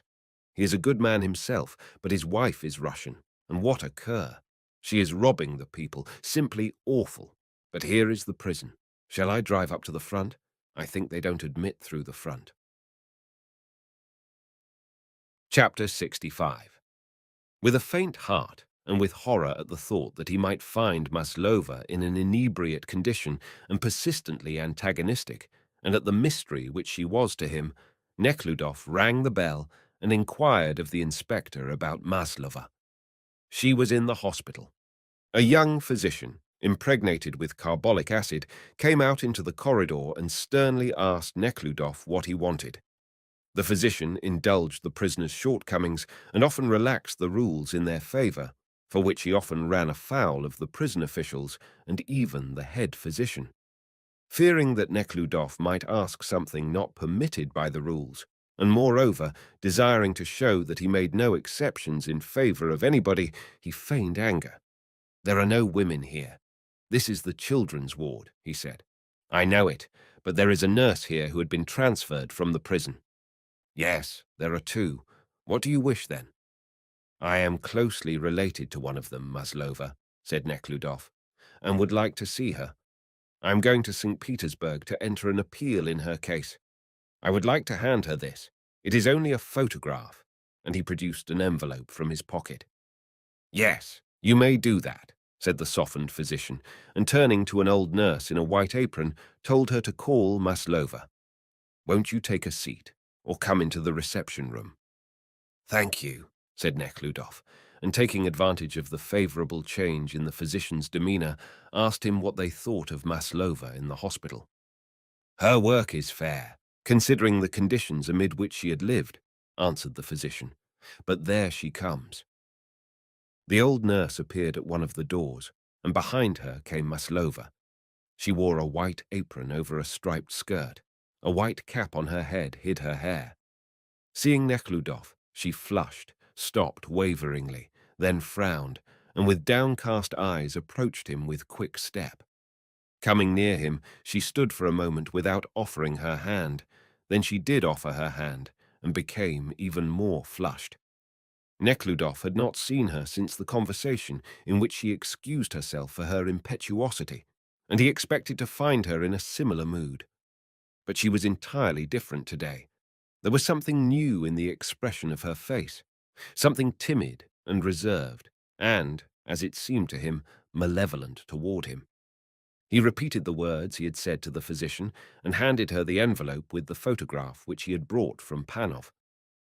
"It is an old picture which I came across in Panov. It may please you to have it. Take it."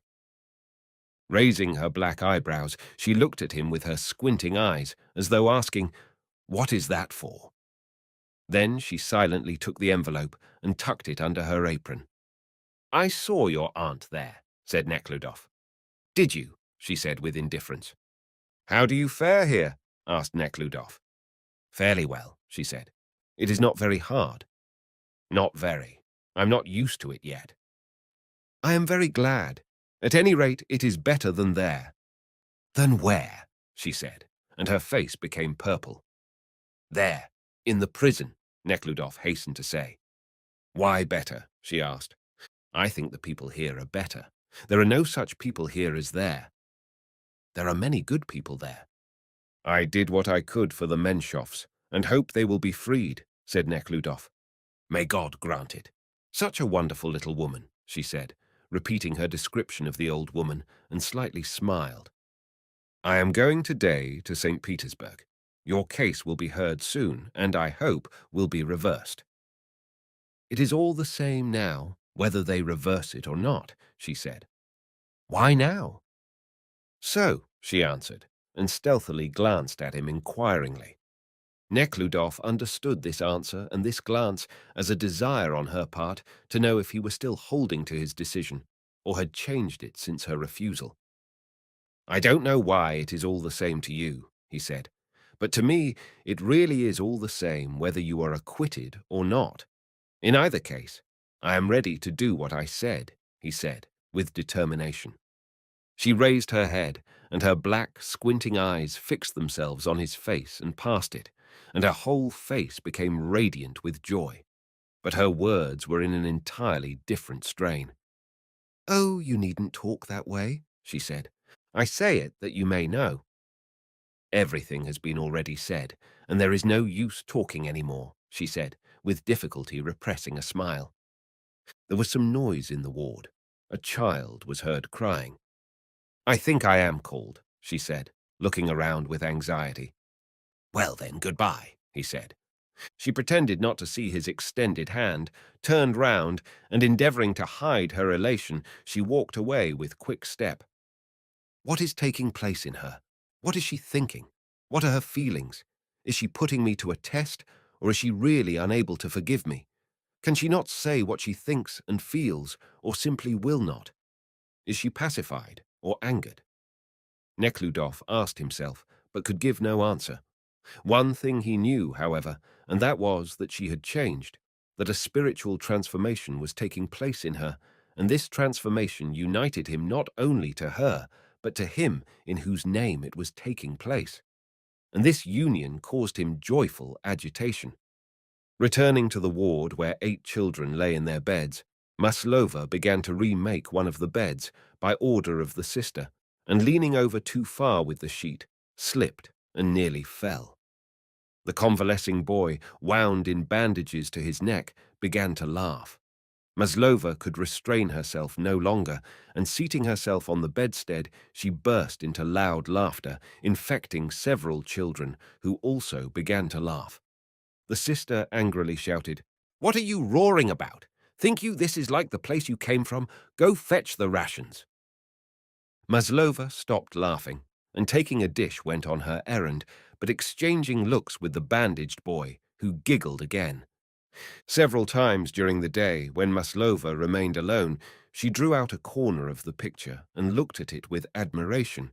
But in the evening, when she and another nurse retired for the night, she removed the picture from the envelope and immovably looked with admiration at the faces. Her own, his and the aunt's, their dresses, the stairs of the balcony, the bushes in the background, her eyes feasting especially on herself, her young, beautiful face with the hair hanging over her forehead. She was so absorbed that she failed to notice that the other nurse had entered. "What is that? Did he give it you?"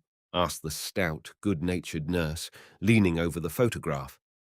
"Is it possible that that is you?" "Who else?" Maslova said, smiling and looking into her companion's face. "And who is that?"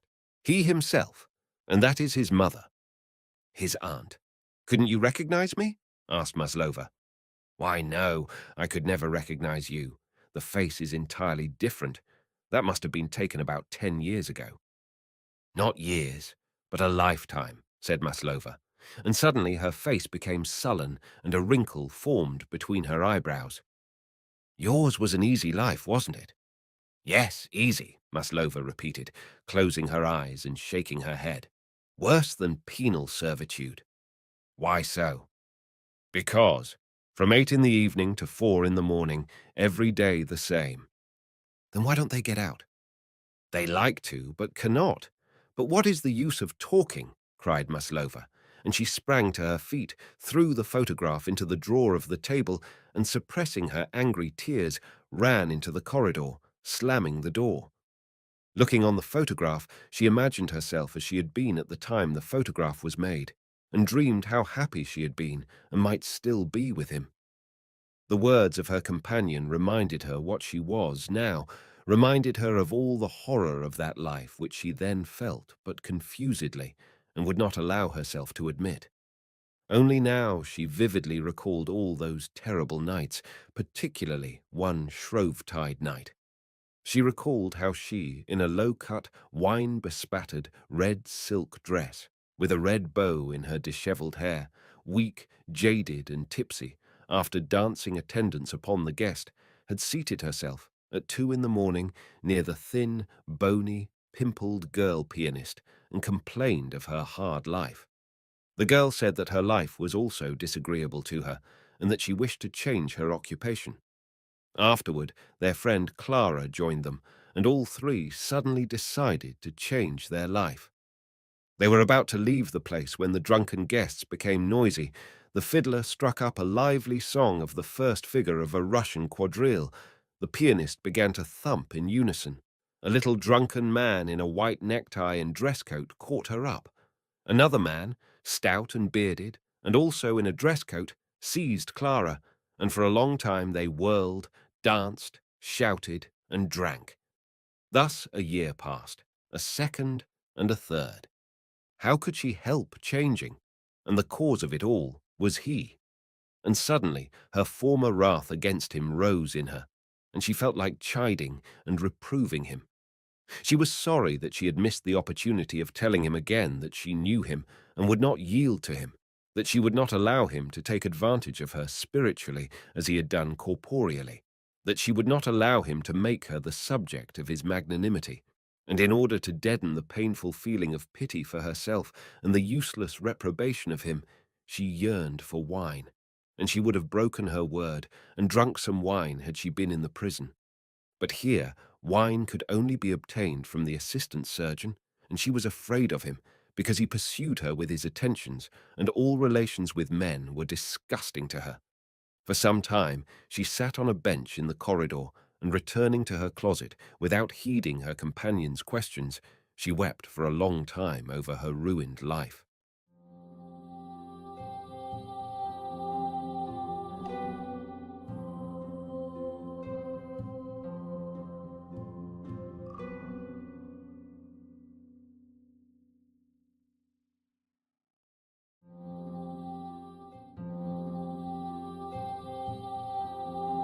The Awakening, the Resurrection, Leo Tolstoy, Part 8.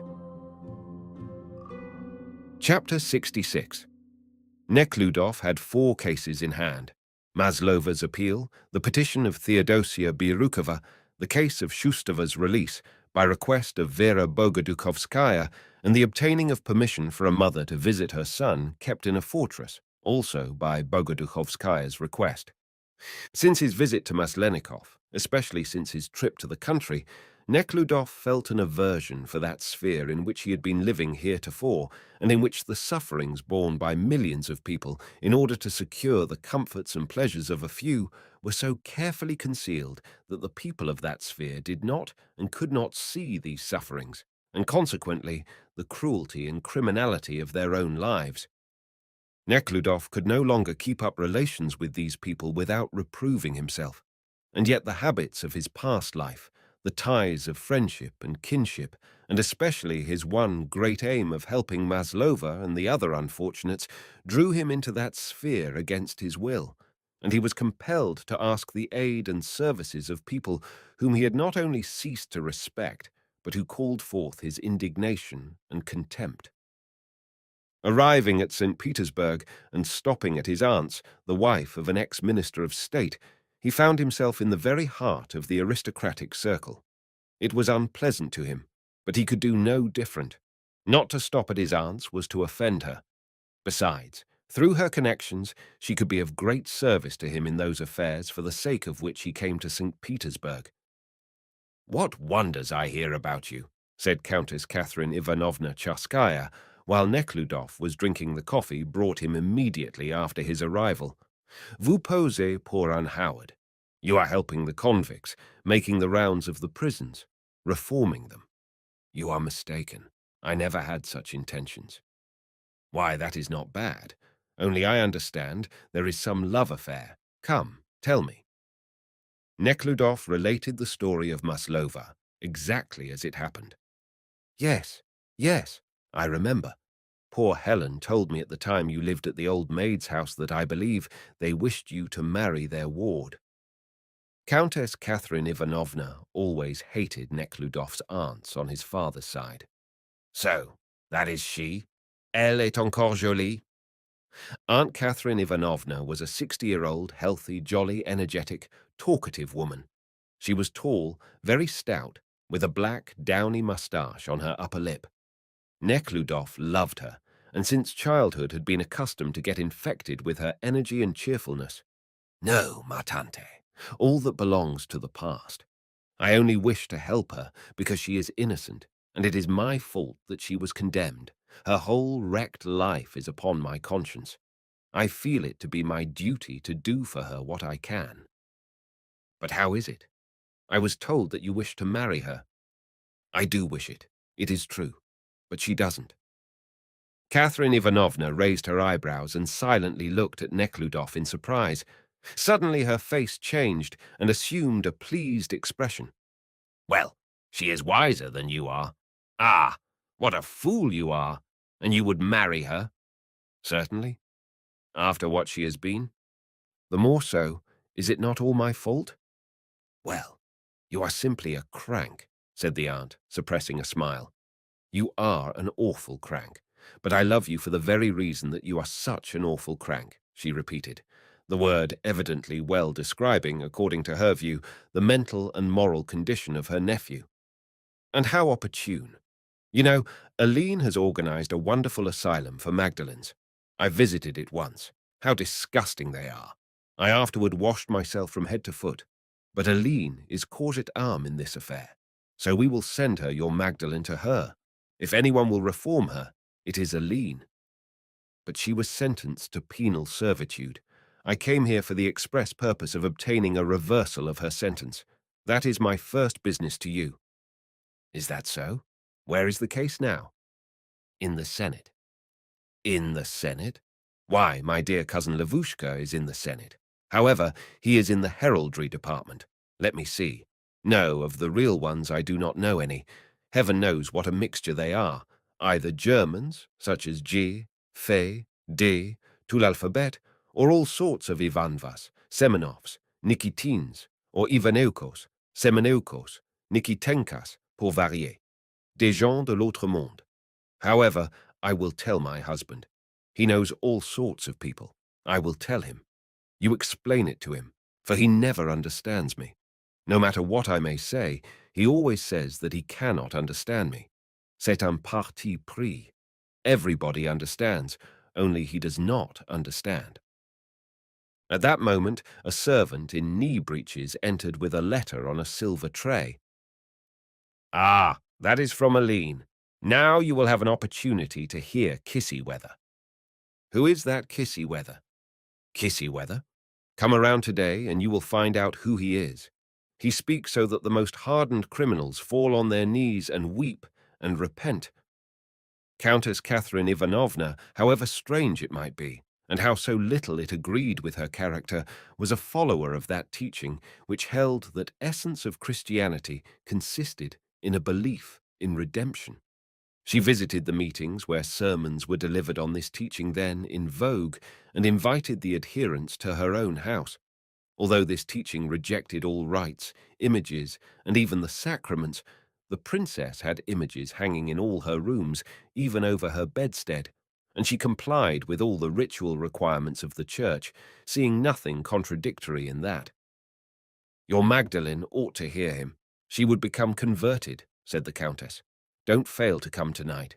You will hear him then. He is a remarkable man. It is not interesting to me, ma tante. I tell you it is interesting. You must come tonight. Now, what else do you want me to do? Videz votre sac. There is the man in the fortress. In the fortress? Well, I can give you a note to Baron Kriegmuth. C'est un très brave homme, but you know him yourself. He was your father's comrade. Il donne dans le spiritisme. But that is nothing. He is a kind man. What do you want there? It is necessary to obtain permission for a mother to visit her son who is incarcerated there, but I was told that Cherviansky and not Kriegmuth is the person to be applied to. I do not like Cherviansky, but he is Mariette's husband. I will ask her. She will do it for me. Elle est très gentille. There is another woman I wish you would speak to her about. She has been in prison for several months, and no one knows for what. Oh no, she herself surely knows for what. They know very well, and it serves them right, those short-haired ones. I do not know whether it serves them right or not, but they are suffering. You are a Christian, and believe in the gospel, and yet are so pitiless. That has nothing to do with it. The gospel is one thing. What I dislike is another thing. It would be worse if I pretended to like the nihilists, especially the female nihilists, when as a matter of fact I hate them. Why do you hate them? Why do they meddle in other people's affairs? It is not a woman's business. But you have nothing against Mariette occupying herself with business, said Neckludof. Mariette? Mariette is Mariette, but who is she? A conceited ignoramus who wants to teach everybody. They do not wish to teach. They only wish to help the people. We know without them who should and who should not be helped. But the people are impoverished. I have just been in the country. Is it proper that peasants should overwork themselves without getting enough to eat, while we are living in such wasteful luxury? What do you wish me to do? You would like to see me work and not eat anything? No, I do not wish you not to eat, smiling involuntarily, answered Neckludof. I only wish that we should all work, and all have enough to eat. The aunt again raised her eyebrows and gazed at him with curiosity. Mon cher, vous finirez mal, she said. At that moment, a tall, broad-shouldered general entered the room. It was Countess Chaskaya's husband, a retired minister of state. Ah, Dmitri, how do you do? He said, putting out his clean-shaven cheek. When did you get here? He silently kissed his wife on the forehead. Non, il est impayable. Countess Catherine Ivanovna turned to her husband. He wants me to do washing on the river and feast on potatoes. He is an awful fool, but nevertheless, do for him what he asks. An awful crank, she corrected herself. By the way, they say that Kamenskaya is in a desperate condition. Her life is despaired of. She turned to her husband. You ought to visit her. Yes, it is awful, said the husband. Go now, and have a talk together. I must write some letters. Neckludof had just reached the room next to the reception room when she shouted after him, Shall I write then to Mariette? If you please, ma tante. Yeah, I will learn that which you want to say about the short-haired en blanc, and she will have her husband attend to it. Don't think that I am angry. They are hateful, your protégés, but je ne leur veux pas de mal. But God forgive them. Now go, and don't forget to come in the evening. You will hear Kieseweather. We will also pray. And if you do not resist, ça vous fera beaucoup de bien. I know that Helen and all of you are very backward in that respect. Now, au revoir. Chapter 67. The man in whose power it was to lighten the condition of the prisoners in St. Petersburg had earned a great number of medals, which, except for a white cross in his buttonhole, he did not wear, however. The old general was of the German barons, and, as it was said of him, had become childish. He had served in the Caucasus, where he had received this cross, then in Poland and in some other place, and now he held the office which gave him good quarters, maintenance, and honour. He always strictly carried out the orders of his superiors, and considered their execution of great importance and significance, so much so that while everything in the world could be changed, these orders, according to him, were above the possibility of any alteration. As Neckludof was approaching the old general's house, the tower clock struck 2. The general was at the time sitting with a young artist in the darkened reception room at a table, the top of which was of inlaid work, both of them turning a saucer on a sheet of paper. Holding each other's fingers over the saucer, placed face downward, they pulled in different directions over the paper on which were printed all the letters of the alphabet. The saucer was answering the general's question. How would souls recognize each other after death? At the moment, one of the servants entered with Neckludof's card. The soul of Jeanne d'Arc was speaking through the saucer. The soul had already said, "They will recognize each other," which was duly entered on a sheet of paper. When the servant entered, the saucer, stopping first on the letter P, then on the letter O, reached the letter S and began to jerk one way and another. That was because, as the general thought, the next letter was to be L. That is to say, Jeanne d'Arc, according to his idea, intended to say that souls would recognize each other only after they had been purged of everything mundane, or something to that effect, and that therefore the next letter ought to be, well, poesel, I-E, after. The artist, on the other hand, thought that the next letter would be V, that the soul intended to say that souls would recognize each other by the light, poesv, year 2, that would issue from the ethereal body of the souls. The general, gloomily knitting his brow, gazed fixedly on the hands, and imagining that the saucer moved itself, pulled it toward the letter L. The young, anemic artist, with his oily hair brushed behind his ears, looked into the dark corner of the room, with his blue, dull eyes, and nervously twitching his lips, pulled toward the letter V. The general frowned at the interruption, and, after a moment's silence, took the card, put on his pince-nez, and groaning from pain in his loins, rose to his full height, rubbing his benumbed fingers. "Show him into the cabinet." "Permit me, Your Excellency, to finish it myself," said the artist, rising. "I feel a presence." "Very well, finish it," said the general with austerity, and went with firm, long strides into the cabinet. "Glad to see you," said the general in a rough voice to Neckludof, pointing to an armchair near the desk. "How long have you been in St. Petersburg?" Neckludof said that he had but lately arrived. "Is your mother, the princess, well?" "My mother is dead." "Beg pardon. I was very sorry. My son told me that he had met you." The general's son was making the same career as his father and was very proud of the business with which he was entrusted. "Why, I served with your father. We were friends, comrades. Are you in service?" "No, I am not." The general disapprovingly shook his head. "I have a request to make of you, General," said Nekhludoff.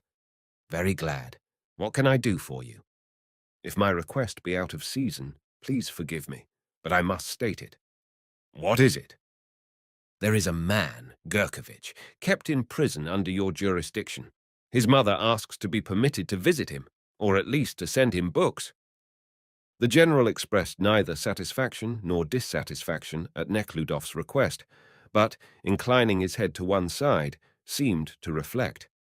As a matter of fact, he was not reflecting. Nekhludov's question did not even interest him, knowing very well that his answer would be as the law requires. He was simply resting mentally without thinking of anything. "That is not in my discretion, you know," he said, having rested a while. "There is a law relating to visits, and whatever that law permits, that is permitted. And as to books, there is a library, and they are given such books as are allowed." "Yes, but he wants scientific books. He wishes to study." "Don't believe that." The general paused. "It is not for study that they want them, but so it is simply unrest. But their time must be occupied somehow." "They are always complaining," retorted the general. "We know them." He spoke of them in general as of some peculiar race of people. "They have such conveniences here as is seldom seen in a prison," he continued. And as though justifying himself, he began to recount all the conveniences enjoyed by the prisoners in a manner to make one believe that the chief aim of the institution consisted in making it a pleasant place of abode. Formerly, it is true, the regulations were very harsh, but now their condition is excellent. They get 3 dishes, one of which is always of meat, chopped meat or cutlet. Sundays they get a 4th dish, dessert. May God grant that every Russian could feed so well. The general, like all old men, evidently having committed to memory the oft-repeated words, proceeded to prove how exacting and ungrateful the prisoners were by repeating what he had told many times before. They are furnished books on spiritual topics, also old journals. We have a library of suitable books, but they seldom read them. At first they appear to be interested, and then it is found that the pages of all the new books are barely half cut, and of the old ones there is no evidence of any thumb marks at all. We even tried, with a remote semblance of a smile, the general continued, to put a piece of paper between the pages, and it remained untouched. Writing, too, is allowed. A slate is given them, also a slate pencil, so that they may write for diversion. They can wipe it out and write again, and yet they don't write. No, they become quiet very soon. At first they are uneasy, but afterward they even grow stout and become very quiet. Nekhludoff listened to the hoarse, feeble voice, looked on that fleshless body, those faded eyes under the grey eyebrows, those sunken, shaved cheeks, supported by a military collar, that white cross, and understood that to argue and explain to him the meaning of those words were futile. But making another effort, he asked him about the prisoner, Shustova, whose release he had received information had been ordered, through the efforts of Mariette. Shustova! Shustova! I don't remember them all by name. There are so many of them, he said, evidently reproving them for being so numerous. He rang the bell and called for the secretary. While a servant was going after the secretary, he admonished Neckludof to go into service, saying that the country was in need of honest, noble men. I am old, and yet I am serving to the extent of my ability. The secretary came and reported that there were no papers received relating to Shustova, who was still in prison. As soon as we receive an order, we release them the very same day. We do not keep them. We do not particularly value their presence, said the general, again with a waggish smile, which had the effect only of making his face wry. Goodbye, my dear, he continued. Don't be offended for advising you, for I do so only because I love you. Have nothing to do with the prisoners. You will never find innocent people among them. They are the most immoral set.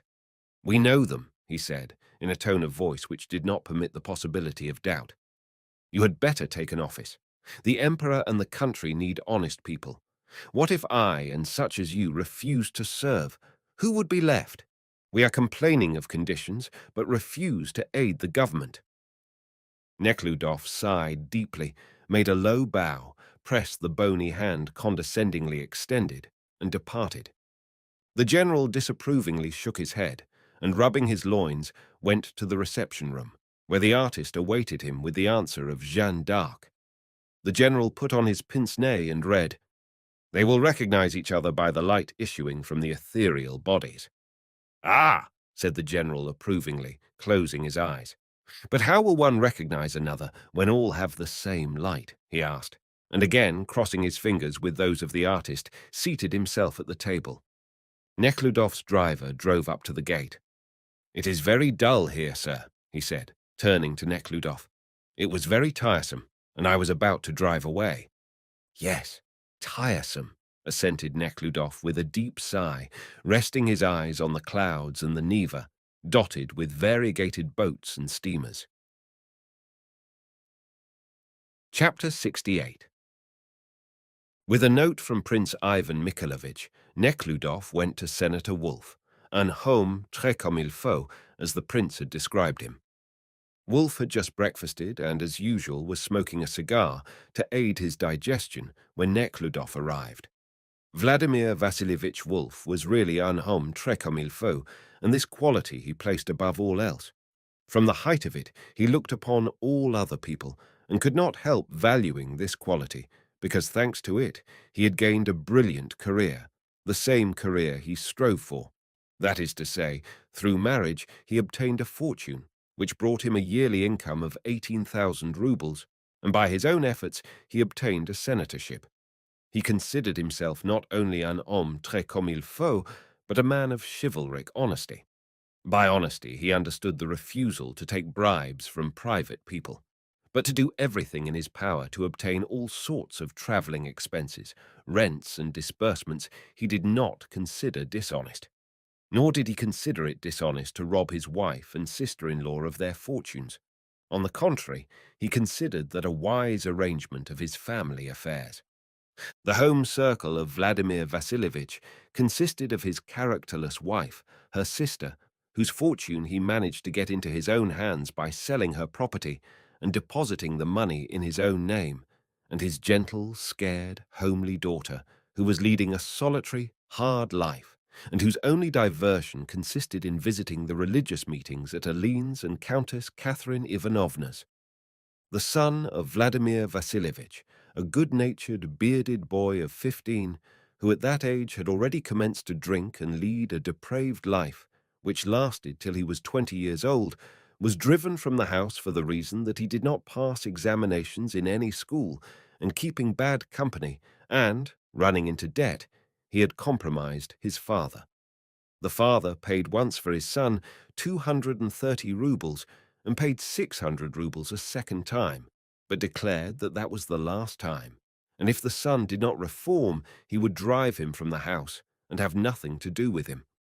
Not only did the son not reform, but contracted another debt of 1,000 roubles, and told his father that he did not care if he was driven from the house, since life at home was torture to him. Then Vladimir Vasilievich told his son that he could go where he pleased, that he was no longer his son.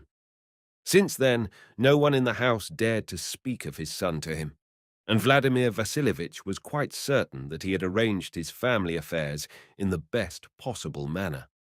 Wolf, with a flattering and somewhat derisive smile, it was an involuntary expression of his consciousness of his comme il faut superiority, halted in his exercise long enough to greet Neckludof and read the note.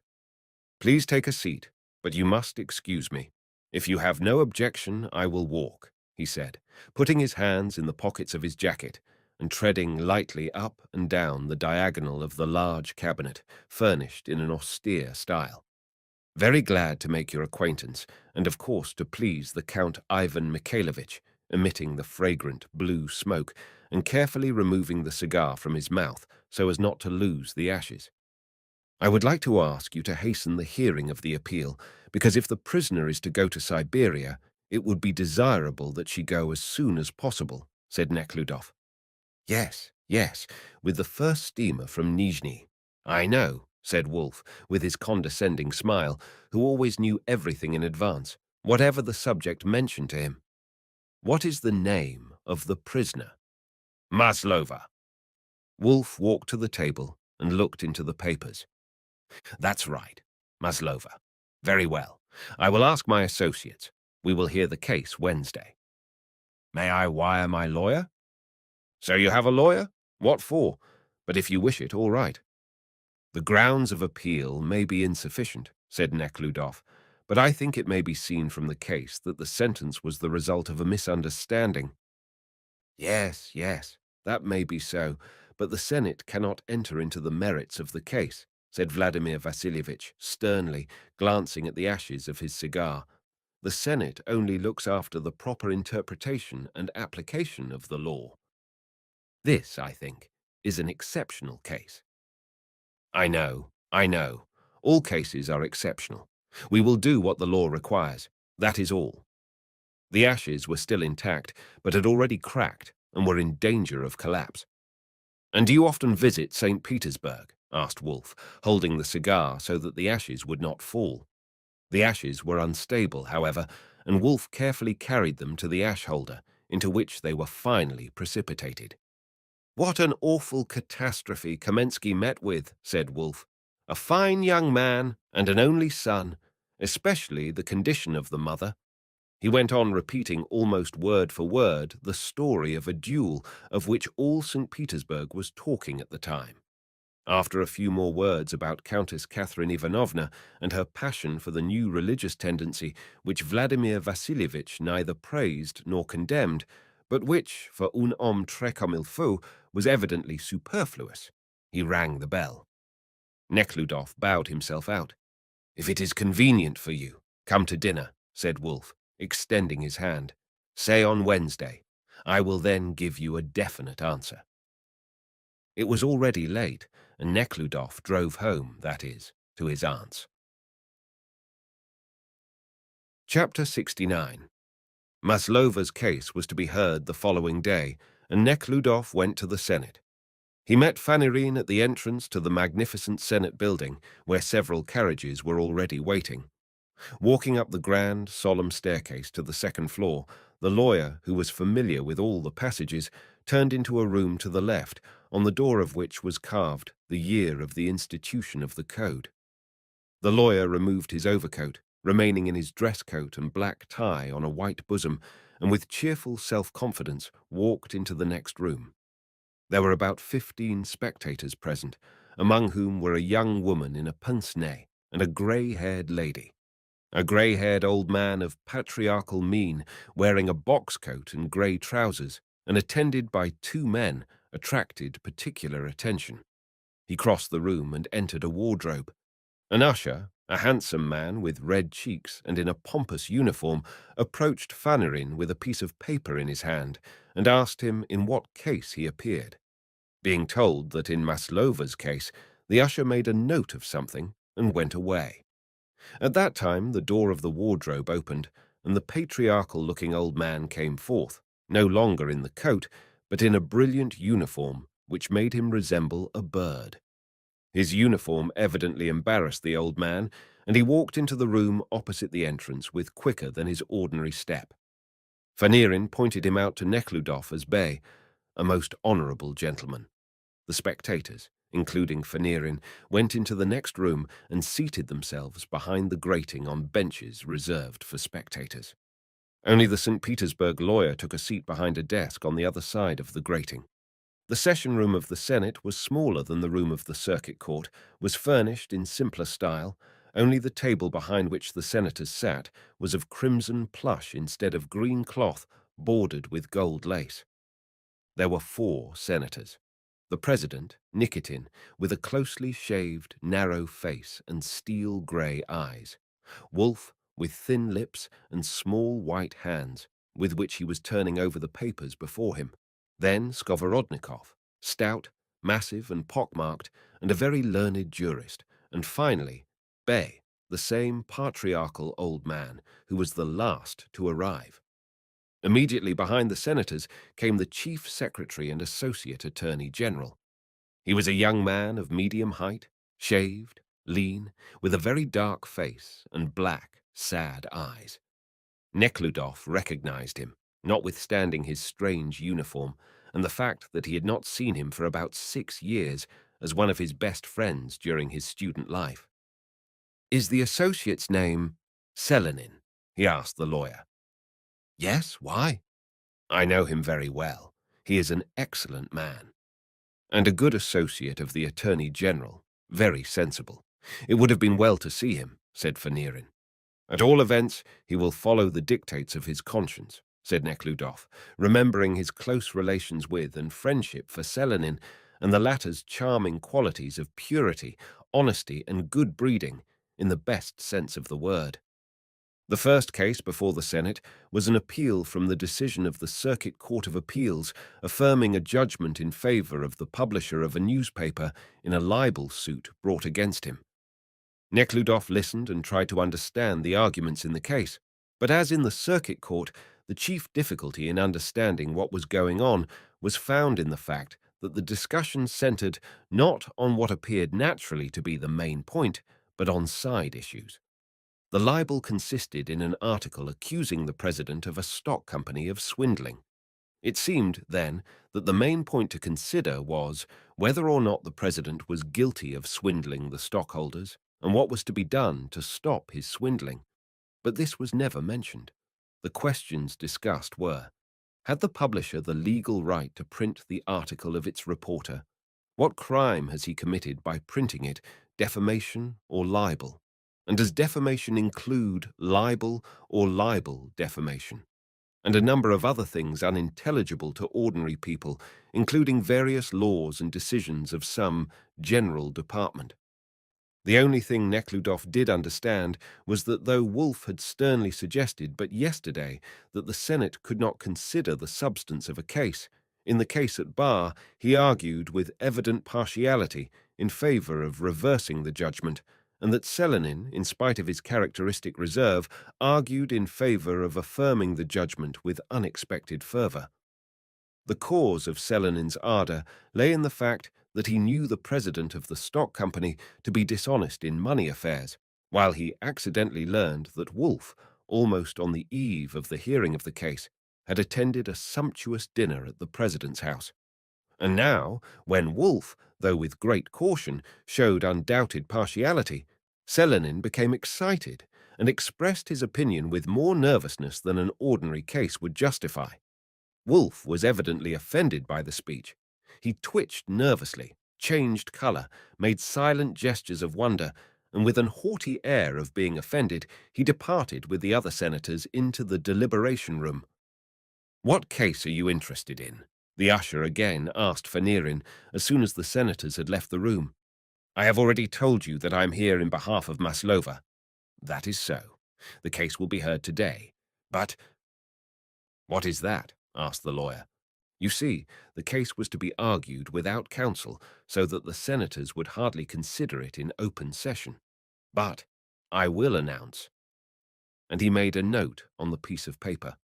The senators really intended, after announcing their decision in the libel case, to consider the other cases, including Maslova's, while drinking their tea and smoking cigarettes in the consultation room. Chapter 70. As soon as the senators seated themselves at the table in the consultation room, Wolfe began to set forth in an animated manner the grounds upon which he thought the case ought to be reversed. The president, always an ill-natured man, was in a particularly bad humor today. While listening to the case during the session, he formed his opinion and sat, absorbed in his thoughts, without listening to Wolfe.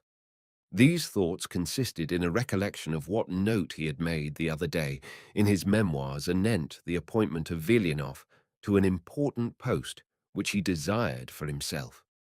The president, Nikitin, quite sincerely thought that the officials with whom his duties brought him in contact were worthy of a place in history. Having written an article the other day in which some of these officials were vehemently denounced for interfering with his plan to save Russia from ruin, as he put it, but in reality for interfering with his getting a larger salary than he was now getting, he was now thinking that posterity would give an entirely new interpretation to that incident. "Why, certainly," he said to Wolfe, who was addressing him, although he did not hear what Wolfe said. Bay listened to Wolfe with a sad face, drawing garlands on a piece of paper which lay before him. Bay was a liberal of the deepest dye. He scarcely held to the traditions of the 60s, and if he ever deviated from strict impartiality, it was invariably in favor of liberality. Thus, in this case, besides the consideration that the complaining president of the stock company was an unclean man, Bay was in favor of affirming the judgment, also because this charge of libel against a journalist was a restriction on the freedom of the press. When Wolfe had finished his argument, Bay, leaving the garland unfinished, in a it was sad for him to be obliged to prove such truisms, soft, pleasant voice, convincingly proved in a few simple words that the charge had no foundation, and again, drooping his hoary head, continued to complete the garland. Skovorodnikov, who was sitting opposite Wolfe, continually gathering with his thick fingers his beard and moustache into his mouth, as soon as Bay was through with his argument, stopped chewing his beard, and, in a loud, rasping voice, said that although the president of the stock company was a villain, he should favor a reversal if there were legal grounds to sustain it. But as there were none, he joined in the opinion of Ivan Semenovich, Bay, and he invariably rejoiced at this shot aimed at Wolfe. The president supported Skovorodnikov's opinion, and the judgment was confirmed. Wolfe was dissatisfied, especially because by this judgment he seemed to stand convicted of arguing in bad faith. But feigning indifference, he opened his papers in the next case, Maslova's, and began to peruse it attentively. The other senators, in the meantime, called for tea and began a talk about Kamensky's duel and his death, which was then the subject of conversation throughout the city. The usher entered and announced the desire of the lawyer and Neckludof to be present at the hearing of the case. "This case here," said Wolfe, "is a whole romantic story," and he related what he knew of Neckludof's relations to Maslova. After talking a while of the story, smoking cigarettes and finishing their tea, the senators returned to the session room, announced their decision in the preceding case, and began to consider Maslova's case. Wolfe very circumstantially set forth Maslova's appeal from the sentence, and again not without partiality, but with the evident desire to reverse the judgment. "Have you anything to add?" the president asked Fanirin. Fanirin rose, and projecting his broad, starched front with remarkable precision of expression, began to discuss the errors of the court below in the application of the law on the 6 points raised, and permitted himself, though briefly, to touch upon the merits of the case and the crying injustice of the decision. By the tone of his short but strong speech, he seemed to excuse himself, to insist that the honorable senators with their power of penetration and judicial wisdom saw and understood better than he, but that he was speaking only because his duties demanded it. After Fanirin's speech, there seemed to be no doubt left that the Senate had to reverse the judgment. When he was through, Fanarin smiled triumphantly. Looking at his lawyer and seeing that smile, Nekhludoff was convinced that the case was won. But as he looked at the senators, Nekhludoff saw that Fanarin alone was smiling and triumphant. The senators and associate attorney general were neither smiling nor triumphant, but wore the air of people suffering from ennui and saying, "Oh, we know these cases. You are wasting your time." They were all evidently relieved only when the lawyer had finished, and they were no longer unnecessarily detained. After the speech, the president turned to Selenin, who plainly, briefly, and accurately expressed himself against a reversal. Then the senators arose and went to consult. The senators were divided. Wolf favored a reversal. Bay, who thoroughly understood the case, warmly argued also in favor of a reversal, and in glowing terms pictured the court scene and the misunderstanding of the jury. Nikitin, who, as usual, stood for severity and for strict formality, was against it. The whole case, then, depended on Skovorodnikov's vote, and his vote was thrown against a reversal, principally for the reason that Nekhludov's determination to marry the girl on moral grounds was extremely repugnant to him. Skovorodnikov was a materialist, a Darwinist, and considered every manifestation of abstract morality, or, worse still, piety, not only as contemptible and absurd, but as an affront to his person. All this bustle about a fallen girl and the presence there in the Senate of her famous counsel and Nekhludov himself was to him simply disgusting.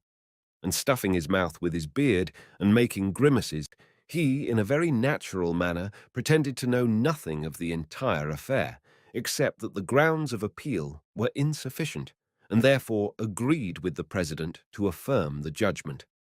The appeal was denied. Chapter 71. "It is awful," said Nekhludoff to the lawyer as they entered the waiting room. "In the plainest possible case they cavil at idle forms. It is awful." "The case was spoiled at the trial," said Fanarin. "Selenin, too, was against reversal. It is awful, awful." Nekhludoff continued to repeat, "What is to be done now?" "We will petition the emperor. Head it yourself while you are here. I will prepare the petition." At that moment, Wolf, in his uniform and stars hung on his breast, entered the waiting room and approached Nekhludoff. "I am sorry, my dear prince, but the grounds were insufficient," he said, shrugging his narrow shoulders, and closing his eyes, he proceeded on his way. After Wolf came Selenin, who had learned from the senators that Nekhludoff, his former friend, was present. "I did not expect to meet you here," he said, approaching Nekhludoff and smiling with his lips, while his eyes remained sad. "And I did not know that you were the Attorney General." "Associate," Selenin corrected him. "But what brought you to the Senate?" "I came here hoping to find justice and to save an innocent woman." "What woman?" "The case that has just been decided." "Oh, the Maslova case," said Selenin. "An entirely groundless appeal." "The question is not of the appeal, but of the woman who is innocent and undergoing punishment." Selenin sighed. "Quite possible, but—" "It is not merely possible, but certain." "How do you know?" "I know because I was on the jury. I know wherein we made the mistake." Selenin became thoughtful. "It should have been declared on the trial," he said. "I did so.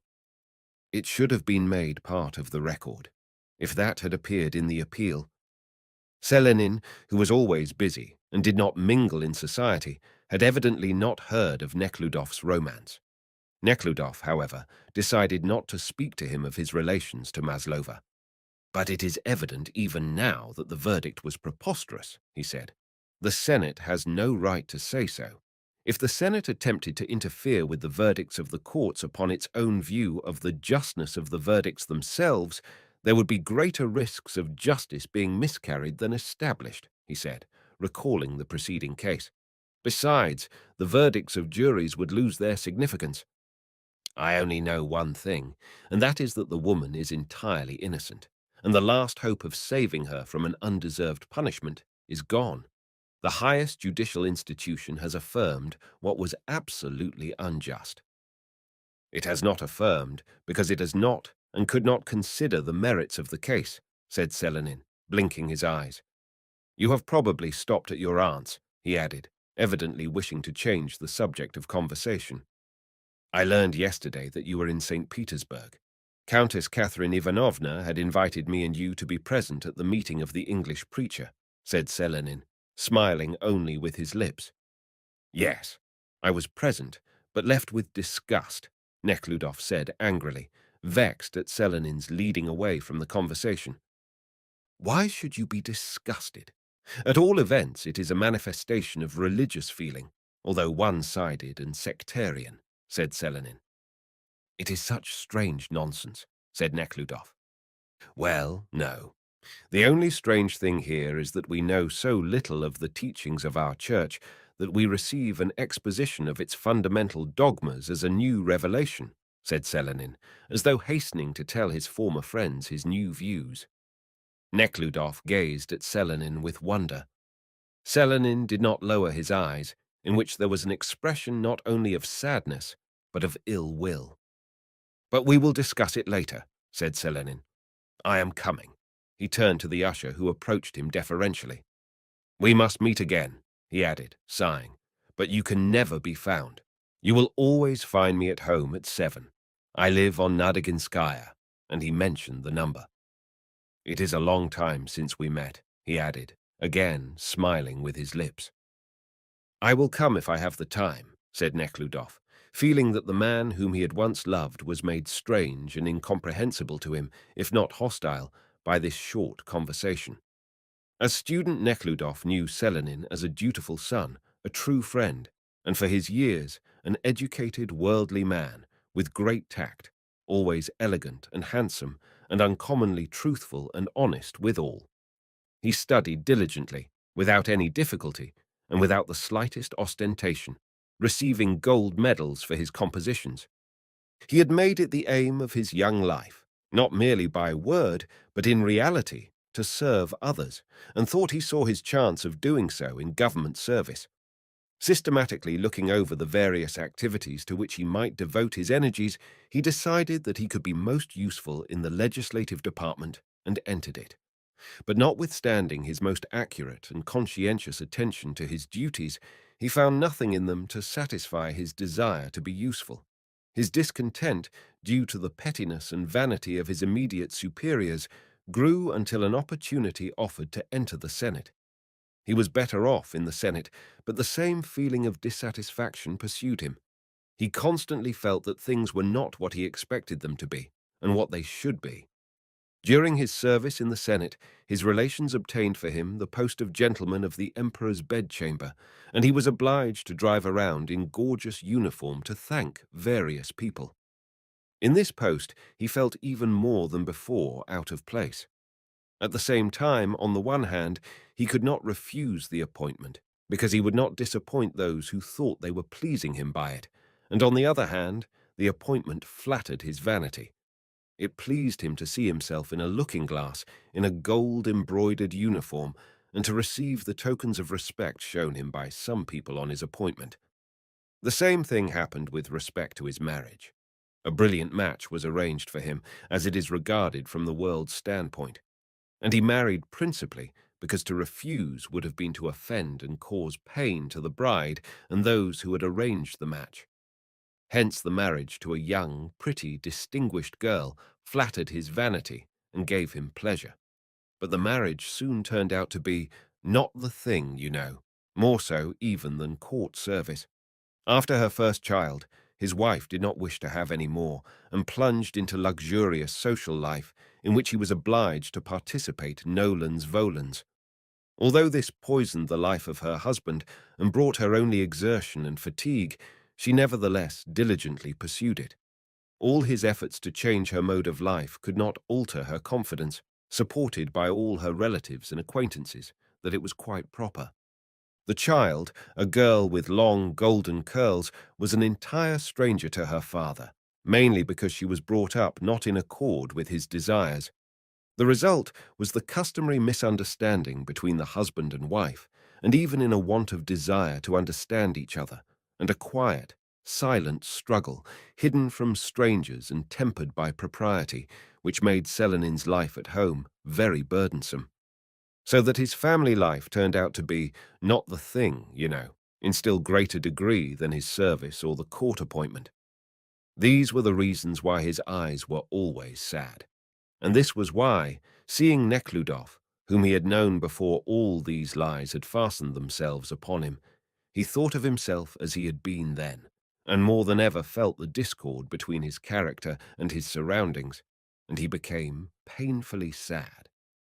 The same feeling came over Nekhludoff after the first impression of joy at meeting an old friend. That was why, having promised that they would meet each other, neither sought that meeting, nor had they seen each other on this visit of Nekhludoff to St. Petersburg. Chapter 72. On leaving the Senate, Nekhludoff and his lawyer walked along the sidewalk. Fanirin told his driver to follow him, and he began to relate to Nekhludoff how the mistress of so-and-so had made millions on change, how so-and-so had sold, and another had bought his wife. He also related some stories of swindling and all sorts of crimes committed by well-known people who were not occupying cells in prison, but president's chairs in various institutions.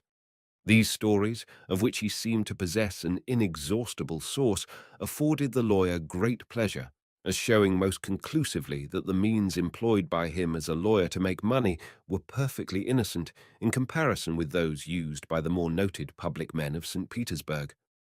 And the lawyer was greatly surprised when Nekhludoff, in the middle of one of these stories, hailed a trap, took leave, and drove home. Nekhludoff was very sad. He was sad because the Senate's judgment continued the unreasonable suffering of the innocent Maslova, and also because it made it more difficult for him to carry out his unalterable intention of joining his fate to hers. His sadness increased as the lawyer related with so much pleasure the frightful stories of the prevailing wickedness. Besides, the unkind, cold, repelling gaze of the once charming, open-hearted and noble Selenin constantly recurred to his mind. Nekhludoff, after the impressions of his stay in St. Petersburg, was almost in despair of ever reaching any results. All the plans he had laid out in Moscow seemed to him like those youthful dreams which usually end in disappointment. However, he considered it his duty, while in St. Petersburg, to exhaust his resources in endeavoring to fulfill his mission. Soon after he reached his room, a servant called him upstairs for tea. Mariette, in a multicolored dress, was sitting beside the countess, sipping tea. On Nekhludoff's entering the room, Mariette had just dropped some funny, indecent joke. Nekhludoff noticed it by the character of their laughter.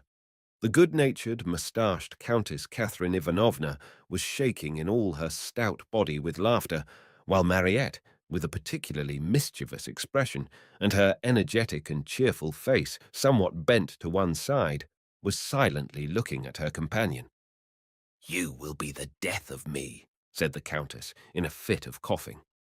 No sooner had Nekhludoff seated himself than Mariette, noticing the serious and slightly displeased expression on his face, immediately changed not only her expression, but her frame of mind.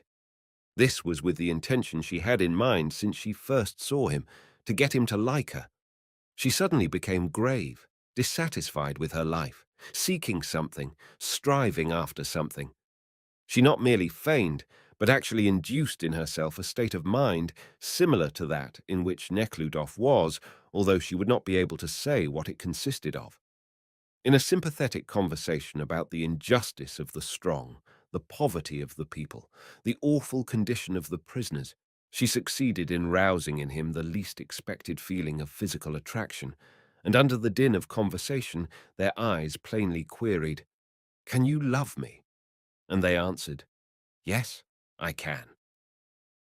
On leaving, she told him that she was always ready to be of service to him, and asked him to visit her at the theatre the next day, if only for a minute, saying that she wished to have a talk with him on a matter of importance.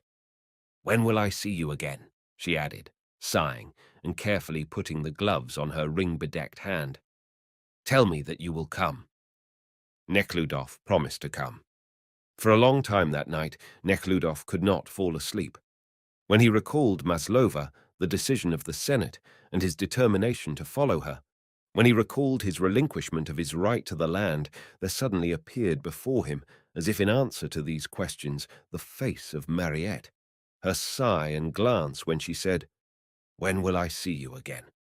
and her smile, all so distinct that she seemed to stand before him, and he smiled himself. Would it be proper for me to follow her to Siberia? And would it be proper to deprive myself of my property? He asked himself. And the answers to these questions on that bright St. Petersburg night were indefinite. His mind was all in confusion. He called forth his former trend of thought, but those thoughts had lost their former power of conviction. And what if all my ideas are due to an overwrought imagination, and I should be unable to live up to them? If I should repent of what I have done, he asked himself, and being unable to find answers to these questions, he was stricken with such sadness and despair as he had rarely experienced before, and he fell into that deep slumber which had been habitual with him after heavy losses at cards. Chapter 73. Nekludof's first feeling on rising the following morning was that he had committed something abominable the preceding evening. He began to recall what had happened. There was nothing abominable. He had done nothing wrong. He had only thought that all his present intentions, that of marrying Katyusha, giving the land to the peasants, artificial, unnatural, and that he must continue to live as he had lived before. He could recall no wrong act, but he remembered what was worse than a wrong act. There were the bad thoughts in which all bad acts have their origin. Bad acts may not be repeated. One may repent of them, while bad thoughts give birth to bad acts. A bad act only smooths the way to other bad acts, while bad thoughts irresistibly lead toward them. Recalling his thoughts of the day before, Nekhludof wondered how he could have believed them. How so novel and difficult might be that which he intended to do. He knew that it was the only life possible to him now, and that, however easy it might be for him to return to his old mode of life, he knew that that was death, not life. This temptation of the day before was similar to that of a man who, after a night's sound sleep, feels like taking his ease on the soft mattress for a while, although he knows that it is time to be up and away on an important affair. Nekhludof would have left the same evening, but for his promise to Mariette to visit her at the theatre. Though he knew that it was wrong to do it, he went there, contrary to the dictates of his own conscience, considering himself bound to keep his word. Besides his wish to see Mariette again, he also wished, as he thought, to measure himself against that world lately so near, but now so strange to him. Could I withstand these temptations? He thought, but not with entire sincerity. I will try it for the last time. Attired in a dress coat, he arrived in the theatre where the eternal Dame aux Camélias was being played. A French actress was showing in a novel way how consumptive women die. Nekhludof was shown to the box occupied by Mariette. In the corridor, a liveried servant bowed and opened the door for him. All the spectators in the circle of boxes, sitting and standing, grey-haired, bald and pomaded heads, were intently following the movements of a slim actress making wry faces and in an unnatural voice reading a monologue. Someone hissed when the door was opened, and two streams of cold and warm air were wafted on Nekhludof's face. In the box he found Mariette and a strange lady with a red mantle over her shoulders and high headdress, and two men, a general, Mariette's husband, a handsome, tall man with a high, artificial military breast, and a flaxen-haired, bald-headed man with shaved chin and solemn side whiskers. Mariette, graceful, slim, elegant, décolleté, with her strong, muscular shoulders sloping down from the neck, at the jointure of which was a darkening little mole, immediately turned around, and pointing with her fan to a chair behind her, greeted him with a welcome, grateful, and, as it seemed to Nekhludof, significant smile. Her husband calmly, as was his wont, looked at Nekhludof and bowed his head. In the glance which he exchanged with his wife, as in everything else, he looked the master, the owner, of a beautiful woman. There was a thunder of applause when the monologue ended. Mariette rose, and holding in one hand her rustling silk skirt, walked to the rear of the box and introduced Neckludof to her husband. The general incessantly smiled with his eyes, said he was glad, and remained calm and mute. "I had to leave today, but I promised you," said Neckludof, turning to Mariette. "If you don't wish to see me, you will see a remarkable actress," Mariette said, answering the meaning of his words. "Wasn't she great in the last scene?" She turned to her husband. The general bowed his head. "That does not affect me," said Neckludof. "I have seen so much real misfortune today that—" "Sit down and tell us what you have seen." The husband listened, and ironically smiled with his eyes. "I went to see that woman who has been released. She is entirely broken down." "That is the woman of whom I have spoken to you," Mariette said to her husband. "Yes, I was very glad that she could be released," he calmly said, nodding his head and smiling ironically, as it seemed to Neckludof under his moustache. "I will go to the smoking room." Neckludof waited, expecting that Mariette would tell him that something which she said she had to tell him, but instead she only jested and talked of the performance, which, she thought, ought to affect him particularly. Neckludof understood that the only purpose for which she had brought him to the theatre was to display her evening toilet with her shoulders and mole, and he was both pleased and disgusted. Now he saw what was under the veil of the charm that at first attracted him. Looking on Mariette, he admired her, but he knew that she was a prevaricator who was living with her career-making husband, that what she had said the other day was untrue, and that she only wished, and neither knew why, to make him love her. And, as has been said, he was both pleased and disgusted. Several times he attempted to leave, took his hat, but still remained. But finally, when the general, his thick moustache reeking with tobacco, returned to the box and glanced at Neckludof, patronizingly disdainful, as if he did not recognize him, Neckludof walked out before the door closed behind the general and, finding his overcoat, left the theatre. On his way home, he suddenly noticed before him a tall, well-built, loudly dressed woman. Every passer-by turned to look at her. Neckludof walked quicker than the woman, and also involuntarily looked her in the face. Her face, probably rouged, was pretty. Her eyes flashed at him, and she smiled.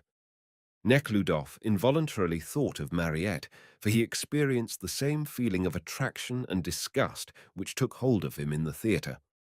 Passing her hastily, Neckludof turned the corner of the street and, to the surprise of the policeman, began to walk up and down the waterfront. "That one in the theatre also smiled that way when I entered," he thought, and the smile of the former conveyed the same meaning as that of the latter. The only difference between them is that this one speaks openly and plainly, while the other pretends to be exercising higher and refined feelings. But in reality, they are alike. This one is at least truthful, while the other is lying. Neckludof recalled his relations with the wife of the district commander, and a flood of shameful recollections came upon him. There is a disgusting bestiality in man, he thought, but when it is in a primitive state, one looks down upon and despises it, whether he is carried away with or withstands it. But when this same bestiality hides itself under a so-called aesthetic, poetic cover and demands to be worshipped, then, deifying the beast, one gives himself up to it without distinguishing between the good and the bad. Then it is horrible. As there was no soothing, rest-giving darkness that night, but instead there was a hazy, cheerless, unnatural light, so even was there no rest-giving darkness, ignorance, for Nekludov's soul. Everything was clear. It was plain that all that is considered important and useful is really insignificant and wicked, and that all that splendor and luxury were hiding old crimes, familiar to everyone, and not only stalking unpunished, but triumphing and adorned with all the allurements man is capable of conceiving. Nekludov wished to forget it, not to see it, but he could no longer help seeing it. although he did not see the source of the light which revealed these things to him, as he did not see the source of the light which spread over St. Petersburg, and though this light seemed to him hazy, cheerless, and unnatural, he could not help seeing that which the light revealed to him, and he felt at the same time both joy and alarm. Chapter 74. Immediately upon his arrival in Moscow, Nekhludoff made his way to the prison hospital, intending to make known to Maslova the Senate's decision and to tell her to prepare for the journey to Siberia. Of the petition which he brought for Maslova's signature, he had little hope, and strange to say, he no longer wished to succeed. He had accustomed himself to the thought of going to Siberia and living among the exiles and convicts, and it was difficult for him to imagine how he should order his life and that of Maslova if she were freed. The doorkeeper at the hospital, recognizing Nekhludoff, immediately informed him that Maslova was no longer there. "Where is she, then?" "Why, again in the prison." "Why was she transferred?" asked Nekhludoff. "Your Excellency knows their kind," said the doorkeeper with a contemptuous smile. "She was making love to the assistant, so the chief physician sent her back." Nekhludoff did not suspect that Maslova and her spiritual condition were so close to him. This news stunned him. The feeling he experienced was akin to that which people experience when hearing suddenly of some great misfortune. He was deeply grieved. The first feeling he experienced was that of shame. His joyful portraying of her spiritual awakening now seemed to him ridiculous.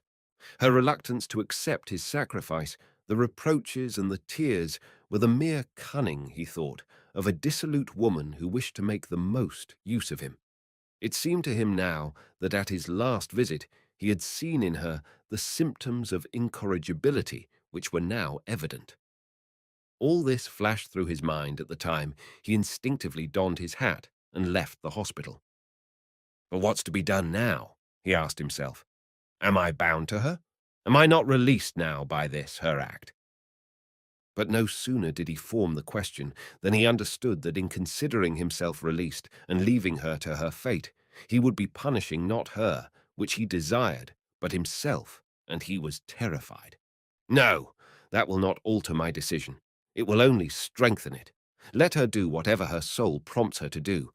If she would make love to the assistant, let her do so. It is her business. It is my business to do what my conscience demands," he said to himself. "And my conscience demands that I sacrifice my liberty in expiation of my sin, and my decision to marry her, although but fictitiously, and follow her wherever she may be sent, remains unaltered," he said to himself, with spiteful obstinacy, and leaving the hospital, he made his way with resolute step to the prison gate. Coming to the gate, he asked the officer on duty to tell the inspector that he wished to see Maslova. The officer knew Nekhludof and told him an important piece of prison news. The captain had resigned, and another man, who was very strict, had taken his place. The inspector, who was in the prison at the time, soon made his appearance. He was tall, bony, very slow in his movements, and gloomy. "Visitors are allowed only on certain days," he said, without looking at Nekhludof. "But I have a petition here which she must sign." "You may give it to me." "I must see the prisoner myself. I was always permitted to see her before." "That was before," said the inspector, glancing at Nekhludof. "I have a pass from the governor," Nekhludof insisted, producing his pocketbook. "Let me see it," said the inspector, without looking in Nekhludof's eyes, and taking the document with his skinny, long, white hand, on the index finger of which there was a gold ring, he slowly read it. "Walk into the office, please," he said. On this occasion, there was no one in the office.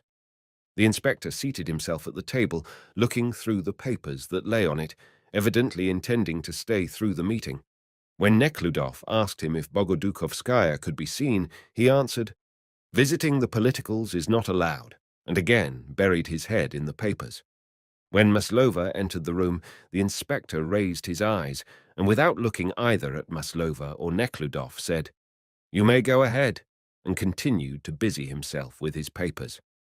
Maslova was again dressed in a white skirt, waist and kerchief. Coming near Neckludof and seeing his cold, angry face, her own turned a purple colour, and with downcast eyes she began to pick a corner of her waist. Her confusion Neckludof considered as confirmation of the hospital porter's words. So abhorrent was she to him now that he could not extend his hand to her as he desired. "I bring you bad news," he said in an even voice, without looking at her. "The Senate affirmed the verdict." "I knew it would be so," she said in a strange voice, as if choking. If it had happened before, Nekhludoff would have asked her why she knew it. Now he only looked at her. Her eyes were filled with tears, but this not only did not soften him, but made him even more inflamed against her. The inspector rose and began to walk up and down the room. Notwithstanding the abhorrence Nekhludoff felt for Maslova, he thought it proper to express his regret at the Senate's action. "Do not despair," he said. "This petition may be more successful, and I hope that—" "Oh, it is not that," she said, looking at him with the tearful and squinting eyes. "What then?" "You have been in the hospital, and they must have told you there about me." "What of it?" "That is your business," frowning, Nekhludoff said with indifference. The cruel feeling of offended pride rose in him with greater force at her mention of the hospital.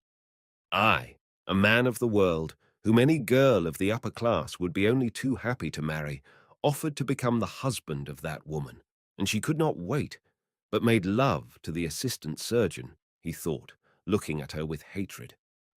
"Sign this petition," he said, and taking from his pocket a large envelope, placed it on the table. She wiped her tears with a corner of her kerchief, seated herself at the table, and asked him where to sign. He showed her where, and she, seating herself, smoothed with her left hand the sleeve of the right. He stood over her, silently looking at her back, bent over the table, and now and then shaking from the sobs she tried to suppress, and his soul was convulsed by a struggle between good and evil, between offended pride and pity for her sufferings. The feeling of pity conquered. Whether it was the feeling of pity that first asserted itself, or the recollection of his own deeds of the same character for which he reproached her, he scarcely knew. But suddenly he felt himself guilty and pitied her. Having signed the petition and wiped her soiled fingers on her skirt, she rose and glanced at him. "Whatever the result, and no matter what happens, I shall keep my word," said Nekhludoff. The thought that he was forgiving her strengthened in him the feeling of pity and tenderness for her, and he wished to console her. "I will do what I said. I will be with you wherever you may be." "That's no use," she hastened to say, and her face became radiant. "Make note of what you need for the road." "Nothing particular, I think. Thank you." The inspector approached them, and Nekhludoff, without waiting to be told that the time was up, took leave of her, experiencing a new feeling of quiet happiness, calmness, and love for all mankind.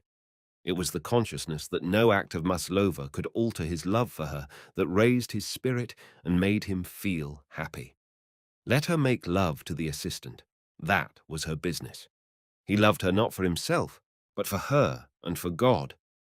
The love-making for which Maslova was expelled from the hospital, and to which Nekhludoff gave credence, consisted only in that, when Maslova, coming to the drug department for some pectoral herbs prescribed by her superior, she found there an assistant named Ustinov. This Ustinov had been pursuing her with his attentions for a long time, and as he tried to embrace her, she pushed him away with such force that he struck the shelving, and 2 bottles came crashing to the floor. The chief physician was passing at the time, and hearing the sound of the breaking glass, and seeing Maslova running out all flushed, he angrily shouted to her, "Well, girl, if you begin to flirt here, I will send you back. What is the matter?"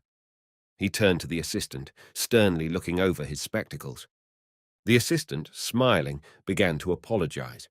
The doctor, without hearing him to the last, raised his head so that he began to look through the glasses, and walked into the ward. On the same day, he asked the inspector to send a more sedate nurse in place of Maslova. Maslova's expulsion from the hospital on the ground of flirting was particularly painful to her by reason of the fact that, after her meeting with Neckludof, all association with men, which had been so repugnant to her, became even more disgusting. The fact that, judging her by her past and present condition, everybody, including the pimpled assistant, thought that they had the right to insult her and were surprised when she refused their attentions, was very painful to her and called forth her tears and pity for herself. Now, coming out to see Nekhludoff, she wished to explain the injustice of the charge which he had probably heard.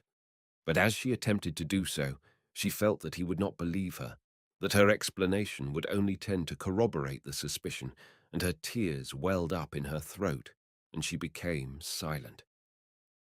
Maslova was still thinking, and continued to assure herself that, as she had told him on his second visit, she had not forgiven him, that she hated him, but in reality she had long since begun to love him again, and loved him so that she involuntarily carried out his wishes. She ceased to drink and smoke. She gave up flirting and willingly went as servant to the hospital.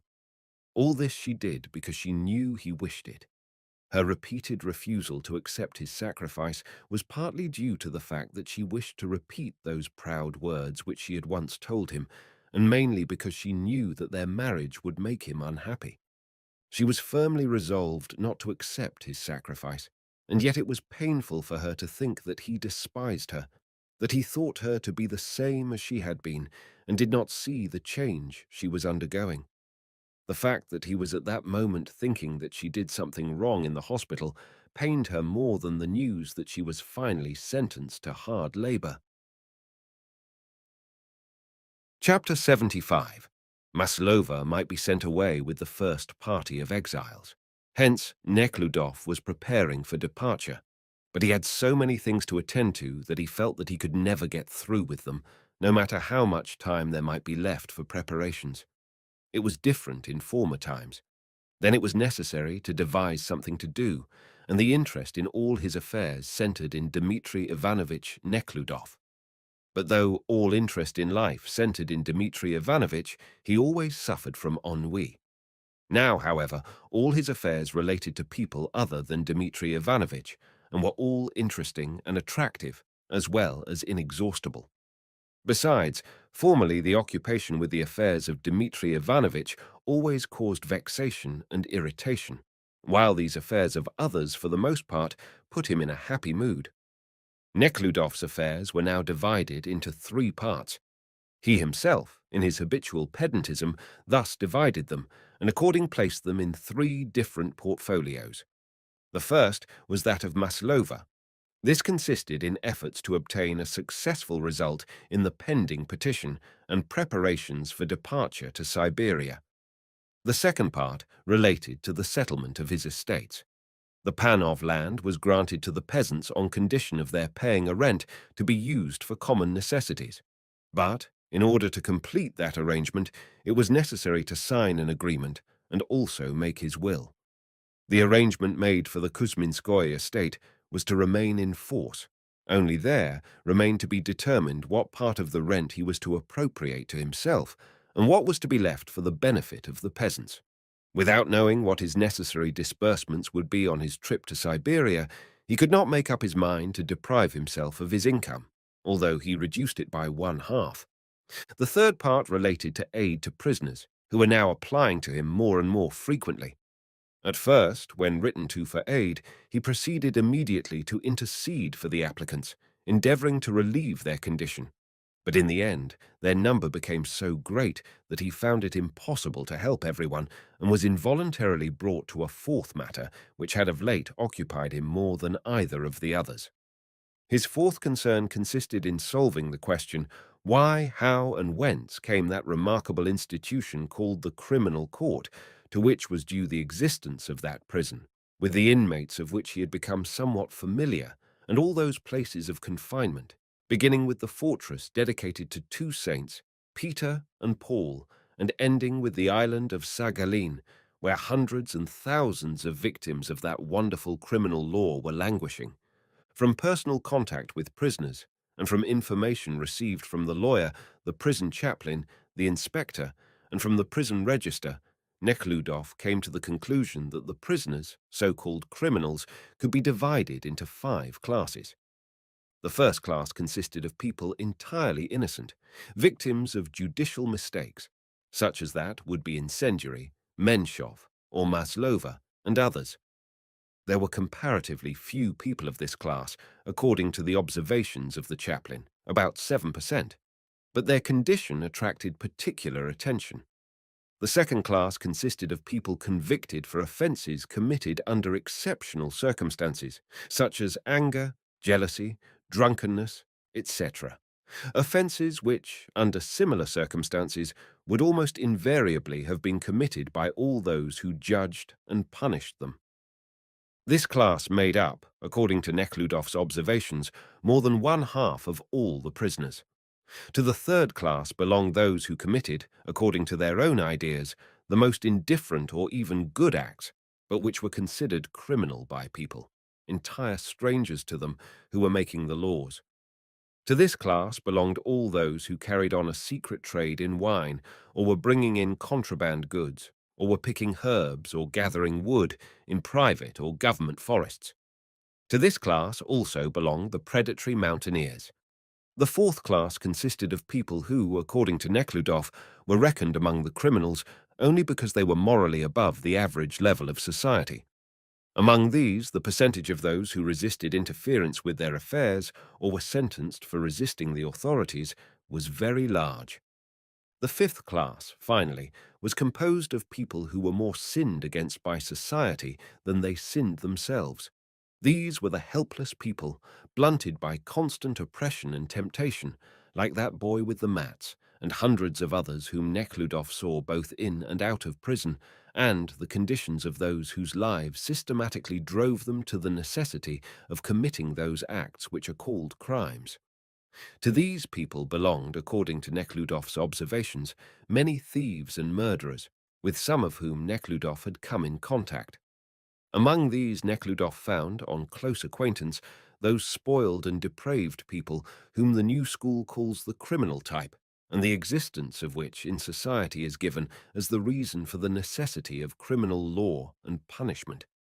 These so-called depraved types, deviating from the normal, were, according to Nekhludof, none other than those very people who have sinned less against society than society has sinned against them, and against whom society has sinned not directly, but through their ancestors. Nekhludof's attention was attracted by a habitual thief, Okhotin, who came under this head. He was the son of a fallen woman, had grown up in lodging houses, until the age of 30, had never met a moral man. In childhood, he had fallen in with a gang of thieves, but he possessed a humorous vein which attracted people to him. While asking Nekhludof for aid, he jested at himself, the judges, the prison, and all the laws, not only criminal, but even divine. There was also a fine-looking man, Fedorf, who, in company with a gang of which he was the leader, had killed and robbed an old official. This one was a peasant whose father's house had been illegally taken from him, and who, while in the army, suffered for falling in love with an officer's mistress. He was attractive and passionate. His sole desire in life was to enjoy himself, and he had never met any people who, out of any consideration, tempered their passions, nor had he ever heard that there was any other aim in life than personal enjoyment. It was plain to Nekhludof that these two were richly endowed by nature and were only neglected and mutilated, as plants are sometimes neglected and mutilated. He also came across a vagabond and a woman whose stupidity and apparent cruelty were repulsive, but he failed to find in them that criminal type spoken of by the Italian school. He only saw in them people who were disagreeable to him personally, like some he had met in dress coats, uniforms, and laces. Thus, the investigation of the question, why are people of such great variety of character confined in prisons, while others, no different than those, enjoy freedom and even judge those people, was the fourth concern of Nekhludof. At first he hoped to find an answer to this question in books, and bought every book bearing on the subject. He bought the works of Lombroso, Garofalo, Ferri, Mansley, and Tard, and read them carefully. But the more he read them, the greater was his disappointment. The same thing happened with him that happens with people who appeal to science with direct, simple, vital questions, and not with a view of playing the part of an expounder, writer, or teacher in it. Science solved 1,001 various abstruse, complicated questions bearing on criminal law, but failed to give an answer to the question he had formed. His question was very simple. Why and by what right do some people confine, torture, exile, flog, and kill other people no different than they are themselves?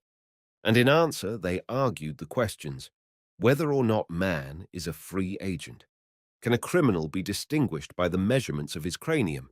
To what extent is crime due to heredity? What is morality? What is insanity? What is degeneracy? What is temperament? How does climate, food, ignorance, emulation, hypnotism, passion affect crime? What is society? What are its duties? Etc., etc.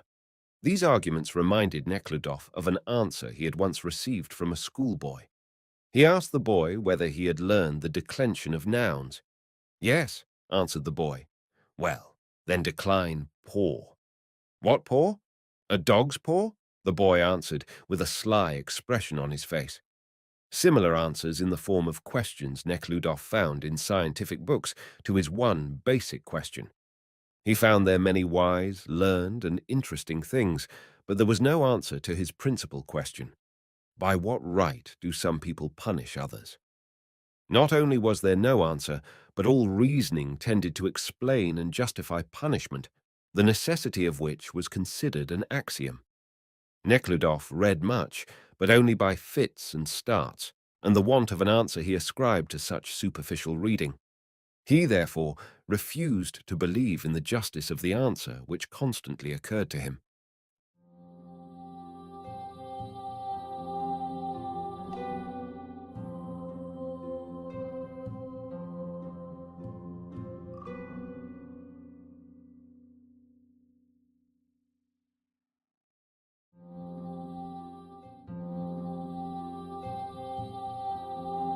The Awakening, the Resurrection, Leo Tolstoy, Part 9, Chapter 76.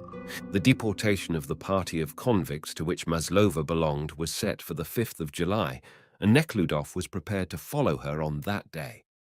The day before his departure, his sister, with her husband, arrived in town to see him.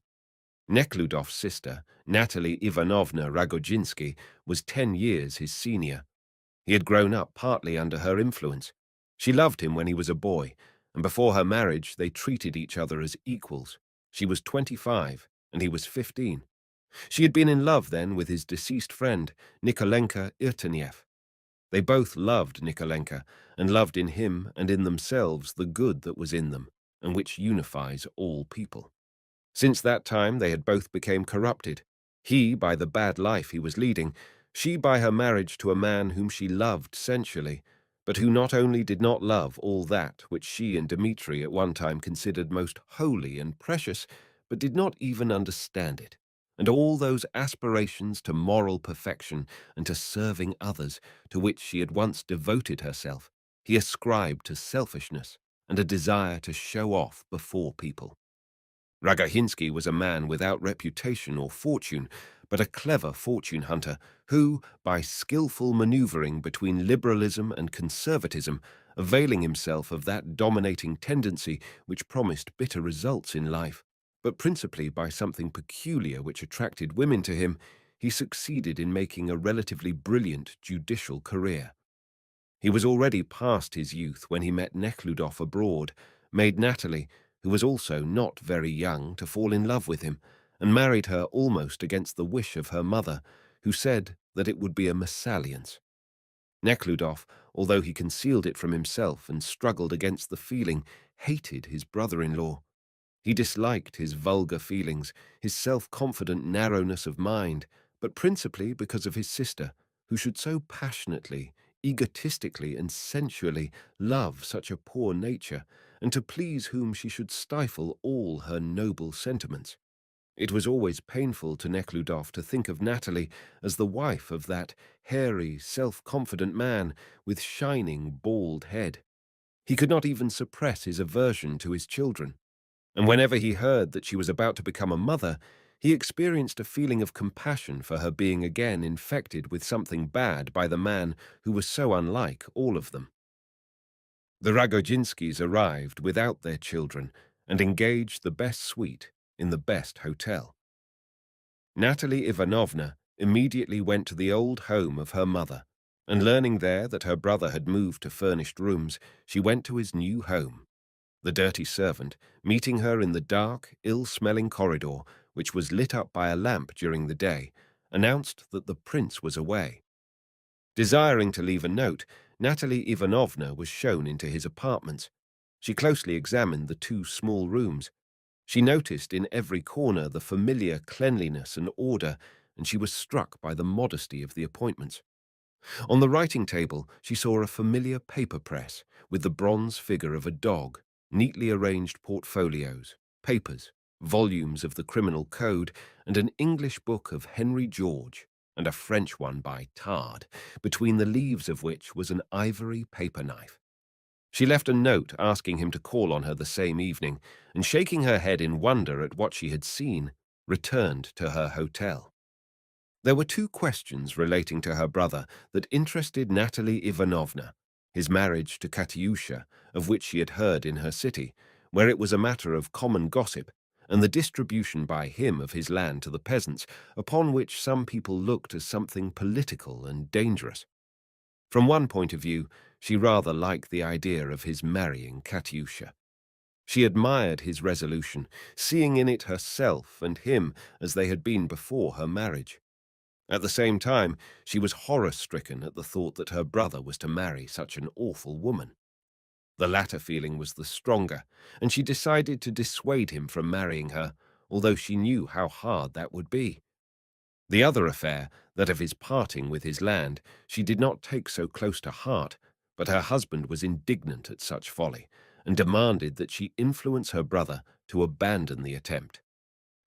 Ignatius Nikiforovich said that it was the height of inconsistency, foolhardiness, and pride, that such an act could only be explained, if at all, by a desire to be odd, to have something to brag about, and to make people talk about oneself. What sense is there in giving the land to the peasants and making them pay rent to themselves, he said. If his mind were set on doing it, he could sell them the land through the bank. There would be some sense in that. Taking all in all, his act is very eccentric, said Ignatius Nikiforovich, already considering the necessity of a guardianship, and he demanded that his wife should seriously speak to her brother of this, his strange intention. Chapter 77. In the evening, Nekhludoff went to his sister. Ignatius Nikiforovich was resting in another room, and Natalie Ivanovna alone met him. She wore a tight-fitting black silk dress with a knot of red ribbon, and her hair was done up according to the latest fashion. She was evidently making herself look young for her husband. Seeing her brother, she quickly rose from the divan, and rustling with her silk skirt, she went out to meet him. They kissed and, smiling, looked at each other. There was an exchange of those mysterious, significant glances in which everything was truth. Then followed an exchange of words in which that truth was lacking. They had not met since the death of their mother. "You have grown stout and young," he said. Her lips contracted with pleasure. "And you have grown thin." "Well, how is Ignatius Nikiforovich?" asked Nekhludof. "He is resting. He has not slept all night." A great deal should have been said here, but their words said nothing, and their glances said that that which interested them most was left unsaid. "I have been at your lodging." "Yes, I know it. I have moved from the house. I am so lonely and weary. I do not need any of those things, so you take them, the furniture, everything." "Yes, Agrippina Petrovna told me. I have been there. I thank you very much. But—" At that moment, the servant brought in a silver tea service. Natalie Ivanovna busied herself with making the tea. Nekhludof was silent. "Well, Dmitri, I know everything. Natalie said, resolutely, glancing at him. I am very glad that you know. Do you think it possible to reform her after such a life? He was sitting erect on a small chair, attentively listening to her, prepared to answer satisfactorily her every question. He was still in that frame of mind which, after his last meeting with Maslova, filled his soul with tranquil happiness and love for all mankind. It is not her that I intend to reform, but myself, he answered. Natalie Ivanovna sighed. There are other means besides marriage, and I think that that is the best. Besides, that will bring me into that world in which I can be useful. I do not think, said Natalie Ivanovna, that you could be happy. It is not a question of my happiness. Of course, but if she possesses a heart, she cannot be happy. She cannot even desire it. She does not. I understand, but life demands something different. Life only demands that we do what is right, said Neckludof, looking at her face, still beautiful, although covered with fine wrinkles around the eyes and mouth. Poor dear, how she has changed, thought Neckludof, recalling Natalie as she had been before her marriage, and a tender feeling, woven of countless recollections of their childhood, rose in his breast toward her. At that moment, Ignatius Nikiforovitch, as usual holding his head high and projecting his broad chest, entered the room with shining eyeglasses, bald head, and black beard. How do you do? How do you do? He greeted Nekhludoff, unnaturally accentuating his words. They pressed each other's hand, and Ignatius Nikiforovitch lowered himself into an armchair. Am I disturbing you? No, I do not conceal anything I say or do from anybody. As soon as Nekhludoff saw that face, those hairy hands, and heard that patronizing tone, his gentle disposition immediately disappeared. Yes, we have been speaking about his intention, said Natalie Ivanovna. Shall I pour out some tea for you? She added, taking the teapot. Yes, if you please. What intention do you refer to? My intention of going to Siberia with that party of convicts, among whom there is a woman I have wronged, said Nekhludoff. I heard that you intended more than that. Yes, and marry her if she only desires it. I see. And may I ask you to explain your motives, if it is not unpleasant to you? I do not understand them. My motives are that woman, that the first step on her downward career. Nekhludoff became angry because he could not find the proper expression. My motives are that I am guilty while she is punished. If she is punished, then she is also, probably, guilty. She is perfectly innocent. And, with unnecessary agitation, Nekhludoff related the whole case. Yes, that was an omission by the presiding justice, but in such cases there is the Senate.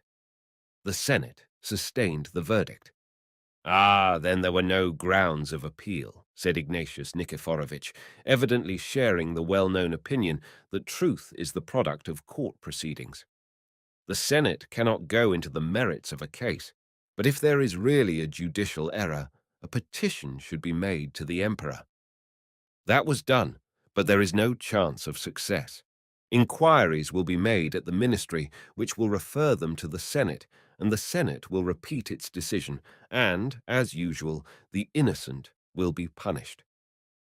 In the first place, the ministry will not refer to the Senate, and Ignatius Nikiforovitch smiled condescendingly, but will call for all the documents in the case, and, if it finds an error, will so decide. In the second place, an innocent person is never, or at least very seldom, punished. Only the guilty is punished. And I am convinced that the contrary is true, said Nekhludoff, with an unkind feeling toward his brother-in-law. I am convinced that the majority of the people convicted by courts are innocent. How so?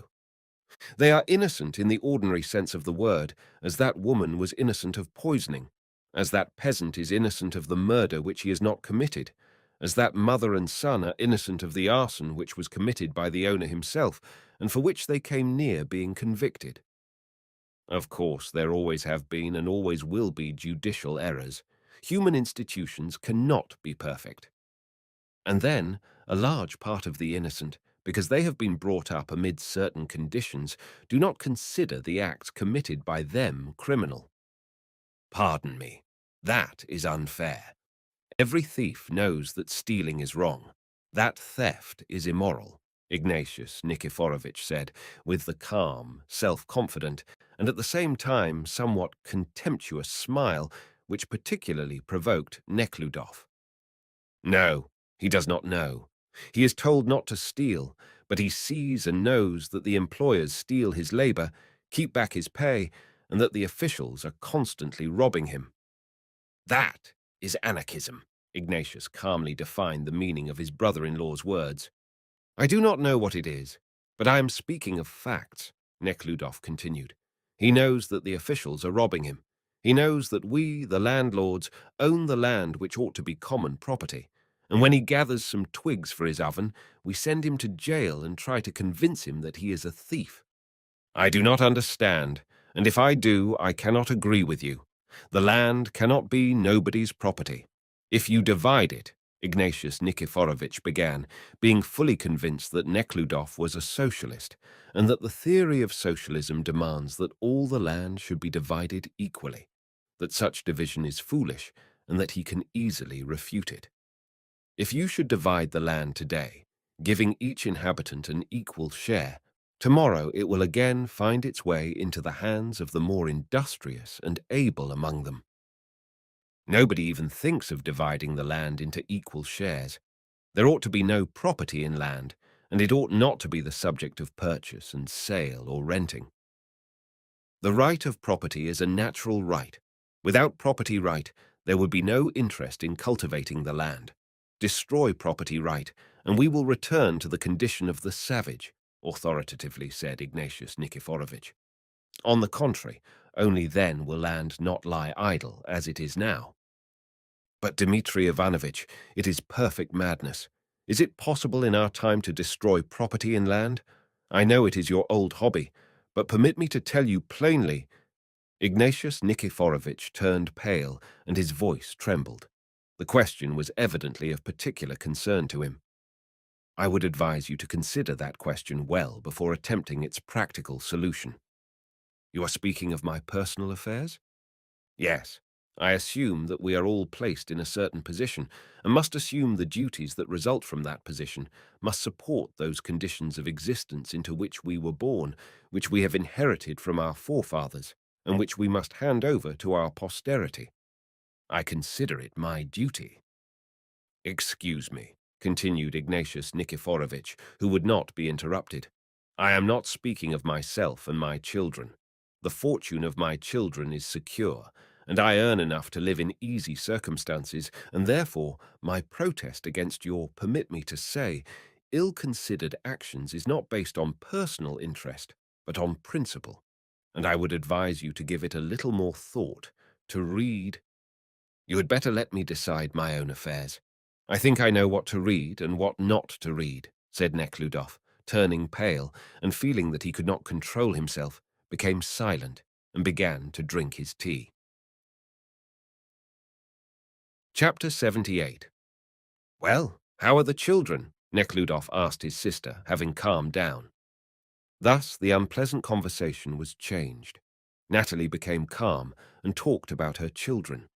She would not speak, however, about those things which only her brother understood in the presence of her husband, and in order to continue the conversation, she began to talk of the latest news, the killing of Koneski in the duel. Ignatius Nikiforovich expressed his disapproval of the condition of things which excluded the killing in a duel from the category of crimes. His remark called forth Nekhludof's reply, and a hot discussion followed on the same subject, neither expressing fully his opinion, and in the end they were again at loggerheads. Ignatius Nikiforovich felt that Nekhludof condemned him, hating all his activity, and he wished to prove the injustice of his reasoning. Nekhludof, on the other hand, to say nothing of the vexation caused him by his brother-in-law's interference in his affairs.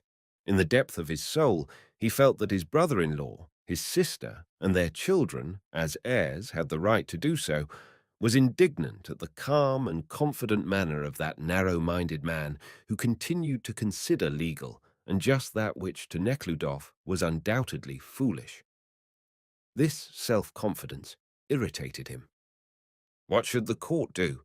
asked Neckludof. "Sentence one of the duelists, as it would a common murderer, to hard labor." Nekhludof's hands again turned cold, and he continued with warmth. "Well, what would be then?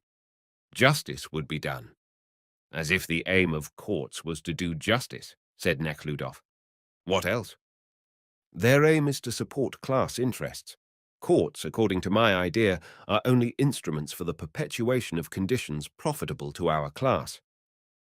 "That is an entirely new view," said Ignatius Nikiforovitch, smiling calmly. "Usually, somewhat different aims are ascribed to courts.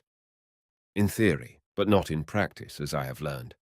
The only aim of the courts is to preserve the existing state of things, and for this reason they persecute and kill all those who are above the common level and who wish to raise it as well as those who are below it. I cannot agree with the view that criminals are executed because they are above the level of the average. For the most part, they are the excrescence of society, just as perverted, though in a different manner, as are those criminal types whom you consider below the level of the average. And I know people who are far above their judges." But Ignatius Nikiforovitch, not accustomed to being interrupted when speaking, did not listen to Nekhludof, which was particularly irritating to the latter, and continued to talk while Nekhludof was talking. "I cannot agree with you that the aim of courts is to support the existing order of things. The courts have their aims, either the correction—" "Prisons are great places for correction," Nekhludof put in.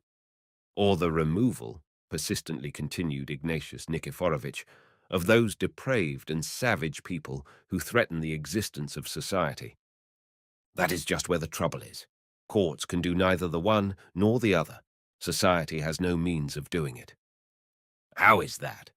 I don't understand," asked Ignatius Nikiforovitch with a forced smile.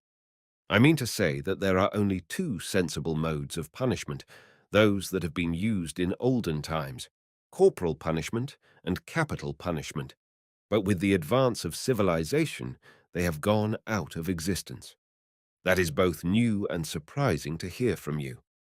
Yes, there is sense in inflicting pain on a man that he might not repeat that for which the pain was inflicted, and it is perfectly sensible to cut the head off a harmful and dangerous member of society. But what sense is there in imprisoning a man who is depraved by idleness and bad example, and keeping him in secure and compulsory idleness in the society of the most depraved people?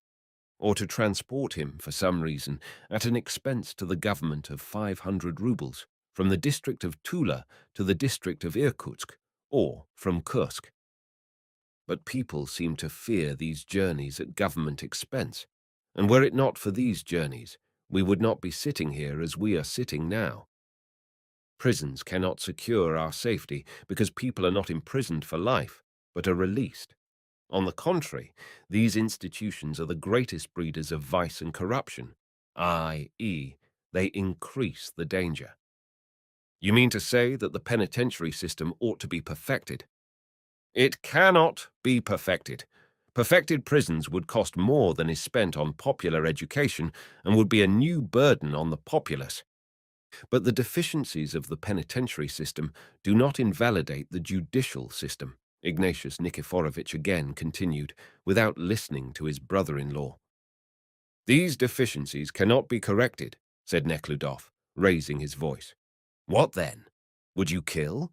Or, as a certain statesman suggested, pluck out their eyes?" said Ignatius Nikiforovitch, smiling triumphantly.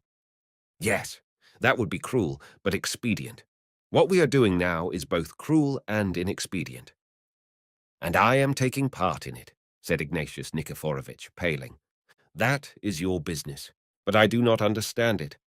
"I think there are many things you do not understand," said Ignatius Nikiforovitch with a quiver in his voice.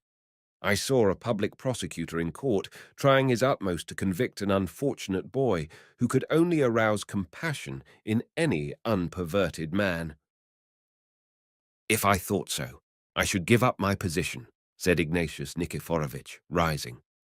Nekhludoff noticed a peculiar glitter under his brother-in-law's eyeglasses. Can it be tears? Thought Nekhludoff. They really were tears. Ignatius Nikiforovitch was offended. Going toward the window, he drew a handkerchief from his pocket, coughed, and began to wipe his eyeglasses, and removing them, he also wiped his eyes. Returning to the couch, Ignatius Nikiforovitch lit a cigar and spoke no more. Nekhludoff was pained and ashamed at the grief that he had caused his brother-in-law and sister, especially as he was leaving the next day and would not see them again. In great agitation, he took leave of them and departed. It is quite possible that what I said was true. At any rate, he did not refute me. But it was wrong to speak that way.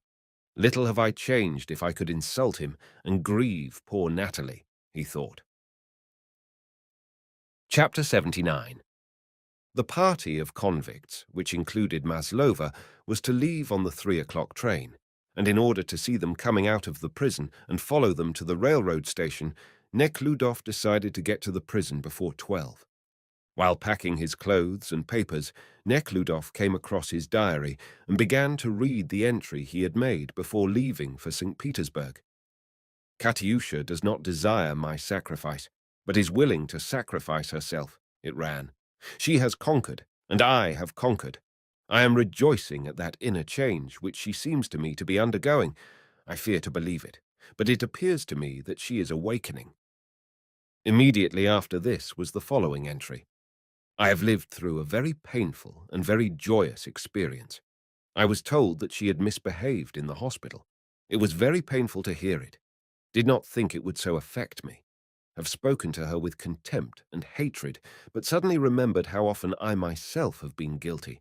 Am even now, although only in thought, of that for which I hated her, and suddenly I was seized with disgust for myself and pity for her, and I became very joyful. If we would only see in time the beam in our own eye, how much kinder we would be. Then he made the following entry for the day.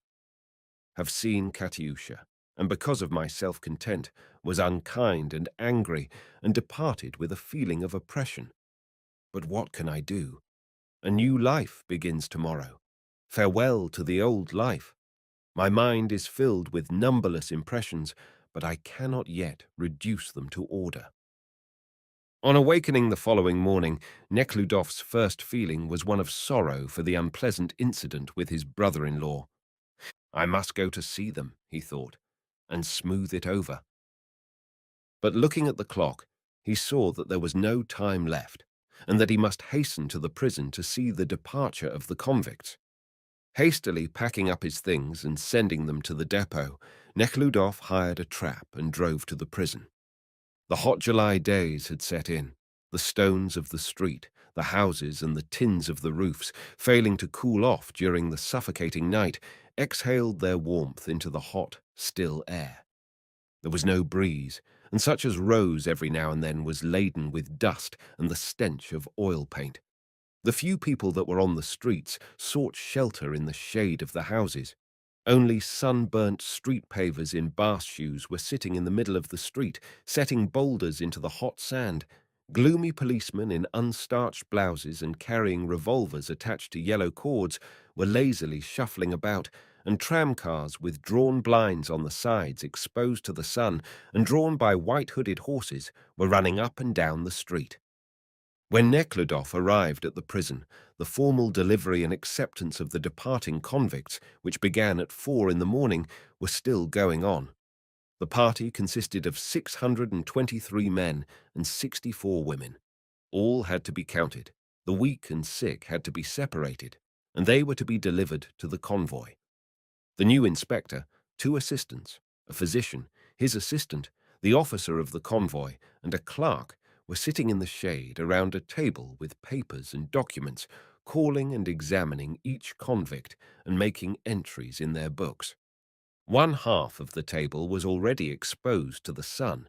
It was getting warm and close from want of air and from the breathing of the convicts standing nearby. "Will there ever be an end?" said a tall, stout, red-faced captain of the convoy, incessantly smoking a cigarette and blowing the smoke through the moustache which covered his mouth. "I am exhausted. Where have you taken so many? How many more are there?" The clerk consulted the books. 24 men and the women. "Why are you standing there? Come forward," shouted the captain to the crowding convicts. The convicts had already been standing 3 hours in a broiling sun, waiting their turn. All this was taking place in the courtyard of the prison, while without the prison stood the usual armed soldier, about 24 trucks for the baggage, and the infirm convicts, and on the corner a crowd of relatives and friends of the convicts, waiting for a chance to see the exiles as they emerged from the prison, and, if possible, to have a last few words with them, or deliver some things they had brought for them. Neckludof joined this crowd. He stood there about an hour. At the end of the hour, from behind the gates, came the clatter of chains, the tramping of feet, voices of command, coughing, and the low conversation of a large crowd. This lasted about 5 minutes, during which time prison officers flitted in and out through the wicket. Finally, there was heard a sharp command.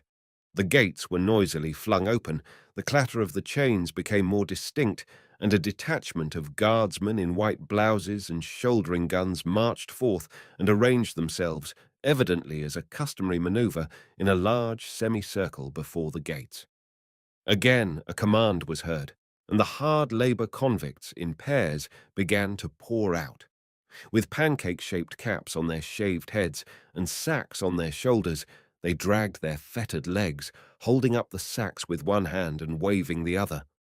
First came the men convicts, all in grey trousers and long coats with diamond aces on their backs.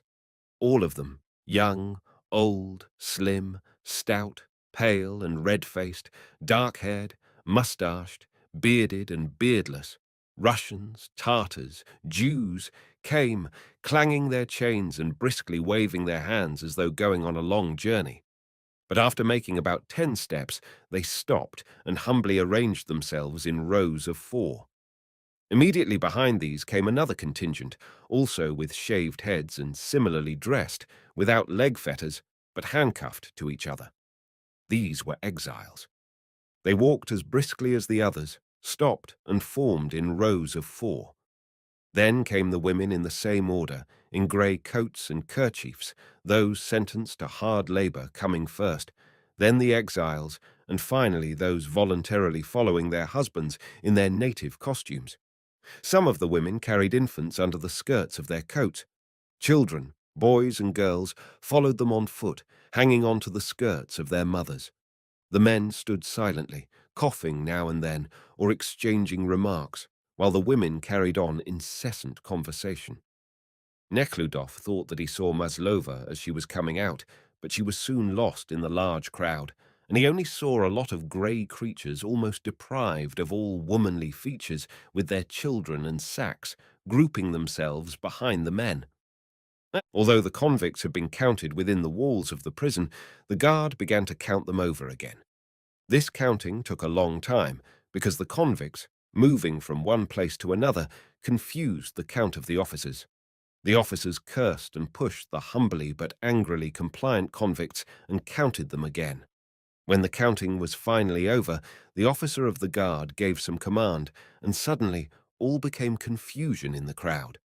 Infirm men, women and children hastened to the trucks, on which they first placed their sacks, then climbed in themselves, the infants crying in their mothers' arms, the children quarrelling about the places, the men looking gloomy and despondent. Some of the convicts, removing their caps, approached the officer and made some request. As Neckludof afterward learned, they were asking to be taken on the wagons. The guard officer, without looking at the applicants, silently inhaled the smoke of his cigarette, then suddenly swung his short hand at one of the convicts that approached him, who dodged and sprang back. "I will elevate you to the nobility with a rope. You can walk," shouted the officer. Only a tall, staggering old man in irons was permitted to ride on a wagon. The old man removed his cap, and making the sign of the cross, dragged himself to the wagon. But his fettered legs prevented his climbing up until an old woman, sitting on the wagon, took his hand and helped him in. When all the wagons were loaded with sacks, and those that were permitted to ride, the guard officer uncovered his bald head, wiped with a handkerchief his pate, forehead, and red, stout neck, made the sign of the cross, and gave command to proceed. There was a clatter of weapons. The convicts, removing their caps, began to make the sign of the cross, some with their left hands. The escorting crowd shouted something. The convicts shouted in answer. A great wailing arose among the women, and the party, surrounded by soldiers in white blouses, moved forward, raising a cloud of dust with their fettered feet. They marched in the order in which they formed at the prison gates, in rows of four, preceded by a detachment of soldiers. The rear was brought up by the wagons loaded with the sacks and the infirm. On top of one of the wagons, above all the others, sat a woman, wrapped up in her coat and sobbing incessantly. Chapter 80. When Neckludof reached the railroad station, the prisoners were already seated in the cars behind grated windows. There were a few people on the platform come to see their departing relatives, but they were not allowed to come near the cars. The guards were greatly troubled this day. On the way from the prison to the station, 5 men had died from sunstroke. 3 of them had been taken to the nearest police station from the street, while 2 were stricken at the railroad station. They were troubled not because 5 men had died while under their guard. That did not bother them, but they were chiefly concerned with doing all that the law required them to do under the circumstances, to make proper transfer of the dead, their papers and belongings, and to exclude them from the list of those that were to be transferred to Nizhny, which was very troublesome, especially on such a warm day. This it was that occupied the convoy, and this was the reason why Nekhludoff and others were not permitted to approach the cars while the formalities were unfinished. However, upon bribing one of the sergeants, Nekhludoff was permitted to come near the cars, the sergeant asking him to do his errand so that the captain would not see him. There were 18 cars, and all, except the one reserved for the authorities, were literally packed with prisoners. Passing by the windows, Nekhludoff listened to the sounds within. Everywhere he heard the rattling of chains, bustle, and the hum of conversation, interspersed with stupid profanity, but nowhere did he hear, as he expected, any reference to the dead comrades. Their conversation related more to sacks, drinking water, and the choice of seats. Looking into the window of one of the cars, Nekhludoff saw some guardsmen removing the handcuffs from the wrists of the prisoners. The prisoners stretched out their hands, while one of the guards with a key opened the locks of the handcuffs, which were collected by another. When Nekhludoff reached the second car occupied by the women, he heard a woman's moan, "Oh, heavens! Oh, heavens!" Nekhludoff passed by and approached one of the windows of the third car, pointed out to him by one of the guards. Overheated air, impregnated with a thick odor of perspiration, assailed his nostrils, and shrill women's voices were distinctly heard. All the benches were occupied by flushed, perspiring women in waists and coats, loudly conversing. His approach attracted their attention.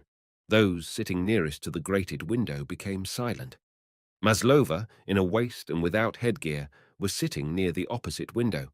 The smiling Theodosia, who was sitting near Maslova, seeing Nekhludoff, pushed her with her elbow and pointed to Nekhludoff. Maslova hurriedly rose, threw a kerchief over her black hair, and, with an animated, red, perspiring and smiling face, came near the window and placed her hands on the grating. "But how warm it is," she said, smiling joyously. "Did you get the things?" "I did. Thank you." "Do you need anything?" asked Nekhludoff, feeling the heat issuing from the window as from a steam bath.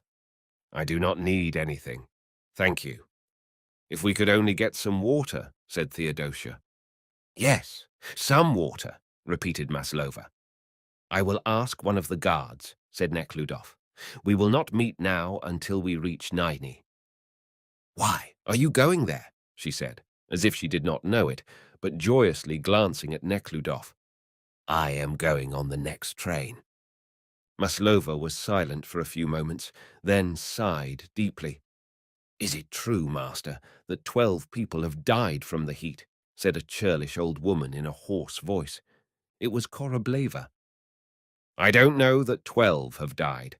I have seen 2, said Nekhludoff. They say 12. They ought to be punished for it, the devils." "How is it with the women?" asked Nekhludoff. "Women are stronger," said another prisoner, smiling. "Only there is one who has taken it into her head to give birth to a child.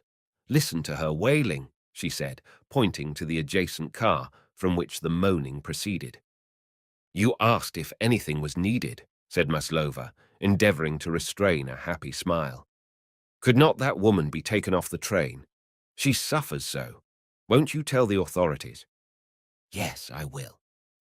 "Another thing, could you not get her to see her husband, Taras?" she added, pointing to the smiling Theodosia. "He is going with you, isn't he?" At this point, the voice of a sergeant was heard reminding Nekhludoff that talking with the prisoners was prohibited. It was not the sergeant who passed Nekhludoff.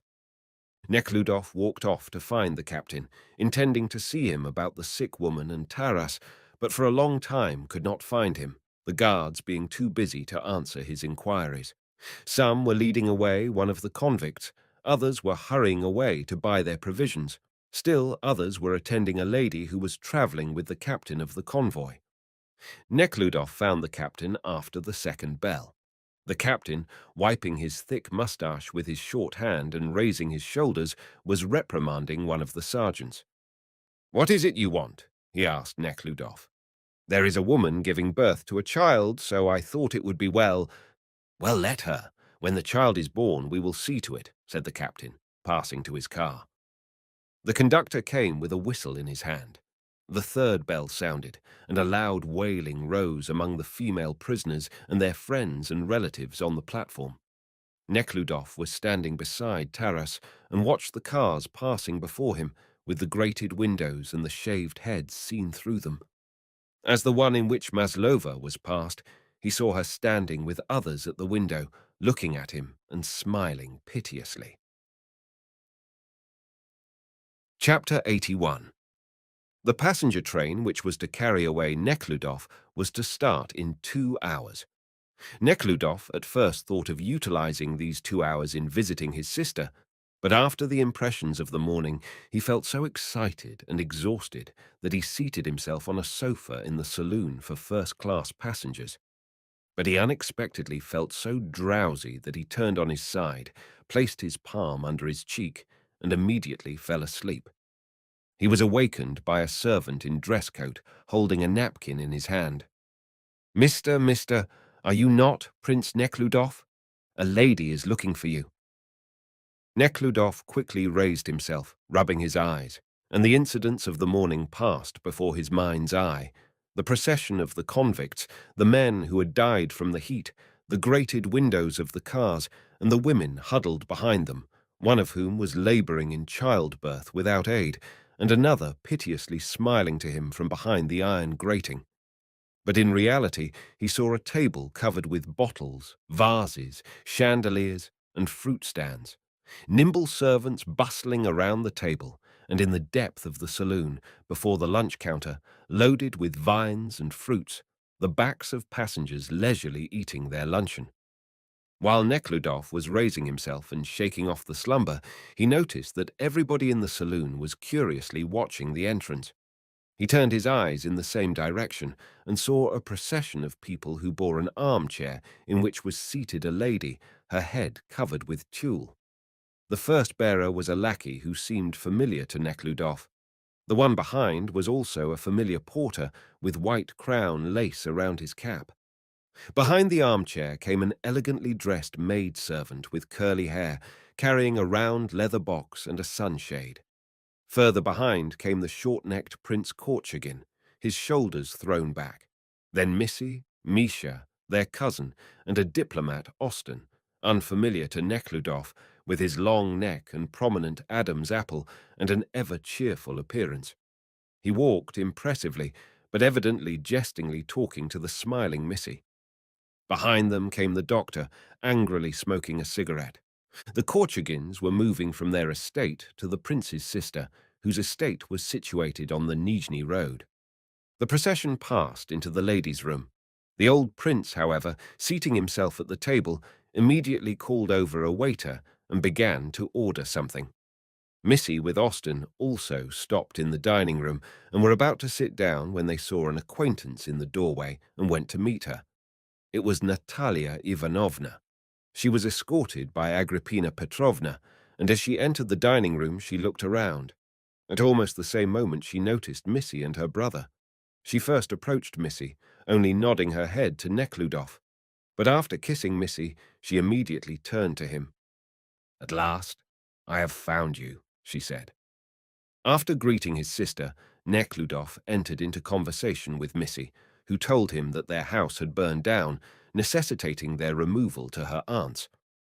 Austen began to relate a droll anecdote anent the fire. Nekhludoff, without listening to Austen, turned to his sister. "How glad I am that you came." In the course of their conversation, he told her how sorry he felt for having fallen out with her husband, that he had intended to return and confess that he was at fault, but that he knew not how her husband would take it. "I spoke improperly to him, and it tortured me," he said. "I knew it. I was sure you didn't intend it," said his sister. "Don't you know?"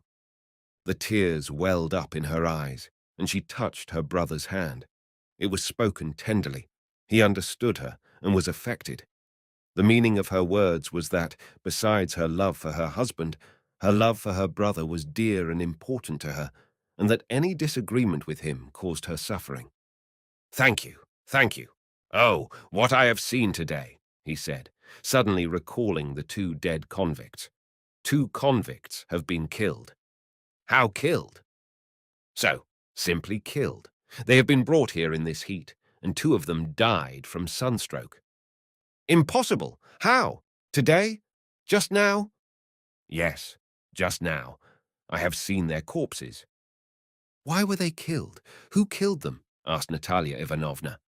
"Those who forcibly brought them here," said Nekhludoff excitedly, feeling that she took the same view of this as her husband.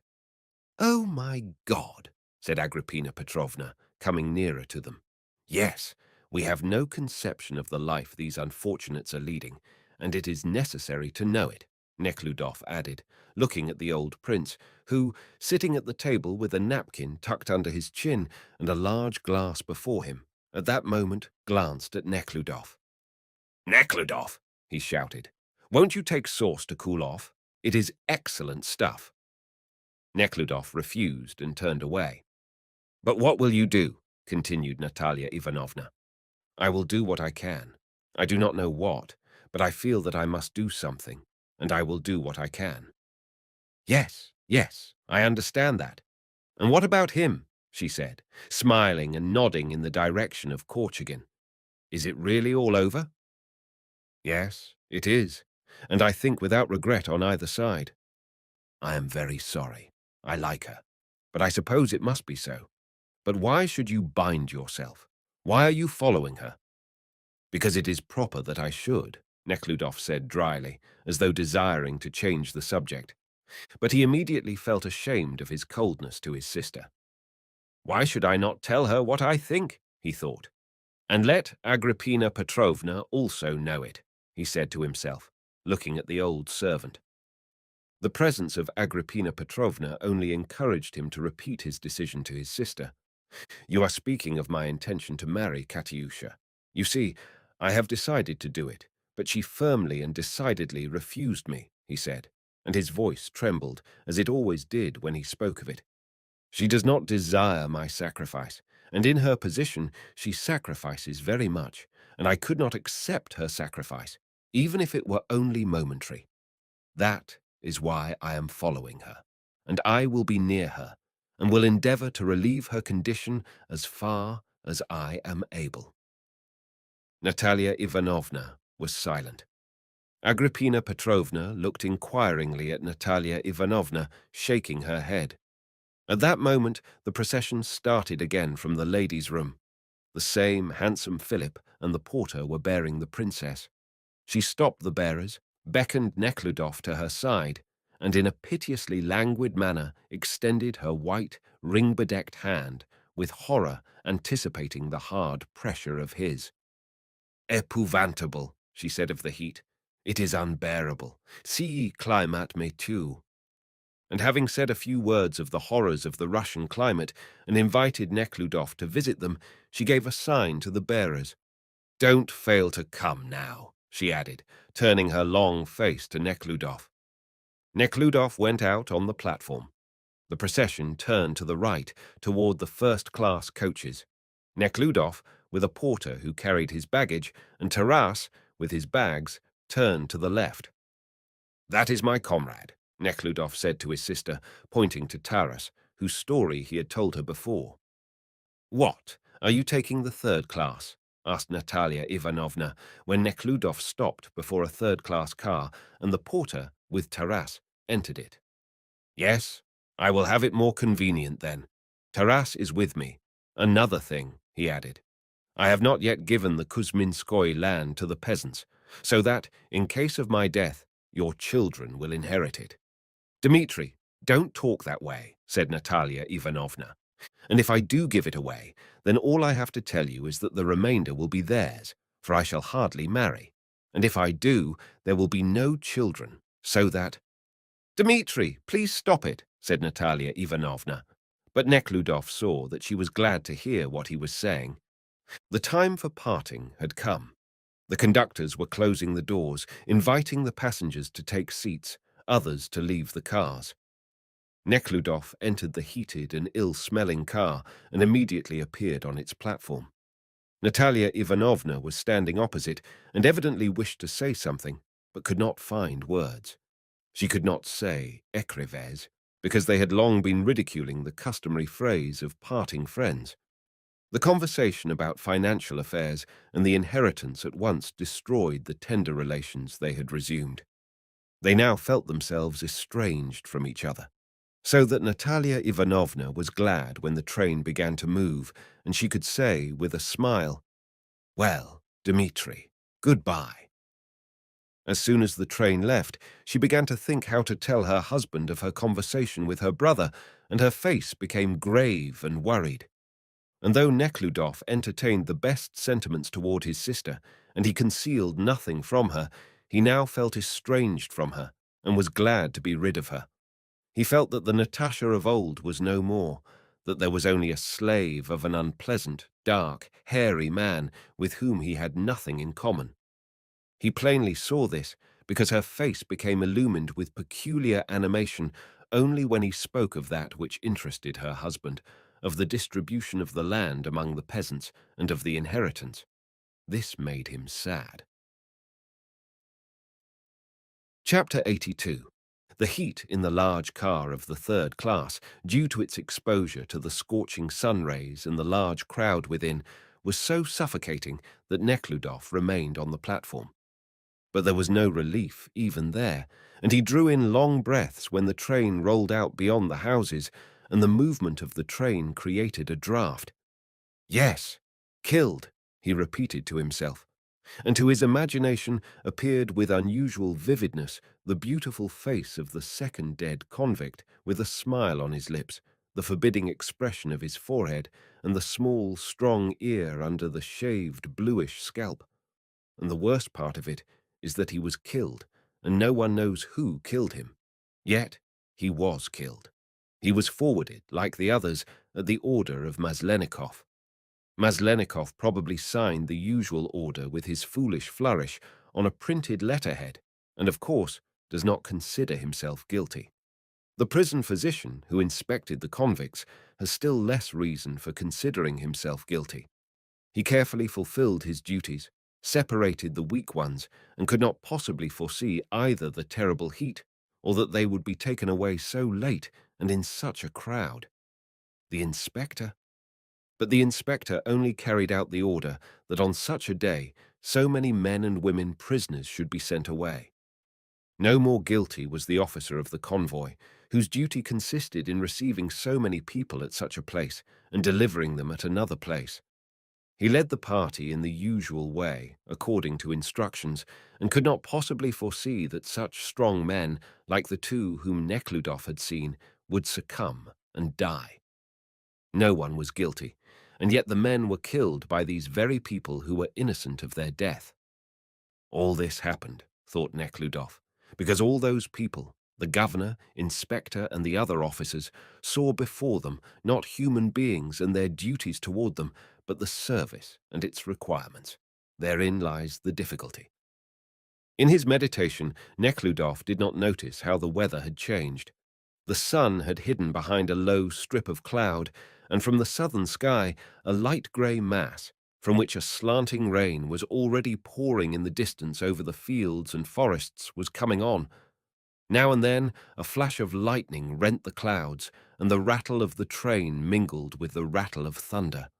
The clouds came nearer and nearer.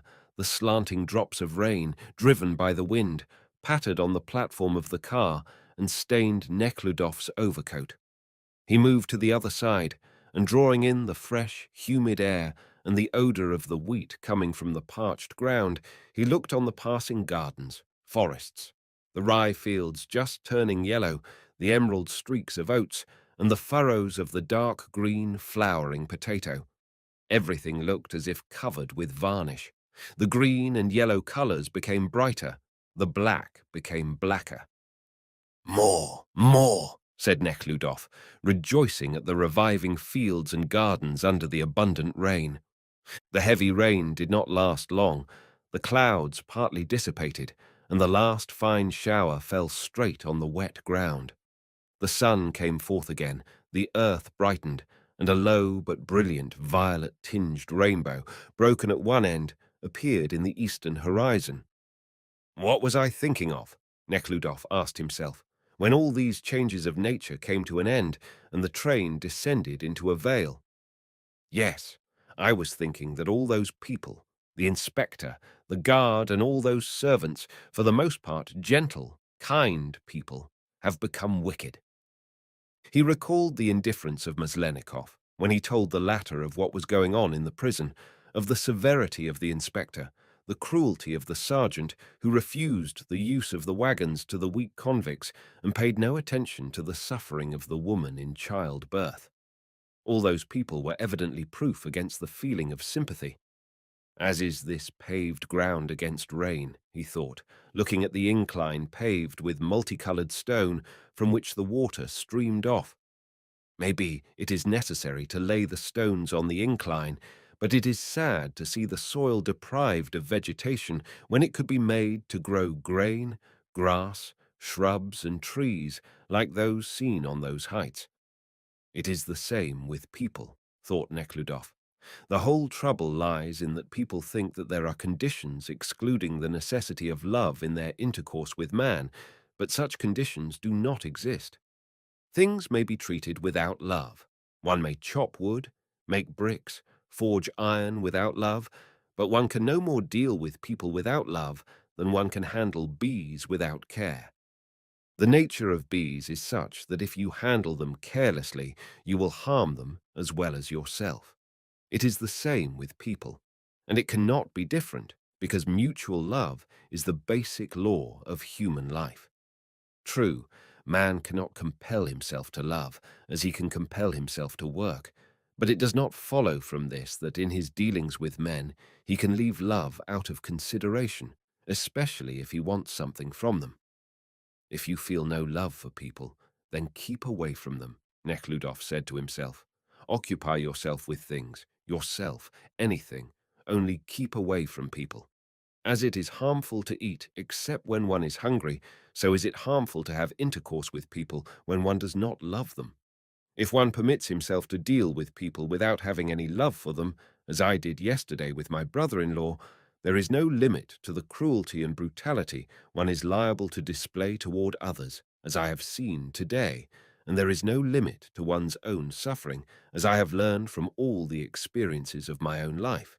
Yes, yes, that is so, thought Nekhludoff, experiencing the double pleasure of a cool breeze after the intolerable heat and the consciousness of having reached the highest degree of lucidity in the question which had so long occupied him. Book 3. Chapter 83. The party of convicts to which Maslova belonged had gone about 3,500 miles.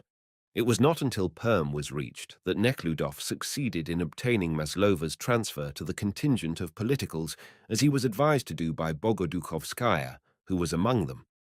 The journey to Perm was very burdensome to Maslova, both physically and morally.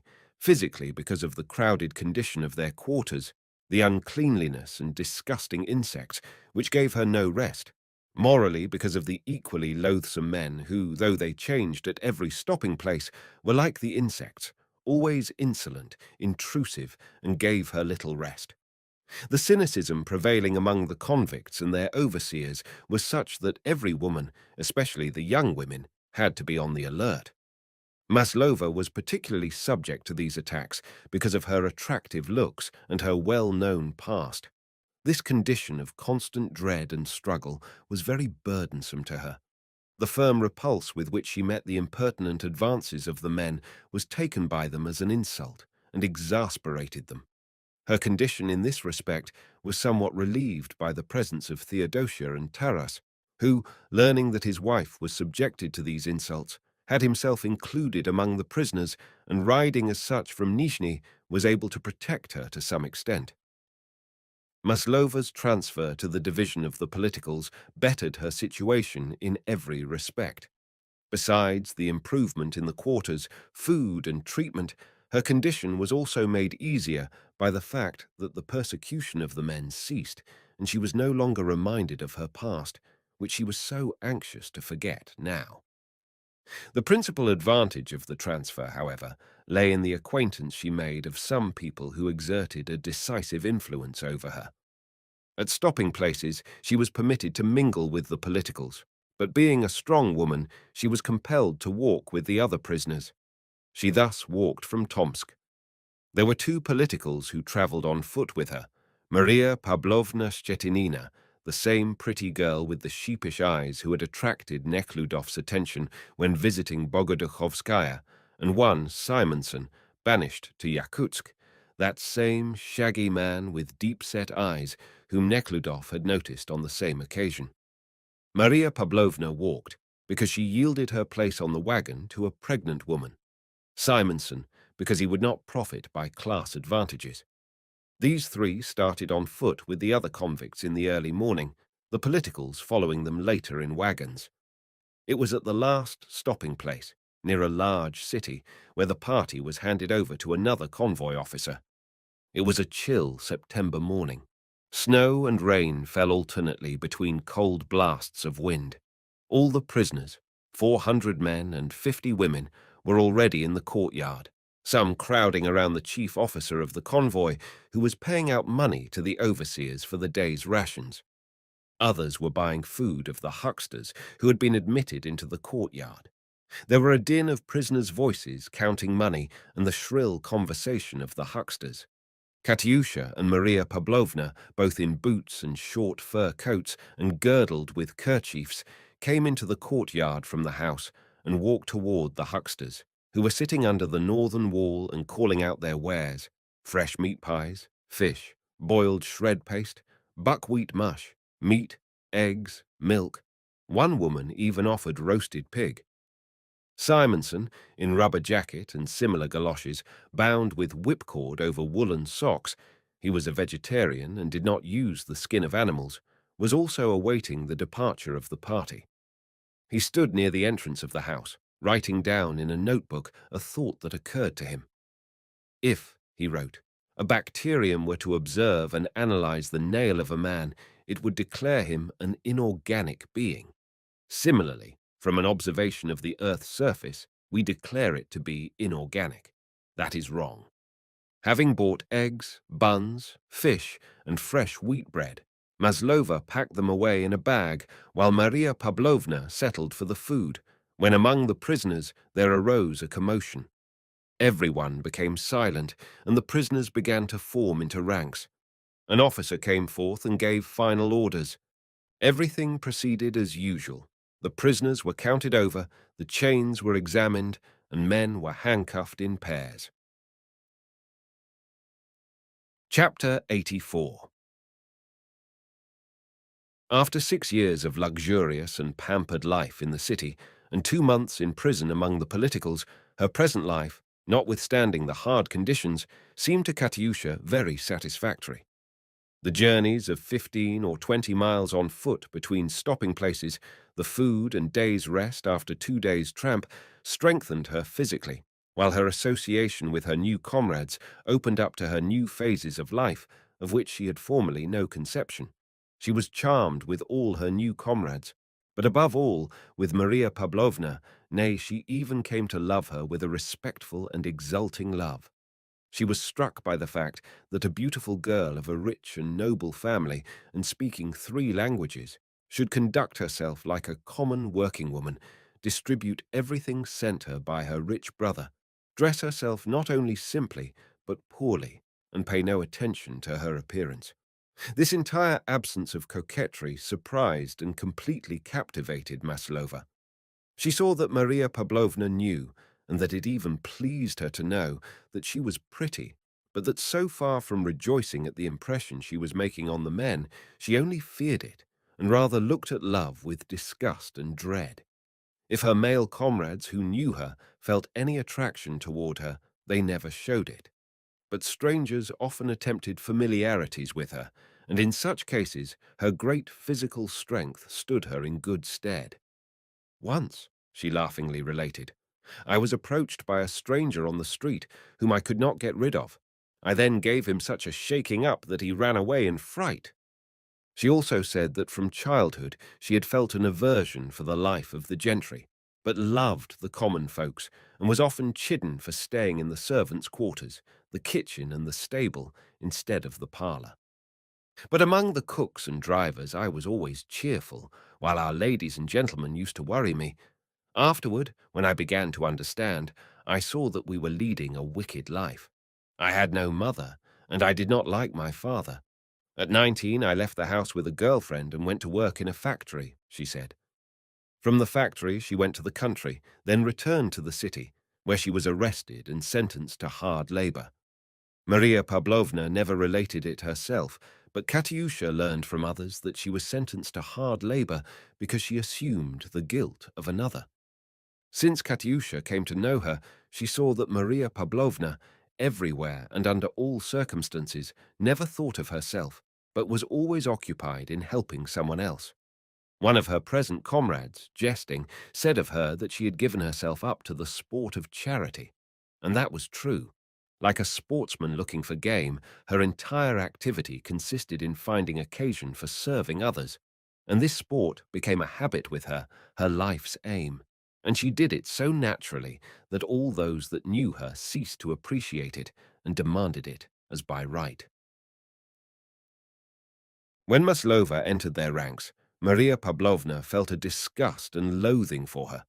Katyusha noticed it, but she also noticed afterward that Maria Pavlovna, making some effort, became particularly kind and gentle toward her. The kindness and gentleness of such an uncommon person so affected Maslova that she gave herself up to her with her whole soul, unconsciously acquired her glance, and involuntarily imitated her in everything. They were also drawn together by that disgust which both felt toward physical love. The one hated it because she had experienced all the horror of it. The other, because not having experienced it, she looked upon it as something strange and at the same time disgusting and offensive to human dignity.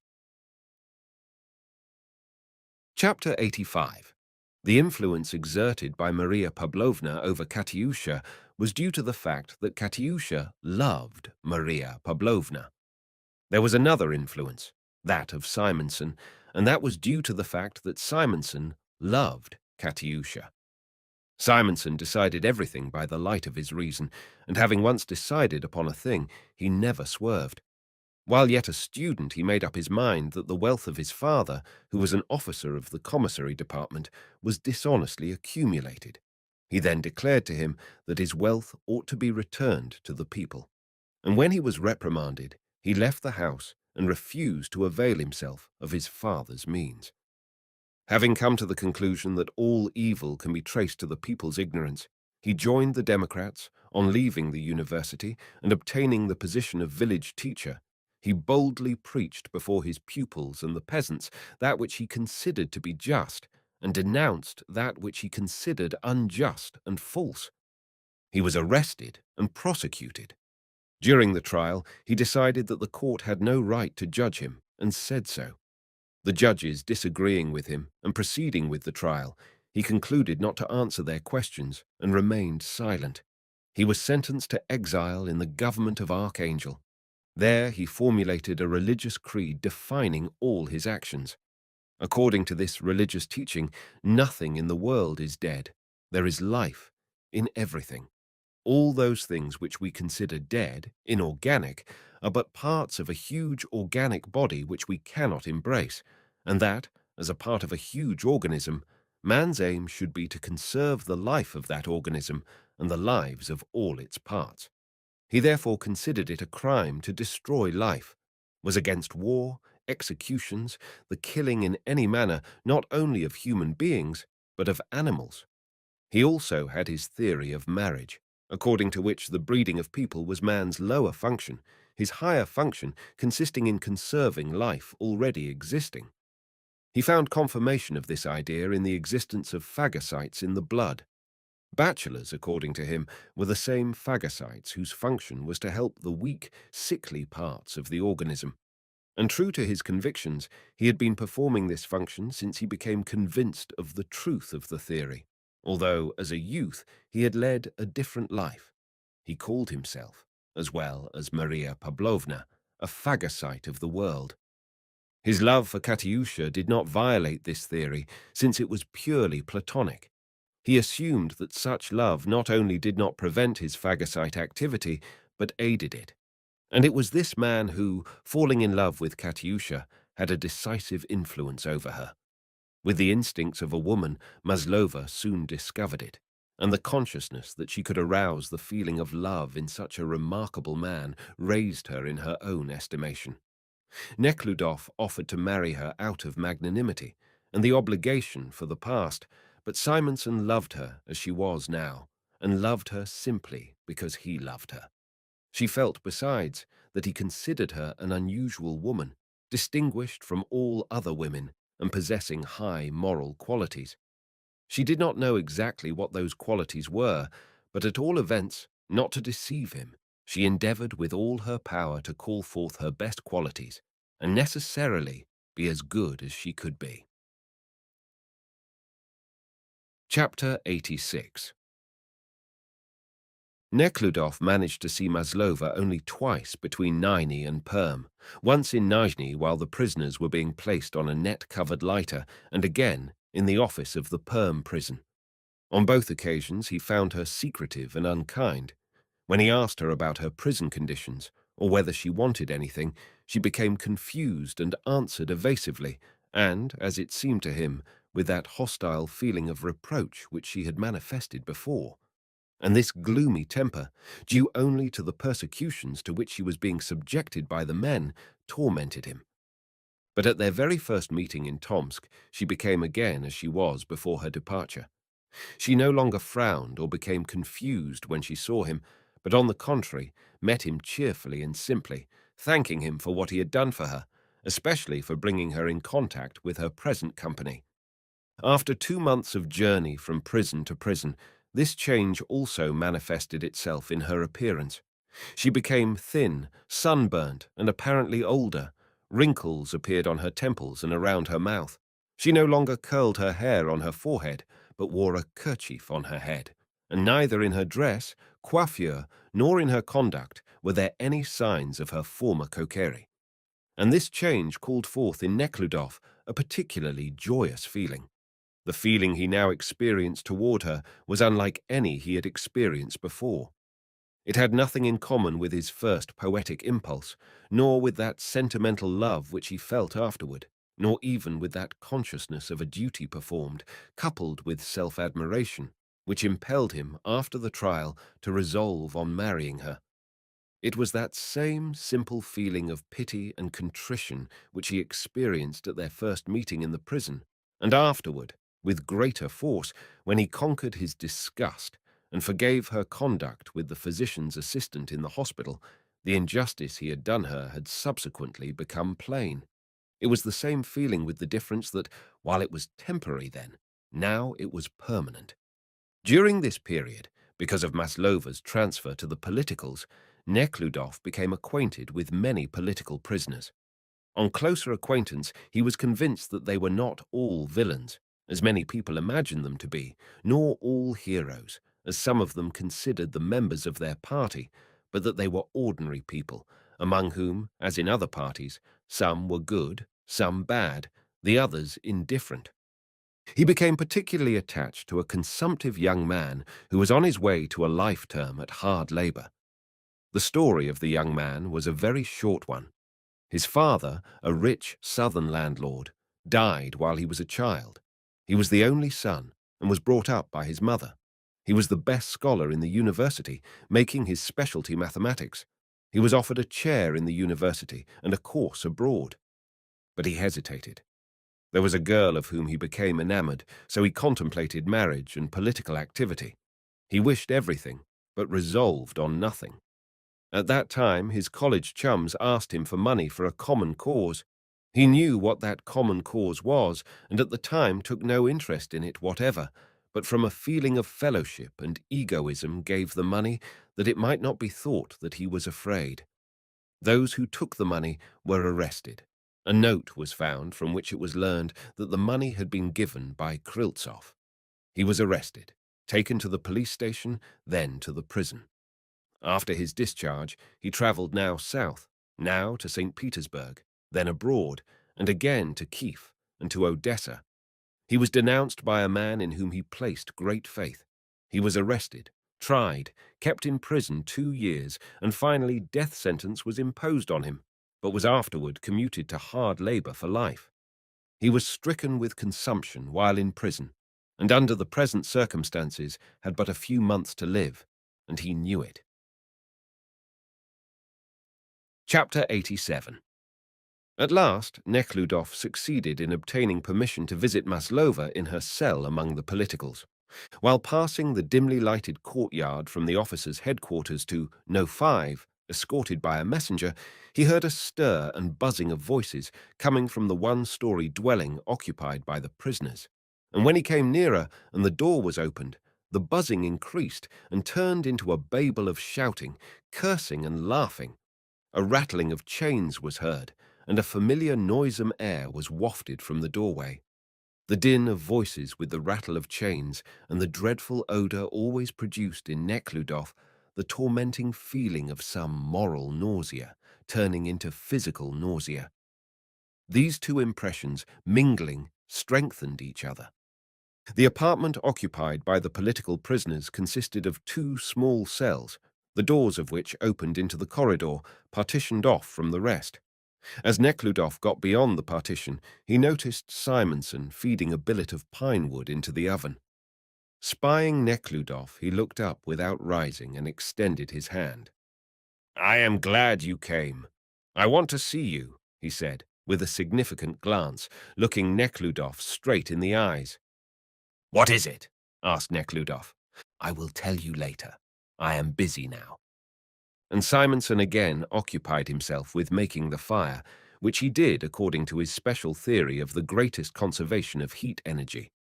Nekhludof was about to enter the first door when Maslova, broom in hand, and sweeping a heap of dirt and dust toward the oven, emerged from the second door. She wore a white waist and white stockings, and her skirt was tucked up under the waist. A white kerchief covered her head to her very eyebrows. Seeing Nekhludof, she unbent herself, and all red and animated, put aside the broom, and wiping her hands on her skirt, she stood still. "You are putting things in order?" asked Nekhludof, extending his hand. "Yes, my old occupation," she answered and smiled. "There is such dirt here. There is no end to our cleaning." "Well, is the plaid dry?" She turned to Simonson. "Almost," said Simonson, glancing at her in a manner which struck Nekhludof as very peculiar. "Then I will fetch the furs to dry. All our people are there," she said to Nekhludof, going to the further room and pointing to the nearest door. Nekhludoff opened the door and walked into a small cell, dimly lighted by a little metallic lamp standing on a low bunk. The cell was cold, and there was an odor of dust, dampness, and tobacco. The tin lamp threw a bright light on those around it, but the bunks were in the shade, and vacillating shadows moved along the walls. In the small room were all the prisoners, except two men who had gone for boiling water and provisions. There was an old acquaintance of Nekhludoff, the yellow-faced and thin Vera Efremovna, with her large, frightened eyes and a big vein on her forehead. She was sitting nervously rolling cigarettes from a heap of tobacco lying on a newspaper in front of her. In the far corner there was also Maria Pavlovna. "How opportune you're coming. How you seen Katya?" she asked Nekhludoff. There was also Anatoly Kryltsov, pale and wasted, his legs crossed under him, bending forward and shivering.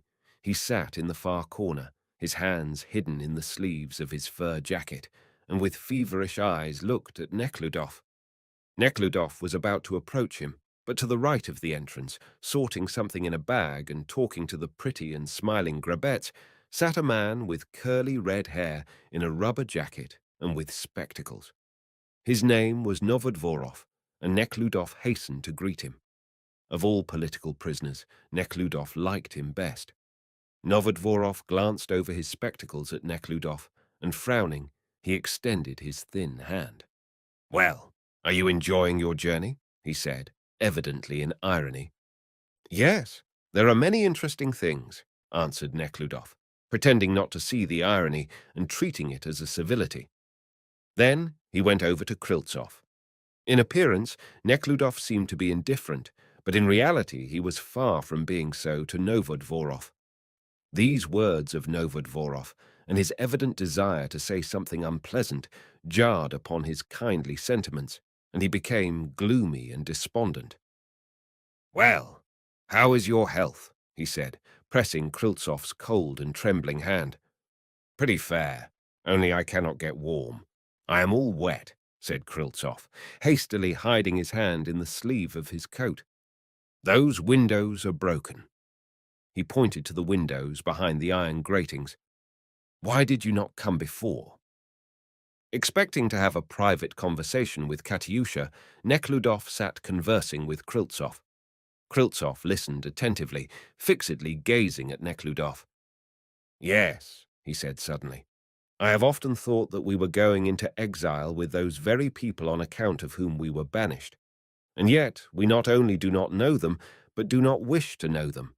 And worse of all, they hate us and consider us their enemies. This is dreadful." "There is nothing dreadful about it," said Novodvorov, overhearing the conversation. "The masses are always churlish and ignorant." At that moment, there was an outburst of curses behind the partition wall, followed by a jostling and banging against walls, a clatter of chains, screaming and shouting. Someone was being beaten. Someone shouted, "Help!" "See those beasts. What have they in common with us?" calmly asked Novodvorov. "You call them beasts, but you should have heard Nekhludoff telling of the conduct of one of them," Kryltsov said excitedly. "You are sentimental," Novodvorov said ironically. "It is hard for us to understand the emotions of these people and the motives of their acts. Where you see magnanimity, there may only be envy." "Why is it you do not wish to see good in others?" said Maria Pavlovna, suddenly becoming excited. "I cannot see that which does not exist."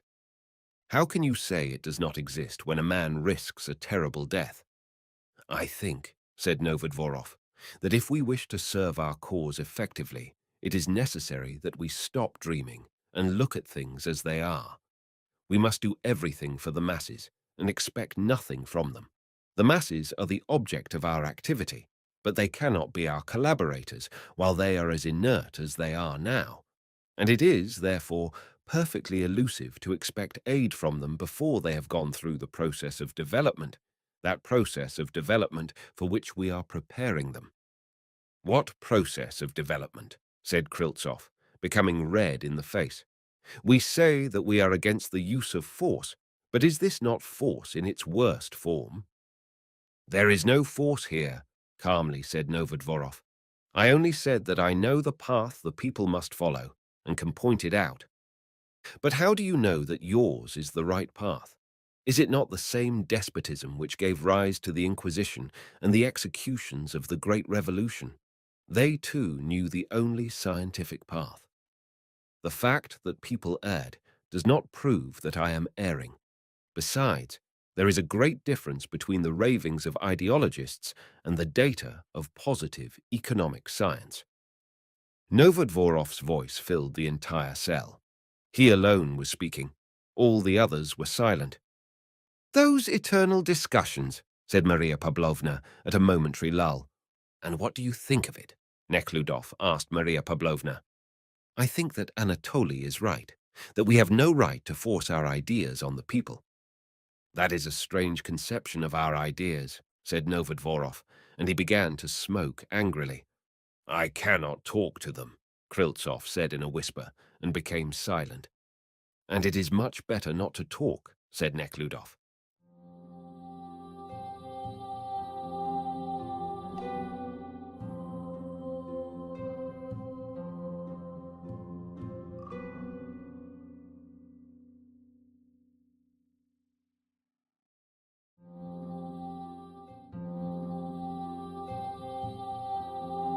The Awakening, the Resurrection, Leo Tolstoy, the conclusion to the entire book. Chapter 88. An officer entered the cell and announced that the time for departing had arrived. He counted every prisoner, pointing at everyone with his finger.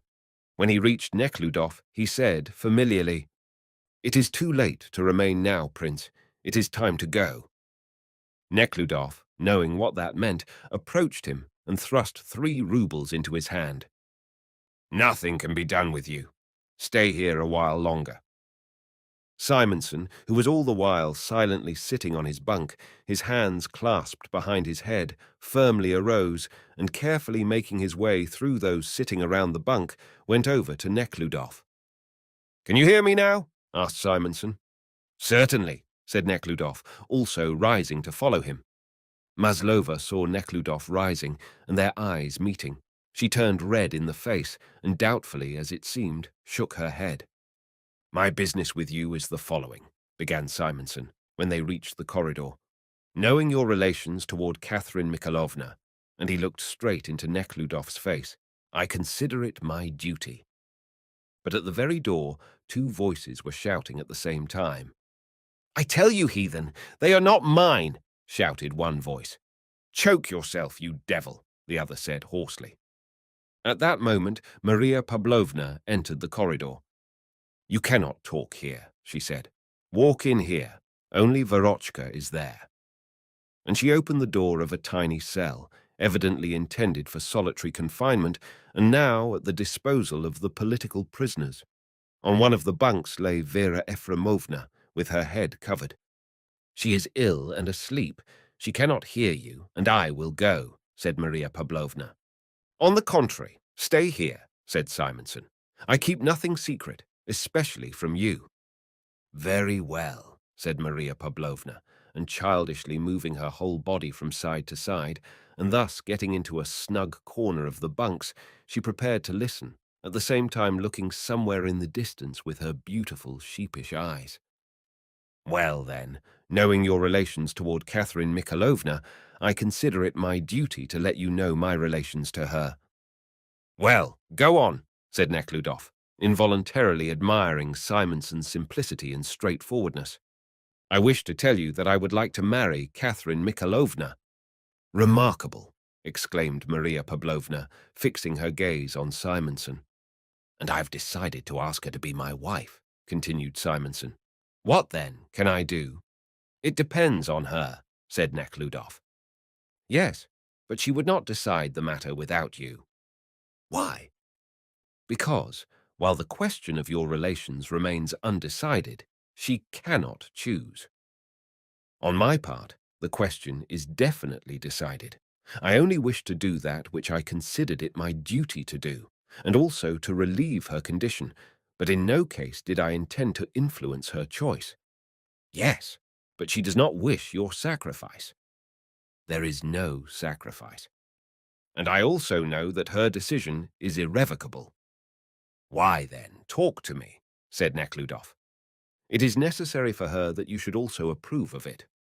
I can only say that I am not free, but she is free to do what she wishes. Simonson began to ponder. Very well, I will tell her so. Do not think that I am in love with her, he continued. I admire her as a good, rare person who has suffered much. I wish nothing from her, but I would very much like to help her, to relieve her.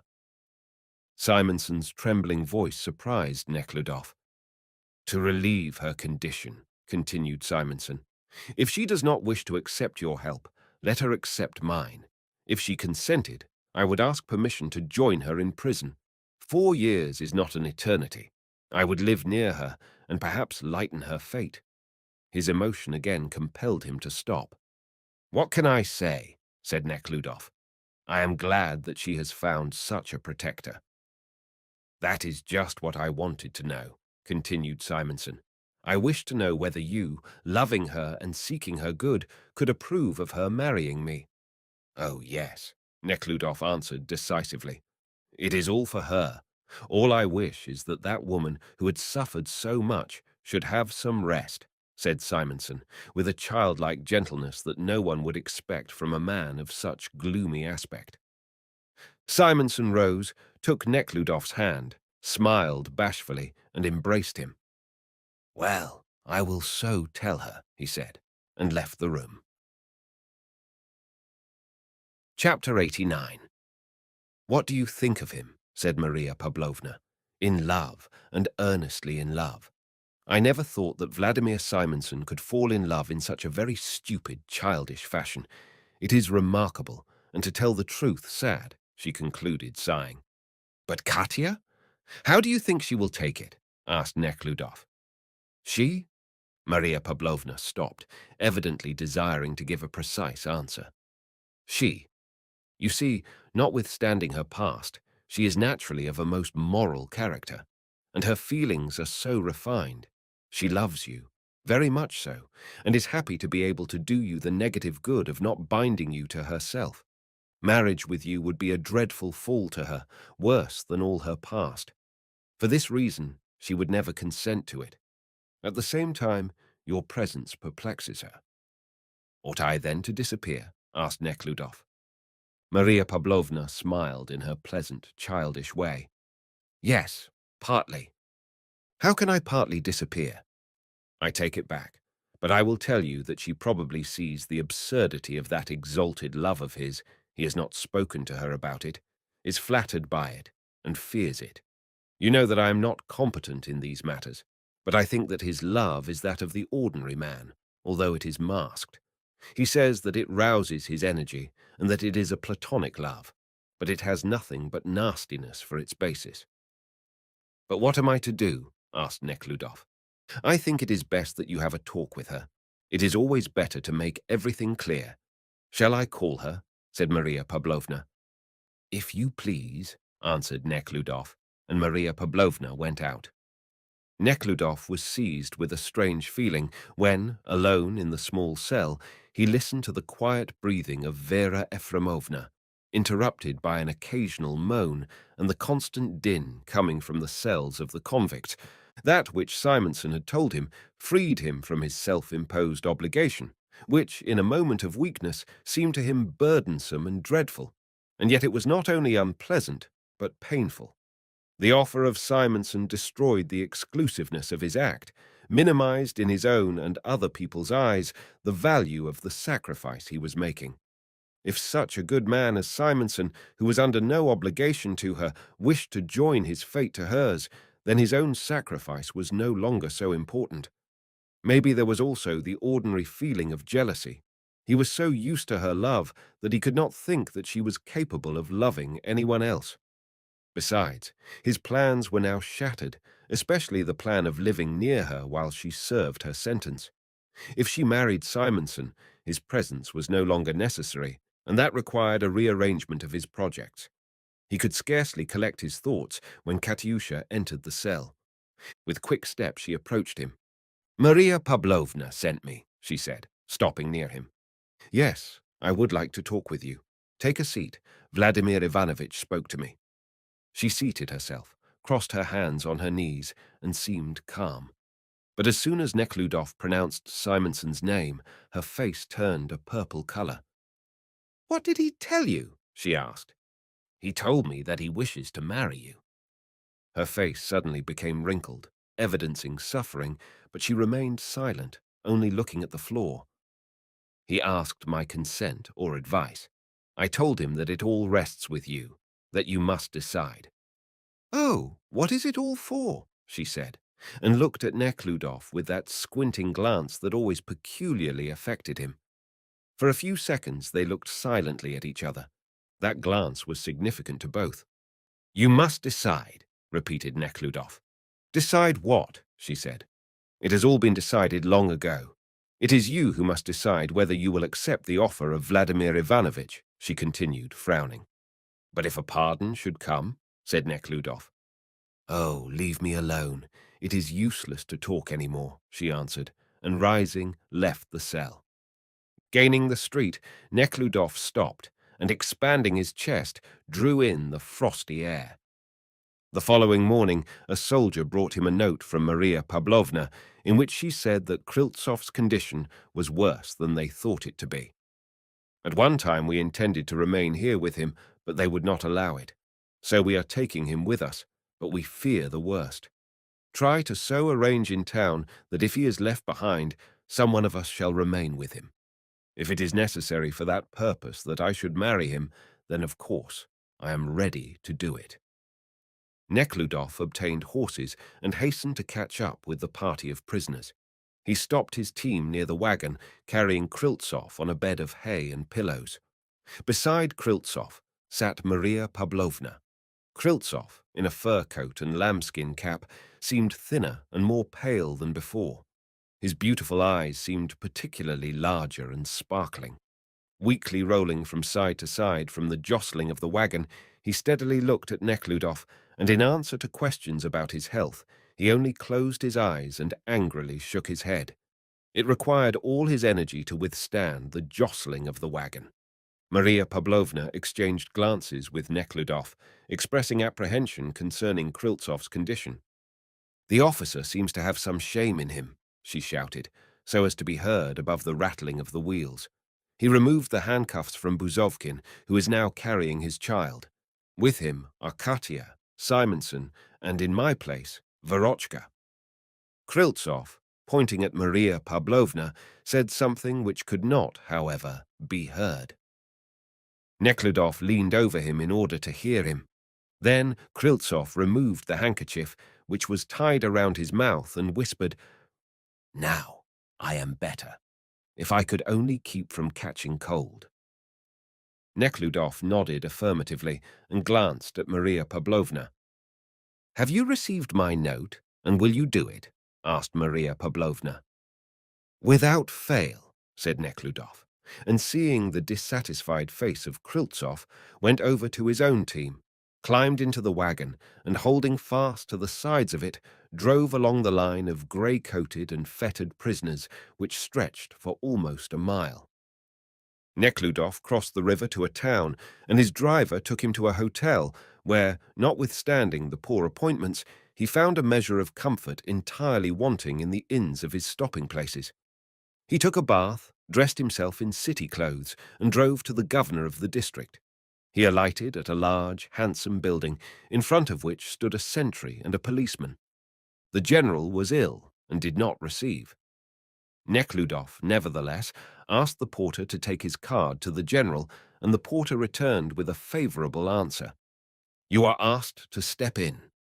The vestibule, the porter, the messenger, the shining floor of the hall, everything reminded him of St. Petersburg, only it was somewhat dirtier and more majestic. Nekhludoff was admitted to the cabinet.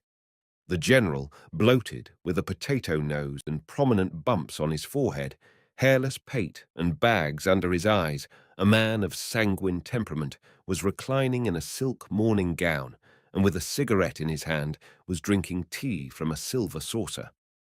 "How do you do, sir?" "Excuse my receiving you in a morning gown. It is better than not receiving at all," he said, covering his stout, wrinkled neck with the collar of his gown.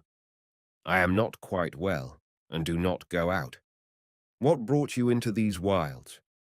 "I was following a party of convicts, among whom is a person near to me," said Neckludof. "And now I come to see your excellency about that person, and also another affair." The general inhaled the smoke of his cigarette, took a sip of tea, placed his cigarette in a malachite ash holder, and steadily gazing with his watery, shining eyes at Neckludof, listened gravely. He only interrupted Neckludof to ask him if he wished to smoke. Neckludof told the general that the person in whom he was interested was a woman, that she was unjustly convicted, and that His Majesty's clemency had been appealed to. "Yes, well," said the general, "I was promised in St. Petersburg that the news of this woman's fate would be sent to this place not later than this month." Looking steadily at Neckludof, the general asked, "Anything else?" "My second request would be concerning the political prisoner who is going to Siberia with this detachment." "Is that so?" said the general. "He is very sick. He is a dying man, and he will probably be left here in the hospital. For this reason, one of the female prisoners would like to remain with him." "Is she a relative of his?" "No, but she wishes to marry him, if it will allow her to stay with him." The general looked sharply at Neckludof from his shining eyes, and smoking continually, he kept silence, as if wishing to confound his companion. When Neckludof had finished, he took a book from the table, and frequently wetting the fingers with which he turned the leaves, he lighted on the chapter treating of marriage and perused it. "What's her sentence?" he asked, lifting his eyes from the book. "Hers? Hard labor." "If this is the case, the sentence cannot be changed by marriage." "But, I beg your pardon, if a free man would marry her, she would have to serve her sentence all the same. Whose sentence is harder, his or hers?" "Both are sentenced to hard labor." "So they are quits," the general said, laughing. "An equal share for both of them. He may be left here on account of his sickness," he continued, "and of course everything will be done to ameliorate his condition, but she, even if she should marry him, cannot remain here. Anyhow, I will think it over. What are their names? Write them down here." Neckludof did as he was asked. "And this I cannot do either," said the general, concerning his request to see the patient. "Of course I don't suspect you, but you are interested in them and in others. You have money, and the people here are corrupt. How, then, is it possible for me to watch a person who is 5,000 miles distant from me? There he is king, as I am here," and he began to laugh. "You have surely seen the political prisoners. You have surely given them money," he added, smiling. "Isn't it so?" "Yes, it is true." "I understand that you must act in this way. You want to see the political prisoner, and you all sorrow for him, and the soldier on guard will surely take money because he has a family, and his salary amounts to something less than nothing. He cannot afford to refuse. I would do the same were I in yours or his place. But being situated as I am now, I cannot permit myself to disobey one iota of the law, for the very reason that I, too, am no more than a man, and am liable to yield to pity. They confide in me under certain conditions, and I, by my actions, must prove that I am trustworthy. So this question is settled. Well, now tell me what is going on at the metropolis." Then the general put various questions, as if he would like to learn some news. "Well, tell me now whom you are stopping with. At Duke's? It is unpleasant there. Come to us to dinner," he said, finally, dismissing Neckludof. "At 5. Do you speak English?" "Yes, sir." "Well, that is good. You see, there is an English traveller here. He is studying the exile system and the prisons in Siberia, so he will dine with us, and you come too. We dine at 5, and Madam wants us to be punctual. I will let you know what will be done with that woman, and also with the patient. Maybe it will be possible to leave somebody with him." Having taken leave of the general, Neckludof drove to the post office. Receiving his mail, he walked up to a wooden bench on which a soldier was sitting, probably waiting for something. He sat down beside him and started to look through the letters. Among them, he found a registered letter in a beautiful large envelope with a large seal of red wax on it. He tore open the envelope, and seeing a letter from Selenin with some official document, he felt the blood mounting to his cheeks and his heart grow weak. This document was the decision concerning Katyusha's trial. What was it? Was it possible that it contained a refusal? Nekhludoff hastily ran over the letter, written in small, hardly legible, broken handwriting, and breathed freely. The decision was a favorable one. "Dear friend," wrote Selenin, "our last conversation made a strong impression upon me. You were right concerning Maslova. I have looked through the accusation. This could be corrected only through the Commission for Petitions to which you sent your petition. They let me have a copy of the pardon, and here I send it to you, to the address which the Countess Catherine Ivanovna gave me. I press your hand in friendship." The news was pleasant and important. All that Nekhludoff could wish for Katyusha and himself was realized. True, those changes in his life changed his relations to her. But now, he thought, all that was most important was to see her as quick as possible and bring her the good news of her freedom. He thought that the copy he had in his hand was sufficient for that. So he bade the cabman drive at once to the prison. The superintendent of the prison told him that he could not admit him without a permit from the general. The copy of the petition from their Majesty's bureau also did not prevail with the superintendent. He positively refused admittance. He also refused to admit him to see Kryltsov. Chapter 90. After the disappointment at the prison, Nekhludoff drove down to the governor's bureau to find out whether they had received there any news concerning the pardon of Maslova. There was no news there, so he drove back to his hotel and wrote at once to the lawyer and to Selenin concerning it. Having finished the letters, he glanced at his watch. It was already time to go to the general. On the way, he thought again of how he might hand over the pardon to Katyusha, of the place she would be sent to, and how he would live with her. At dinner in the general's house, all were not only very friendly to Nekhludoff, but as it seemed, very favorably inclined to him, as he was a new, interesting personality. The general, who came into dinner with a white cross on his breast, greeted Nekhludoff like an old friend. On the general's inquiry as to what he had done since he saw him in the morning, Nekhludoff answered that he had been at the post office, that he had found out the facts concerning the pardoning of the person they were talking of in the morning, and he asked permission to visit her. The general seemed displeased, began to frown, and said nothing. "Will you have some whiskey?" he said in French to the Englishman who had walked up to him.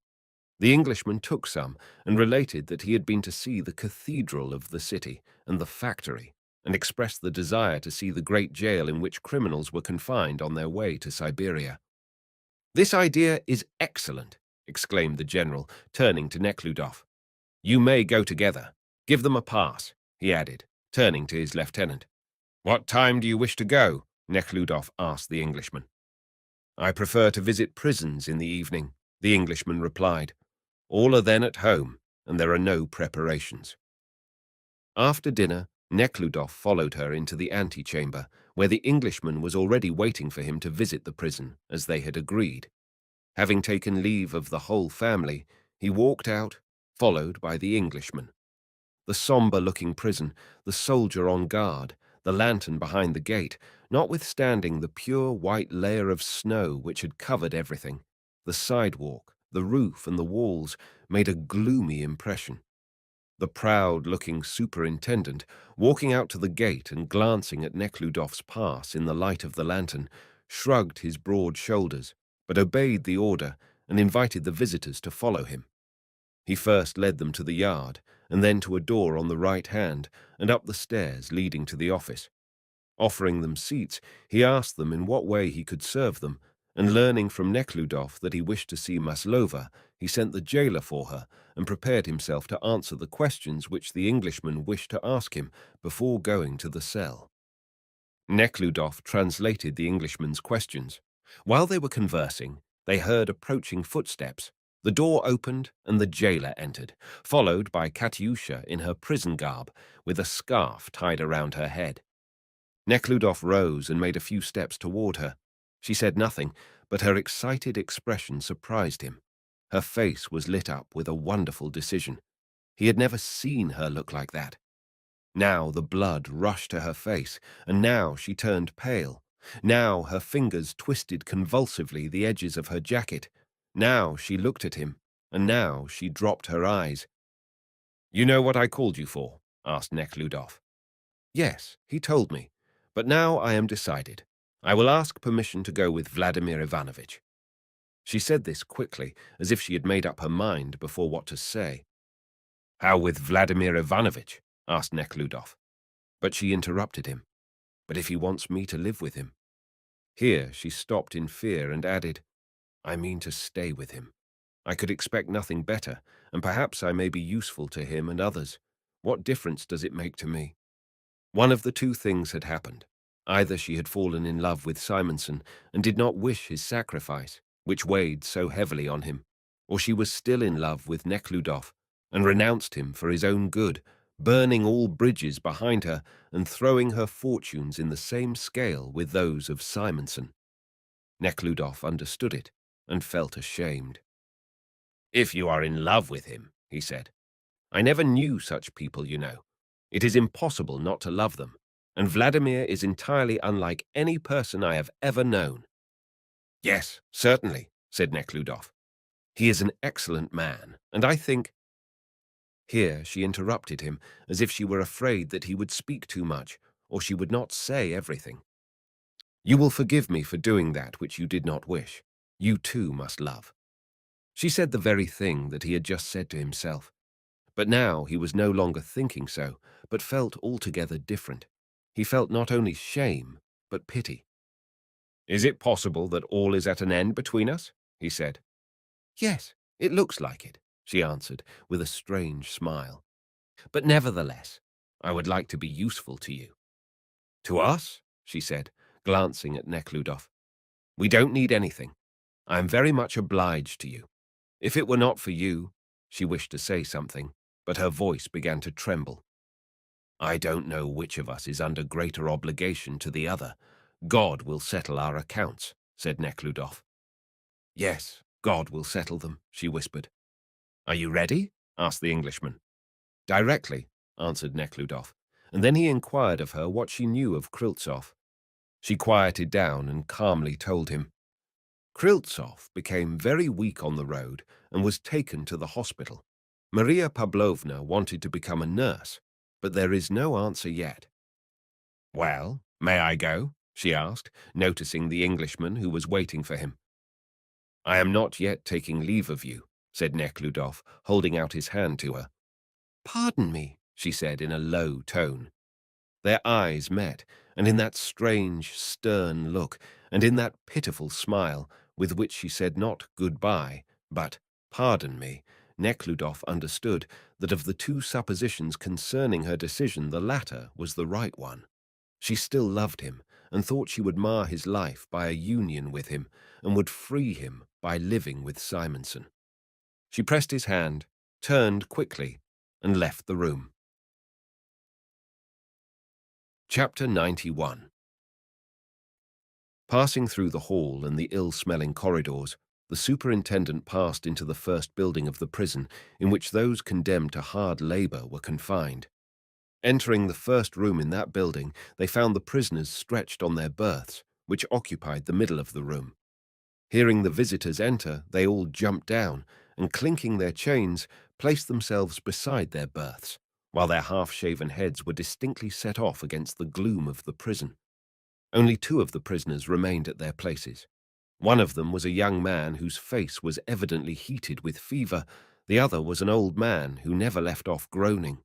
The Englishman asked whether the young man had been sick for a long time.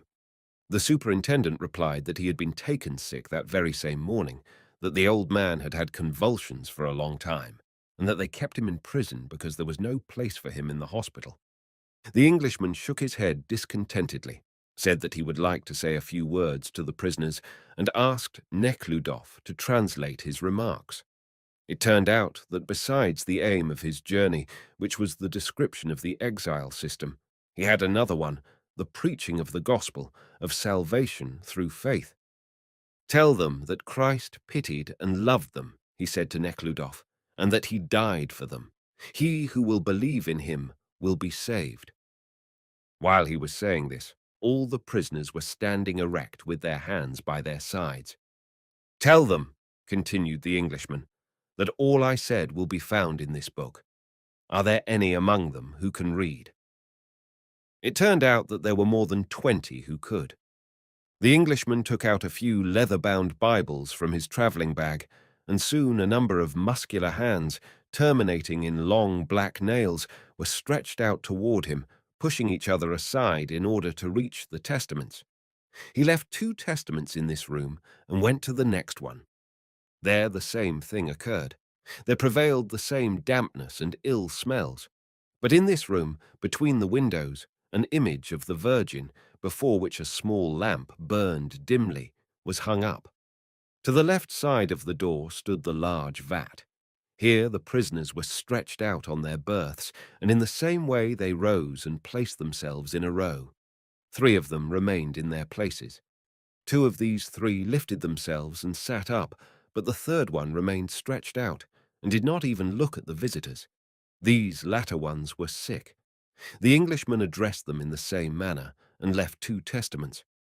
From the cells in which those condemned to hard labor were imprisoned, they passed over to the cells of the exiles, and finally those in which the relatives who escorted the prisoners to Siberia were awaiting the day appointed to start hence.